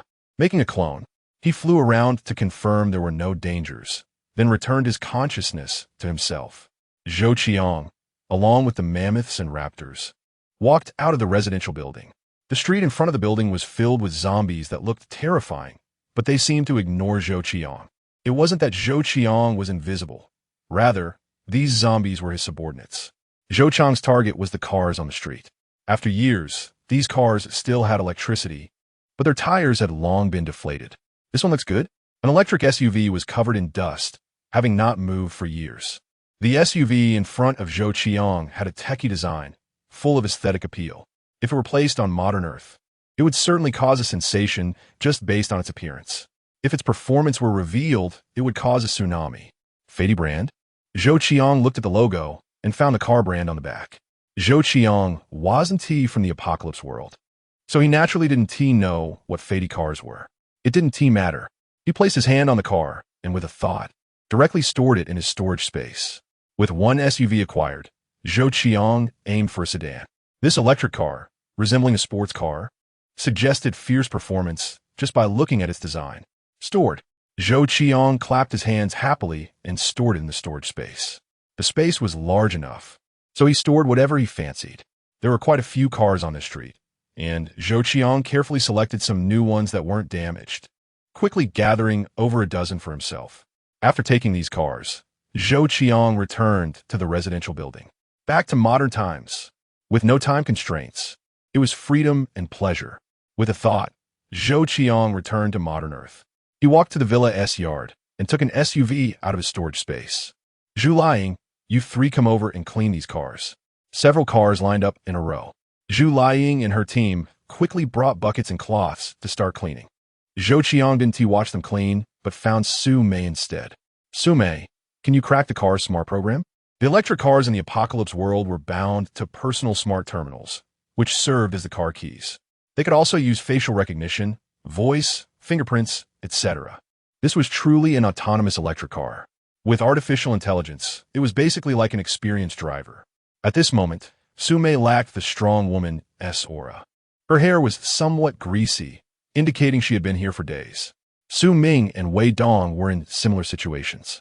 To develop the artificial intelligence as soon as possible, they were working hard. What they were creating wasn't just a smart program, but the core of true artificial intelligence, like a mother unit. Once completed, any sub-intelligence for the electric cars would be managed by this mother unit of artificial intelligence. Su Mei looked up, her eyes red. Boss, this isn't difficult. She was a top-tier artificial intelligence expert, and cracking a car's sub-intelligence was too easy for her. Zhou Qiang was pleased. You three take a break first and help me crack these cars. Su Mei and the others had no choice. When the boss had something to say, they treated it like a royal decree. The three of them took their handheld computers to the yard. Zhu Liying and her team were cleaning one car, which was already done, and were drying it off. Su Mei frowned slightly, walked to the driver's seat of the Fady car, powered on her computer, and began typing on the virtual keyboard. The virtual screen displayed a waterfall of code, making Zhou Qiang feel both impressed and bewildered. About 3 minutes later, with a beep, Su Mei smiled. Boss, it's done. You don't have a personal smart terminal, right? Authenticate it, and it belongs to you now. Wei Dong and Su Ming also started cracking the other cars. Zhou Qiang happily proceeded with the authentication. "Hello, master." A girl resembling an elf, very delicate and beautiful, appeared on the central control of the Fady car. Zhou Qiang knew this was the selectable artificial intelligence. You could set whatever kind you wanted. However, Zhou Qiang thought this little elf girl was just fine. He checked the battery level. There was still 23. After years, it still had this much power. The technology was impressive. He brought a power cable. The Fady car could fast charge using household electricity. After plugging it in, Sume and her team had already cracked all the cars here. Truly, they were top-tier artificial intelligence experts. This task hadn't challenged them at all. "Boss, take your time to study." Sume, who had a somewhat cold personality, said this indifferently before returning to continue her work. The three of them were all workaholics. Zhou Qiang didn't mind.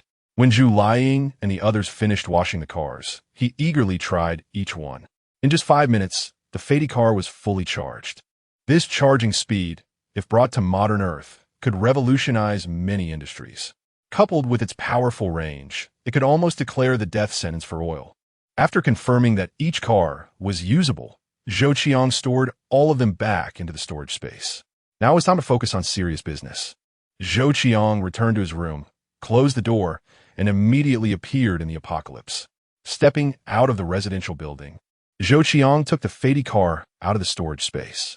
The mammoths and raptors that had been protecting Zhou Qiang moved towards the industrial park under his command. The demon's claw directly sat in the passenger seat, while mammoths 1 to 5 squeezed into the back seat and trunk. Looking at them all huddled together, Zhou Qiang couldn't help but laugh. But they didn't need to breathe. Without pain or sensation, this had zero impact on them, and so they were off. The acceleration of 0 to 100 kilometers h in 1.5 seconds represented the terrifying performance of this Fady car. Zhou Qiang drove the car quickly through the street. The electric vehicle made almost no sound at all. Aside from the faint sound of the engine, there were no other noises. Zhou Qiang chose a route that left Tianwei City, activating the real-time map, with an arrow appearing ahead. This navigation utilized virtual light screen projection technology, casting a forward arrow directly in front of the car. He lightly pressed the accelerator, and the car surged forward. Half an hour later, Zhou Qiang found himself on the main road of the industrial park. The Demon Claw was clearing the zombies here. There were scattered zombies on the main road, all of whom were people who had traveled to the industrial park, mostly arriving by vehicle and then getting infected. There weren't many zombies. The Demon Claw crawled out of the car window, flapped its wings fiercely, and shot into the sky. It dove from the sky, like a dragonfly skimming the water, crushing the head of a zombie. In the blink of an eye, it soared back up. With each sweep, it crushed the head of another zombie. Its flying speed was unknown to be how many times faster than that of the raptor. In the blink of an eye, it had killed several zombies. Half an hour later, Zhou Qiang parked the car at the entrance of the industrial park.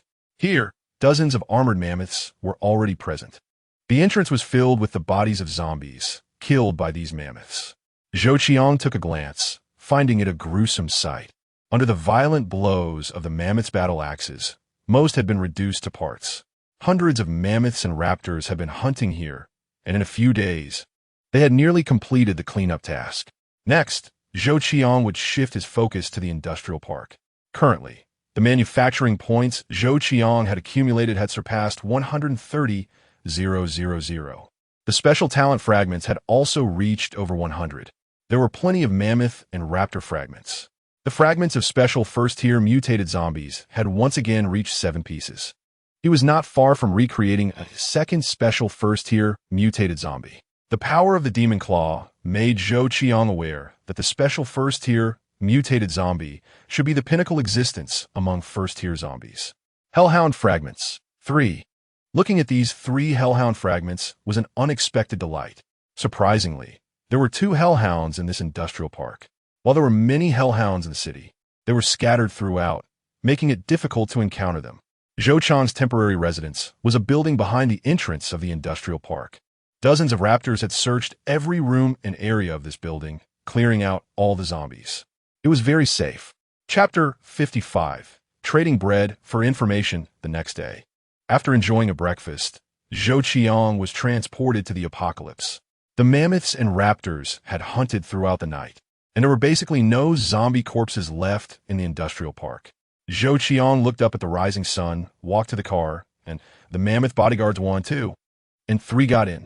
Zhou Qiang only chose 3 of the 5 mammoth bodyguard, leaving the other 2 behind. After putting on his battle armor, the 3 mammoth bodyguards, each over 2 meters tall, fit snugly into the car. It wasn't that Zhou Qiang didn't want to take more, but he simply couldn't carry them. This was the visible strength. The hidden power, the demon claw, would also lurk outside the settlement. Once the mammoth bodyguards were settled, Zhou Qiang drove the car out of the industrial park, heading towards the previously discovered human survivor settlement. Without the addition of these survivors, many things couldn't be accomplished relying solely on the zombie minions. The zombie minions could hunt, but couldn't build. When it came time to spend money, one would realize how little there was. The manufacturing cost of a first-tier mutated zombie was 100,000, while a second-tier would turn into 1 million. Money truly wasn't easy to spend. Manufacturing several hundred second-tier mutated zombies would require billions. Relying on gold jewelry was merely a drop in the bucket. Zhou Qiang, already familiar with the area, could navigate quickly with the help of the GPS. 70 kilometers wasn't much on a road in the apocalypse where no vehicles were operating. When he encountered some blocked paths, it didn't pose a challenge for Zhou Qiang. He had the mammoth bodyguards get out without needing to lift the car, using storage space to compress the vehicle, maneuvering around the obstruction, and then releasing it again. He continued on his way. An hour and a half later, Zhou Qiang drove to the outskirts of the human survivor settlement. There were sentries stationed far away, but they didn't pay much attention to the approaching car. As long as it wasn't a zombie, they generally wouldn't care. With over 100,000 people in the settlement, they couldn't recognize everyone. The settlement, which Zhou Qiang had seen from the drone, didn't seem too large, but now that he was close, he realized it was enormous, comparable to a county town. As he approached, Zhou Qiang felt a growing sense of tension. Following the road, he soon reached the entrance of the settlement. The entrance wasn't particularly large, resembling an ordinary mechanical gate, but the difference was that this gate was a massive, heavy iron door. Countless claw marks, seemingly left by zombies, were visible on the iron door. The walls of the enclosure also bore many claw marks, and in some places, there were cracks. There was a lot of dirt on the walls, and Zhou Qiang, already familiar with the apocalypse, recognized it as zombie blood. The details that the drone couldn't capture were now clear. Zhou Qiang's pupils constricted slightly. It seemed that this settlement wasn't entirely peaceful. The tall walls spoke volumes. Zhou Qiang calmed himself and drove toward the entrance. There were more than a dozen armed personnel standing there, chatting idly. When they saw Zhou Qiang's car approaching, a younger armed survivor waved. Zhou Qiang parked beside him. "Hey, how was the harvest?" He tapped on the car window, and when he saw Zhou Qiang's youth, he broke into a grin. Zhou Qiang rolled down the window and took out a pack of cigarettes he had brought back from the supermarket, tossing it to him. "Take it and smoke." The other party was overjoyed, catching it with sparkling eyes. Good stuff. Most people went to the supermarket mainly for water, and few would take the risk to bring back cigarettes. Zhou Qiang feigned calmness, waved his hand, and quickly drove through the gate. Behind the gate was a wide area filled with various vehicles. Many people were repairing damaged cars here. Zhou Qiang parked the car and didn't rush to get out. Instead, he observed the scene. Comparing it, Zhou Qiang found that there were far fewer vehicles here than what the drone had captured earlier. Were the survivors out searching for supplies? Or perhaps hunting zombies? If the gene fluid extracted from zombies was key to human evolution, then hunting zombies to become stronger made sense. Zhou Qiang understood why he could enter and exit so smoothly. Because the settlement didn't restrict the freedom of survivors to come and go. Firearms and weapons were also freely available. In the apocalypse, the greater your courage, the greater your potential rewards. Faced with starvation or the chance to grow stronger, everyone was willing to take risks. The parking lot was vast, crowded with all kinds of vehicles. The settlement had more than one entrance. Behind each entrance was a large parking lot.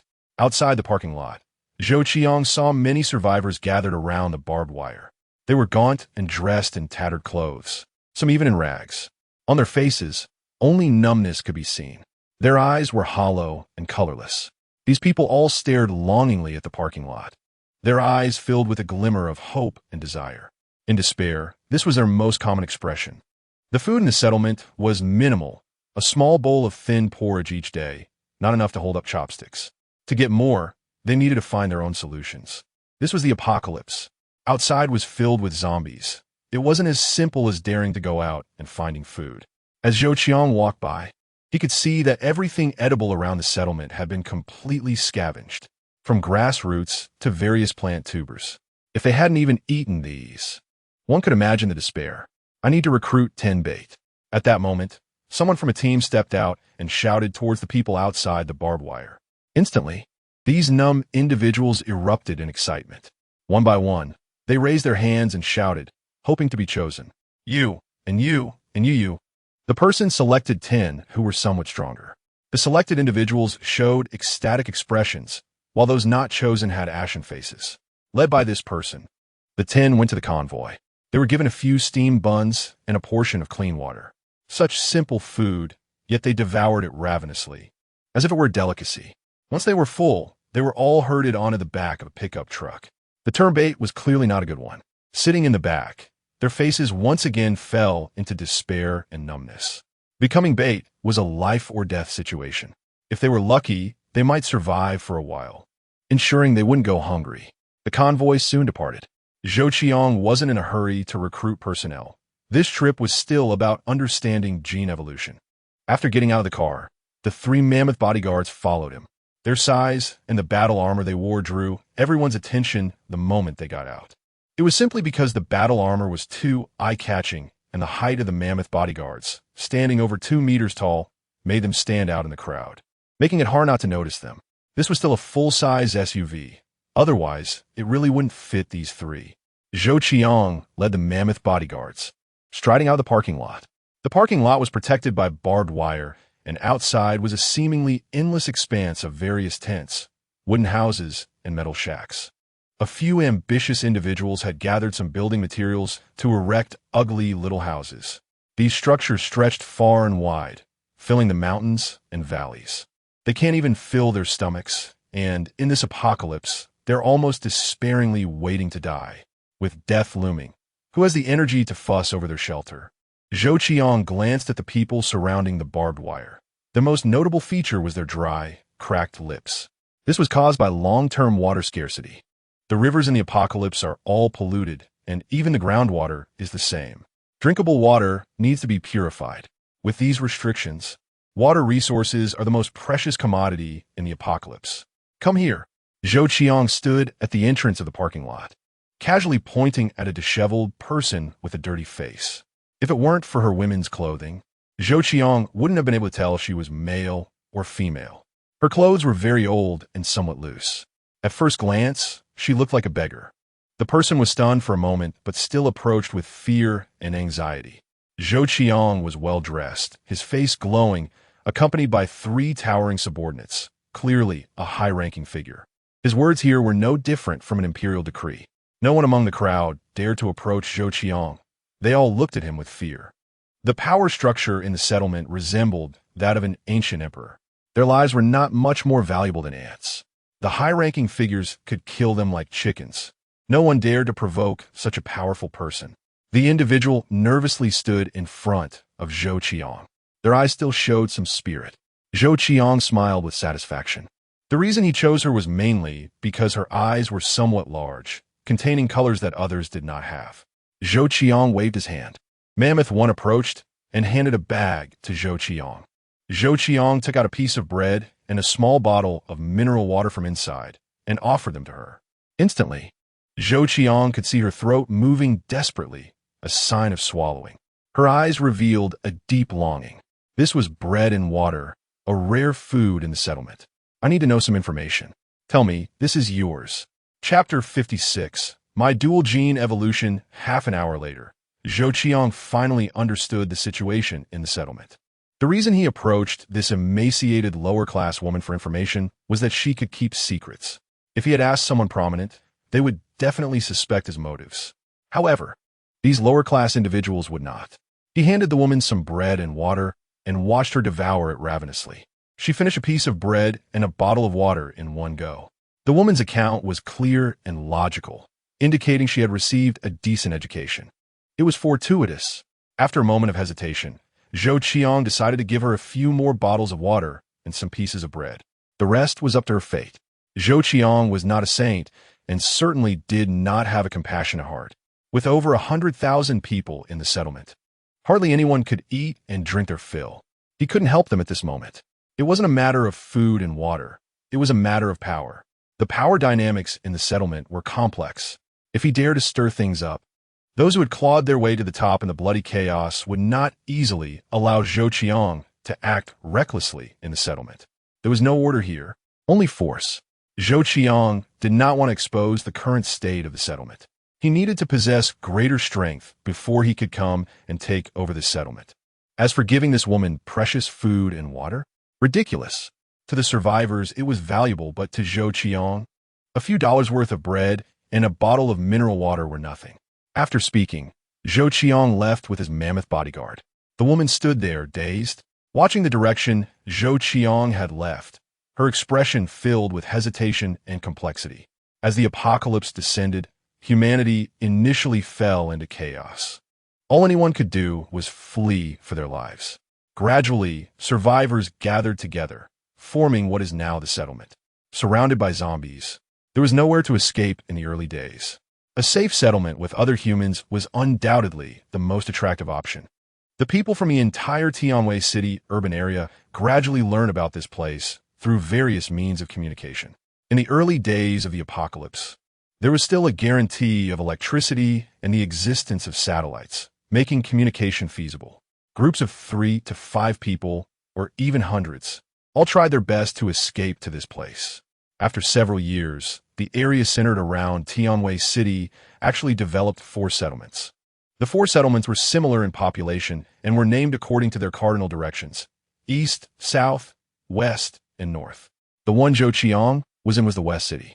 The rampant infection of the virus had a mortality rate exceeding 10%. Chaos ensued, and more people died in this turmoil.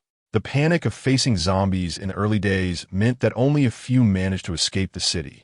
The entire Tianwei City urban area had a population of over 50 million. Now, fewer than 600,000 remained, with a survival rate of about 1%.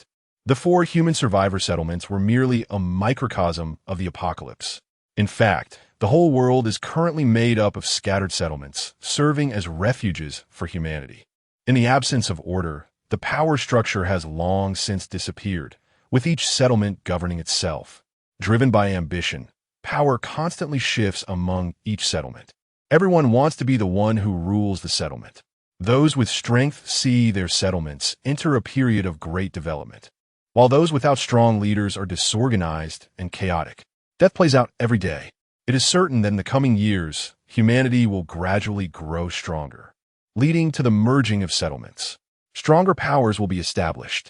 The West City, where Zhou Qiang currently was, could be considered a relatively decent settlement. The upper echelons of the settlement were conscious of preserving the lives of the lower-class people to ensure their basic living needs. Who doesn't want to rule this world and become the most powerful person? What is the strongest force in this world? Weapons are one aspect, but the true rulers of this world are the extraordinary beings. Under the apocalypse, human survivors have transitioned from fleeing to gradually mastering the power of gene evolution. To become an extraordinary being, one only needs to inject gene liquid. The gene liquid comes from zombies. When the virus fails to transform a zombie, it secretes a gene liquid. Humans who inject the gene liquid gain unimaginable powers. This power can manifest as speed or explosive energy attack skills. Extraordinary beings can release gene energy to unleash powerful attacks. They can truly summon the winds and rain. Such individuals are referred to as extraordinary beings. Those who evolve to higher levels naturally possess greater living space and can dominate others. Becoming an extraordinary being signifies entry into the privileged class of this world. Ordinary people can only occupy the lowest tier. Those with some utility in social status have slightly higher standing. Those without significant abilities become slaves. After gathering the information he needed, Zhou Qiang began to take action. He certainly wouldn't be foolish enough to fully trust the woman's words. Instead, He only offered a bit of bread and water. Using this method, Zhou Qiang asked several survivors, and their accounts were nearly identical. This confirmed that the gene liquid could indeed make a person an extraordinary being. The gene liquid extracted from zombies did not carry the virus. This puzzled Zhou Qiang, and the survivors couldn't figure it out either. Approximately 10,000 people in the settlement had become extraordinary beings. The most powerful among them was Zhou Qiang, the leader of the West City settlement. He had achieved level 4 extraordinary evolution. Level 4 corresponds to level 4 zombies, with strength that far exceeds imagination. Zhou Qiang also learned that to hunt down a level 4 mutated zombie, the settlement had sacrificed over 1,000 extraordinary lives. It was time to undergo his gene evolution. Since it was confirmed, Zhou Qiang found a house. With one fruit can, he immediately secured the house. He had his mammoth bodyguard guard the entrance. Zhou Qiang took out the mammoth gene liquid. Even after confirming it multiple times, he was still nervous about injecting the gene liquid. You should be a more extraordinary existence. It is recommended to inject both mammoth and raptor genes simultaneously. Become a dual gene evolutionist. The sudden prompt startled Zhou Qiang. He hadn't expected this time prompt to appear again. The prompt felt more like guidance. Since acquiring the zombie manufacturing system, every piece of guidance that had appeared had been correct. If it were someone else's suggestion, Zhou Qiang would not pay attention. However, he had no hesitation in believing the prompt's advice. Zhou Qiang took out the raptor gene liquid. Mixing the two types of gene liquid, he injected it into the vein in his arm, slowly administering the combined gene liquid. In an instant, Zhou Qiang felt a cool sensation swiftly coursing through his veins. After about 20 seconds, as his blood circulated, Zhou Qiang first felt the coolness. But this sensation was quickly replaced by a fiery heat. Every cell in his body felt as if it were burning. This discomfort made Zhou Qiang groan softly. Fortunately, after about 10 seconds, everything returned to calm. The cells in his body felt as if they had been reborn. A surge of power welled up inside him. He felt lighter than ever. This sensation was all too familiar to Zhou Qiang. The feeling of power when his consciousness shifted to the mammoth's avatar and the lightness when shifting to the raptor's body. He felt an overwhelming surge of power and a much lighter body. Zhou Qiang tried to swing his arm.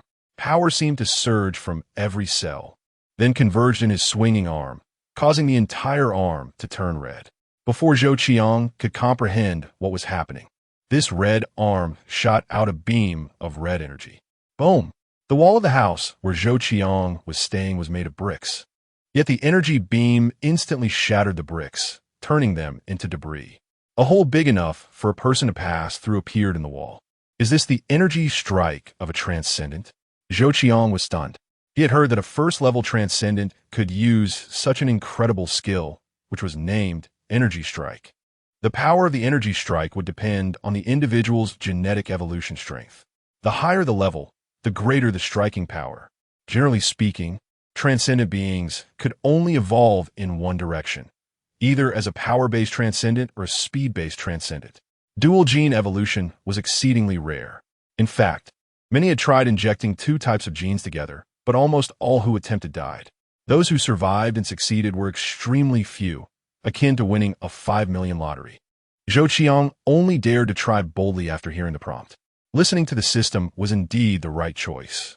After delivering this punch, Zhou Qiang felt his strength momentarily drained. Soon, the power in his cells began to recover, but this recovery was somewhat slow. It seemed that energy strike couldn't be used just whenever one wished. The law of energy conservation in this world was not so easily broken. Cell recovery consumed a large amount of energy, making one feel easily hungry and in need of substantial food intake. What about the skills of speed evolution?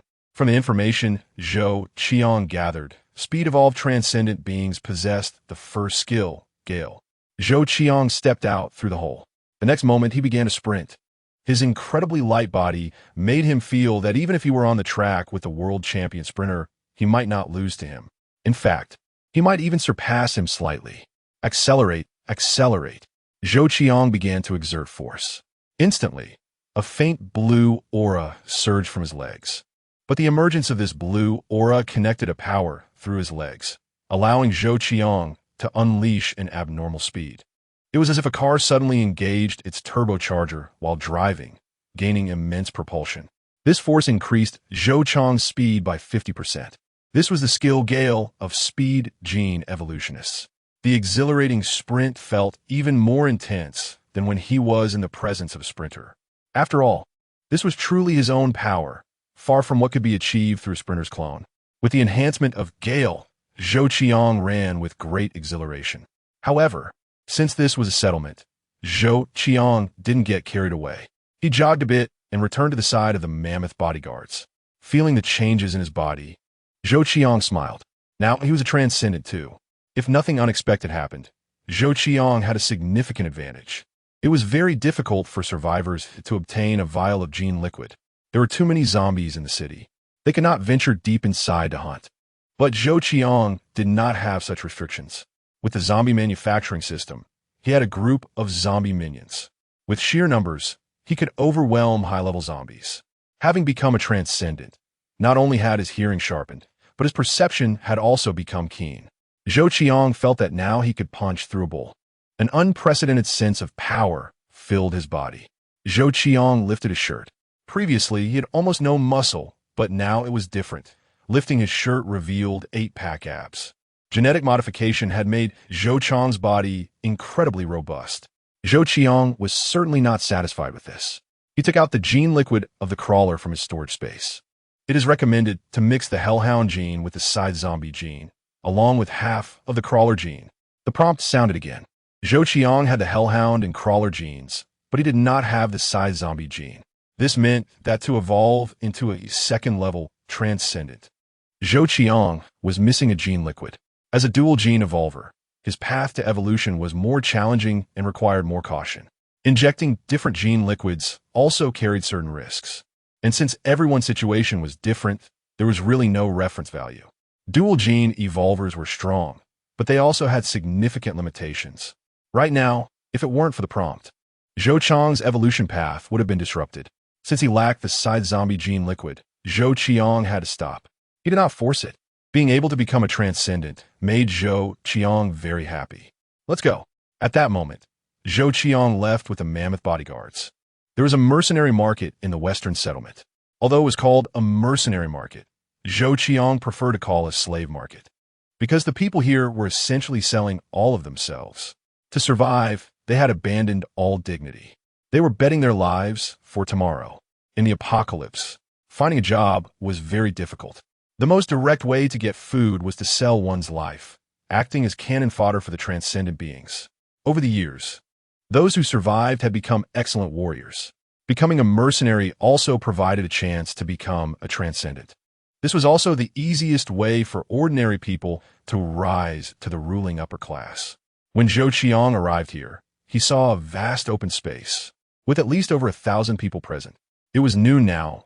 If it were morning, there would be at least nearly 10,000 people here.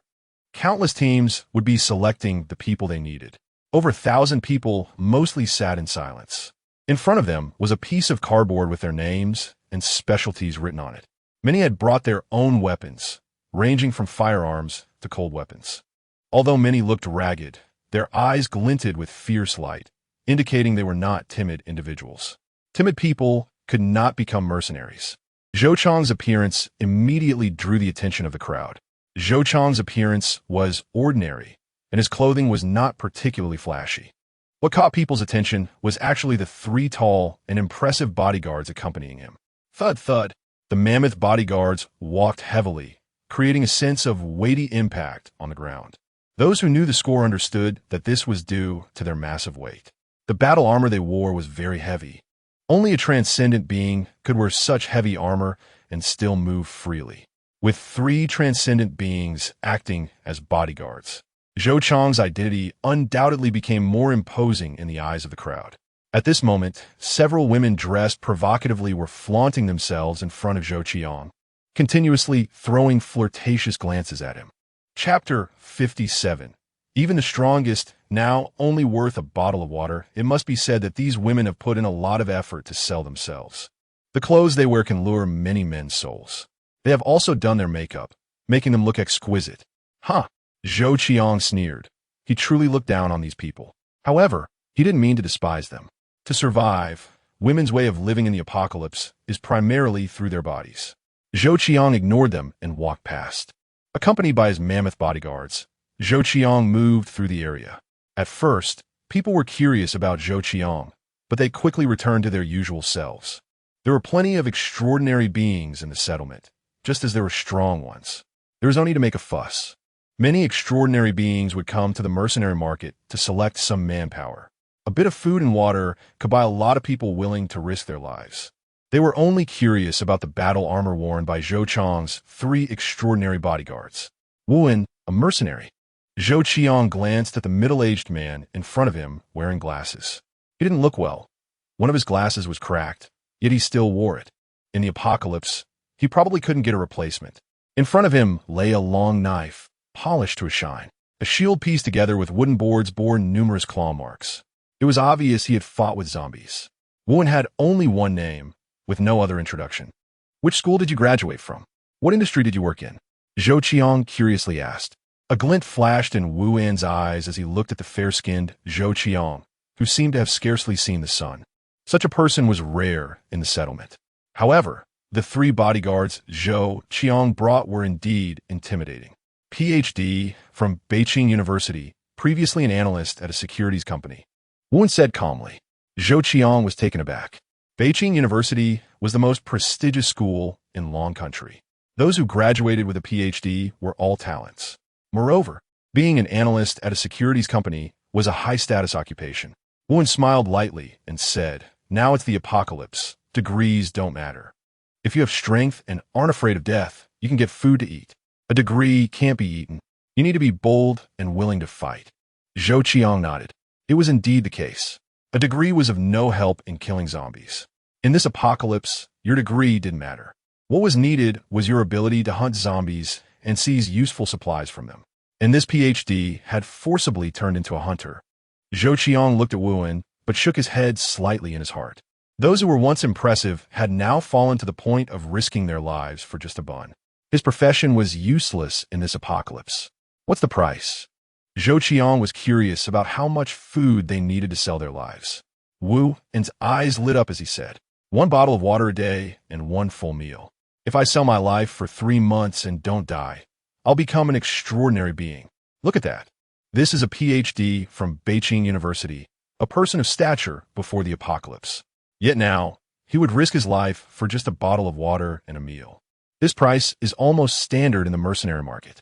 Selling one's life for 3 months, fighting zombies for 3 months, just for a chance to become an extraordinary being. Not many would survive those 3 months. Zhou Qiang smiled and said, "All right, I'll think about it." Wu was immediately dumbfounded. "Wait, you asked for so long just to think about it?" He felt like exploding inside. But seeing the 3 tall armored bodyguards Zhou Qiang had, Wu quickly backed down. "I curse you to be chewed to bits by zombies." Wu roared inwardly. Zhou Qiang, of course, was unaware. Otherwise, wouldn't he tear him apart? Reward. Zhou Qiang came here to make an impression. To put bluntly, he was just trying to be a benefactor. The mammoth bodyguard now. Tu took a bottle of water and a piece of bread from the box he was holding and tossed it to Wu. Wu was instantly dumbfounded. What was going on? "This is for you. Why are you just standing there? Come on, add me as a friend." As Zhou Qiang spoke, the artificial intelligence of his personal smart terminal popped up a virtual business card. Wu, still in a daze, used his personal smart terminal to add Zhou Qiang as a friend. "Take your time eating," Zhou Qiang said with a smile and continued walking. Looking at the bread and water in his hands, Wu An's eyes widened. The water and food he could earn in a day were now just given to him by someone. "Thank you, boss. Thank you, boss." Wu was overjoyed. Zhou Qiang was indifferent. He wanted the effect of gratitude from the other party, so they would remember him. This was called making an impression. When he wanted to do something in the future, they would easily become his teammates. Now that they had added each other as friends, they could contact each other if needed. The personal smart terminal was indeed great. Its long battery life meant that simple communication could last for a year without needing a charge. Some devices were still operational in this apocalypse, like satellites. It was the functioning satellites that allowed personal smart terminals to communicate. Zhou Qiang continued walking. Yang Deming mechanical engineer, specializing in automobiles and various machinery. Chief engineer at Northern Heavy Industry. Compared to others who only wrote mercenary, this man in his 50s had mechanical engineer written on his introduction. The man's lips were cracked, and his eyes had a dull look. He was quite thin and clearly not suited for being a mercenary. His introduction would not attract anyone's attention here. No matter how prestigious a chief engineer he was, this was the apocalypse. An engineer was worth less than a strong person capable of hunting zombies. Fortunately, the man was also smart. He was qualified to repair cars. Many teams indeed needed someone like him when their vehicles broke down.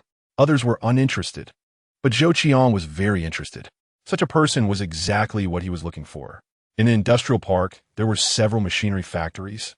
As long as this person was in place, he could immediately play his role. Even if he were truly idle, Zhou Qiang wouldn't mind.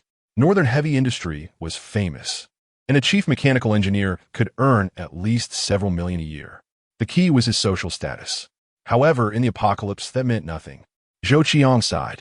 In the apocalypse, once people couldn't even get enough to eat, all their talents turned to nothing. It was that cruel. All one could do was strive to survive. Yang Deming looked at the young man, managing him, and tried hard to squeeze out a smile. Reward. Zhou Qiang uttered a word. Mamed Bodyguardno. Tu quickly handed a piece of bread and a bottle of water to him. Ah, thank you, thank you, thank you. Yang Deming was astonished by this unexpected joy. Following that, when Zhou Qiang requested to add him as a friend, he readily agreed. Zhou Qiang walked slowly with his hands behind his back. Automobile ingénieur. Reward. Add as a friend. Chip research and development engineer. Reward. Add as a friend. Zhou Qiang walked down the line, rewarding anyone he found pleasing and truly skilled with a piece of bread and a bottle of water. This behavior was unimaginable in the apocalypse. The bread was soft, and even the upper class might not get to eat it. Water was even more precious. However, the other party showed no hesitation at all. Soon, the entire mercenary market learned about this wandering food boy who would reward anyone he found pleasing with a piece of bread and a bottle of water. And his only request was to make friends? Who wouldn't want to befriend a wealthy person? Instantly, everyone went crazy. One by one, they rushed over, thinking, what if they were also rewarded? A perfectly good mercenary market was thrown into chaos because of Zhou Qiang's actions. They didn't care whether they could actually receive Zhou Qiang's rewards. They just wanted to add him as friend first. They were more than eager to befriend a rich person. There were also some people whose eyes gleamed with malice. The saying goes that wealth should not be flaunted. This kid seemed to not understand this principle. After Zhou Qiang distributed 2 boxes of bread and water, even when he no longer had any bread or water in hand, many people still came forward to introduce themselves and added him as a friend. After going around, Zhou Qiang found that he had added several hundred friends. This result excited Zhou Qiang. He had come here to understand this settlement and casually make some acquaintances. The people he made friends with could be considered as infiltrating the enemy's interior. In the future, he could learn about the settlement through them. With the protection of his mammoth bodyguards, Zhou Qiang didn't have to worry about the craziness of the people here. Moreover, Zhou Qiang was also a transcendent being. A rare dual gene evolved transcendent. How could he be surrounded by ordinary people here? People have a tendency to gather in crowds. Seeing everyone competing to add Zhou Qiang as a friend, they all squeezed over. They didn't need to understand why they should add him. Since so many people were adding him, it certainly wouldn't be wrong for them to do so. The result of this was that Zhou Qiang was startled and had to spend a lot of time squeezing out with his mammoth bodyguards, hurriedly escaping. A tall, thin man watched Zhou Qiang as he moved away.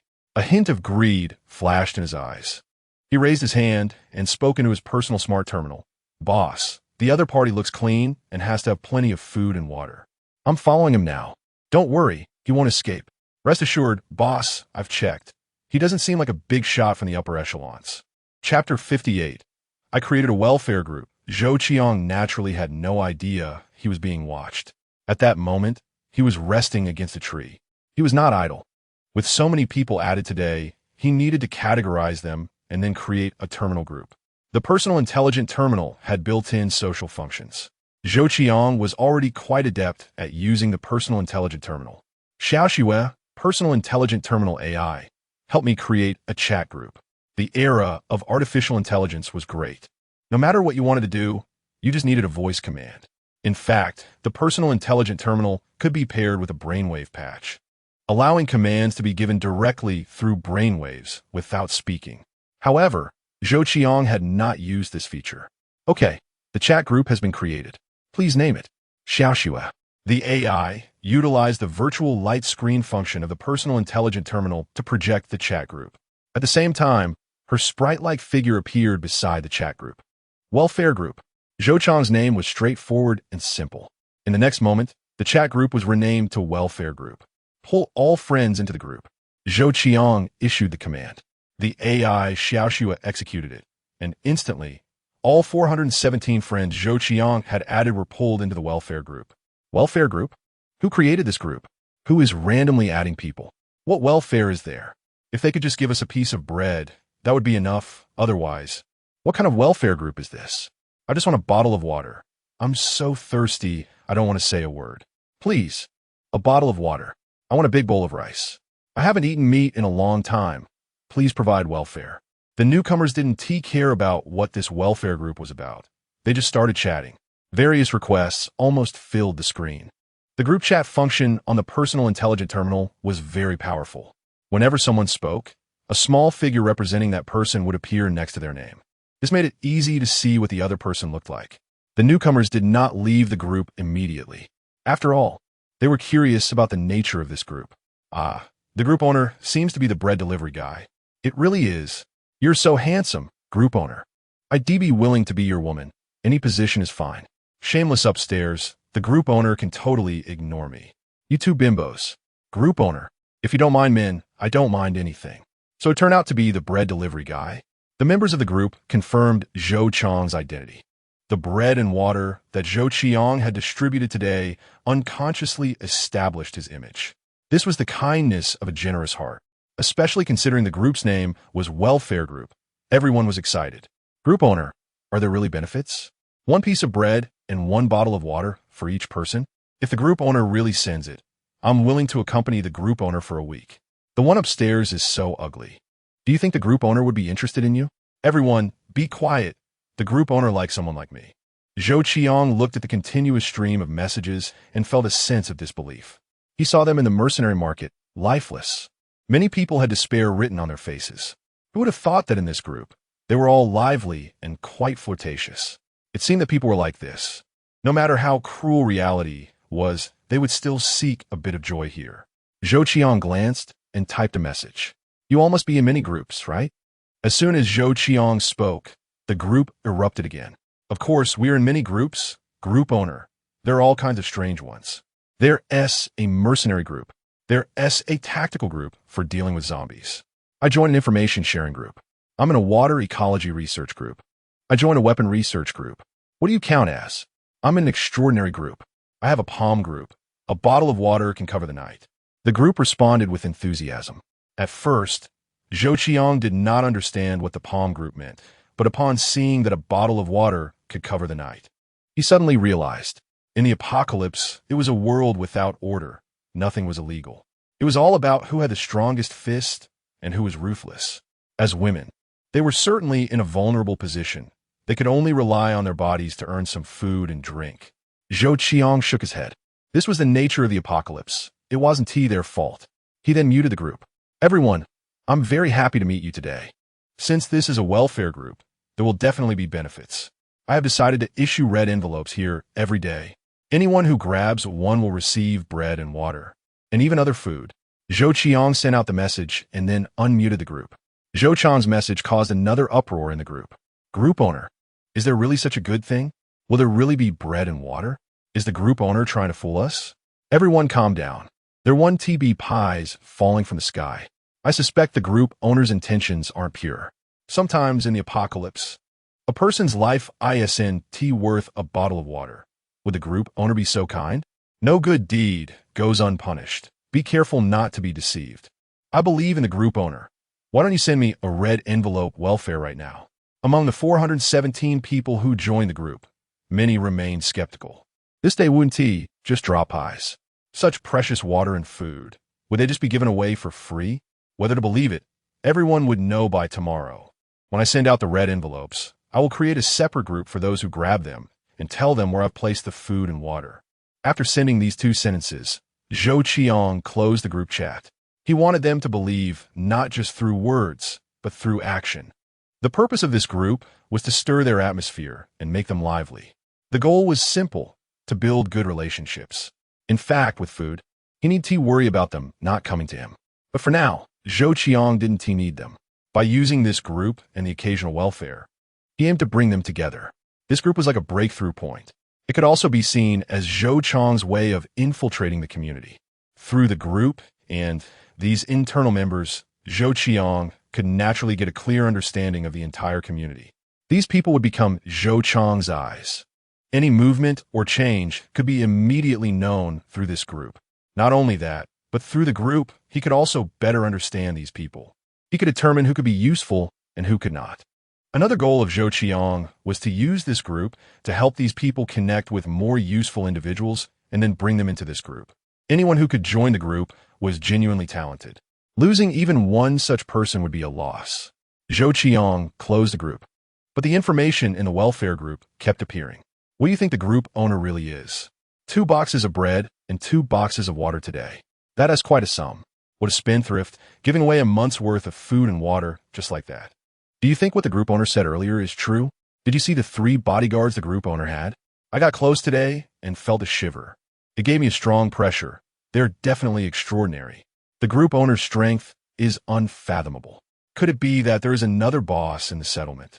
But he is just too low-key, and not many people have heard of him? I don't care about that, as long as there is food. Does anyone have an extra sip of water? I'm about to die of thirst. It's fate that I can join this group, so please share a sip. To those upstairs, I haven't had water in 3 days. What do you count as? I'm so hungry I feel like eating dirt. Is anyone interested in joining me? I plan to use a primitive method to purify water, but those who join need to contribute some food. It's obvious that it's a scam. Many have tried, and it can't purify water at all. Tomorrow, I want to organize a team to venture out. Life and death are fated.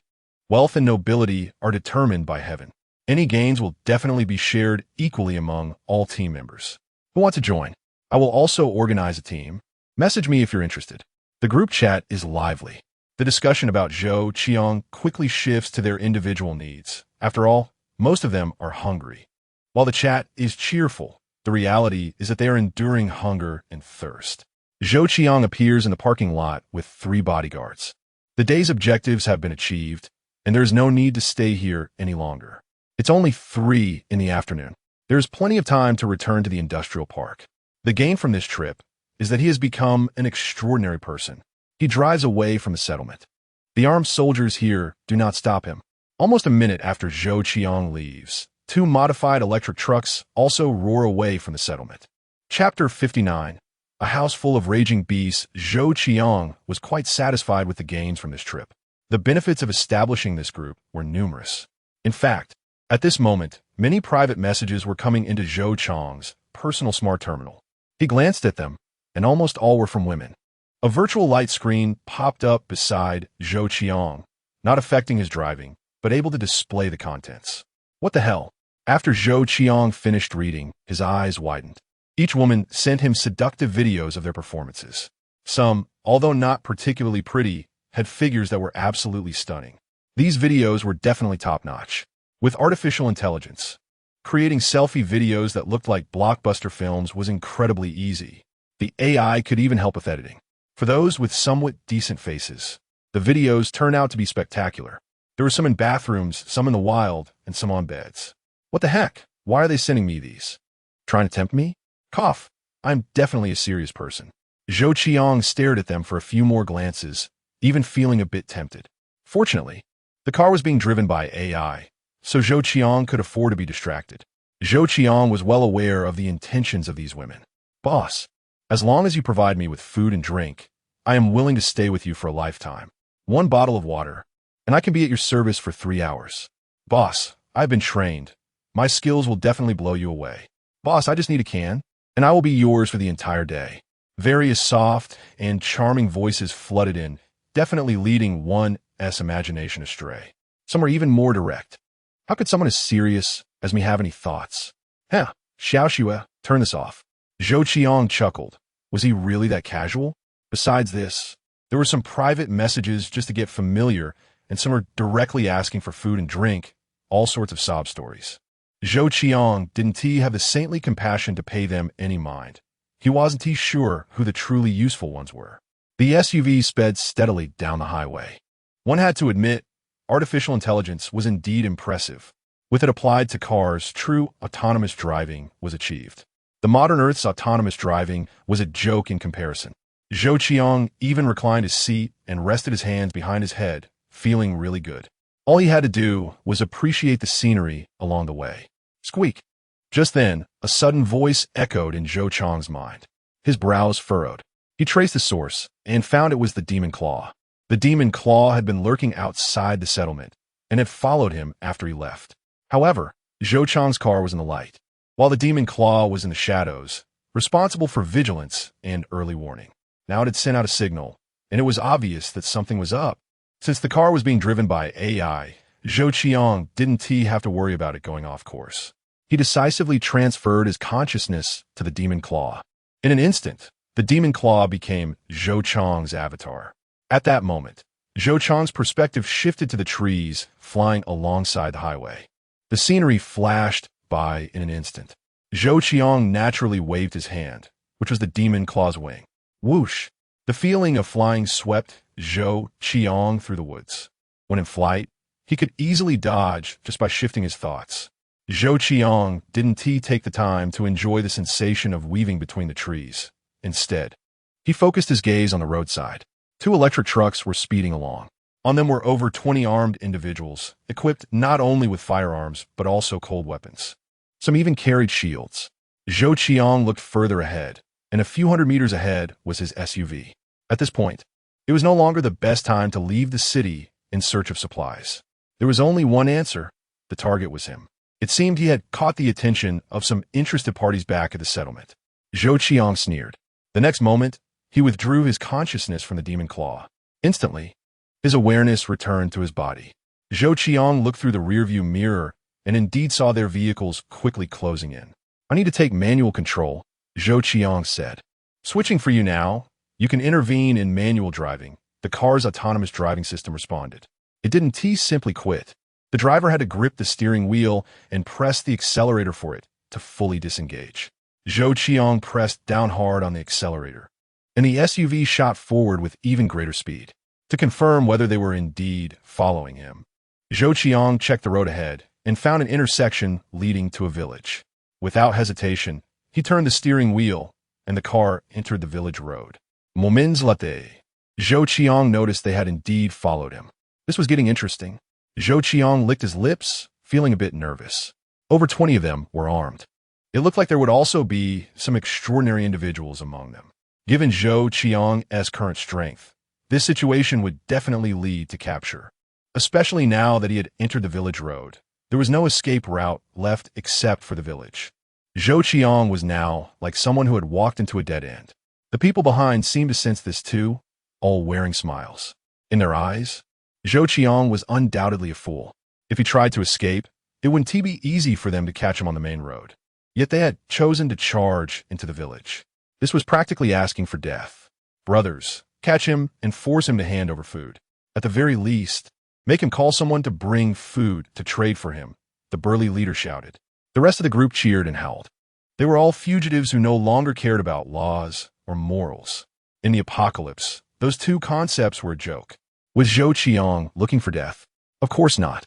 Driving the SUV into the village, taking advantage of the 2 to 3 minutes he had, Zhou Qiang stopped the car, opened the door, and rushed out. The 3 mammoth bodyguards followed suit, one after the other, as Zhou Qiang entered a rural villa at the village entrance. The villa's door was wide open. With the 3 mammoth bodyguards, he rushed inside and quickly closed the door. Zhou Qiang now had 2 options. The first was to immediately return to the modern world to escape the pursuit of these people. The second was to let them experience the terrifying scene of being surrounded by zombie minions. Escape? Why would Zhou Qiang want to escape? These people were more like his prey. System, create 100 raging beasts. Zhou Qiang revealed a cruel smile. He wouldn't be reckless and fight them himself. Why take risks when he could easily create a group of minions? Until he had no way to evade their firearms, Zhou Qiang would not take any chances. In an instant, countless light particles flickered inside the villa, continuously converging to form ethereal figures. The slightly hunched forms of the raging beasts became visible. These ethereal figures filled the villa's hall and rooms. Just then, sounds of sudden breaking came from the village entrance, accompanied by the clamor of the people.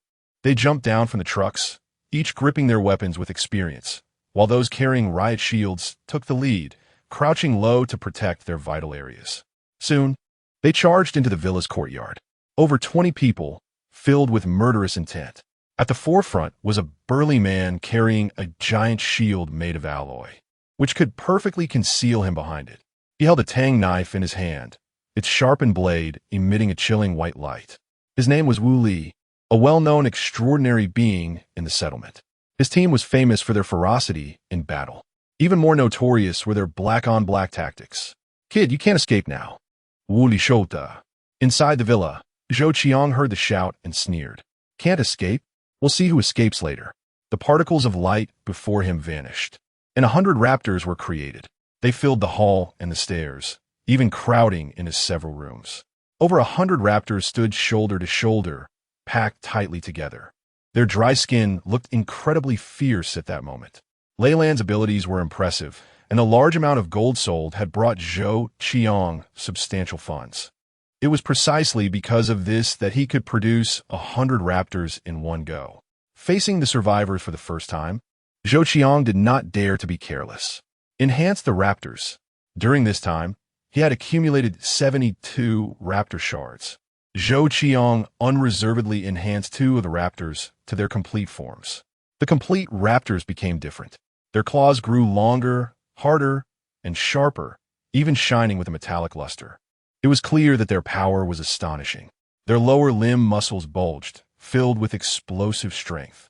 The speed of the complete raptors increased by at least double. Once the 2 raptors were enhanced, they blended into the group of raptors like patient assassins. Not only these 2 complete raptors, but also the 5 enhanced mammoth bodyguards retreated to the back. When the raptors charged, the survivors would definitely fight back. The first round would naturally involve gunfire. The raptors in front might suffer casualties, but Zhou Qiang knew that the survivors wouldn't have more than 5 seconds to react. The raptors charging out would let them know what despair and collapse truly meant. What those survivors didn't know was that the terrifying flying zombie, the Demon Claw, had already appeared by the villa's wall, ready to deliver a fatal blow at any moment. Zhou Qiang's gaze coldly surveyed the villa's courtyard. "Leave no one alive." The command was given. The raptors, initially silent like robots, sprang into action, their eyes glinting with an emotionless cold light. Chapter 60. Surprised or not? Wu Li's eyes were filled with determination. Did the other party think they could take refuge in this villa and defend themselves? How naive. An ordinary countryside villa. Thinking it could stop gunfire? Moreover, with his strength, breaking down this door was too easy. "Kid, you have 10 seconds to think. All we want is a meal. Give us food and water, and we'll leave immediately. If you don't cooperate, I'll chop you up and feed you to the zombies." Wu Li's words made his subordinates show cruel smiles. They had done such things many times before. Just 2 days ago, they had wiped out a small team. The men were executed on the spot, and the women were played with until they were mangled and then chopped into pieces to amuse the zombies. "Kid, I am an extraordinary being. Don't think you can resist just because you have bodyguards," Wu Li said sternly. For some reason, the kid inside didn't respond. It seemed like he was just shouting into the air. A vague sense of unease crept over Wu Li. After a moment's thought, he waved his hand, signaling to the windows on both sides of the villa. The team, well-coordinated, immediately nodded. The 4 split into 2 groups and planned to move toward the windows. But in that instant, the demon claws that were lying on the villa's wall moved. It shimmered with a halo and disappeared in an instant. The teleportation activated. In milliseconds, it appeared next to Wu Li. The sharp claws struck without hesitation. No matter how fast Wu Li reacted, he did not expect such a teleporting attack. Thud! The claws sliced through his arm. Wu Li's arm holding the tang knife was severed. "Ah!" Wu Li screamed in agony. His arm fell to the ground, and the tang knife clattered against the floor. Everyone was instantly dumbfounded. They hadn't reacted yet. In their eyes, They saw a shadow suddenly appear, followed by a scream. Almost instinctively, their guns were aimed at the shadow. But this was their leader. How could they shoot? What the hell was that? A giant bat? Boss, your arm. These people were nearly going crazy. This bat-like monster was almost hugging their leader with its wings, frantically gnawing at him. They stared wide-eyed, gasping in horror. Looking at this monster, they had never seen anything like it before, and a wave of dread washed over them. However, the demon claws showed no signs of stopping, continuing to tear at Wu Li. His screams echoed continuously. He dropped the battle shield in his hand, and with his other hand, he desperately grabbed at a corner of the demon claw's wings. His eyes were filled with despair and terror. It hurt like hell. Every part of him felt like it was being ripped apart. Pain was secondary. If he was bitten by the zombie monster, he would undoubtedly die. In despair, he went mad. Shoot, he shouted. Since he was going to die anyway, he would take this monster down with him. Wu Li's subordinates, hearing their leader's roar, did not hesitate and prepared to open fire. They knew their leader's fate was sealed. At that moment, the villa's front door swung open. The waiting runners let out chilling growls and surged out like a fountain. The most terrifying thing for humans was this overwhelming wave of numbers. One by one, the runners charged out at incredible speed. Some even jumped and pounced forward. Huh? What? When they saw the runners pouring out from the entrance, they quickly turned their guns. They were going crazy. No one expected that there would be countless runners here. Bang! Bang! Bang! The sounds of gunfire erupted. Damn it! How could there be so many runners? Run! Hurry! Help! But whether it was the gunfire or the survivors' cries, it was all very brief. The runners took less than 2 seconds to rush into the group of survivors. A few runners were hit, blood bursting from their bodies, but it did not affect them. Charging into the crowd, the runners slaughtered freely. If there were only a few, the survivors could put up some resistance. But now there were not just a few, but countless. The continuous surge of runners instantly overwhelmed them. Wails of despair erupted. They struggled, but each person was surrounded by several runners. The sharp claws quickly turned them into bloodied corpses. Some were dismembered. The scene was bloody like hell. Wu Li was an extraordinary being, yet he was the first to have his arm severed by the demon claws and was held in its embrace, being torn apart. All he could do was scream and struggle as he was knocked to the ground and rolled. In moments, Wu Li's throat was bitten through and his struggles suddenly ceased. The survivors here could never have imagined that there would be so many runners in this villa. The nearby villages had been cleared out, hadn't they? Why were there so many runners here? And that kid who had just escaped, did he also get eaten? There were too many questions they couldn't comprehend, because they no longer had the chance. In just over 10 seconds, more than 20 survivors were wiped out. They died without ever understanding what they were facing. And what was that monster that attacked their leader? The yard was covered in blood. Remains of humans were everywhere. Some were bloodied and mangled, their bodies almost shredded by the runners' claws. The runners did not devour these survivors alive. Instead, after killing, they stood by the corpses. Many runners were covered in blood, the blood of the survivors. The demon claws also stood up, and beneath it, Wu Li was a bloody mess, a horrific sight. Now, this result made Zhou Qiang want to ask them, surprised or not. Zhou Qiang stayed in the living room. Only after confirming that there was no sound outside did he step out the door. The bloody scene before him made Zhou Qiang's brow twitch. He had seen too many zombie corpses, but the sight of human corpses under this visual impact of blood still made his stomach churn. The zombies' means of attack were indeed too brutal. Zhou Qiang held back his discomfort and navigated around the corpses. Thankfully, Zhou Qiang was just unaccustomed. They were dead. There was no difference from the zombies. The only difference was the blood. Humans were red. Zombies were black. Zhou Qiang issued commands, and the standing runners quickly evacuated the area. Only after they left did Zhou Qiang open his personal smart terminal and record a short video of the scene. He then sent it to the welfare group. Some clowns want my life. Those who have their eyes on me, this is your fate. After sending the message along with the video, Zhou Qiang closed the welfare group. At that moment, Zhou Qiang directed the runners to climb onto the 2 trucks. The 2 large trucks that Wu Li and the others had driven were in an activated state. This was a good opportunity for Zhou Qiang. Setting the destination to the industrial park, he activated the autonomous driving for the 2 trucks. The two large trucks, completely unmanned, swiftly turned around and headed towards the industrial park. Such autonomous driving was truly impressive. Two large trucks stood crowded together.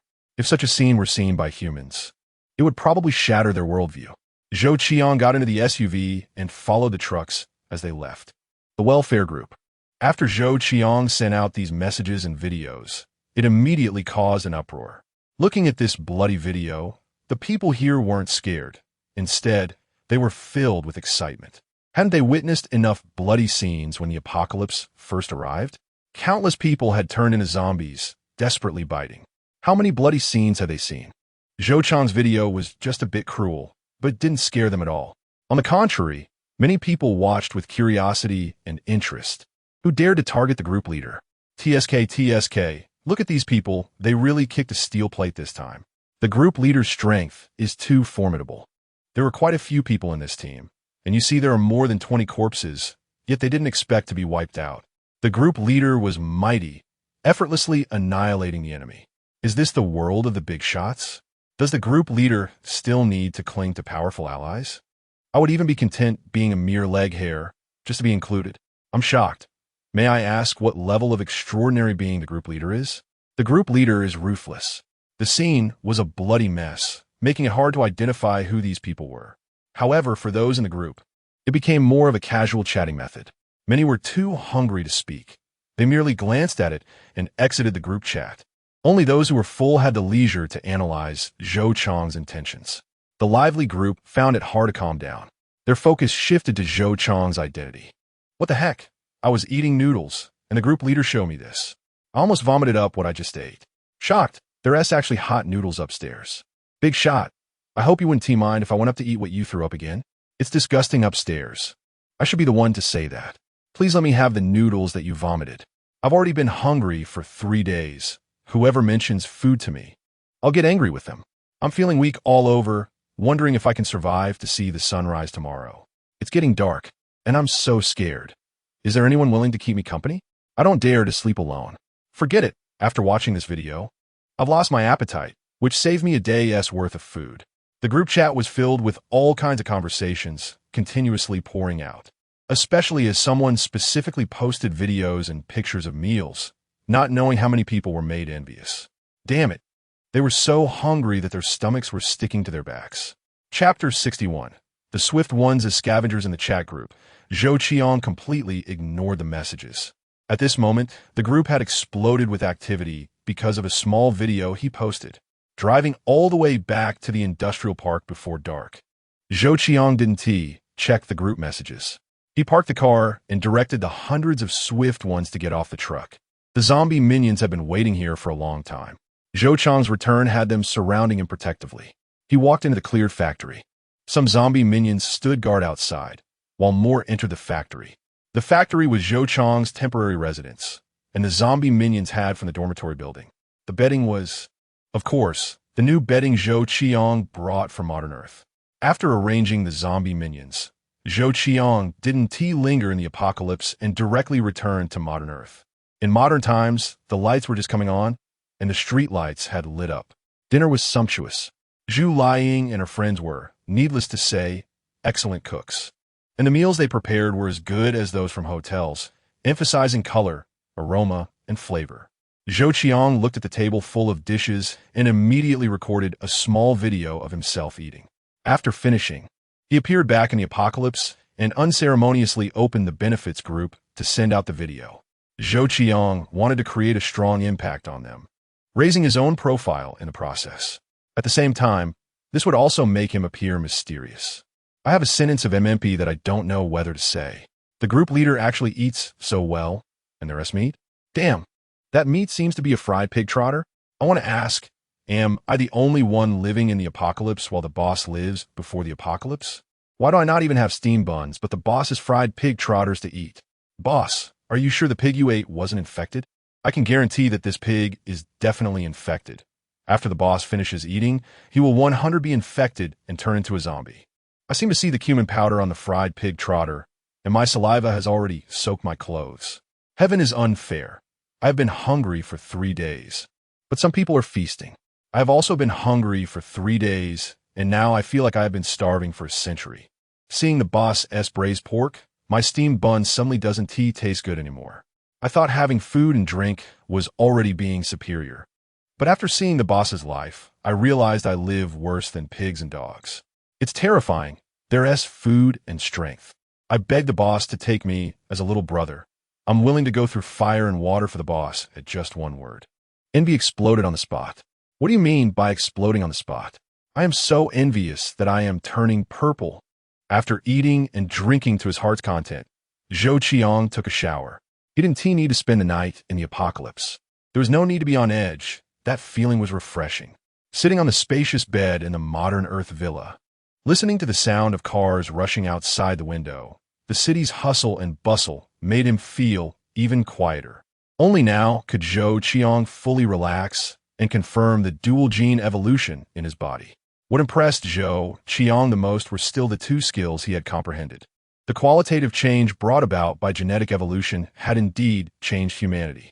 This power, similar to superhuman abilities, had unexpectedly been possessed by humans. It felt like a dream. It was too early. Zhou Qiang couldn't sleep. He simply got up from the bed, and as soon as he focused his thoughts, a wave of heat surged through his arm. His entire arm turned bright red. The veins on it became translucent red, and a surge of energy from his genes could be unleashed the moment Zhou Qiang wished it. Today, Zhou Qiang had witnessed the power of this energy. Hitting the wall was no less than a rocket. If it hit an ordinary person, it could completely shatter their internal organs, even tear them apart. The evolution of genes had made people incredibly strong. Even a first-level extraordinary being had such a significant change. What about a second-level extraordinary being? Zhou Qiang's understanding of the apocalypse was too superficial.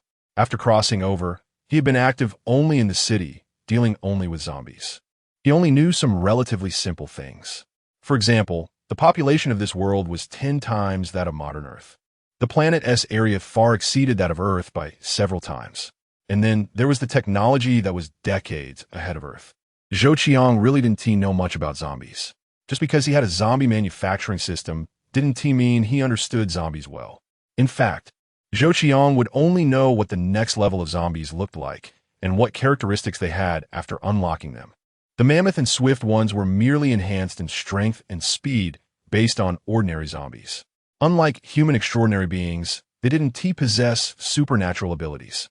Only the first-level special mutated zombie, the Demon Claw, had supernatural abilities, namely teleportation. There were even more powerful zombies in the city.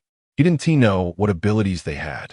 He had previously encountered the zombie scorpion. From its appearance, it seemed to possess skills beyond mere brute strength. Now, unable to sleep, Zhou Qiang simply went to the place where Su Mei and the others worked. Boss. Upon seeing Zhou Qiang arrive, Su Mei and the other two had to stop their work. Their efforts had led to significant progress with the primary artificial intelligence. How's it going? Zhou Qiang asked. The significance of artificial intelligence goes without saying. It was definitely epoch-making and would disrupt countless industries. In a certain sense, artificial intelligence would change the course of humanity. Boss. About 3 days, Su Mei said, her eyes showing some bloodshot, indicating how hard they had been working during this time. Today, Zhou Qiang had used the car's autopilot. After loading the artificial intelligence, it was comparable to a seasoned driver. As a branch of artificial intelligence application, the autopilot was indeed very powerful. Artificial intelligence involved too many complex things. Zhou Qiang didn't understand it. He simply came over to let them know that he valued their efforts. All right, you guys keep at it. Take care of yourselves. If you're too tired, rest. I won't rush you for the next few days. After saying this, Zhou Qiang went upstairs to sleep, satisfied. 3 days? It really wasn't far away. The next day, Zhou Qiang got up, washed up, had breakfast, and returned to the apocalypse. He was still in the factory in the industrial park. Zhou Qiang opened his eyes to find himself surrounded by mammoths and swift ones.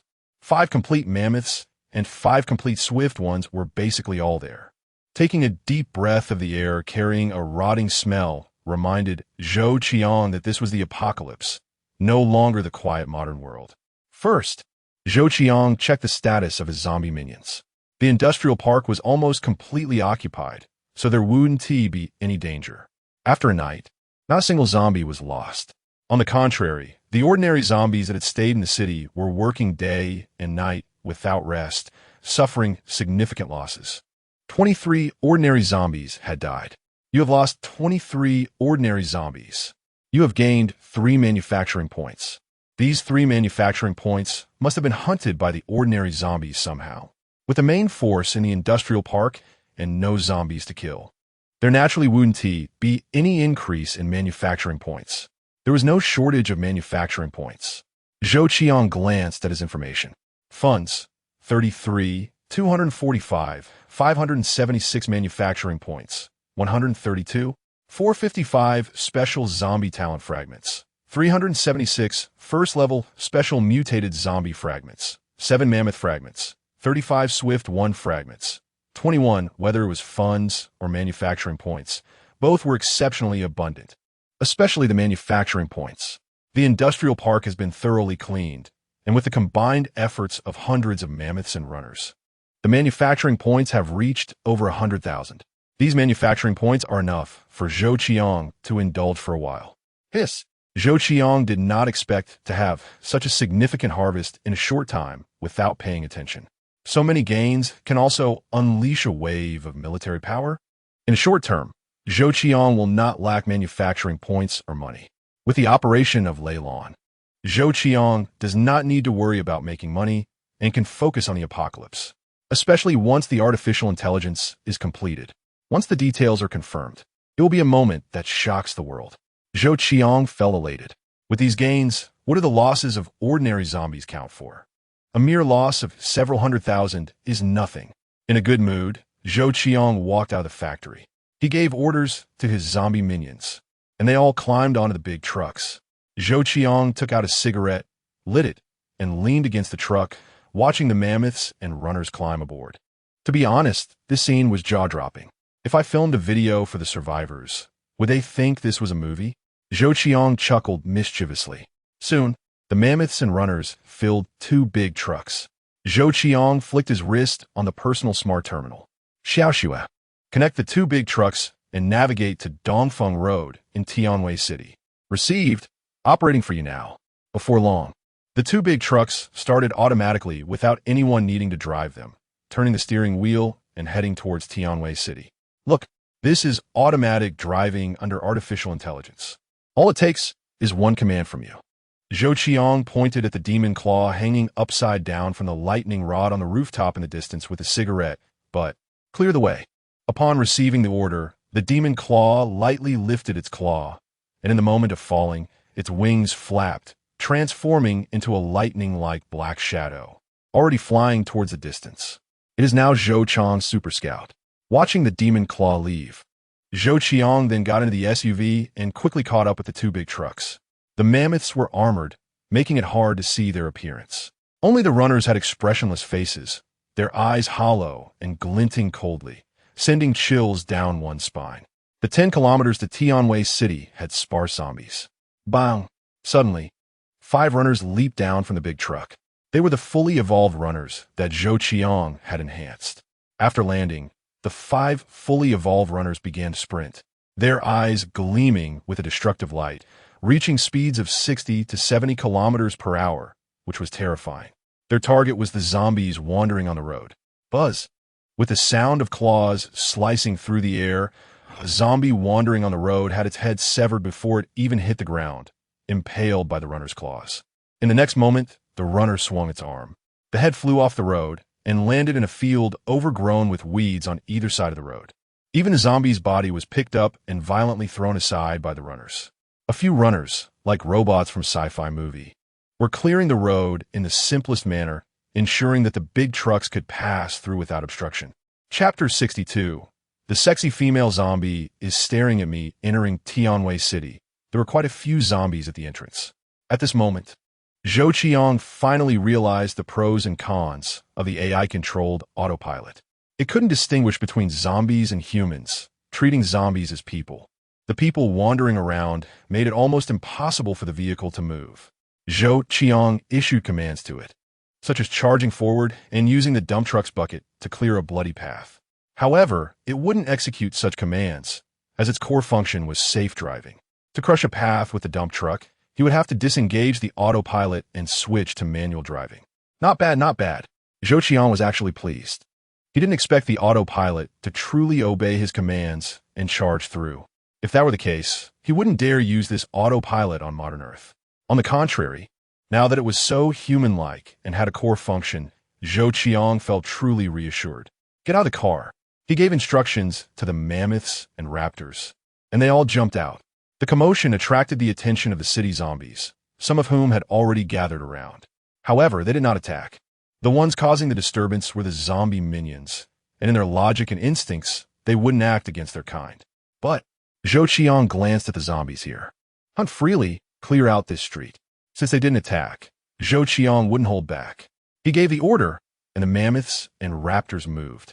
The battle axes whistled down towards the heads, and the scene quickly became gruesome. Zhou Qiang's destination was not here. This area was too close to the outskirts of the city, where survivors often appeared. His hiding place would certainly not be here.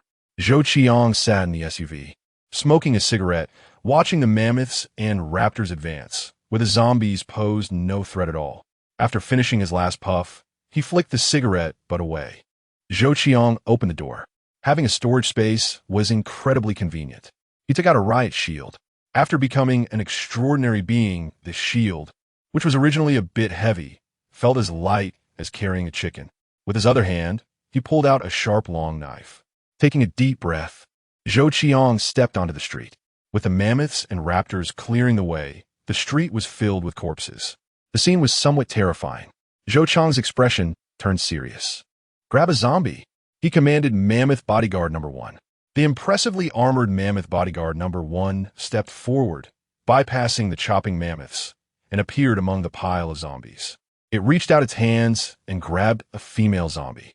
Ignoring her struggles, screams, and bites, it hoisted her onto its shoulder and turned back. This female zombie was wearing professional attire and was likely tall in her previous life. Whether she was beautiful or not seemed irrelevant now, as her face had long lost its shape in the apocalypse. The black stockings on her thighs were still intact, but they were heavily damaged with numerous tears and holes. Ignoring her identity as a zombie, just looking at her thighs with those torn black stockings, who knows how many people would immediately have wild thoughts. As Mammoth Bodyguard No. 1 carried her, she naturally struggled and resisted. The armor was made of incredibly hard titanium alloy, which even bullets might not penetrate. This ordinary female zombie left no marks at all. On the contrary, she exerted so much force that her nails fell off. The chilling screams echoed continuously. She looked like a small girl being forcibly carried, appearing so pitiful under the hold of Mammoth Bodyguard Number 1. Without a shred of tenderness, Mammoth Bodyguard No. 1 brought her right in front of Zhou Qiang. Zhou Qiang was at a loss for words. The thought process of the zombie minions was indeed comparable to that of robots. Why did you bring back a female zombie when I asked you to grab a zombie? It would have been fine if it were just any female zombie, but you had to bring one dressed in black stockings and professional attire. How am I supposed to handle this? As the female zombie was carried closer to Zhou Qiang, she noticed him. The fluctuations of life brought a strong reaction, causing her to struggle even more violently.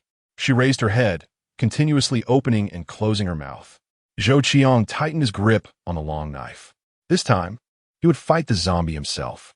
After becoming an extraordinary being, Zhou Qiang had accumulated some experience in dealing with zombies. He could create terrifying zombies with his minions. But that was always an external force, not his true strength. After crossing into this apocalypse, Zhou Qiang had never truly killed a zombie with his own hands. Previously, he was too weak. Now, it was different. Zhou Qiang was already an extraordinary being. If he kept hiding in the back, there would come a day when his zombie minions wouldn't be able to help him. Would he just surrender? Having immense power, but not being able to use it? Taking this step to kill zombies was inevitable. Some might say Zhou Qiang was foolish. Clearly, he had zombie minions to charge forward and solve all problems, right?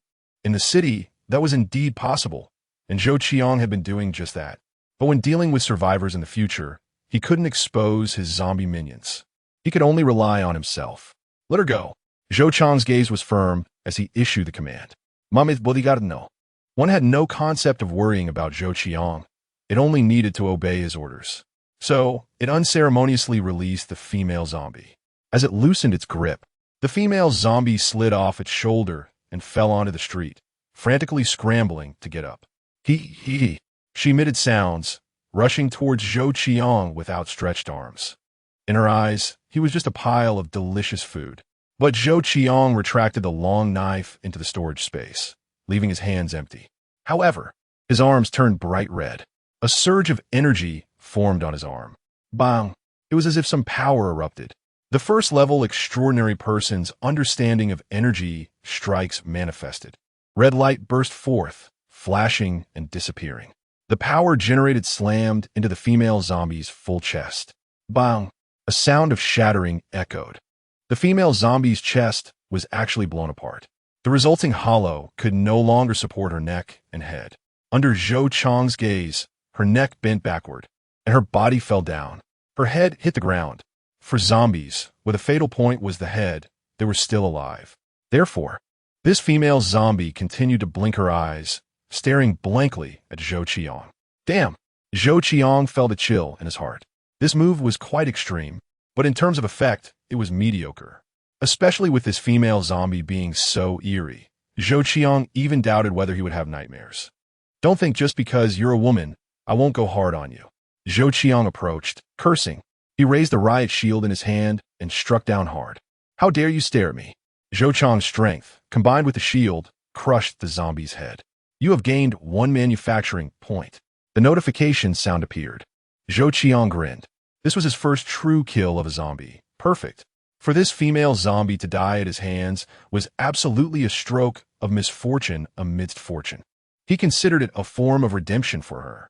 May you be reborn into a world without an apocalypse. Zhou Qiang glanced at her and lightly leaped away.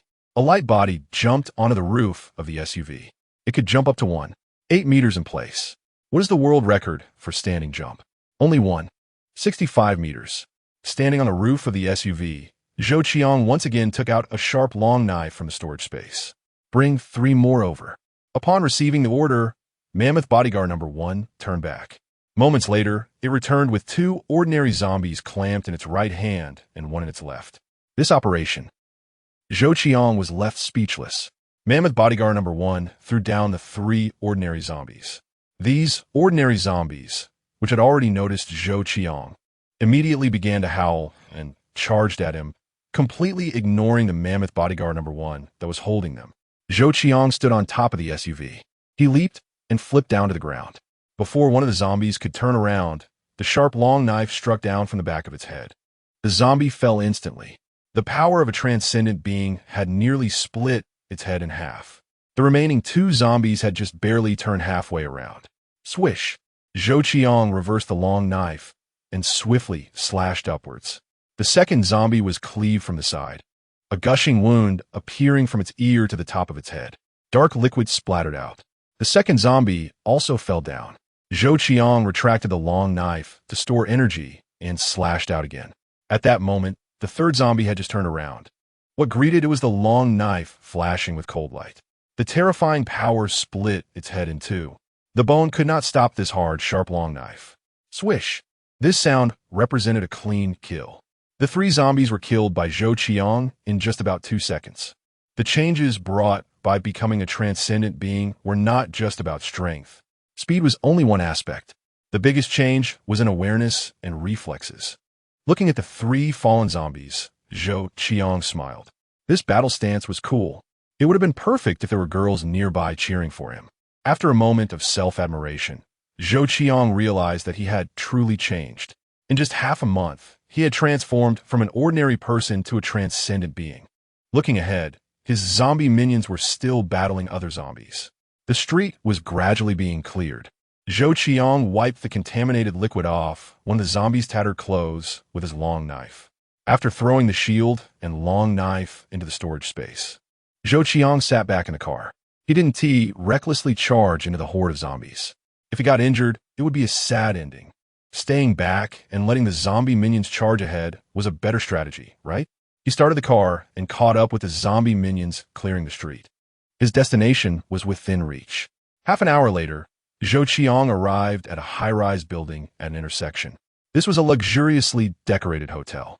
It seemed like a good idea to turn it into his temporary hideout. Minions, clear this hotel for me. Zhou Qiang snapped his fingers. Immediately, over 100 swift beings surged in, searching through the hotel floor by floor for zombies. Soon, the sounds of battle could be heard. Chapter 63. The 5-meter-wide bed. You lost a rusher. Calmly standing there, Zhou Qiang had planned that it would take at most half an hour for the rusher to clear out the zombies in this hotel. However, the sudden notification left Zhou Qiang dumbfounded. Something was wrong. In an instant, Zhou Qiang locked onto the location of the rusher's death. His consciousness transferred into the body of a rusher zombie minion, controlling it as a clone. This clone mode was impressive. With just a thought, he could arrive at the scene of the incident. It was a corridor in the hotel. In front of him lay a rusher with its head bitten off. Beside it were several rusher zombie minions. At one end of the corridor, a hellhound revealed its ferocious face, baring its fangs and emitting a low growl. The next moment, it moved, charging down the corridor and leaping forward. Its speed was astonishing. A rusher became its target, and as it lunged, the rusher attempted to dodge. But it was too slow. The hellhound lunged and bit down on the rusher's head. With a loud crunch, the sound of bones shattering echoed as the rusher's head was crushed. Another rusher was lost. After figuring out what was happening, Zhou Qiang felt delighted. A hellhound. He had been wanting to find one. Now that one had appeared, wasn't that perfect? Since Zhou Qiang was in clone mode, he saw the hellhound take down a rusher before turning to attack another one, and he sprang into action. He sprinted a few steps and then lunged at the hellhound, simultaneously issuing commands to the other rusher zombies.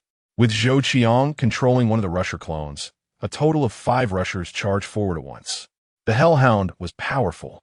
However, all it could do was open its mouth and bite one of the rusher's arms. The other rushers clawed at it. Immediately, deep claw marks appeared on the hellhound's crimson skin. Zhou Qiang moved closer, and controlling the rusher clone, he slashed its claws across the hellhound's neck. Instantly, a wound opened up on the hellhound's neck. However, it did not sever its head. The hellhound bit off the rusher's arm and went for the rusher's head next. Without commands and without Zhou Qiang's control, this rusher zombie minion acted just like the others, moving stiffly and unable to dodge. Crunch. Unsurprisingly, this rusher zombie minion was destroyed. Zhou Qiang couldn't afford to feel heartbroken. His claws once again carved a deep, bone-revealing wound on the hellhound's head. The second-tier, mutated zombie hellhound was indeed a zombie at its core, but it was second-tier. Its muscles and bones were much tougher. Zhou Qiang's claws could only penetrate its muscles, but not its bones. Of course, this hellhound also exhibited the traits of a zombie. It attacked mechanically. After crushing the head of a rusher, it turned and lunged at Zhou Qiang, having been injured by him. The hellhound was indeed fast. It darted forward, nearly invisible in the corridor. By the time Zhou Qiang reacted, the hellhound's mouth was already upon him. Zhou Qiang was startled. What the hell, it's so strong. Instinctively, Zhou Qiang raised his arm to block. Crunch. His arm was bitten by the hellhound, and he heard the sound of bones shattering. Zhou Qiang didn't feel any pain, but he could sense that his arm had been severed. This was just Zhou Qiang's rusher clone. Since there was no pain, it did not affect Zhou Qiang's attack. Taking advantage of the hellhound biting his arm, Zhou Qiang thrust out his other arm. His sharp claws plunged deep into the hellhound's forehead. Thud! The claws seemed to hit something solid, but this time was different. The claws seemed to have penetrated the bone.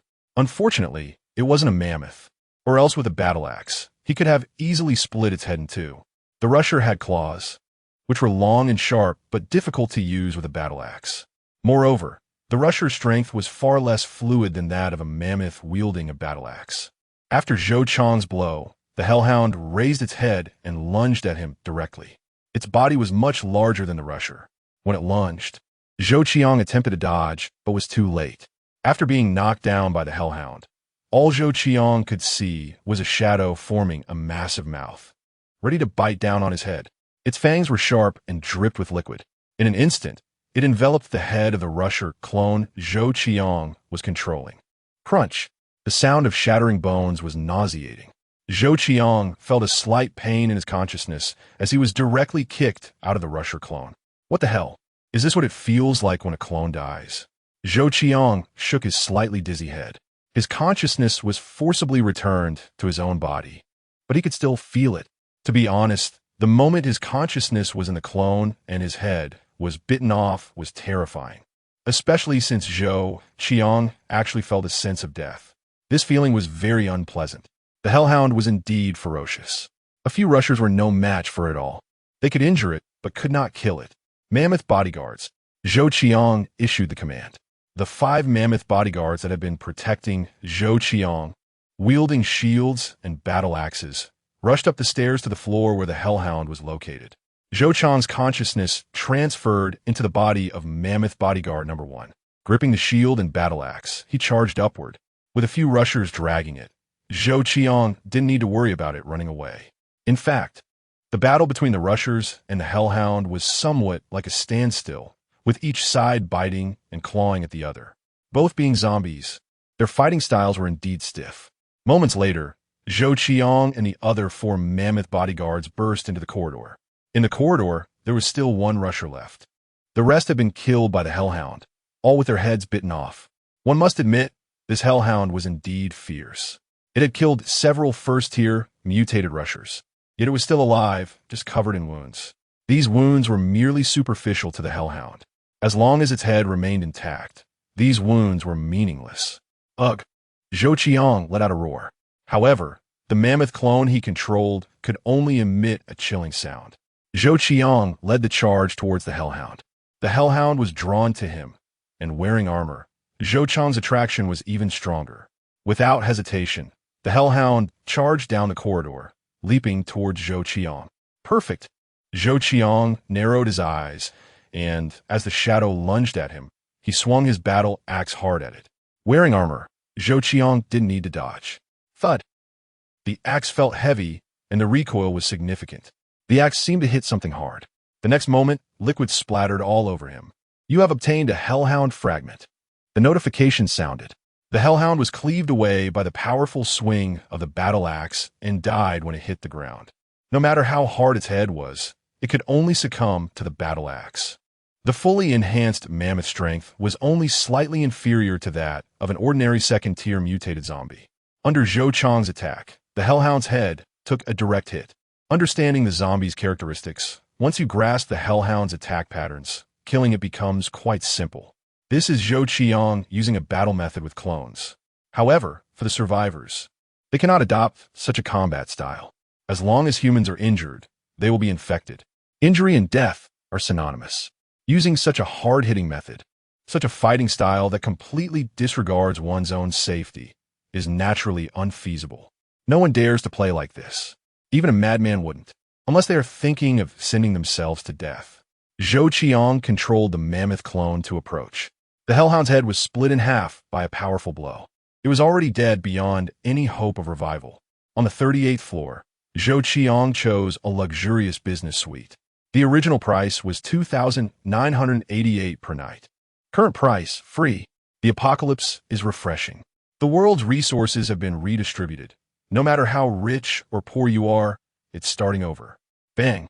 Facing the locked door, Zhou Qiang used brute force to open it. Such a lock is useless in the face of violence. With the door opened, Zhou Qiang walked in. 5 mammoth bodyguards followed him in, but after closing the door, they stood behind it, using their bodies to brace against it. They are tall, forming an effective barrier. Without Zhou Qiang's permission, no one could enter. This bed is about 5 meters wide, right? Zhou Qiang was momentarily stunned. Wouldn't it be lonely for one person to sleep in such a big bed? Zhou Qiang tore down the already moldy and dark bedding and threw it away. From his storage space, he took out new bedding and spread it out. This will be his temporary residence. Zhou Qiang definitely wouldn't stay here at night. Returning to the modern world is much safer. But during the day, when controlling the zombie clones, he needs to stay here. Health club? On the bedside table, there was a sign featuring a sexy young lady. It listed many services. What is a one-stop service? 69 style? 1 dragon and 2 phoenixes soaring together? Bubble bath? Zhou Qiang glanced at it, not understanding what kind of service this was. What a mess. Does he look like someone who would understand? He picked up the sign and threw it into the trash can. He walked to the window. Whoosh! Zhou Qiang pulled open the curtains, and sunlight streamed in. Outside, the huge floor-to-ceiling windows was a city stretching to the horizon. After years of the apocalypse, it was lifeless and silent. Many high-rise buildings had shattered facades. Some even had long vines growing on them, adding a touch of green to the city. According to the current evolution, perhaps in a few years, the city will become a realm of plants. Standing by this window, he could see the streets below. Countless dark zombies wandered the streets, and occasionally sounds would come from them. These sounds always drew the zombies' attention. Standing in front of the floor-to-ceiling glass window, Zhou Qiang felt a sense of serenity. After thinking for a moment, he took a picture with his personal smart terminal. A dilapidated city, zombies surging in the streets, a scene of dead silence, full of apocalyptic vibes. TSK. If this picture were placed in modern Earth, they would probably think it was a scene from a movie and wouldn't believe it was real, right? Chapter 64. Shopping in the apocalypse, Zhou Qiang withdrew his gaze and glanced at the time on his personal smart terminal. 10:37:44. It took him about 3 hours to get from the industrial park to here and find a hiding place. Compared to a day's time, he currently had plenty of it. What he needed to do now was to unlock the Hellhound. He could also hunt scythe corpses. Becoming a transcendent made Zhou Qiang realize that this apocalypse was no longer the human world he once knew. The special skills of transcendent beings. The continuous evolution of powerful mutated zombies. Even some plants had undergone mutations. It could be said that this world had become uncontrollable. To survive in this apocalypse, one could only strive to improve oneself. The location where Zhou Qiang currently found himself was along the demarcation line between the suburbs and the city. There were many zombies here. Standing by the window, he could see some tall figures appearing on the street. They were 5 to 6 meters high, each possessing bulging muscles covered in small scales. They still retained a human shape, but at 5 to 6 meters tall, they had already transformed into a zombie form. Towering 2 stories high, the extent of their mutation was truly horrifying. There was no need to test. It was clear at a glance that these types of zombies were not to be trifled with.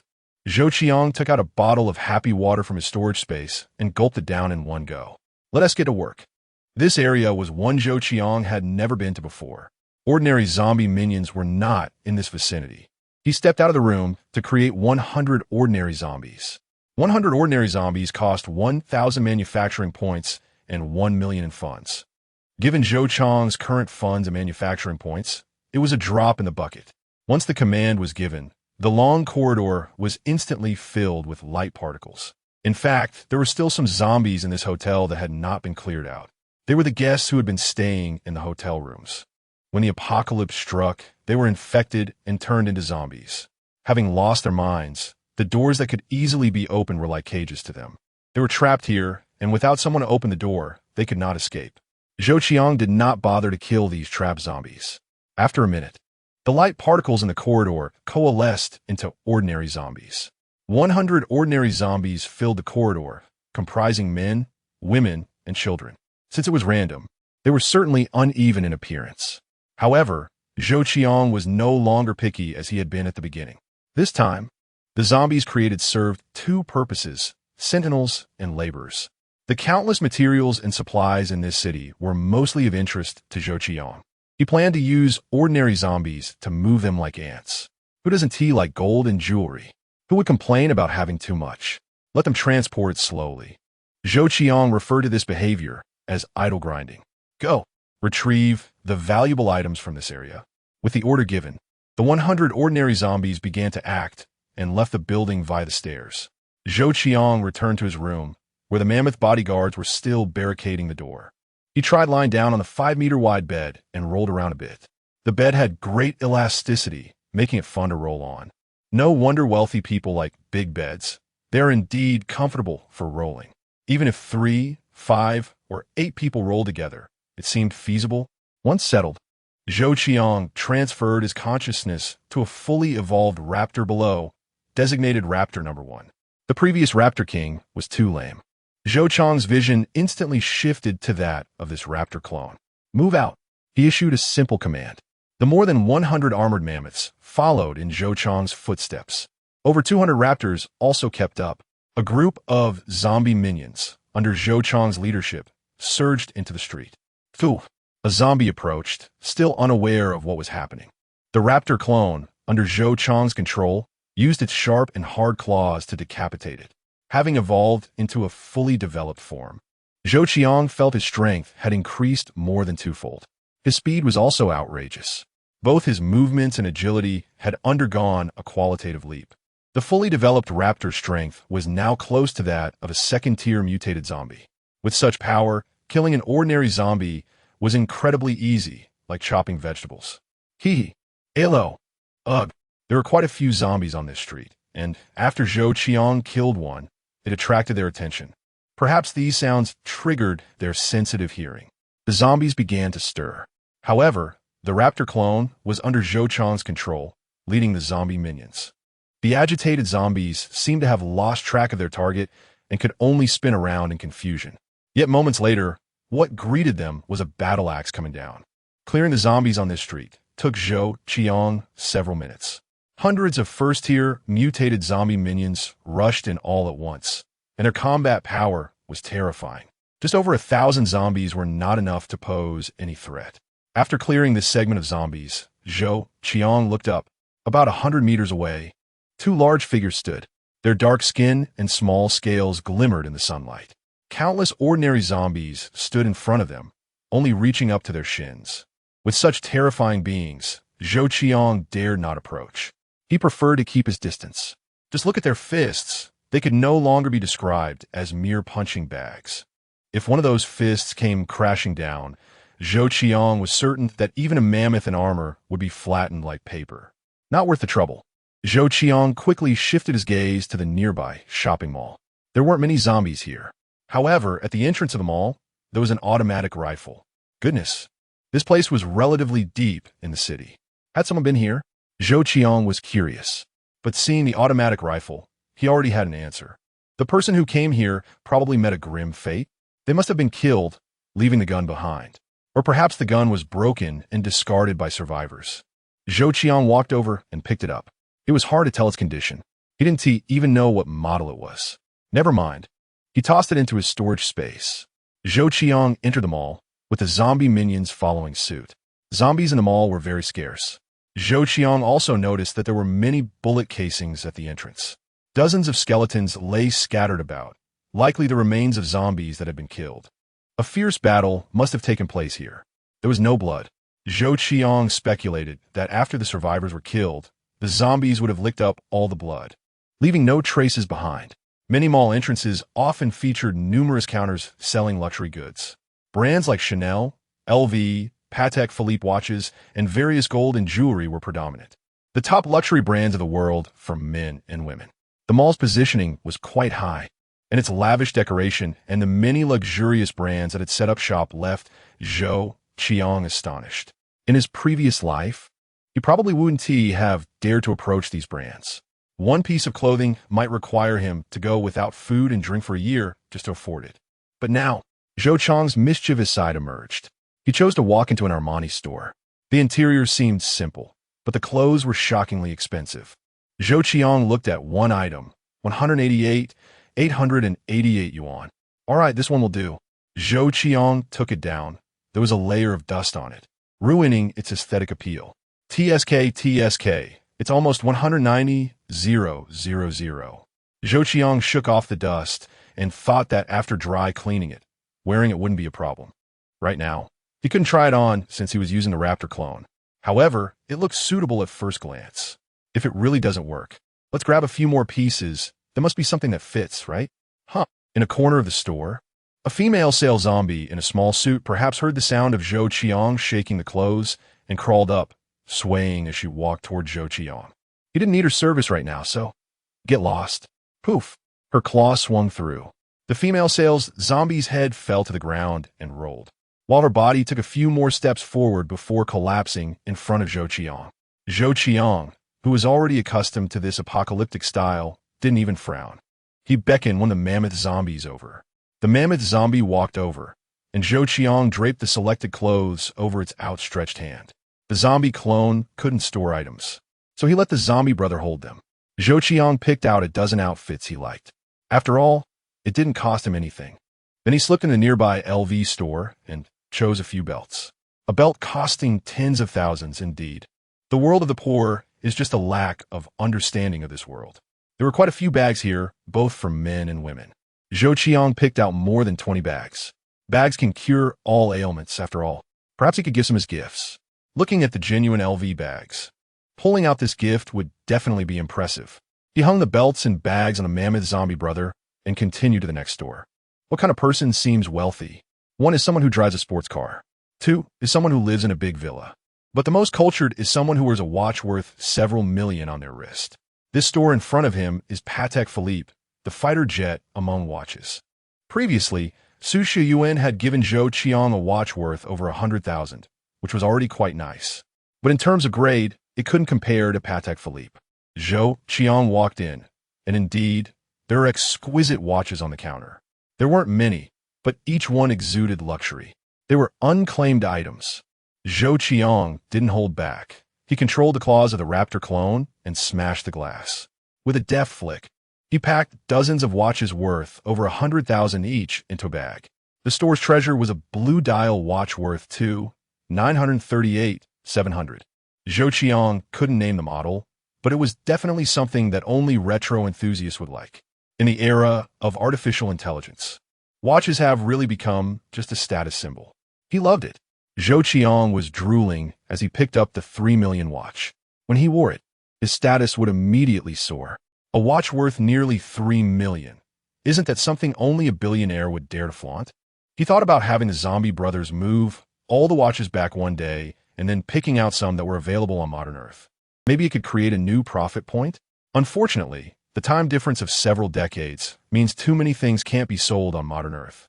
Take this watch, for instance. If it's a style that Patek Philippe doesn't have, good luck selling it. However, this didn't affect Zhou Qiang's mood at all. He happily strolled around. There weren't many zombies on the first floor. He killed one as he saw it. There were too many luxury goods. Wearing them was fine, but selling them would only mean treating them as second-hand goods, which wasn't worth the hassle. Having satisfied his inner desire for luxury shopping, Zhou Qiang wanted to leave. Bang! A loud noise came from upstairs, as if something was happening up there. Controlled by the zombie clone, Zhou Qiang's courage was absolutely explosive. Without hesitation, he headed toward the stairs. Chapter 65. The Poisonous Insects in the Venom Hiss. Ugh! As soon as I reached the second floor from the stairs, I heard the chilling screams of zombies. From the sound, it was clear that there were a lot of zombies here. If it were the other survivors, even with 100 times their courage, they wouldn't dare to go in. But Zhou Qiang was currently controlling a zombie clone. Without fear, he stepped into the second floor. It was spacious, but what met his eyes was a terrifyingly dense mass of zombies. Zhou Qiang was stunned. There were hardly any zombies on the first floor. How could there be so many on the second? The mammoth zombies followed closely behind. They were wearing armor, and the sound of their metal shoes on the stairs echoed. The second floor, which had been quiet, was immediately alerted by this noise. One by one, the zombies surged towards the staircase. At first, they walked and jogged, and finally broke into a run. Damn! Zhou Qiang thought about turning back, but hesitated. After all, killing zombies was part of his mission, right? Although it seemed like he had over 100,000 manufacturing points, in reality, creating a second-tier mutated zombie would cost 1,000 points each. So, over 100,000 points meant only around 100 second-tier mutated zombies. Kill. The zombies here were practically gift-wrapped for him. It would be a waste not to kill them. Zhou Qiang lunged forward, swiping at the first zombie with a claw aimed at its forehead. The zombie he controlled. A raptor had fully enhanced claws, longer, sharper, and harder, rivaling a cleaver. With the momentum, he easily sliced off half of the head of the leading zombie. Huh, thought you could run free? In the next second, Zhou Qiang's claws danced wildly. Killing ordinary zombies was like chopping vegetables. A whole wave fell instantly. With Zhou Qiang's intervention, the raptors and mammoths behind him finally surged onto the second floor. 2 waves of zombies collided in a brutal melee. Zhou Qiang's zombie minions were all first-tier, mutated zombies, and the mammoths were armed to the teeth. The once dense crowd of zombies turned into a sea of corpses. Zhou Qiang speculated. Combining the gunfire and shell casings from outside the mall, could it be that the survivors had retreated to the second floor, attracting a large number of zombies here? The zombies were gathered and wouldn't disperse, indicating that these survivors were likely in grave danger. Thud thud. A sound came from not far away. Zhou Qiang frowned. He quickly dispatched his zombie girl in a dress, kicking her several meters away. Then he focused on the direction of the sound. His zombie minions were formidable. Among this group of zombies, a few raptors and mammoths couldn't stir up much trouble and were quickly dispatched. The floor was littered with corpses, and only Zhou Qiang's zombie minions stood tall. Around the corner, a beautiful face suddenly appeared. A large head protruded. Upon closer inspection, it was a refined woman. Yet Zhou Qiang knew that it was impossible for a human to appear here. Looking closely, he noticed that the neck of this head was unusually long. Not only was it long, but it also twisted to gaze at Zhou Qiang. This must be a mutated zombie, he was 100% certain. Fourth tier mutated zombie mother nest. Here as a suggestion. You can still leave now. The system's prompt sounded again. Good heavens. A fourth tier mutation. And just the name mother nest sent chills down his spine. The system's guidance had never been wrong. Retreat, retreat, retreat. Zhou Qiang immediately issued the command. The mammoths and raptors, who had been standing dumbfounded, immediately started retreating towards the staircase like mad. As they moved, the mother nest, which had been staring at Zhou Qiang, also moved. Its neck retracted, and the next moment, it appeared again, accompanied by a series of thudding sounds. Zhou Qiang did not retreat. Even though it was a zombie clone, he could still bear the loss. Soon, a massive figure emerged. A beautiful woman's head with a long neck floated, connected to an enormous body. Zhou Qiang's attention was drawn to its forelegs. After observing its form, he felt a chilling sensation. The mother nest's appearance was bizarre to the extreme. It had a giraffe-like neck topped with a human female head, and its body resembled a giant ball. Its limbs were like a person lying on the ground, supporting itself. What caught Zhou Qiang's attention was its enormous belly, which had a blood-red suction cup resembling a chrysanthemum. As the mother nest moved, the suction cup contracted in circles. Too grotesque. The staircase was too narrow, and no matter how fast the mammoths retreated, they couldn't escape quickly enough. The mother nest was even recommended for retreat by the system. Looking at its shape, it was definitely not something to be trifled with. Zhou Qiang had come to this mall simply to hunt some zombies and see if he could encounter hellhounds or scythe zombies, definitely not to confront this formidable foe head-on. Therefore, retreating was the best strategy. However, the mother nest was now staring at Zhou Qiang, making it clear that escaping wouldn't be easy. If it were his main body, he would have made the mother nest understand what the Kamehameha was, as the energy blast was quite similar. But now it was just a clone, and he couldn't use it. At this moment, the mother nest puffed out its belly, and the chrysanthemum-like suction cup opened wide. Suddenly, a massive slime shot towards Zhou Qiang. Zhou Qiang, ever vigilant, immediately rolled to dodge. Smack! The liquid missed Zhou Qiang and splashed onto the ground. This green liquid crackled as it spread out, immediately emitting a hissing sound of corrosion. Good heavens! This liquid could even corrode the floor. The corrosive power was outrageous. But Zhou Qiang realized he might have misunderstood the mother nest. He thought it was corrosive, but this mass of liquid was moving, gradually forming 5 protrusions resembling bubbles. These protrusions were still moving. Pop! With a light bursting sound, 5 fist-sized little monsters emerged from the bubbles. They resembled frogs. From the moment they formed, they leaped towards Zhou Qiang. Their jumping ability was terrifying. They could leap 7 or 8 meters from a standstill. Holy crap! Zhou Qiang was utterly shocked. Now he finally understood the origin of the mother nest. The corrosive power of the liquid was already overwhelming, and from this highly corrosive liquid, these poisonous insects could be birthed. This was simply unreasonable. No wonder the system suggested he get as far away as possible. The raptor clone didn't have a shield. The only thing it could do was roll on the spot to avoid the attacks of these poisonous insects. The insects, covered in the liquid, jumped and splattered some onto the raptor clone. As it landed on the clone, it immediately emitted hissing sounds, corroding small holes into its body.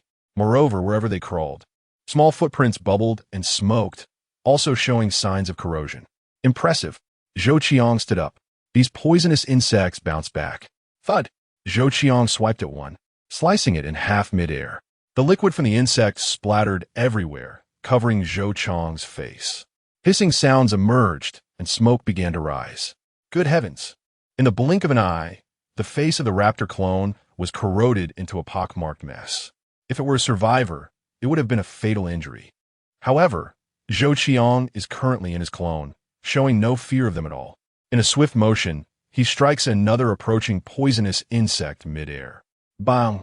The mother nest spits out a mass of liquid quickly and urgently. Zhou Qiang doesn't react in time and gets sprayed by the liquid.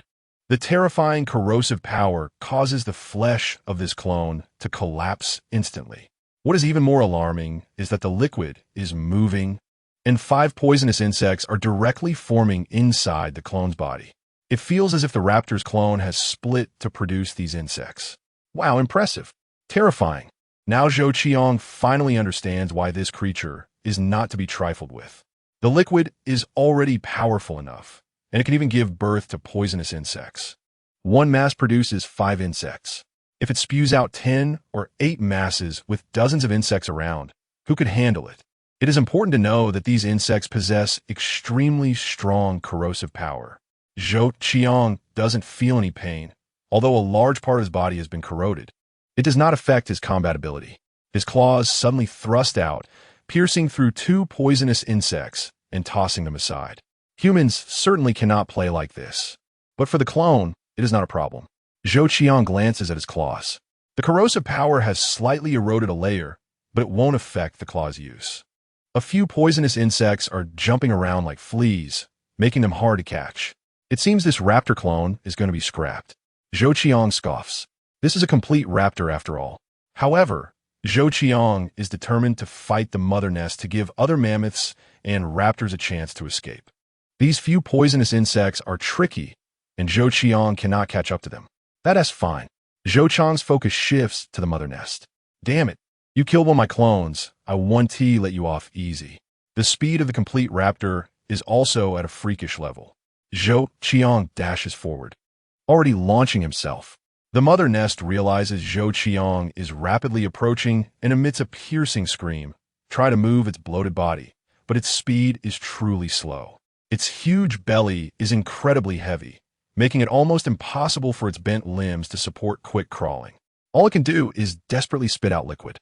Zhou Qiang dodges, not caring about getting splashed. In just a short distance of a dozen meters, he reaches the mother nest in the blink of an eye.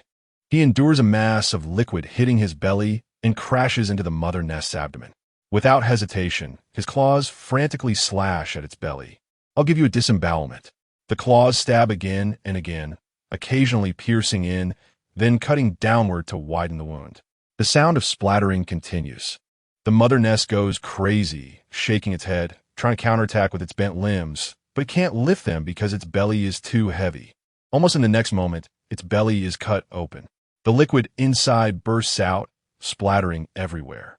The raptor clone is even worse off, almost completely drenched by the splattered liquid. The terrifying corrosive power instantly eats away the flesh of the raptor clone, exposing the bones. Even the floor is coated with a layer, emitting a sizzling corrosive sound. Zhou Qiang knows that this clone is truly finished. The entire second floor is filled with a choking, irritating smell. You have obtained a piece of mother nest fragment. Zhou Qiang has forcibly used a first-tier raptor to exchange for a 4th-tier mother nest. This is a huge profit. The previously lively poisonous insects have transformed into a puddle of liquid and died. Once the mother nest dies, they perish as well. However, Zhou Qiang is unaware of all this, as he is doused with liquid. The corrosive power causes the head of the raptor clone to be corroded away, resulting in immediate death. Zhou Qiang also feels a sharp pain in his consciousness as he is forcibly ejected from his clone. Chapter 66. Self-heating chicken mushroom rice. Is this the second time dying in the clone?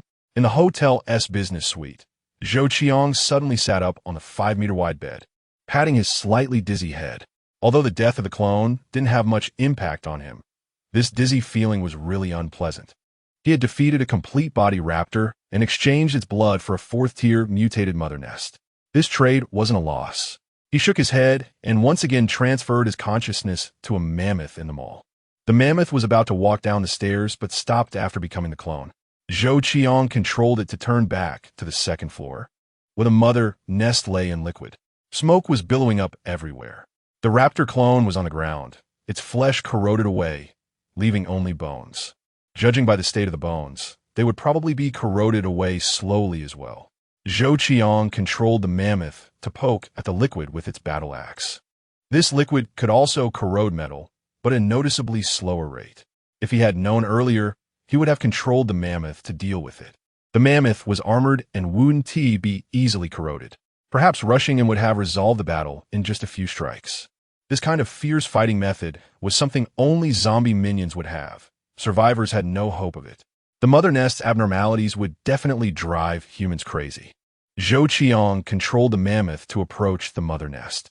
On its back, he easily found the gene liquid. He dug it out and took it away. The fourth-tier gene liquid was worth a fortune. At 3 o'clock in the afternoon, Zhou Qiang finished work and no longer controlled the zombies. He stood by the hotel's huge glass window, moved a table over, and placed red wine and a steak on it. He took out a fully charged battery and an induction cooker from his storage space. He laid out a frying pan and turned on the heat, frying the steak. After finishing, Zhou Qiang took a short video with his personal smart terminal and posted it in the welfare group. No text was needed, but the view outside the floor-to-ceiling window made it clear that this was a certain place in the city, and Zhou Qiang was inside a high-rise building. The welfare group was already somewhat lively. As soon as Zhou Qiang's short video came out, the group instantly erupted. Damn, I've been hungry all day. And now I see someone drinking red wine and eating steak? Fresh steak? I'm a chef. I can guarantee this is a piece of fresh steak, not some random meat. Did the group leader hunt a mutated cow? I'm already exploding with envy, regretting why I watched the video from start to finish. My wild vegetable porridge suddenly doesn't taste good anymore. Damn, there's wild vegetable porridge upstairs, and I haven't even had a sip of water today. The group leader is really amazing. The location in the video must be within Tianwei City. This is a real big shot. Otherwise, who would dare to leisurely eat steak and drink red wine in such a place? I still don't dare to step out of the settlement. But the group leader is already enjoying steak and red wine in the city. This gap means I'm destined to be a loser for life, right? The king is eating meat and drinking wine, while the black iron and bronze are salivating with envy. Group leader, please tell me your location. I've wandered around Tianwei City with a broken bowl. Group leader, as long as you give me the steak, I'll unlock all positions for you for a week. How about it? I want to be a little brother, the kind that absolutely doesn't go against you. 1. Group leader, I know a very beautiful woman. She used to be a big star. Can I recommend her to you in exchange for a piece of steak? The one upstairs is looking for trouble. That big star has long been kept by someone above. Do you dare to have such thoughts without fearing being chainsawed to pieces? The bolder a person is, the bigger the trouble they can create. Stop arguing. I just want to quietly watch the group leader eat steak. In the welfare group, it was like a pot boiling over. Many of them were still hunting zombies, but some were idling in the settlement. Seeing Zhou Qiang's video, they went crazy. Who would be so shameless? Posting such a video in the group? Aren't you afraid of being struck by lightning? What a wicked thing. However, they didn't dare to say it out loud. From Zhou Qiang's rewards to exterminating a team, and now sitting in the city, drinking and eating steak. Is this something an ordinary person can do? This is the world of extraordinary beings, the world of big shots. They weren't even extraordinary beings. So what courage do they have to judge a big shot? The apocalypse is a world without order.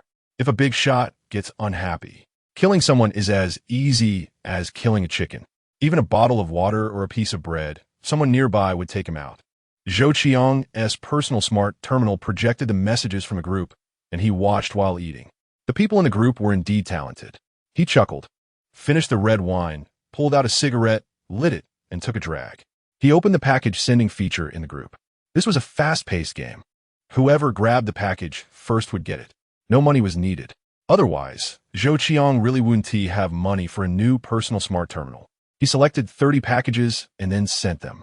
The moment the empty package appeared, it was snatched up in an instant. No matter if it took 3 seconds, it was all gone. The main reason was that many people didn't realize what this empty package would bring. Their subjective awareness was a beat slow. Is this what the group leader meant by grabbing packages?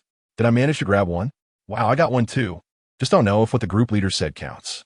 I also grabbed one. Not bad luck. Grabbing packages? You all believe this? I want to believe it. There is no such thing as a free lunch in this world. I don't believe there are good people in the apocalypse. You guys will definitely be deceived. Aren't you upstairs feeling sour for not grabbing anything? I only have one worthless life. What else can be deceived? Even if this worthless life gets deceived, it's better than struggling in this apocalypse. I don't want to live like this, eating only once every few days. I'm so thirsty I want to drink blood. Right, I'm also a worthless life.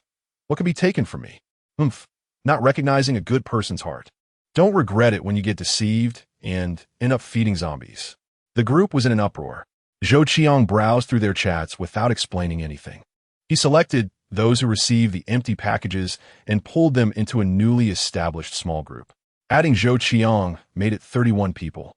These people seemed to realize something and got excited one by one. Zhou Qiang had previously mentioned that those who grabbed the empty packages would be pulled into a new group. Is the group leader really going to distribute bread and water? So excited, I grabbed one, just don't know if it's real. Thank you, group leader. Please don't leave us hanging. Group leader, may you have a safe and prosperous life. As long as I get a bottle of water, I'll be satisfied. The 30 people entering the new group were all full of compliments. Among them, some had previously earned millions, while others had earned tens of millions a year. But at this moment, they had no arrogance in front of Zhou Qiang. Half an hour later, I will send the location, and each of you can receive a portion of self-heating chicken mushroom rice and a bottle of mineral water. Zhou Qiang sent the message. My rule is that everyone must only take one portion, and the location sent out cannot be exposed to the outside. If anyone does not comply, getting kicked out of the group is the lightest punishment. In serious cases, I will personally take their life. When they saw this message, all 30 people in the group became excited. Compared to Zhou Qiang's so-called rules, all the survivors' attention was focused on the benefits that drove them crazy. Self-heating chicken and mushroom rice? A bottle of mineral water? Were the benefits distributed this time too generous? In this apocalypse, such a dinner was absolutely a luxury. How long had it been since they smelled the aroma of chicken and mushrooms? Self-heating chicken and mushroom rice? This couldn't be real, right? It couldn't possibly be true. Even if this was a dream, they hoped it would never end. Group leader, I'm fighting zombies in a small town and can't get back. What should I do? Screw the zombies. I'm heading back to the settlement right now. Zhou Qiang didn't care about the situation inside, but took out 30 portions of self-heating chicken and mushroom rice from his storage space, along with a bottle of water. He packed 30 portions into a box and then put it in a net bag. After packing it up, Zhou Qiang delivered it to the rooftop of the hotel and placed it on the ground. He then returned to his room. Lying on the bed, Zhou Qiang's consciousness shifted to the demon claw. Whoosh! The demon claw clone, controlled by Zhou Qiang, took off into the air with a flap of its wings. It flew to the hotel rooftop, grabbed the net bag, and quickly flew out of the city, weighing around 40 to 50 pounds, as Zhou Qiang expected. The demon claw could easily carry it. The strength of a first-level special mutated zombie was almost equivalent to that of a second-level mutated zombie. A mere few dozen pounds felt as light as a feather. Zhou Qiang flapped his wings. This experience was both strange and refreshing. Flying out of the city, he crossed over abandoned fields, choosing to fly low through the mountains and forests. This action was too bizarre. It was better to keep a low profile. Of course, if survivors really saw him, it wouldn't matter. They would just be dumbfounded. 70 kilometers was a distance the demon claw could cover in 20 minutes. When he was 3 kilometers away from the West City settlement, Zhou Qiang chose a village that had already been cleared of zombies. He skillfully landed on the rooftop of a residential building in that village. After comparing the direction here with that of the settlement and confirming the location, he withdrew his consciousness from the demon claw. He issued a command for the demon claw to return on its own. Zhou Qiang then used his personal smart terminal to enlarge the map and found the location where he had just dropped off the supplies. This was the positioning. Each person would take one portion. Anyone who thought of taking more, who dared to overstep my rules, I would throw them into a horde of zombies to be devoured by countless corpses. It was for them to weigh whether they would regularly seize benefits or bring about their own demise. After saying this, Zhou Qiang smiled, cultivating talents that belonged to him. The first step had begun. In the future, Zhou Qiang would use this group to expand his influence in the settlement, gradually winning people's hearts. By then, it would be easy to gather survivors. Zhou Qiang didn't use the demon claw to shoot any videos to prove that there really was self-heating chicken and mushroom rice. What he wanted was people who would believe in him. In a small group Zhou Qiang brought in, there were both believers and skeptics among the 30 people. Was it really that good? Chapter 67. The speed of a single man for 40 years, Zhou Qiang hurriedly walked towards the city gate. Just moments ago, he had snatched an empty package red envelope sent by the group leader, Zhou Qiang. Having gone hungry for 2 days, anything he saw made his eyes turn green with desire. Those who have never experienced extreme hunger will never know what it feels like. After 2 days without food, he was unsteady on his feet. However, at this moment, he was filled with passion. The name self-heating chicken mushroom rice alone drove him wild. And there was also a bottle of water. Deep down, he didn't really believe it. But his growling stomach made him reluctant to miss out on even a 1 in a million chance. The time was around 4 in the afternoon. It was a time when few survivors ventured outside. Nightfall was not far off. If he didn't return before dark, the frenzy and increased strength of the zombies would likely lead to dire consequences. At the city gate, armed soldiers chatted in small groups. There were outposts within a 10-kilometer radius that would provide early warnings of any situation. They felt safe here, which made them relaxed and lethargic. Zhou Qiang stepped out holding a long knife, but the armed soldiers paid him no mind. In the apocalypse, they wouldn't stop anyone who wanted to court death. Many were crazed by hunger and went out risking their lives. It was nothing out of the ordinary. Outside the gate, there were a few sneaky individuals that Zhou Qiang felt were somewhat familiar. Suddenly remembering something, he opened his personal smart terminal. We're at the city gate. Any brothers want to join us? There are already 5 people. Those who believed the group leader was truly giving out benefits came over. After all, he was on the verge of starving to death. He would check it out even if there was a tiny glimmer of hope. Even if he was deceived, it would help him let go of his expectations. The people who spoke had their images displayed. With just one glance, Zhou Qiang confirmed that these individuals were indeed from the group. He walked over. Brothers, you're also going to. One person spoke up. Zhou Qiang nodded repeatedly, saying, I'm qualified too. All right then, let us stand here and wait for the others, then we can go together. It's good to have company to deal with any possible dangers. The person smiled. Who knows if the group leader suddenly tricked them into going. Their biggest reliance was actually their poverty. They had nothing, weren't even extraordinary beings, just the bottom-tier ants in this apocalypse. To put it bluntly, they were just worthless lives. Besides, there was no reason for Zhou Qiang to go through so much trouble to take their lives. He had plenty of people willing to work for him, whether they were ordinary people or extraordinary beings. There were many smart people. Those who survived until now were certainly not simple. The people Zhou Qiang initially added were all skilled individuals with abilities prior to the apocalypse. Their thinking was certainly not poor. Let us introduce ourselves. Xia Tian. Su Bengcheng. Niuat. Lu Yihun. The few introduced themselves, marking the beginning of their acquaintance. After waiting for a moment, several more people showed up. The chatting function of the personal smart terminal had this imaging feature, allowing everyone to see each other clearly, so there were no mistakes. Plus, since they were all in a small group, they could confirm each other further. About half an hour later, 27 out of 30 people had arrived. Wait for me. I'll be back in 10 minutes. Me too, I'll hurry. I need 15 minutes. The 3 who hadn't arrived spoke up in the group. After some thought, everyone decided to wait. 15 minutes later, the last person arrived. The 30 of them marched towards the location given by Zhou Qiang. The time was now almost 5 in the afternoon. There was hardly enough time. Since everyone wasn't very familiar with each other, no one chatted, and they walked briskly forward. 3 kilometers normally took half an hour to walk, but now they only took 20 minutes. Looking at the village ahead, everyone remained vigilant. This should be the place. Let us confirm if there's any danger first. Neo-Air, one of the group, stepped forward carrying a shield and holding a fire axe, leading the way into the village. He had been fighting zombies for years. Although he wasn't an extraordinary being yet, his strength was not weak. Dealing with a few zombies was a piece of cake. After a quick survey, he found no zombies in the village. Then Nyo spotted the 3-story building described by the group leader. Hesitating for a moment, he still decided to go inside. It took Nyo just a minute to rush to the rooftop of the 3-story building. Nyo's eyes widened. A net bag covered a large cardboard box. With an excited heart, he carefully approached. First, he prodded it with his axe. There was no problem. Then Nyo opened the box with his hands. He gasped in surprise. Boxes of self-heating rice without labels were neatly stacked inside. On one side of the box were bottles of unopened, unlabeled mineral water. Quick, everyone come.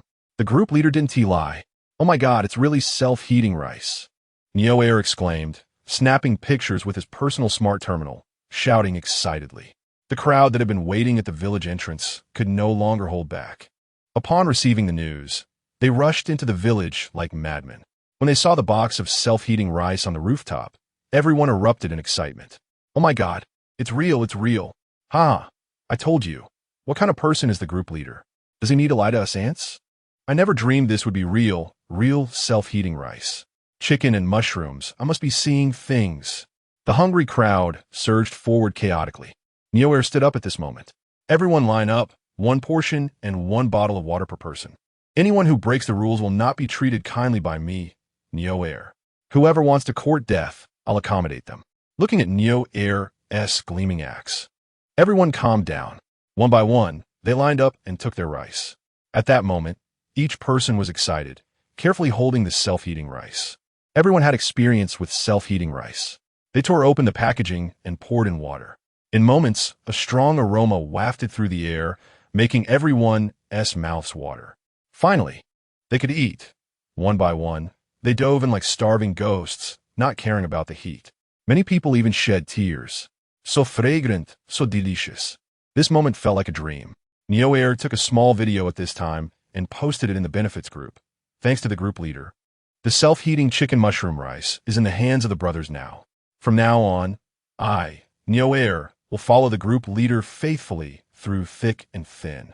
The video showing everyone enjoying the meal blew up in the benefits group.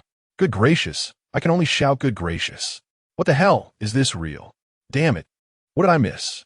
I was just about to click on the red envelope, but my hesitation made me miss a meal of chicken mushroom rice. Group leader, I was wrong. I shouldn't have doubted you. I admit I'm so envious I could explode. Just looking at it makes my own corn bun feel unappetizing. Damn it, the group leader is awesome. This is real, 30 portions of self-heating chicken mushroom rice, just like that. This could hire at least 10 level 1 extraordinary beings to work for a day. May I ask why your rice can still be eaten and hasn't gone moldy? I searched several supermarkets, and these foods were already inedible. Can anyone save half a portion for me? I'm willing to accompany him for a month and a days. My saliva flows like a waterfall. I beg the group owner to send out red envelopes again. This time I will do my utmost to snatch one with my 40 years of single speed. Someone up there has been single for 40 years. What a request. I've been single for 60 years. Am I not proud of my speed? The welfare group started to explode. Everyone was shouting, thinking it was just a prank, but it turned out to be true. Looking at those who were enjoying their food, they were completely envious to the point of bursting. Why is everyone in the same group? Those who are quick get to eat tasty food, while they can only watch. Just because they are faster? Many people were dissatisfied, especially those who were starving and had to watch others eat so deliciously. What a sin. My mom asked me why I was kneeling and crying. I can only say I regretted it. My guts have long turned green. If I could do it all over again, I would definitely grab that red envelope in 0.00001 seconds. The group was filled with wails. In contrast, those eating self-heating rice were incredibly happy, occasionally sending a little video or a picture to the welfare group, exciting everyone to shout. These shameless people, benefiting and still acting coy. Some people began to privately message Zhou Qiang. What a joke. Once you have a big shot-ass thigh, the sooner you hug it, the better. What if it really becomes a charm, swaying along with this big thigh?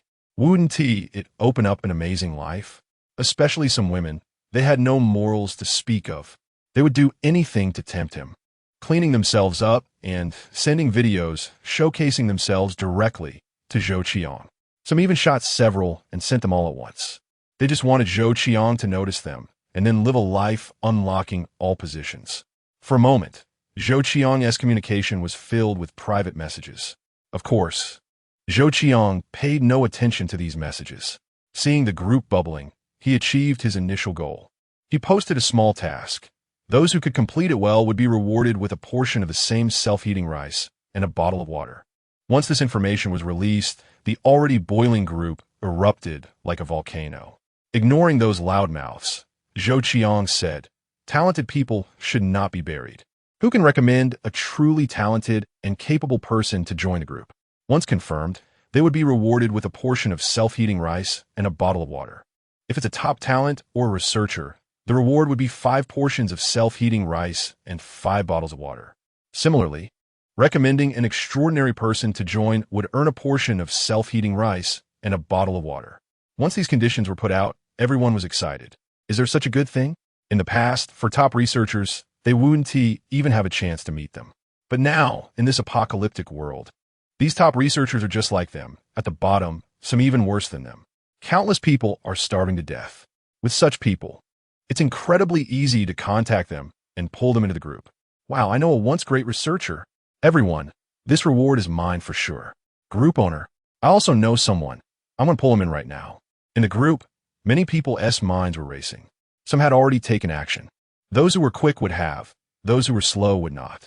Everyone was brainstorming or thinking of various ways, like how to scout for talent. Compared to fighting zombies for a piece of bread and a bottle of water, this task was safe and rewarding. Let us do it. Chapter 68, Testing Hybrid Cars. Zhou Qiang cleared his private chats to prevent missing any recommendations in the upcoming discussions. He then closed the welfare group, deciding to let them stir up for a while. Looking outside, he noticed it was getting dark. "Come here." A command was given.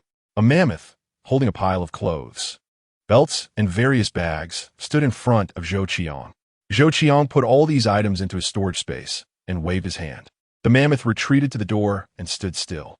Zhou Qiang didn't linger in the apocalypse and returned directly to the modern era. This 5-meter-wide bed could only be used for daytime sleeping. Modern Earth. Huh. Zhou Qiang returned, taking a deep breath and shaking his head. Time travel sometimes felt unreal. He opened his phone. Since he could handle information and calls in a timely manner, along with Zhou Qiang's originally small social circle, not many people reached out to him. "Bro, I received another scholarship." His sister proudly sent a message on WeChat. Previously, Zhou Qiang had sent her a small amount of money, not much, mainly because he had just started and funds were precious. Now it was different. Even if Zhou Qiang was short on cash, it wouldn't be a problem of just 30 or 50,000. "My little sister is amazing. The school scholarships are almost all in your name." Of course. Zhou Qiang replied quickly, adding a small proud emoji. Zhou Qiang smiled. He had a good relationship with his sister since childhood, and they often communicated. "I have good news for you, bro. I just landed a big contract. You know Tianfeng Company, right? I pulled in a contract worth over 10 million from them. And my commission this month will be at least 500,000. I'm transferring you 50,000 now. Spend it as you like." He sent a picture of himself dining with Zhou Qiang. "Look, this is our boss, Zhou Qiang." With the picture, it was more convincing. "Wow, bro, you are really amazing. This is the brother I admire." Zhou Ning cheered in her dormitory, genuinely believing it. "Did you see your brother dining with the boss of Tianfeng Company?" She was moved for her brother. After all these years, he finally made it. Zhou Ning was a sensible person. She replied, "Bro, you can keep the money. Save it to buy a house in Haidong City for when you get married. I've gotten used to it over the years. You keep it. You'll earn more in the future. When the time comes, you can buy a big house, and I can live there before getting married." Zhou Qiang typed back, relieved that he finally convinced his sister to accept the money. He then transferred another 100,000 to his parents. As soon as the money arrived, his father's call came in. Zhou Qiang explained for a while before his father finally accepted it, tears streaming down his face, feeling that everything was worth it. His son had finally succeeded. "Son, I'll keep this for you. It'll be for your future wife," his father said before hanging up. Zhou Qiang could only smile wryly. What does it mean to be a parent? No matter what, they always think of you and give everything to you. Zhou Qiang knew he couldn't persuade them now. He would surprise them later when his career took off, allowing them to enjoy life. Having that 100,000 with them was also good, as it would let them live happily and peacefully.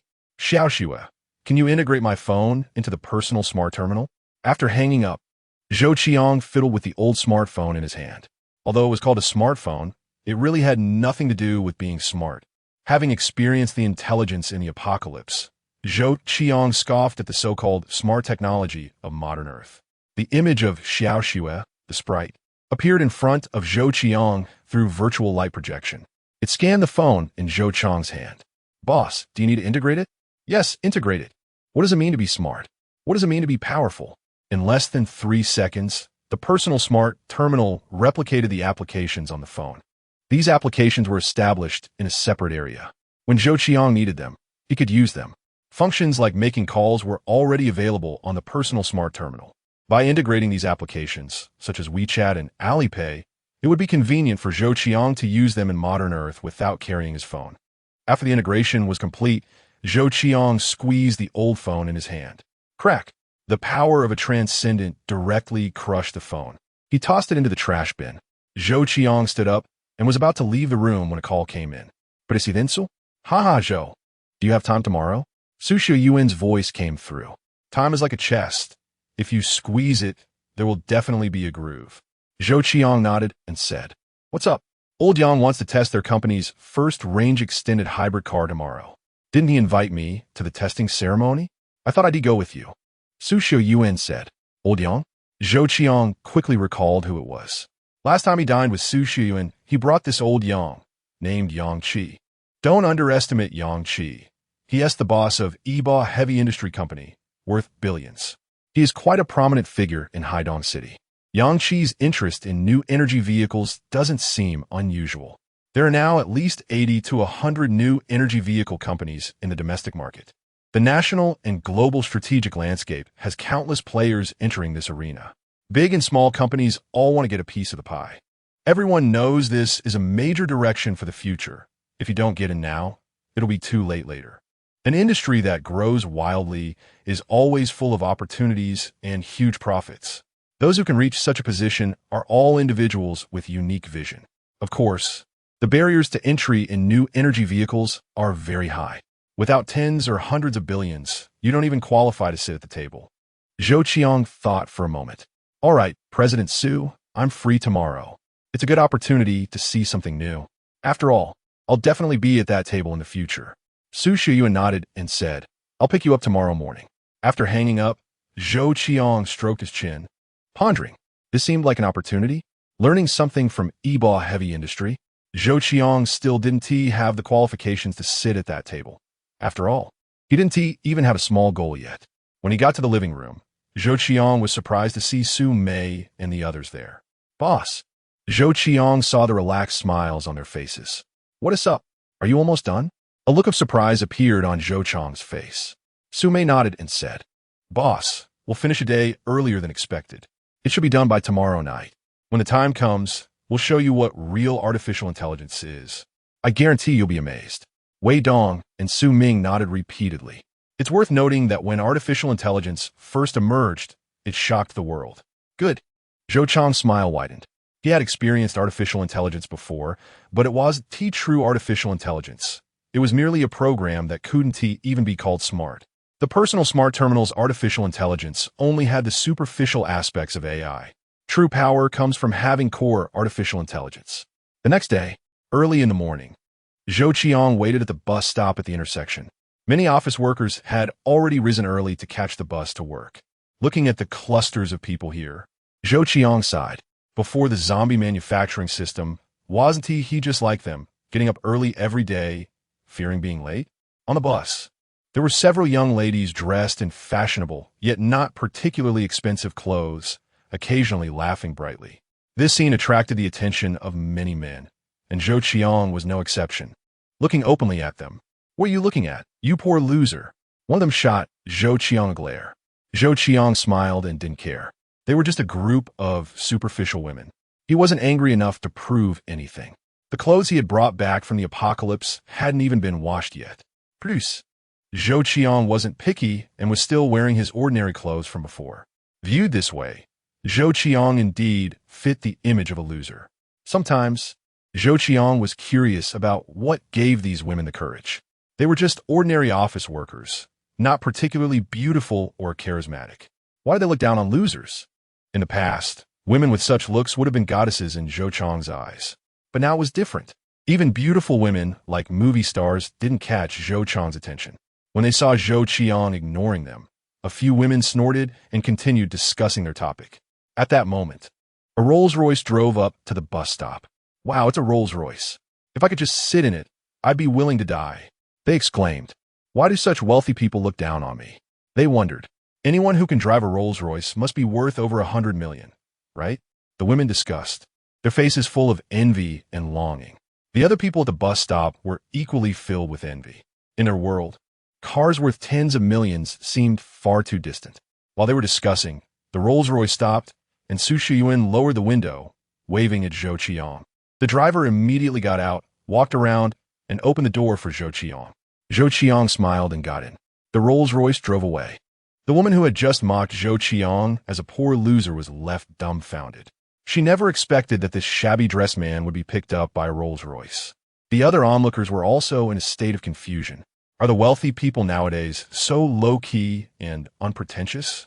Inside the car, Zhou Qiang said, "Thank you for detouring to pick me up, Mr. Su."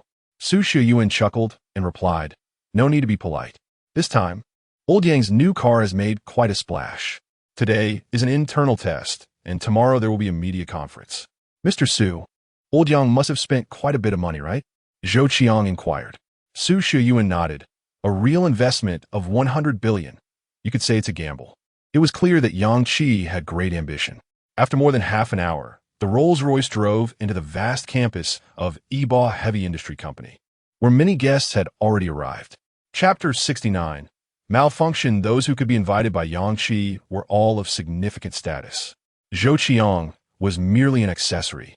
Otherwise, he truly wouldn't have qualified to participate in such a ceremony. Many guests had arrived, judging by their demeanor and conversation.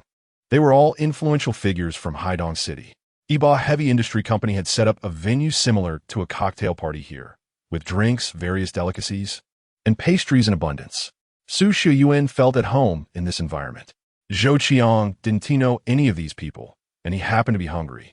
So he walked over, took his favorite pastries, and started eating without any reservations.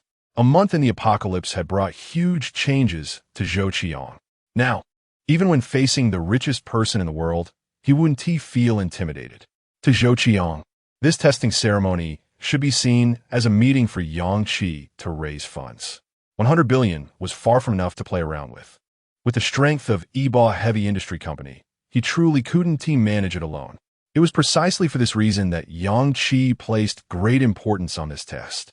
He didn't immediately launch a pure electric vehicle, but opted for a hybrid model, aiming to make a strong market debut. The outside world still had reservations about pure electric vehicles. The hybrid model, positioned between traditional fuel and pure electric, perfectly addressed concerns over range and energy efficiency. He genuinely wanted to carve out a piece of this market. Inside a large workshop of Eba Heavy Industry Company, a 50-something engineer was sweating profusely, his face filled with anxiety. More than 20 people were gathered around a car that conformed to the market's aesthetic, frantically trying to figure things out. Yang Qi was among them. His expression was grim. He instinctively tugged at his tie to get more air. "Engineer Wu, do you have any way to solve this?" Yang Qi asked. Engineer Wu wore a bitter expression as he replied, "General Manager Yang, I'm afraid we don't have the capability to solve this. The test vehicle was fine yesterday, but this morning during inspections, we discovered a huge problem. Not only did the engine malfunction indicator light come on, but the electronic control program, ECS, also exhibited issues." Engineer Wu, along with dozens of our D team members, spent over an hour trying various methods but failed to identify the problem. They managed to clear the engine fault light using a computer, but it came back on as soon as the ignition was turned. This meant that the engine would stall immediately upon starting. The issues with the electronic control program were even more maddening. It seemed there was a logical flaw that caused the electrical power to fluctuate wildly when the motor was engaged, resulting in sudden acceleration. This was not even the most critical issue. The main concern was that the electronic control program could go out of control. If this problem occurred while driving, It could lead to catastrophic consequences.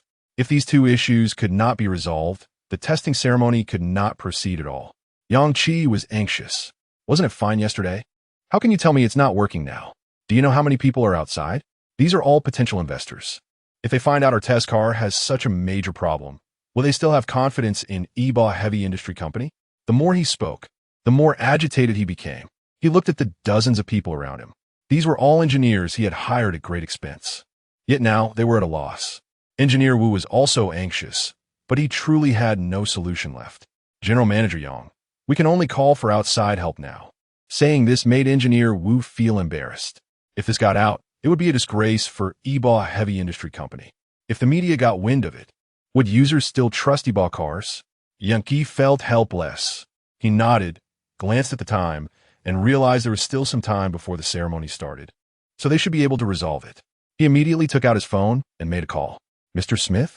Yes, I'm Yang. What? You want 10 million just to check for faults? Yang Qi almost smashed his phone.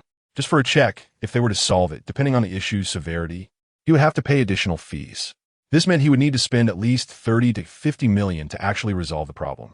However, Yang Qi still restrained his anger. These foreigners were taking advantage of the domestic automotive technology's backwardness. But given the current situation, Yang Qi had no choice but to seek their help. Fine. In the end, Yang Qi gritted his teeth and agreed. The reason he sought out Smith was that their team was very familiar with the engine model installed in EBA cars. This engine was derived from Smith's engine, essentially a modified imitation. After hanging up the phone, Yang Qi looked at Engineer Wu, who shrank his neck in response. The other engineers also bowed their heads in shame. It was embarrassing that they were powerless to solve such a problem, highlighting their incompetence. Engineer Wu stomped his foot and said, General Manager Yang, let us continue checking and handling it. Yang Qi nodded. Thank you for your hard work, Engineer Wu. What could he say? Could he scold them? You all do your best. I'll go ahead and reassure the guests. Yang Qi moved to the front. Almost all the guests had arrived. When they saw Yang Qi, everyone came over to chat. Yang Qi forced a smile. General Manager Yang, Zhou Qiang greeted him. Yang Qi had a bit of an impression of Zhou Qiang and politely nodded. Zhou Qiang was merely a supporting character, a green leaf, so after nodding, Yang Qi resumed chatting with several executives from investment companies. Don't worry, this test will definitely be successful. Yes, I have great confidence in our developed car. Starting with hybrids is precisely to quickly enter the market. That's natural. The new car will not disappoint everyone. Even though he felt uneasy inside, Yang Qi still pretended to be confident. After Zhou Qiang had his fill, he found a chair to sit down. Perhaps Zhou Qiang's attire was too ordinary, as hardly anyone came to chat with him or exchange business cards. Zhou Qiang was happy to enjoy the peace. About 40 minutes later, Yang Qi received a phone call and hurriedly left. In the workshop, 3 foreigners stood in front of the car with toolboxes. Yang Qi walked in and addressed the lead. A gray-haired foreigner, Mr. Smith, how is it? Smith wore a confident expression. Don't worry, you need to trust us. Then I'll leave it to you. Yang Qi had to lower his posture while seeking help. Yang, remember to prepare 10 million. Smith smiled lightly, waving his hand and speaking in English. All right, guys, let us get to work. The arrogance was evident in their eyes and expressions. They looked down on the locals before them. Playing with cars? They've been doing it for nearly 100 years, while the people before them were barely beginners. Given their attitude, Engineer Wu and the others didn't dare to say a word. The 3 were indeed very experienced. They skillfully opened the toolbox, took out their computer, and connected it to the car's port. A stream of data began to jump on the screen as they started their investigation. Everyone in the workshop held their breath. There was no choice. The ceremony was about to begin, and all hope rested on them. Yang Qi stood by, feeling anxious. He was like an ant on a hot pan, pacing around the car. At first, Smith and his team appeared relaxed, but soon, their expressions turned serious, and the arrogance in their eyes diminished. Before long, they were frowning. Yang Qi's heart sank. Could it be that even Smith and his team couldn't find the problem? If they couldn't resolve it, who else could? The main issue was that today he needed to conduct the test for financing. If he messed it up, it would jeopardize the future of EBA cars. It's hard to say, but it could affect the main business of EBA heavy industries and lead to the company's bankruptcy. The more he thought about it, the more afraid Yang Qi became, and he couldn't help but break into a sweat. Smith, how is it? Yang Qi couldn't help but ask. Smith, who had just been arrogant and confident, also had a trace of sweat on his forehead and said repeatedly, Yang, there's no need to rush, okay? Just give us a little more time. Deep down, Smith also felt it was strange. They couldn't even identify the problem. After several minutes, Smith let out a light breath and said, Yang, I'm very sorry, but we can't identify where the fault is in the short term, let alone fix it. I think it will take at least a week to resolve. Yang Qi was in despair. A week? He couldn't wait even a moment. Smith said, Yang, it won't help to rush. I can assure you that no one can solve it in a short time. Perhaps you can bring in someone who is very skilled in programming. With their assistance, the chances of finding the problem might be higher. Programming? Yang Qi furrowed his brows. He seemed to think of something and felt a surge of hope, saying, wait a minute, isn't Zhou Qiang here? His Tianfeng company is well known in Haidong City and has some reputation in the country. It should be feasible to find him. He immediately dialed Zhou Qiang's mobile phone. Okay, I'm coming over right now. Upon receiving the call, Zhou Qiang frowned when he heard the content. Zhou Qiang happened to be chatting with Zhou Qiang. What's wrong? Zhou Qiang noticed that Zhou Qiang's expression was not good. Zhou Qiang said, Old Yang has encountered some problems and wanted to take a look. Want to join? Since he was just idling around here with no one to attend to, Zhou Qiang naturally was eager to go. With the guidance of the employees, Zhou Qiang and Zhou Qiang quickly arrived at the workshop. From a distance, they saw 3 foreigners surrounded by a group of engineers, each face marked with anxiety. Especially Yang Qi, who was even more anxious. A very well-designed car was parked in the workshop. Old Zhou, hurry up, like finding a savior. Yang Qi ran over and grabbed Zhou Qiang's hand, starting to explain the problem. Zhou Qiang had no reason not to help in such a situation. He immediately called the company to send someone over. Old Yang, you better not hold out much hope. After all, our company doesn't have much research on electric control system programming. Yang Qi nodded. What else could he do? Zhou Qiang listened for a while and roughly understood the situation. It turned out that the car in front of them had a problem. Not only could their engineers not solve it, but even with the foreigners brought in, there was no way to fix it. In the end, they had to seek help from Zhou Qiang, a software guy. Zhou Qiang was also in the dark about all this, so all he could do was watch the excitement from the sidelines. Chapter 70. This person is definitely amazing. A business car rushed into the Iba Heavy Industry Park, followed by a harsh screech of brakes as it came to a stop. The strongest software engineers from Tianfeng Company had arrived. Yang Qi welcomed them personally, looking as if he had seen a savior. Thank you for your hard work. As long as you solve the problem, I will definitely reward you well. The leading person, Zhou Qiang, looked somewhat familiar. He should have been seen at Tianfeng Company before. He waved his hands repeatedly. Mr. Yang, you're too polite. You're a friend of the boss, and we will definitely do our best. Zhou Qiang, standing nearby, said, Time is limited. You should take a look. The group nodded and quickly got to work. A tense atmosphere filled the workshop. Zhou Qiang stretched his neck, but there were too many people around, and with several groups busy, he couldn't see much. After about 10 minutes, many people's foreheads were sweating, including the software engineers from Tianfeng Company, who were also wearing grim expressions. How could this happen? Yang Qi was almost in despair. He looked at his watch. It was already time for the testing, but they couldn't even start the car. How could they test it? It's over, it's over. Yang Qi's eyes lost their luster. Zhou Qiang felt helpless too. All he could do was pat Yang Qi on the shoulder to comfort him. Yang Qi forced a smile and said, It seems there's no way out. We can only postpone the testing. Although it would affect Iba Automobile, it was better than not being able to start the car at all, right? He had resigned himself to fate. In fact, it wasn't just Wu Gong and the others. Even the 3 foreigners and the people from Tianfeng Company had all stopped. It wasn't a problem that could be solved in the short term, and continuing to struggle was pointless. Zhou Qiang initially had no ideas. Yang Qi's car wasn't working. What could he do? He was just a little programmer, essentially a code filler. But then Zhou Qiang suddenly thought of something. Damn, why didn't I think of that? He couldn't do it himself, but someone else could. He had over 400 special talent fragments that could synthesize more than 40 top-tier talents. In this situation, synthesizing a car engineer would work, right? It wouldn't be a waste anyway. In the future, he would also need such talents. Synthesizing one now was just ahead of the game. Zhou Qiang knew how powerful and abnormal these synthesized top talents were. It's not an exaggeration to say that any single one of them, once placed in the world, would be at the top of their field. Would a salary of 100 million make them interested? And there was no need to doubt their abilities. In technology, the skills they mastered were decades ahead of modern Earth. This technological prowess was overwhelming.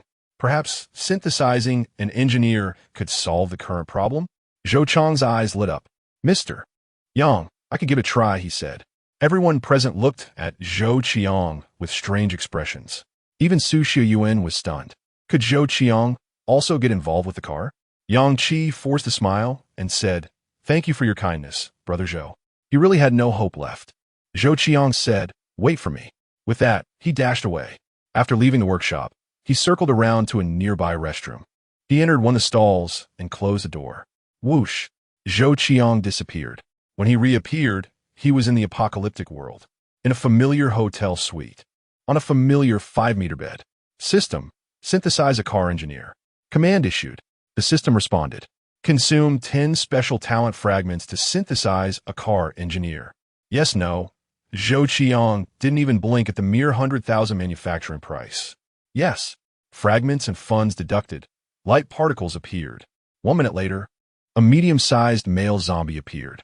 He was dressed in a blue work uniform, his face sagging, with hollow, lifeless eyes, standing motionless in front of Zhou Qiang. Let us go. Return. With a thought, Zhou Qiang and the zombie disappeared. Modern Earth. In a restroom stall, Zhou Qiang and a man in his 50s appeared. The man was initially shocked, but calmed down after a few seconds. Boss. He greeted Zhou Qiang respectfully. Zhou Qiang nodded. The man looked ordinary, with thick eyebrows and a friendly smile. Perhaps due to his long-term dealings with cars, his fingernails were somewhat black, and his fingers were thick with calluses. Do you have confidence in cars? Zhou Qiang asked. Boss, my name is Zhou Qiang, chief engineer of Fady Automobile.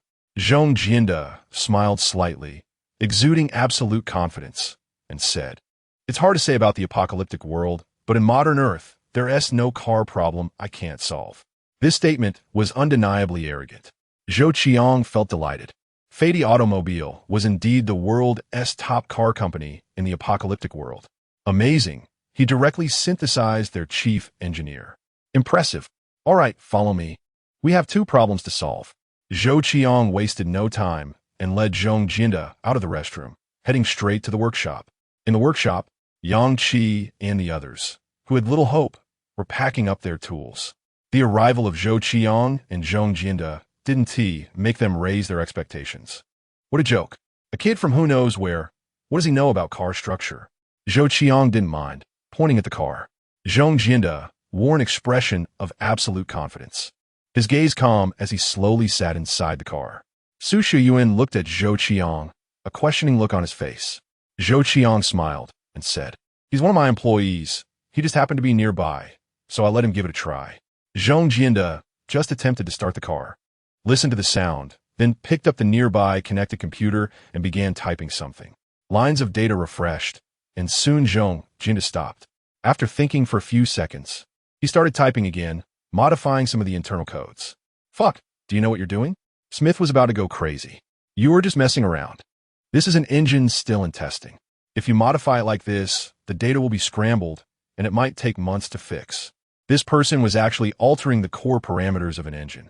These parameters, if wrong, could cause catastrophic engine failures. Even he wouldn't dare to touch them lightly. Yet this person seemed to treat it like a simple arithmetic problem of 1 + 1 = 2. Just going for it? Zhou Qiang merely glanced at him with a disdainful look. Ignoring him, his fingers moved like the wind. Smith's shouting drew everyone's attention. Even Yang Qi came over. He seemed to understand what Smith was shouting about. His face changed instantly. How dare this person brought by Zhou Qiang mess around like this? Could he bear the responsibility? At that moment, Zhou Qiang stopped, not even checking, just pressed the confirm button. The engine parameters began to reset. Zhou Qiang stretched, shaking his head, and said, If such a small problem can't be fixed, it's simply embarrassing. How dare they shout here? He wore a face full of disdain. This statement made everyone present feel awkward. Smith and the others were furious. But Zhou Qiang didn't give them a chance to scold him. His finger pressed the start button. Boom! The engine that just failed to start surprisingly ignited successfully. At this moment, Yang Qi's heart, once ready to give up, was reignited with a blazing fire. The engine actually started. He was instantly overjoyed. Really? Is it really possible? Smith and the others all widened their eyes, breathing quickly. They had been tinkering for so long without solving the problem, but this person only took less than 3 minutes. Not only did he identify the issue, but he also resolved it effortlessly. The shock was akin to a top master of martial arts facing an unknown young fighter. And before the master could even draw his sword, the young fighter pulled out a gun and shot him in the head.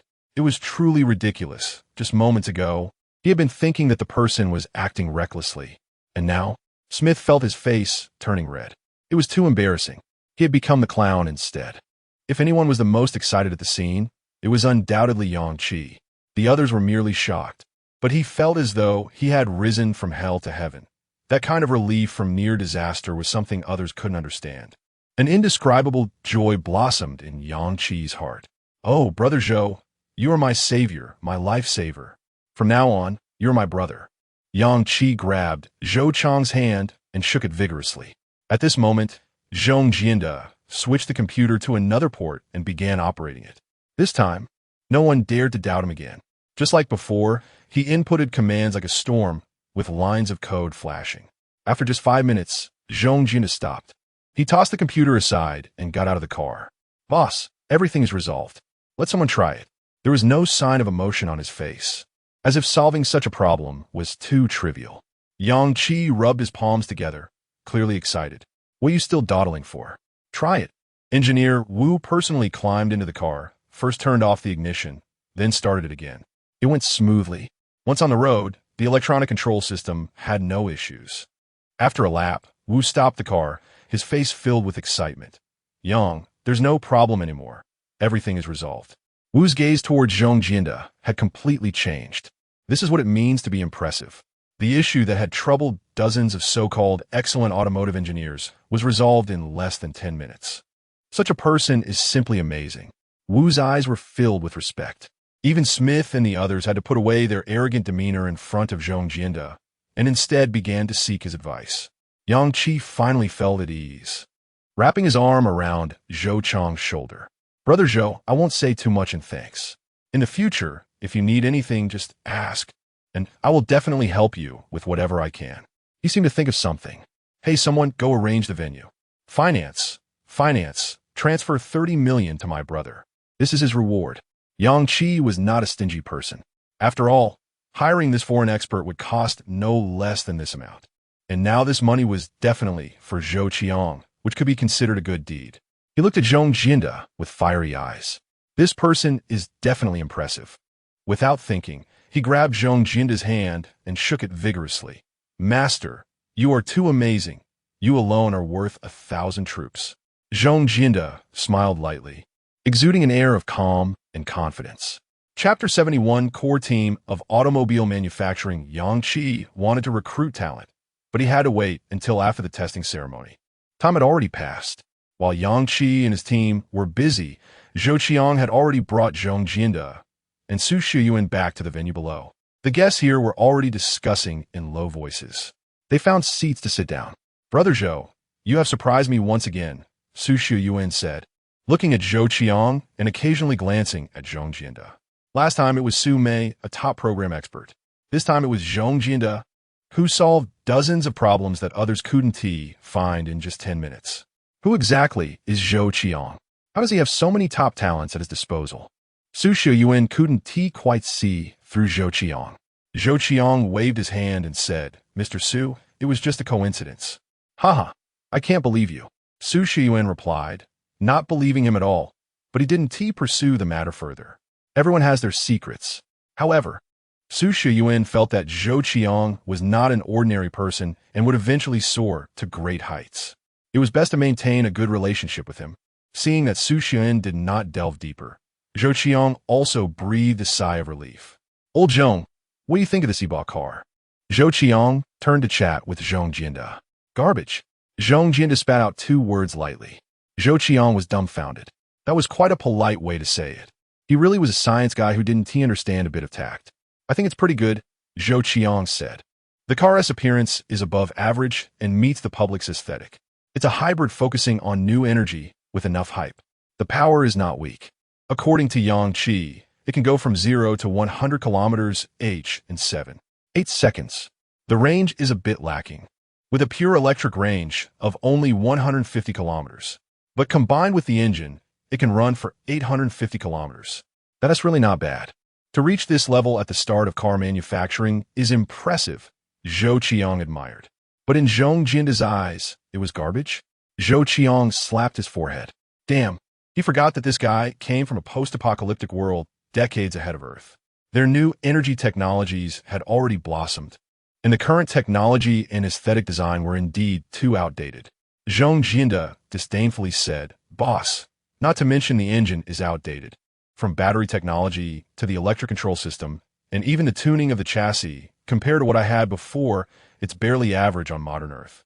The so-called new energy hybrid is just a gimmick." Zhou Qiang knew Zhou Jinda would say that. ISN Team Mr. Yang focusing on their autonomous driving? How is it? Zhou Qiang was most concerned about this. Zhou Jinda had a scoffing expression on his face as he said with a slight smile, "This can't even be called autonomous driving?" Zhou Qiang realized he had asked a useless question. Compared to the autonomous driving in the post-apocalyptic world, the autonomous driving on modern Earth was indeed subpar. Fine, you were born in an advanced era. You are impressive. For Zhou Jinda's vision and technology, his presence felt like bullying, like a dimensional strike. If we develop autonomous driving, is there potential? Zhou Qiang thought of the artificial intelligence that Su Mei and the others had developed, and with Zhou Jinda here, it seemed like it wouldn't be an issue. Zhou Jinda showed a hint of pride and said, "Boss, it's too easy to crush these pseudo-autonomous driving systems. If you gather a few more people, I can have the autonomous driving system ready in a week at the latest. By then, the autonomous driving in your hands will be enough to crush everything and amaze the world." Zhou Qiang nodded. "All right, I'll gather a few more talents to come work with you." Compared to the currently immature autonomous driving, Zhou Qiang was confident that the autonomous driving system he had would be irresistible. The first step will be to focus on becoming the leader in autonomous driving. The testing ceremony began shortly thereafter. The e-ball car repeatedly accelerated and braked on the testing track, as well as conducted moose tests to prove the vehicle's performance and stability. This small-scale test was quite successful. All the guests applauded and cheered. Yang Qi was beaming. They had finally passed this hurdle, and it seemed that the executives from several major investment companies were very satisfied, so securing this investment should not be a problem. Unconsciously, Yang Qi cast a grateful glance at Zhou Qiang's position.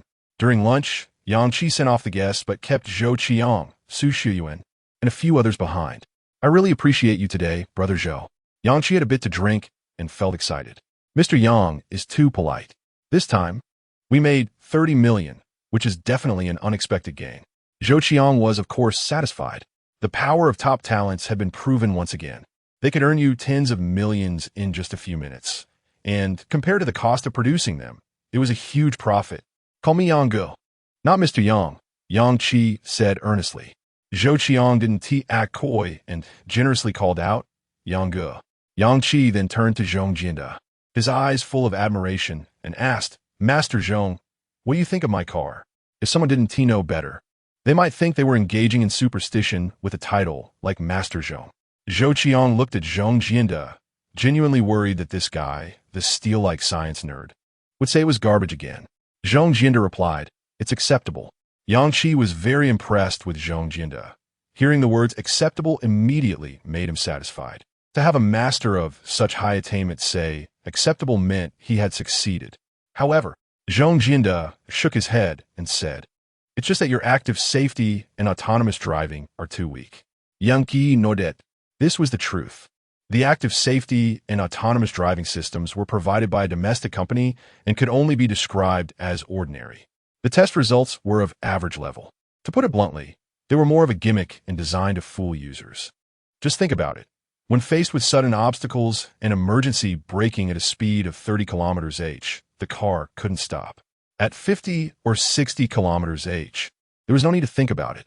And how often would a car be driven below 30 kilometers h. Almost every collision would be a sure hit. This active safety system and autonomous driving were practically useless. Currently, the world was like this. However, Zhou Qiang had a glint of cunning in his eyes as he said, "Mr. Yang, I also have a set of active braking systems and a set of autonomous driving systems that are nearing completion. Why don't you let me test them for you once they are done? Rest assured, everything will be based on effectiveness. If there are no results or they don't meet your requirements, I will leave immediately. All right, contact me when the time comes." Yang Qi agreed without hesitation. It was just a test. If the results were good, he wouldn't mind changing the suppliers of these two systems. If the results were poor, there was naturally nothing more to say. A good system, once installed, would only benefit his car, not harm it. Zhou Qiang said with a smile, "Thank you, Mr. Yang." After saying that, he even winked at Zhou Qiang. One must say, Zhou Qiang did have some intelligence. He silently secured a testing client for Zhou Qiang. In fact, for Zhou Qiang, as long as Yang Qi was willing to try, he was 100% confident he could impress him. It was a joke. The active safety and autonomous driving technology that came from decades of advancement would surely amaze him, right? Yang Qi's e-ball car was just a breakthrough point for testing. As a new car, how many could it possibly sell? Moreover, whether it could be launched in the next year or two was still uncertain. What he wants is to gain fame within the industry and then collaborate with several major automotive groups. After all, both active safety systems and autonomous driving systems can be integrated. Back at the villa, Zhou Qiang introduced Zhou Qiang to Su Mei and the others, which excited Zhou Qiang even more. After all, once artificial intelligence is successfully developed, it will be much easier for him to develop his active safety system and autonomous driving system. After introducing them, Zhou Qiang went to the apocalypse and soon returned with 10 people. Top automotive electronic engineers, top automotive maintenance and operation engineers, top automotive application engineers, top automotive inspection and operation engineers, top automotive assembly process engineers, top automotive layout engineers, and top automotive design engineers. Anyone related to automobiles. Zhou Qiang brought back to modern Earth. The 11 people, including Zhou Qiang, formed Zhou Qiang's current core team for automotive manufacturing. Don't underestimate these 11 people. They're incredibly luxurious. Each one is a sought-after talent by major automotive companies. Initially, they are responsible for only one thing: the research and development of active safety systems and autonomous driving systems. Secondly, they will handle the overall preliminary preparations for the automobiles. Chapter 72, The 300 Million Order Afternoon. Zhou Qiang found some time and arrived at Fuqiang Machinery Processing Factory. The boss, Zhang Fuqiang, jogged over to greet him. Zhou Qiang noticed that this guy, in just half a month, had a rosy complexion and had completely changed from the frown he wore when they last met. "Boss, how was the feedback on the battle armor from last time?" Zhang Fuqiang said, rubbing his hands and sounding a bit cautious. Since Zhou Qiang stopped the production of aluminum alloy armor, over 100 people in the factory had been idle. If this continued, he would worry for the boss. The expenses for over 100 people were not small. Zhou Qiang ignored him and went to the factory's office. All 3 designers were there. Zhou Qiang took out the data he had scanned with his personal smart terminal, including the physique of the mammoth and the cheetah. "These are the data. You should make adjustments based on this physique. For materials, I want the best, regardless of cost. Additionally, for this smaller physique data, find a flashy set of battle armor and modify it," Zhou Qiang instructed. Although the 3 were recent graduates, their potential was evident. With this data, it would be easier for them to make modifications. "Boss, really no cost considerations?" The only female designer among them asked. "If we use high-quality materials, a single set of battle armor could cost over $1 million. This is just for good materials. We haven't even reached the top-tier materials yet." Zhou Qiang nodded and said, "Design and build it based on $1 million per set. For now, make 10 sets each. $20 million is something I can afford to invest." The new battle armor would allow the mammoth to move better, and the key was its hardness. It would definitely not be just for show. It could withstand a missile strike without being damaged. Zhou Qiang decided to arm 10 assault mammoths with full body enhancements and this armor. A first tier could take on a third tier mutated zombie. With the advantage of technology, why not use it? Zhang Fuqiang watched from the side, smiling. As long as there was work, it was fine. Although the order quantity for these armors was not large, it still amounted to 20 million, which was not a small sum. The factory with over 100 people would be kept busy for more than a month. The female designer, seeing the boss's approval, had no objections. She liked this kind of design. From concept to reality, it was absolutely exhilarating. Just think about it. Iron Man's Infinity Stone armor, how flashy it is. This was one of the goals. Zhou Qiang had another goal, which was to manufacture weapons. Not firearms, but cold weapons. With 100 chances, Zhang Fuqiang wouldn't dare to follow Zhou Qiang into danger with firearms. But cold weapons were different. He was indifferent to that. Axes were basically manufactured using forging methods, with a blade edge made from T8, T10, or other tool steels, then embedded in a base of number 20 or number 30 steel. This method, while slightly complex, had low costs in mass production.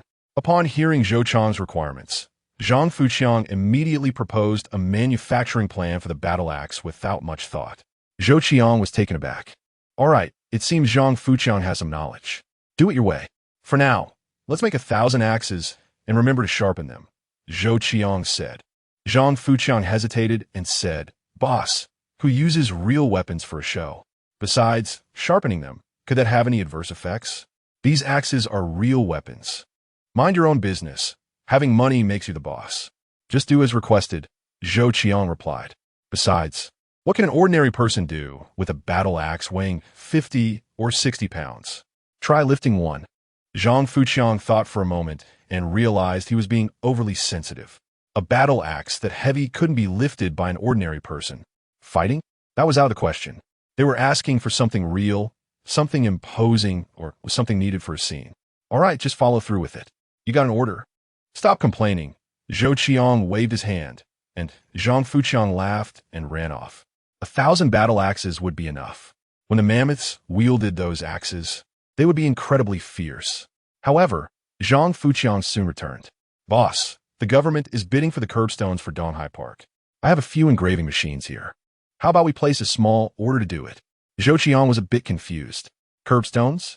Seeing that Zhou Qiang didn't quite understand, Zhang Fuqiang explained. The curbstones on the streets. This time, the investment in Donghai Park is enormous. I've heard that the curbstones throughout the park need to be engraved with exquisite patterns. Just for this, it will require about 1 million curbstones, with a budget of 300 million. Unfortunately, our factory's processing capacity is too small. Zhou Qiang looked at Zhang Fuqiang. Does our factory have this processing capacity? We do have the capability for flat engraving. It's just that we have too few machines. And since the processing price isn't high, it's basically just enough to pay the workers, Zhang Fuqiang replied. Zhang Fuqiang showed Zhou Qiang the bidding information.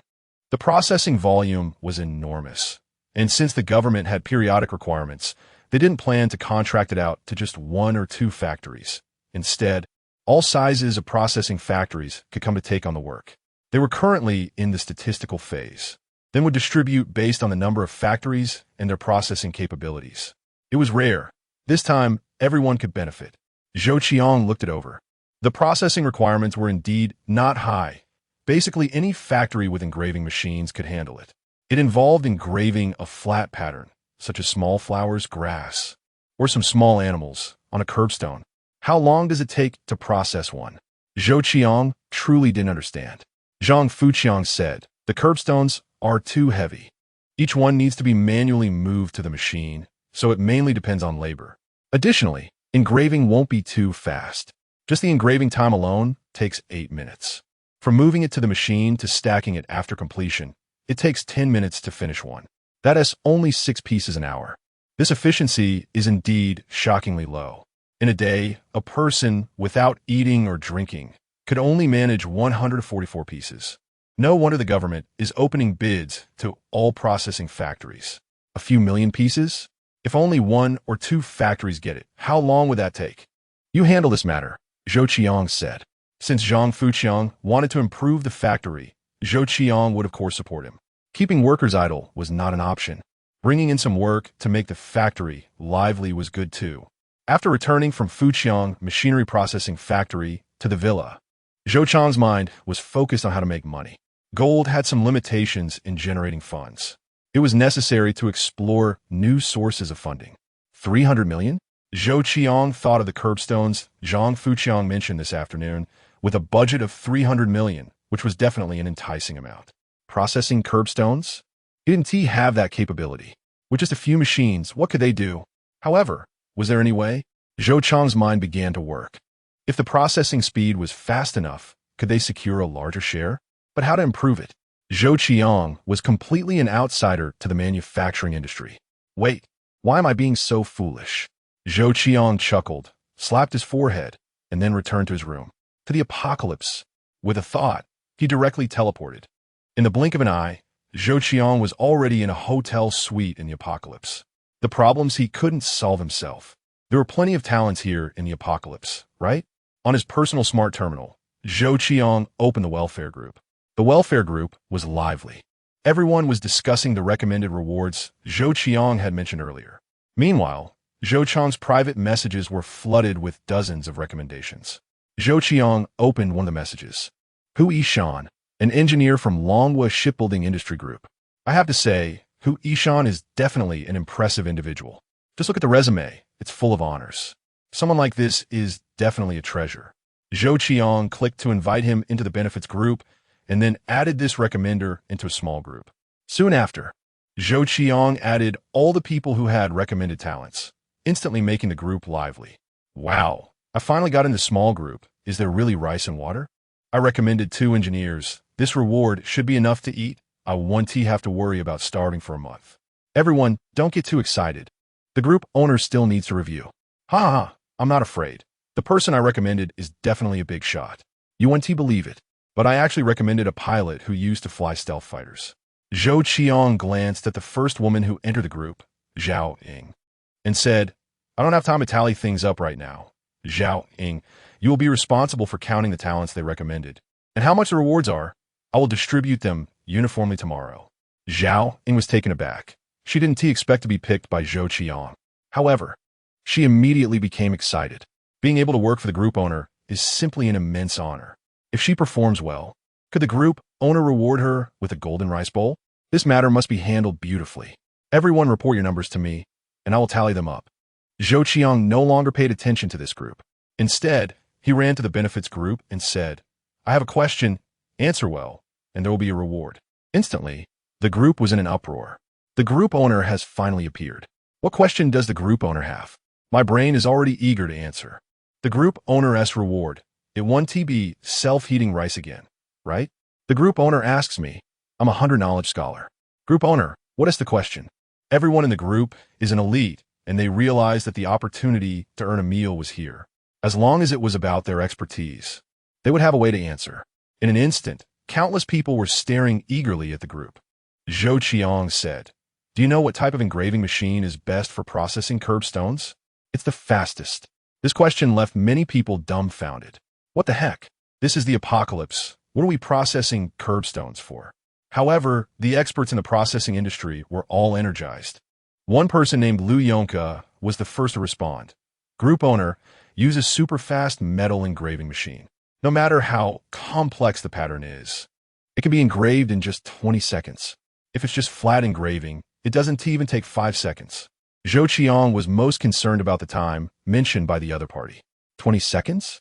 Compared to the 8-minute engraving time, it's a complete dimensionality reduction attack. Zhou Qiang didn't care about the others, but directly private messaged Lu Yonka, saying, where can I get a super-fast metal engraving machine? Chapter 73, Rice Mountain and Water Sea Group Leader. Lu Yonka explained cautiously, filled with awe. A true big shot can casually produce 30 portions of self-heating rice. He is just an ordinary person, not even an extraordinary one. In front of such a true big shot, he feels insignificant. Many processing factories have ultra-fast metal engraving machines. But specifically, I really can't confirm. My previous factory was in the suburbs, and I couldn't get one. However, there are quite a few towns near the settlement. If you look carefully, there will definitely be such machines. Lu Yonka said quickly. Zhou Qiang nodded and asked, can I also do some complex engravings like 3D graphics? Of course, group leader, Lu Yonka replied. Speaking of this, it is indeed Lu Yonka's specialty. He said, no matter how complex the graphic is, engraving can be completed in about 20 seconds. It can even process metal with ease. At the same time, the ultra-fast metal engraving machine has a robotic arm. The curbstones you mentioned can be easily lifted. An ultra-fast metal engraving machine can complete the entire process of a curbstone from loading to processing in about 25 seconds. 25 seconds? Zhou Qiang became excited. Calculating at 25 seconds, that means 4 pieces in a minute, 240 pieces in an hour. How about a day? 5,760 pieces. And that's just one machine. With 10 machines, that's 57,600 pieces in a day. The more he thought, the more Zhou Qiang felt that he could take this order. However, with so many factories competing, even if his processing ability was strong, the government would not believe it. It seemed almost impossible to take on this 300 million order. Zhou Qiang seemed to think of something. Liu Yongke just said that no matter how complex the graphic is, it can be processed. Now the government's requirement is just flat engraving. Such designs are too ordinary. If he could engrave 3D graphics, like local folklore from Haidong City, or landscapes and cultural elements on the curbstones, with these vivid engravings, they would definitely outshine the plain flat engravings. If such products really exist, the price wouldn't be much higher than the current flat engravings, just $10 or $8 more. It's easy to guess how the government would choose. With a little more budget, the level of quality would be elevated significantly. One is a plain flat design that almost goes unnoticed, while the other is a vivid 3D engraving. This is a whole different level of prestige. It's possible that these curbstones could become a major attraction in Donghai Park. Master Liu, can the 3D engraving be done in just 5 seconds per piece? Zhou Qiang asked again, uncertain. Liu Yongke confirmed, yes. However, to achieve this, there is another requirement. The curbstones must be delivered promptly to the engraving machine's conveyor belt, which requires a complete production line. Zhou Qiang realized this as well. Curbstones are heavy. Using human labor would make it hard to work at high intensity. People would get tired after moving 10 or 8 curbstones and need a rest. Modern Earth's processing is limited by human capacity, making the processing speed slow as a turtle. Establishing a production line, Zhou Qiang currently has no way to do that. However, when Zhou Qiang thought about manual handling, he thought of the mammothers. Mammothers are mutated zombies, and if brought to modern Earth, they would be equivalent to first-level extraordinary beings. The strength of extraordinary beings is definitely formidable. Curbstones are heavy, but to them, it's nothing. They can easily throw them 20 or 30 meters. If the mammothers were responsible for transporting the curbstones, wouldn't that solve the production line issue? In other words, as long as he could get the ultra-fast metal engraving machine and bring a few dozen mammothers to modern Earth, he could take on this order. This entire order should belong to him. If handled well, it's completely feasible. Zhou Qiang smiled. Having clarified all the links, he was full of energy. All right, I'll add you to a small group now, and your reward will be issued along with everyone else's. Saying this, Zhou Qiang added Liu Yongke to the small group. Zhaoing, please include Liu Yongke in the statistics. At that moment, Liu Yongke was so excited that he was trembling. He wouldn't have to worry about going hungry for the next 2 days. Zhaoing quickly said, understood, boss. Zhou Qiang opened the welfare group again and immediately issued a red envelope, also setting it to 30. Instantly, within less than a second, the red envelope was snatched up. 666, I finally grabbed one. Ha, I got one too. I've been staring at the screen all day. Thank you, group leader, for the welfare. It's so great. My hand speed, which I honed over 40 years of being single, has finally been proven. I snagged a spot. I'm so excited, I also have a spot. When I was promoted to vice president, I wasn't even as thrilled as I am now to grab an empty red envelope. What has happened to this world? Have we really fallen to the point of bending over for a handful of rice? You upstairs, if you don't want it, you can give it to me. Same question for my vice president. Can you give me that spot? I can bend over. Wahaha, I got one too. I won't have to worry about going hungry for 2 days. Damn, I was just in the restroom. What did I miss? Tears of envy flowed out uncontrollably. I'm going to be tormented by these lucky dogs again today. I shouldn't have been killing zombies. I should have been keeping an eye on the group's dynamics to avoid missing the red envelope. The group was in an uproar. Zhou Qiang added these lucky ones to the small group again. Without needing Zhou Qiang to say much, Zhaoing automatically kept track. The red envelope was just a warm-up. Zhou Qiang sent out a message. I need ultra-fast metal engraving machines, quantity unlimited. I want as many as you can find. As long as you can locate them, disassemble them without damage, and transport them to my designated location, I will give 100 gene of rice and 3 barrels of bottled water, about 60 liters, for each machine. This is my first task. This task is not limited to the group. The purpose of Zhou Qiang establishing this group is now immediately apparent. What he needed, things that his zombie minions couldn't do, he would leave to the survivors.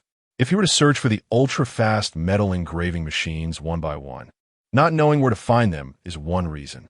Even if he found them, the disassembly work is something his zombie minions would struggle to accomplish. But now it's different. A little food could drive the survivors to do anything for him. 100 gene of rice and 60 liters of water. In Zhou Qiang's eyes is nothing.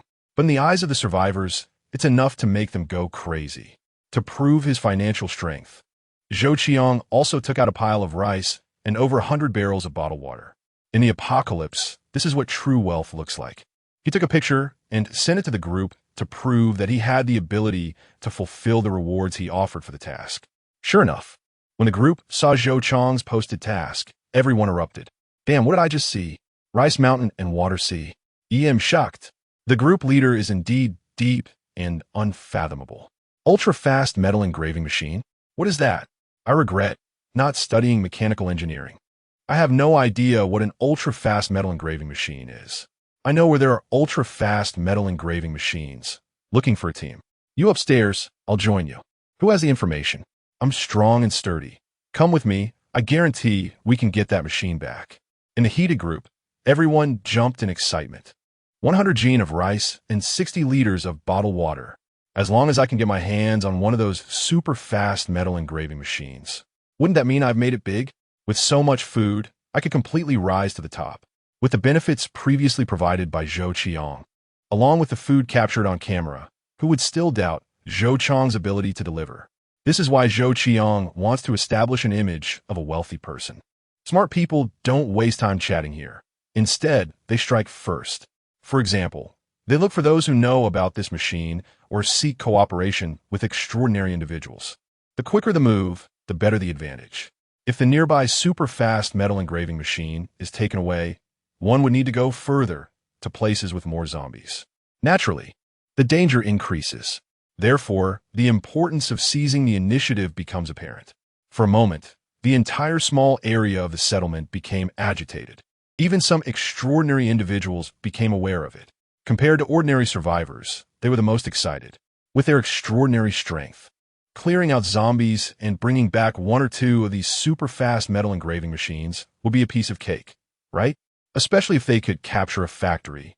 Having 10 or 8 or even dozens of them, wouldn't they be set for life? Many people have gone crazy. The mercenary market is once again in turmoil. Countless people, aware of the news, began to form teams. The most sought after are those in the machinery field, particularly those familiar with the area around the settlement. They have become hot commodities, the targets of competing teams. Even though it's already afternoon, teams are still leaving the settlement. Boss, I've compiled the statistics. A total of 81 portions. Zhao Ying immediately reported her compiled data to Zhou Qiang. Inside, she felt a bit anxious. Would the boss get angry knowing this much? 81 portions of self-heating rice and water. That is a crazy number in the apocalypse. Is the boss really that kind-hearted, just giving them away? Okay, tell them to wait for the coordinates I'll provide. Zhou Qiang was not surprised. The rewards distributed this time included a portion for the refer, while the rest were obtained through grabbing red envelopes. Extraordinary individuals are also targets for Zhou Qiang's recruitment. Zhou Qiang's plan will distinguish them from others, establishing a separate group for extraordinary individuals. Some dangerous tasks can be entrusted to them. In the future corps formed in the apocalypse, extraordinary individuals will be essential. Recruiting them and securing them means Zhou Qiang will have greater say in the future. For 81 portions, the Demon Claw needs to make 2 trips. Fortunately, the speed of the Demon Claw is fast enough, taking only an hour. Zhou Qiang quickly took out the self-heating rice and water, then packed them up. He immediately transferred his consciousness to the Demon Claw, making it his avatar. As before, Zhou Qiang left with the self-heating rice and water. An hour later, Zhou Qiang sent the coordinates. Chapter 74. Acquiring the metal engraving machine just as Zhou Qiang was delivering self-heating rice. A team had already appeared in the mountainous town of Shanshui, 17 kilometers away from the settlement. This place is near Tianwei City, where many factories are located. Old Huang, can you confirm? The leader, named Feng Zhou, exuded a fierce aura. He was tall and muscular, holding a shield made from a modified car door. In his right hand, he wielded a custom battle axe, which was long and somewhat different from the imagined battle axe. The ease with which he carried the shield and weapon indicated he was an extraordinary being. In fact, among this team, 3 others were also carrying heavy cold weapons. It was a team of 4 extraordinary beings. Such a team was truly formidable in the settlement. They not only possessed cold weapons, but also carried firearms. When dealing with zombies, firearms were generally not used unless absolutely necessary, as they made too much noise. Old Huang, a man in his 50s with dark skin, also held a thin iron shield and a long knife. In the settlement, there were people engaged in processing cold weapons, so one could get whatever type they wanted. Don't worry, I used to work in that processing factory. I know it well, Old Huang chuckled. He extended his hand and made an 8 gesture. There are 8 machines inside. This number made Feng Zhou and the other team members swallow hard. 8 machines. How much rice and drinking water could that be exchanged for? 800 pounds of rice and 480 liters of drinking water. In these past few years of the apocalypse, when had they ever seen so much food? After food began to spoil continuously, it became difficult to fill their stomachs. Feng Zhou swung his battle axe fiercely, as if the 8 ultra-fast metal engraving machines were already in his possession. Now, there was a question, would the other party really follow through? Feng Zhou felt some concern. He didn't know this person named Zhou Qiang. After all, how could a machine that seemed useless to him be worth so much food? No, they probably won tea. They have a lot of rice and have even posted videos to prove it. Regardless, we have to give it a try. The other team members all agreed with this viewpoint. Feng Zhou nodded and waved his hand, saying, all right, let's go for it. Compared to the potential gains, the cost they were paying was not high. There were zombies in Shanshui town, but not too many. Survivors often came here to hunt zombies and search for supplies. In such places, zombies naturally were fewer. Feng Zhou waved his hand, and the more than 10 experienced team members dispersed immediately to start reconnaissance. After finding a high point, they confirmed the situation nearby. At the same time, a drone took off. A team member operated it, and images appeared on the virtual screen.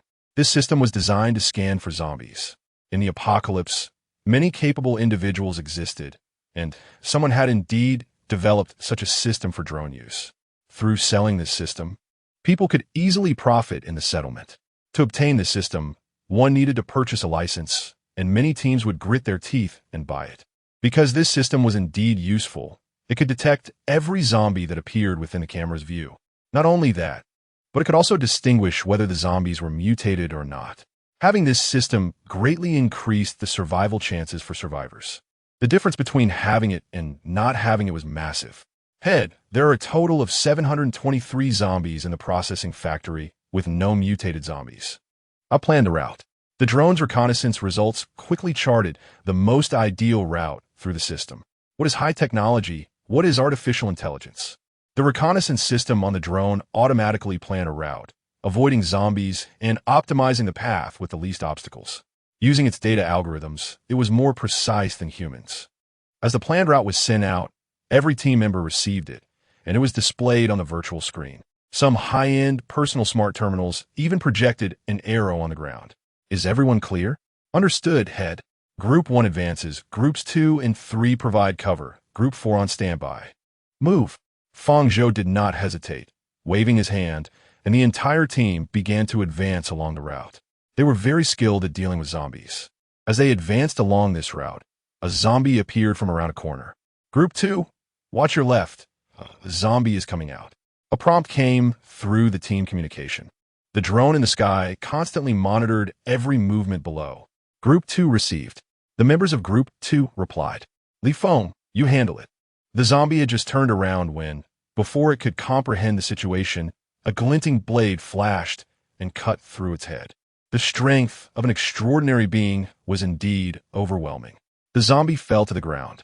Li Feng wiped the blood off the blade and continued to jog forward. Killing this zombie did not disturb the nearby, wandering zombies. He signaled for the others to follow. The entire team advanced in an orderly manner. Their performance, combined with the high-tech drone, resembled that of a special forces unit. After years of struggling on the brink of life and death, this combat power, earned at the cost of their lives, was unmatched by any training. After many life and death situations, they had eliminated countless others to form an elite team. There were many such teams in the settlement. Moments later, the team arrived at the processing factory. Feng Zhou made several hand signals. Immediately, the main paths and high points of the factory were secured. There are only 61 zombies inside the factory. The interiors cannot be detected, said the team member in charge of the drone. Feng Zhou nodded and took the lead into the factory. The zombies inside, upon seeing humans, immediately fell into a frenzied state. However, Feng Zhou and the others remained calm, gripping their weapons and shields as they charged the zombies. They aimed for a quick resolution. They couldn't afford to drag it out, otherwise they would attract the attention of other zombies. How strong was the combat power of a dozen extraordinary beings? With a swing of their battle axes and long knives, they faced the oncoming zombies. But they dare not stop. After striking, they would dodge. Even against ordinary zombies, they needed to be cautious. If an ordinary zombie was not killed in one blow, it could easily pounce. Without pain and sensory perception, driven by instinct, they were like fearless monsters. Any carelessness could cost them their lives. In a brief encounter, dozens of zombies were taken down. Yet the zombies behind showed no hesitation, continuously lunging forward. The extraordinary beings had rich combat experience. With shields raised, they struck with their weapons. Zombies kept falling. In less than 2 minutes, dozens of zombies were cleared. Is anyone injured? Feng Zhou inquired. The team members shook their heads, their faces tense and serious. They knew that once someone was injured, they would be executed immediately. In the apocalypse, injury equated to death. Such incidents happened frequently. Each time, representing a comrade, they had to send away with their own hands. See, Feng Zhou flashed a smile. Search. The team members dispersed again to search the processing factory, ensuring no zombies were left behind. Moments later, Feng Zhou received feedback. The factory has been cleared. Old Huang, it's up to you now. The arc battle was okay, but this technical work was beyond him. Old Huang revealed his black and yellow teeth. Boss, you can rest assured. I'm very familiar with this place. He led the team directly to a workshop. The workshop's door was open, allowing a full view inside. Boss, we're going to get rich. The excitement in Old Huang's voice trembled. Feng Zhou and the others were also jolted with energy. Speed up the dismantling. Be careful, don't break anything. Feng Zhou felt as if he had stumbled upon a treasure. This was outside the wilderness, where zombies were everywhere, and there could be some mutated zombies wandering around. He didn't dare to stay here too long. Aside from those on watch, everyone else got busy. The super-speed metal carving machines were not small, but their working efficiency was incredibly high. Even in a post-apocalyptic world, their technology was top-notch. If placed on modern Earth, it would be considered black technology. It took over an hour to dismantle the 8 super-speed metal carving machines. Monkey, bring the truck over, Feng Zhou shouted on the team communication channel. A few minutes later, an electric truck rushed into the processing plant. The power of the extraordinary individuals was enough for a few of them to lift one of the super-speed metal carving machines. In less than 5 minutes, they finished loading. Let us go. Without a trace of reluctance, everyone quickly evacuated. Chapter 75, the hottest topic. What is the hottest topic in the West City settlement recently? No need to ask. The answer is the ultra-fast metal engraving machine. Ever since Zhou Qiang released the task, it first spread in small circles, and within half a day, the entire settlement knew about it. 100 gene of rice and 60 liters of bottled water in exchange for one? Such a crazy price. Who wouldn't be tempted? I don't know how many teams have been stirred up. Almost every team that can mobilize has been deployed, especially those related to the ultra-fast metal engraving machine. They immediately became the objects of pursuit by various teams. As long as you say you understand the ultra-fast metal engraving machine, you will be hired on spot. Moreover, the offer price is high. For the first time, survivors with experience in the processing industry felt a sense of happiness. They used to be looked down upon, thought to have no combat power. But now it's different. Knowledge is power. Have you heard? That team from Ark brought back 8 ultra-fast metal engraving machines at once. Really? They're going to get rich. 800 gene of rice, 480 liters of water. Heavens, they've hit the jackpot. They managed to get the machines in Shanshui town, making it far too easy to profit. I'm so jealous I'm about to explode. This single deal is enough for them to avoid going out on adventures for 3 months. The spread of news in the settlement is still very fast. Ark's gains immediately caused a sensation in the settlement. 800 gene of rice. Just thinking about it drives people crazy. The pollution in the apocalypse is severe and agriculture has been fatally damaged. It's not just about planting food to eat. There are plenty of arable lands outside the settlement, but most of the crops produced will be contaminated and inedible. Only about 20 of the food can be consumed. Food is becoming increasingly scarce, especially drinking water, which needs to be distributed by the upper echelons of the settlement. Otherwise, they face the danger of dying of thirst. Water purification systems that can purify contaminated water are controlled by the upper echelons, which is also why they can control the settlement. With Ark's example, it further attracted people's pursuit. A large number of teams left the settlement. Even ordinary people formed teams to set out.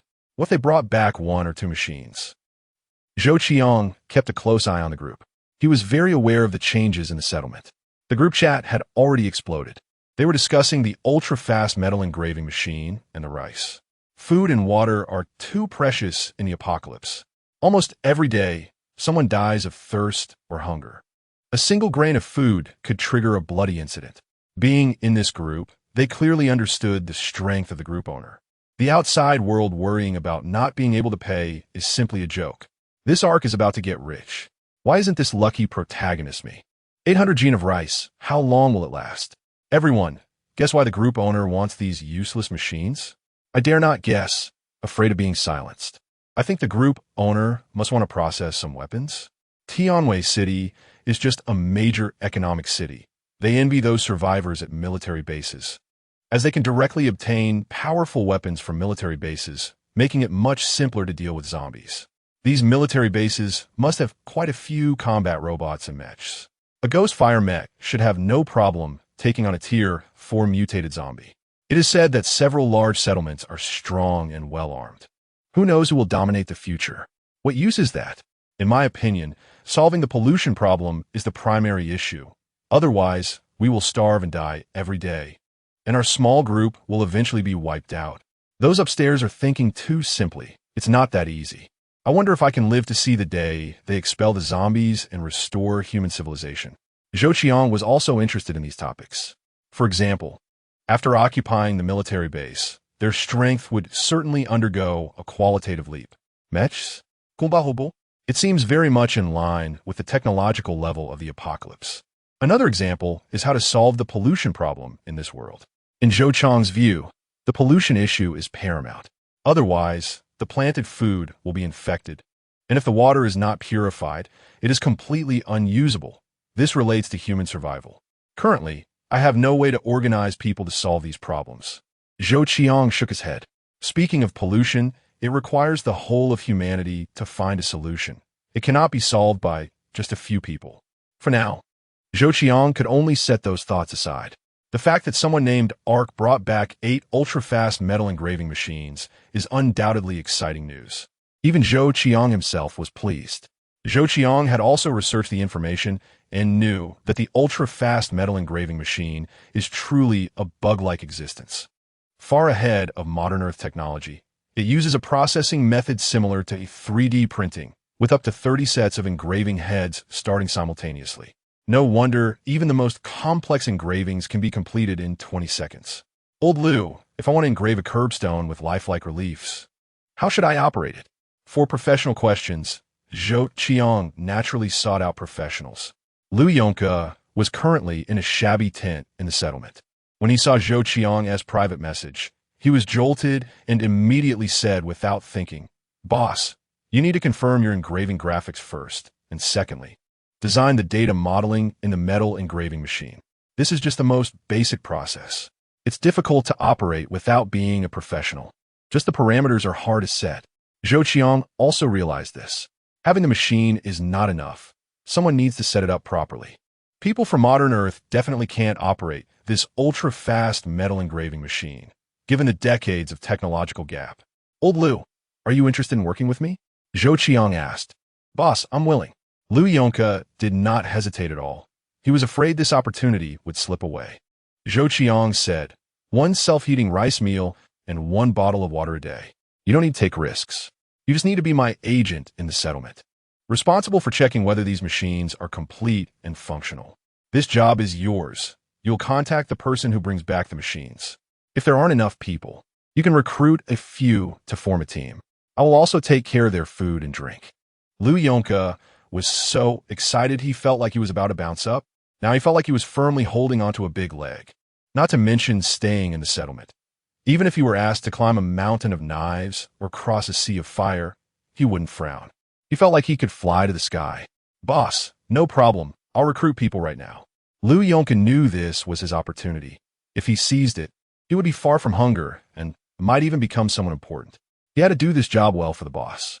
Just as Zhou Qiang had anticipated, a person named Huang Haowei quickly got in touch. Group owner. These 2 words were spoken by Huang Haowei with respect and caution. One could tell from his tone that he had developed a wariness and vigilance towards the outside world due to the hardships of the apocalypse. Is there something?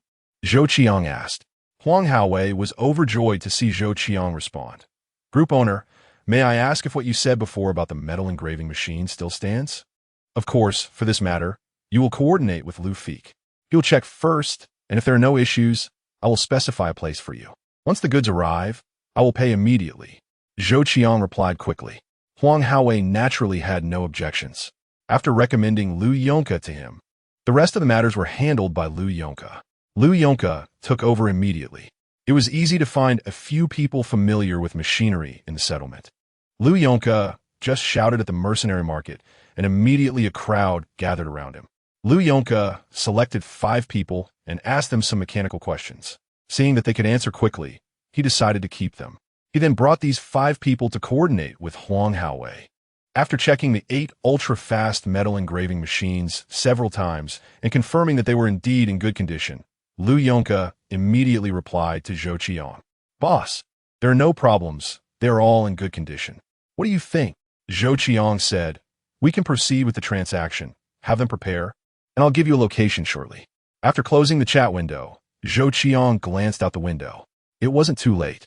The area below the hotel had been cleared earlier, with few zombies remaining, only a handful scattered around. Get to work, little ones, Zhou Qiang issued the command. The zombie subordinates that had been lurking were activated, emerging one by one from their hiding spots in the shops. The once empty street was now filled with armored mammoths and fierce-looking runners, resembling a squad of elite soldiers from ancient times. Every time Zhou Qiang saw them like this, he felt a sense of pride. This power of zombies belonged to him. Free kills. Zhou Qiang didn't mind accumulating more. He was looking forward to what the second special first-order mutated zombie would be, as he was about to gather 10 special first-order mutated zombie shards. Under Zhou Qiang's command, the bloodthirsty zombie subordinates sprang into action. If Zhou Qiang's command was not cancelled, they would continue to kill, as if on autopilot. After issuing the command, Zhou Qiang ignored the zombie subordinates. Let's go. Zhou Qiang was the first to leave the suite, and the 5 mammoth bodyguards blocking the door immediately followed him downstairs. He definitely had to handle the transaction himself.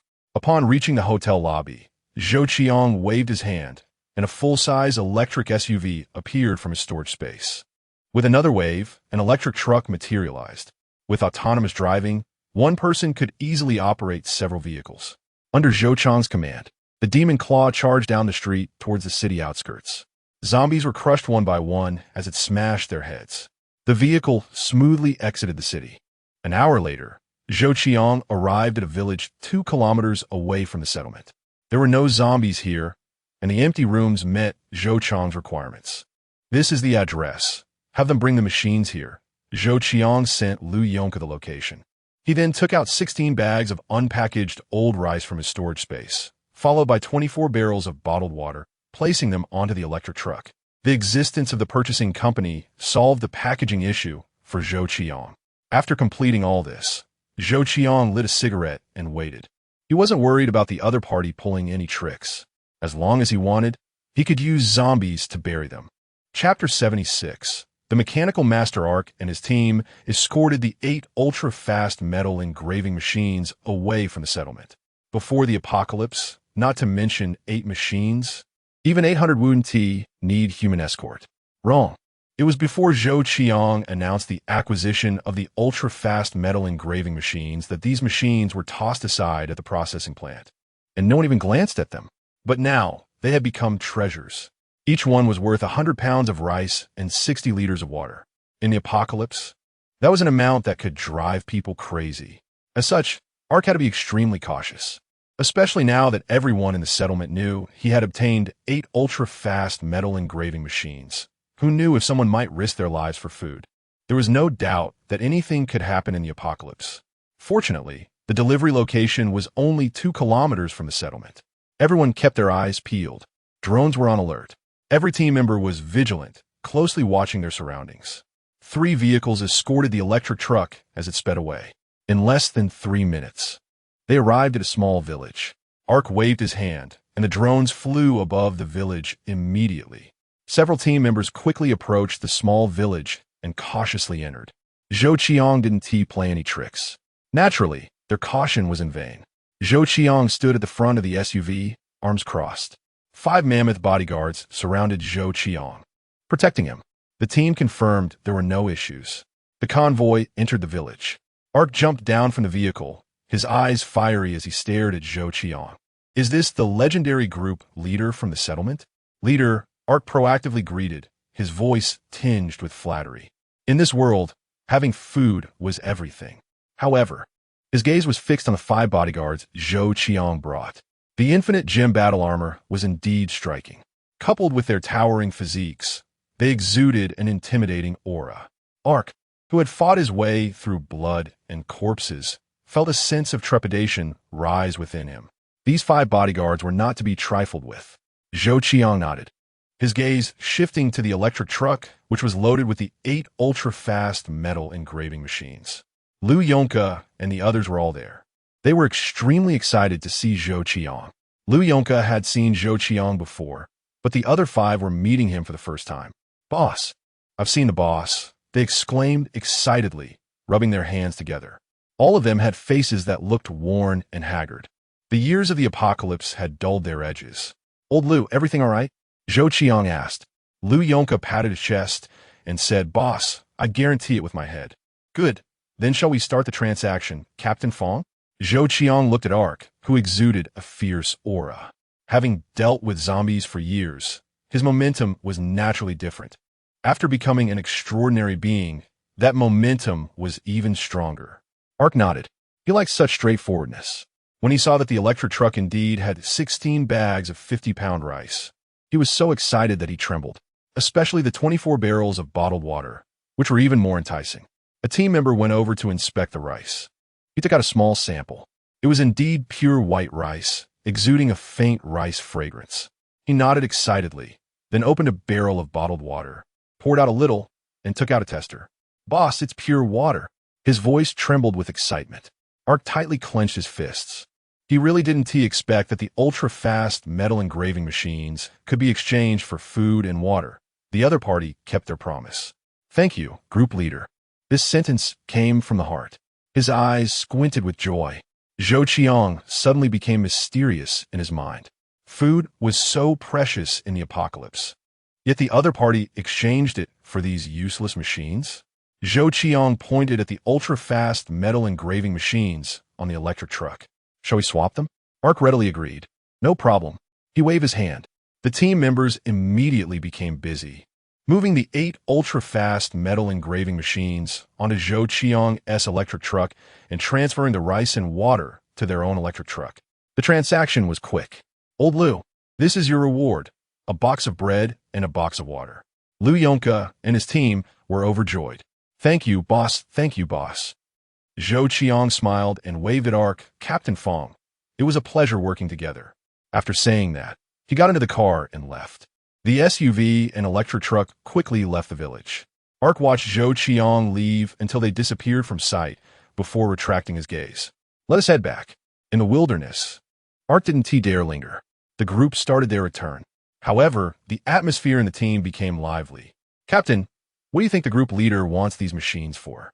I don't know why, but I feel a sense of guilt for exchanging these 8 machines for so much food. Really, we got rice and water. I always thought we might be tricked. The team members discussed animatedly. Ark held his battle knife and said, anyone who can have this much food and water can't be a fool. These machines must have uses we don't know about. All right, stop worrying. No matter what they want these machines for, this haul is enough for us to rest for 2 or 3 months. The feeling of being able to rest well for a while was wonderful, and the team erupted into laughter. When Ark and his team returned to the settlement, the machines had indeed brought back food and water, causing a sensation. Those who had previously been skeptical all fell silent. The impact of the rice and water stirred excitement among everyone. Back at the hotel in Tianwei City, Zhou Qiang stored the 8 ultra-fast metal engraving machines into the storage space, along with a large truck. Having a storage space was incredibly convenient. Zhou Qiang had already thought of strategy based on what Liu Yonka said today. He wouldn't be using the engraving machines himself. No one on modern Earth would either, but Zhou Qiang had special talent fragments. System, synthesize a mechanical master. Back in the hotel suite, Zhou Qiang eagerly issued the command. The system.S response was always the fastest, almost instantaneously. Consume 10 special talent fragments to synthesize mechanical master. Yes, no. Zhou Qiang didn't hesitate and chose yes. Light particles appeared. A minute later, a thin zombie stood before Zhou Qiang. It was quite decayed. Its face was almost sagging, and its muscles were slack, clearly indicating that its flesh had rotted away. Fluid leaked from its 7 orifices. It was missing an ear, with bite marks on it, likely bitten off before the apocalypse. Needless to say, it was a zombie that had been infected postnatally. Its clothing was tattered. The eyes of this thin zombie had long lost their brightness, with dark liquid oozing out. The sight was truly pitiful. Just one glance, and Zhou Qiang frowned. This is the one, a mechanical master?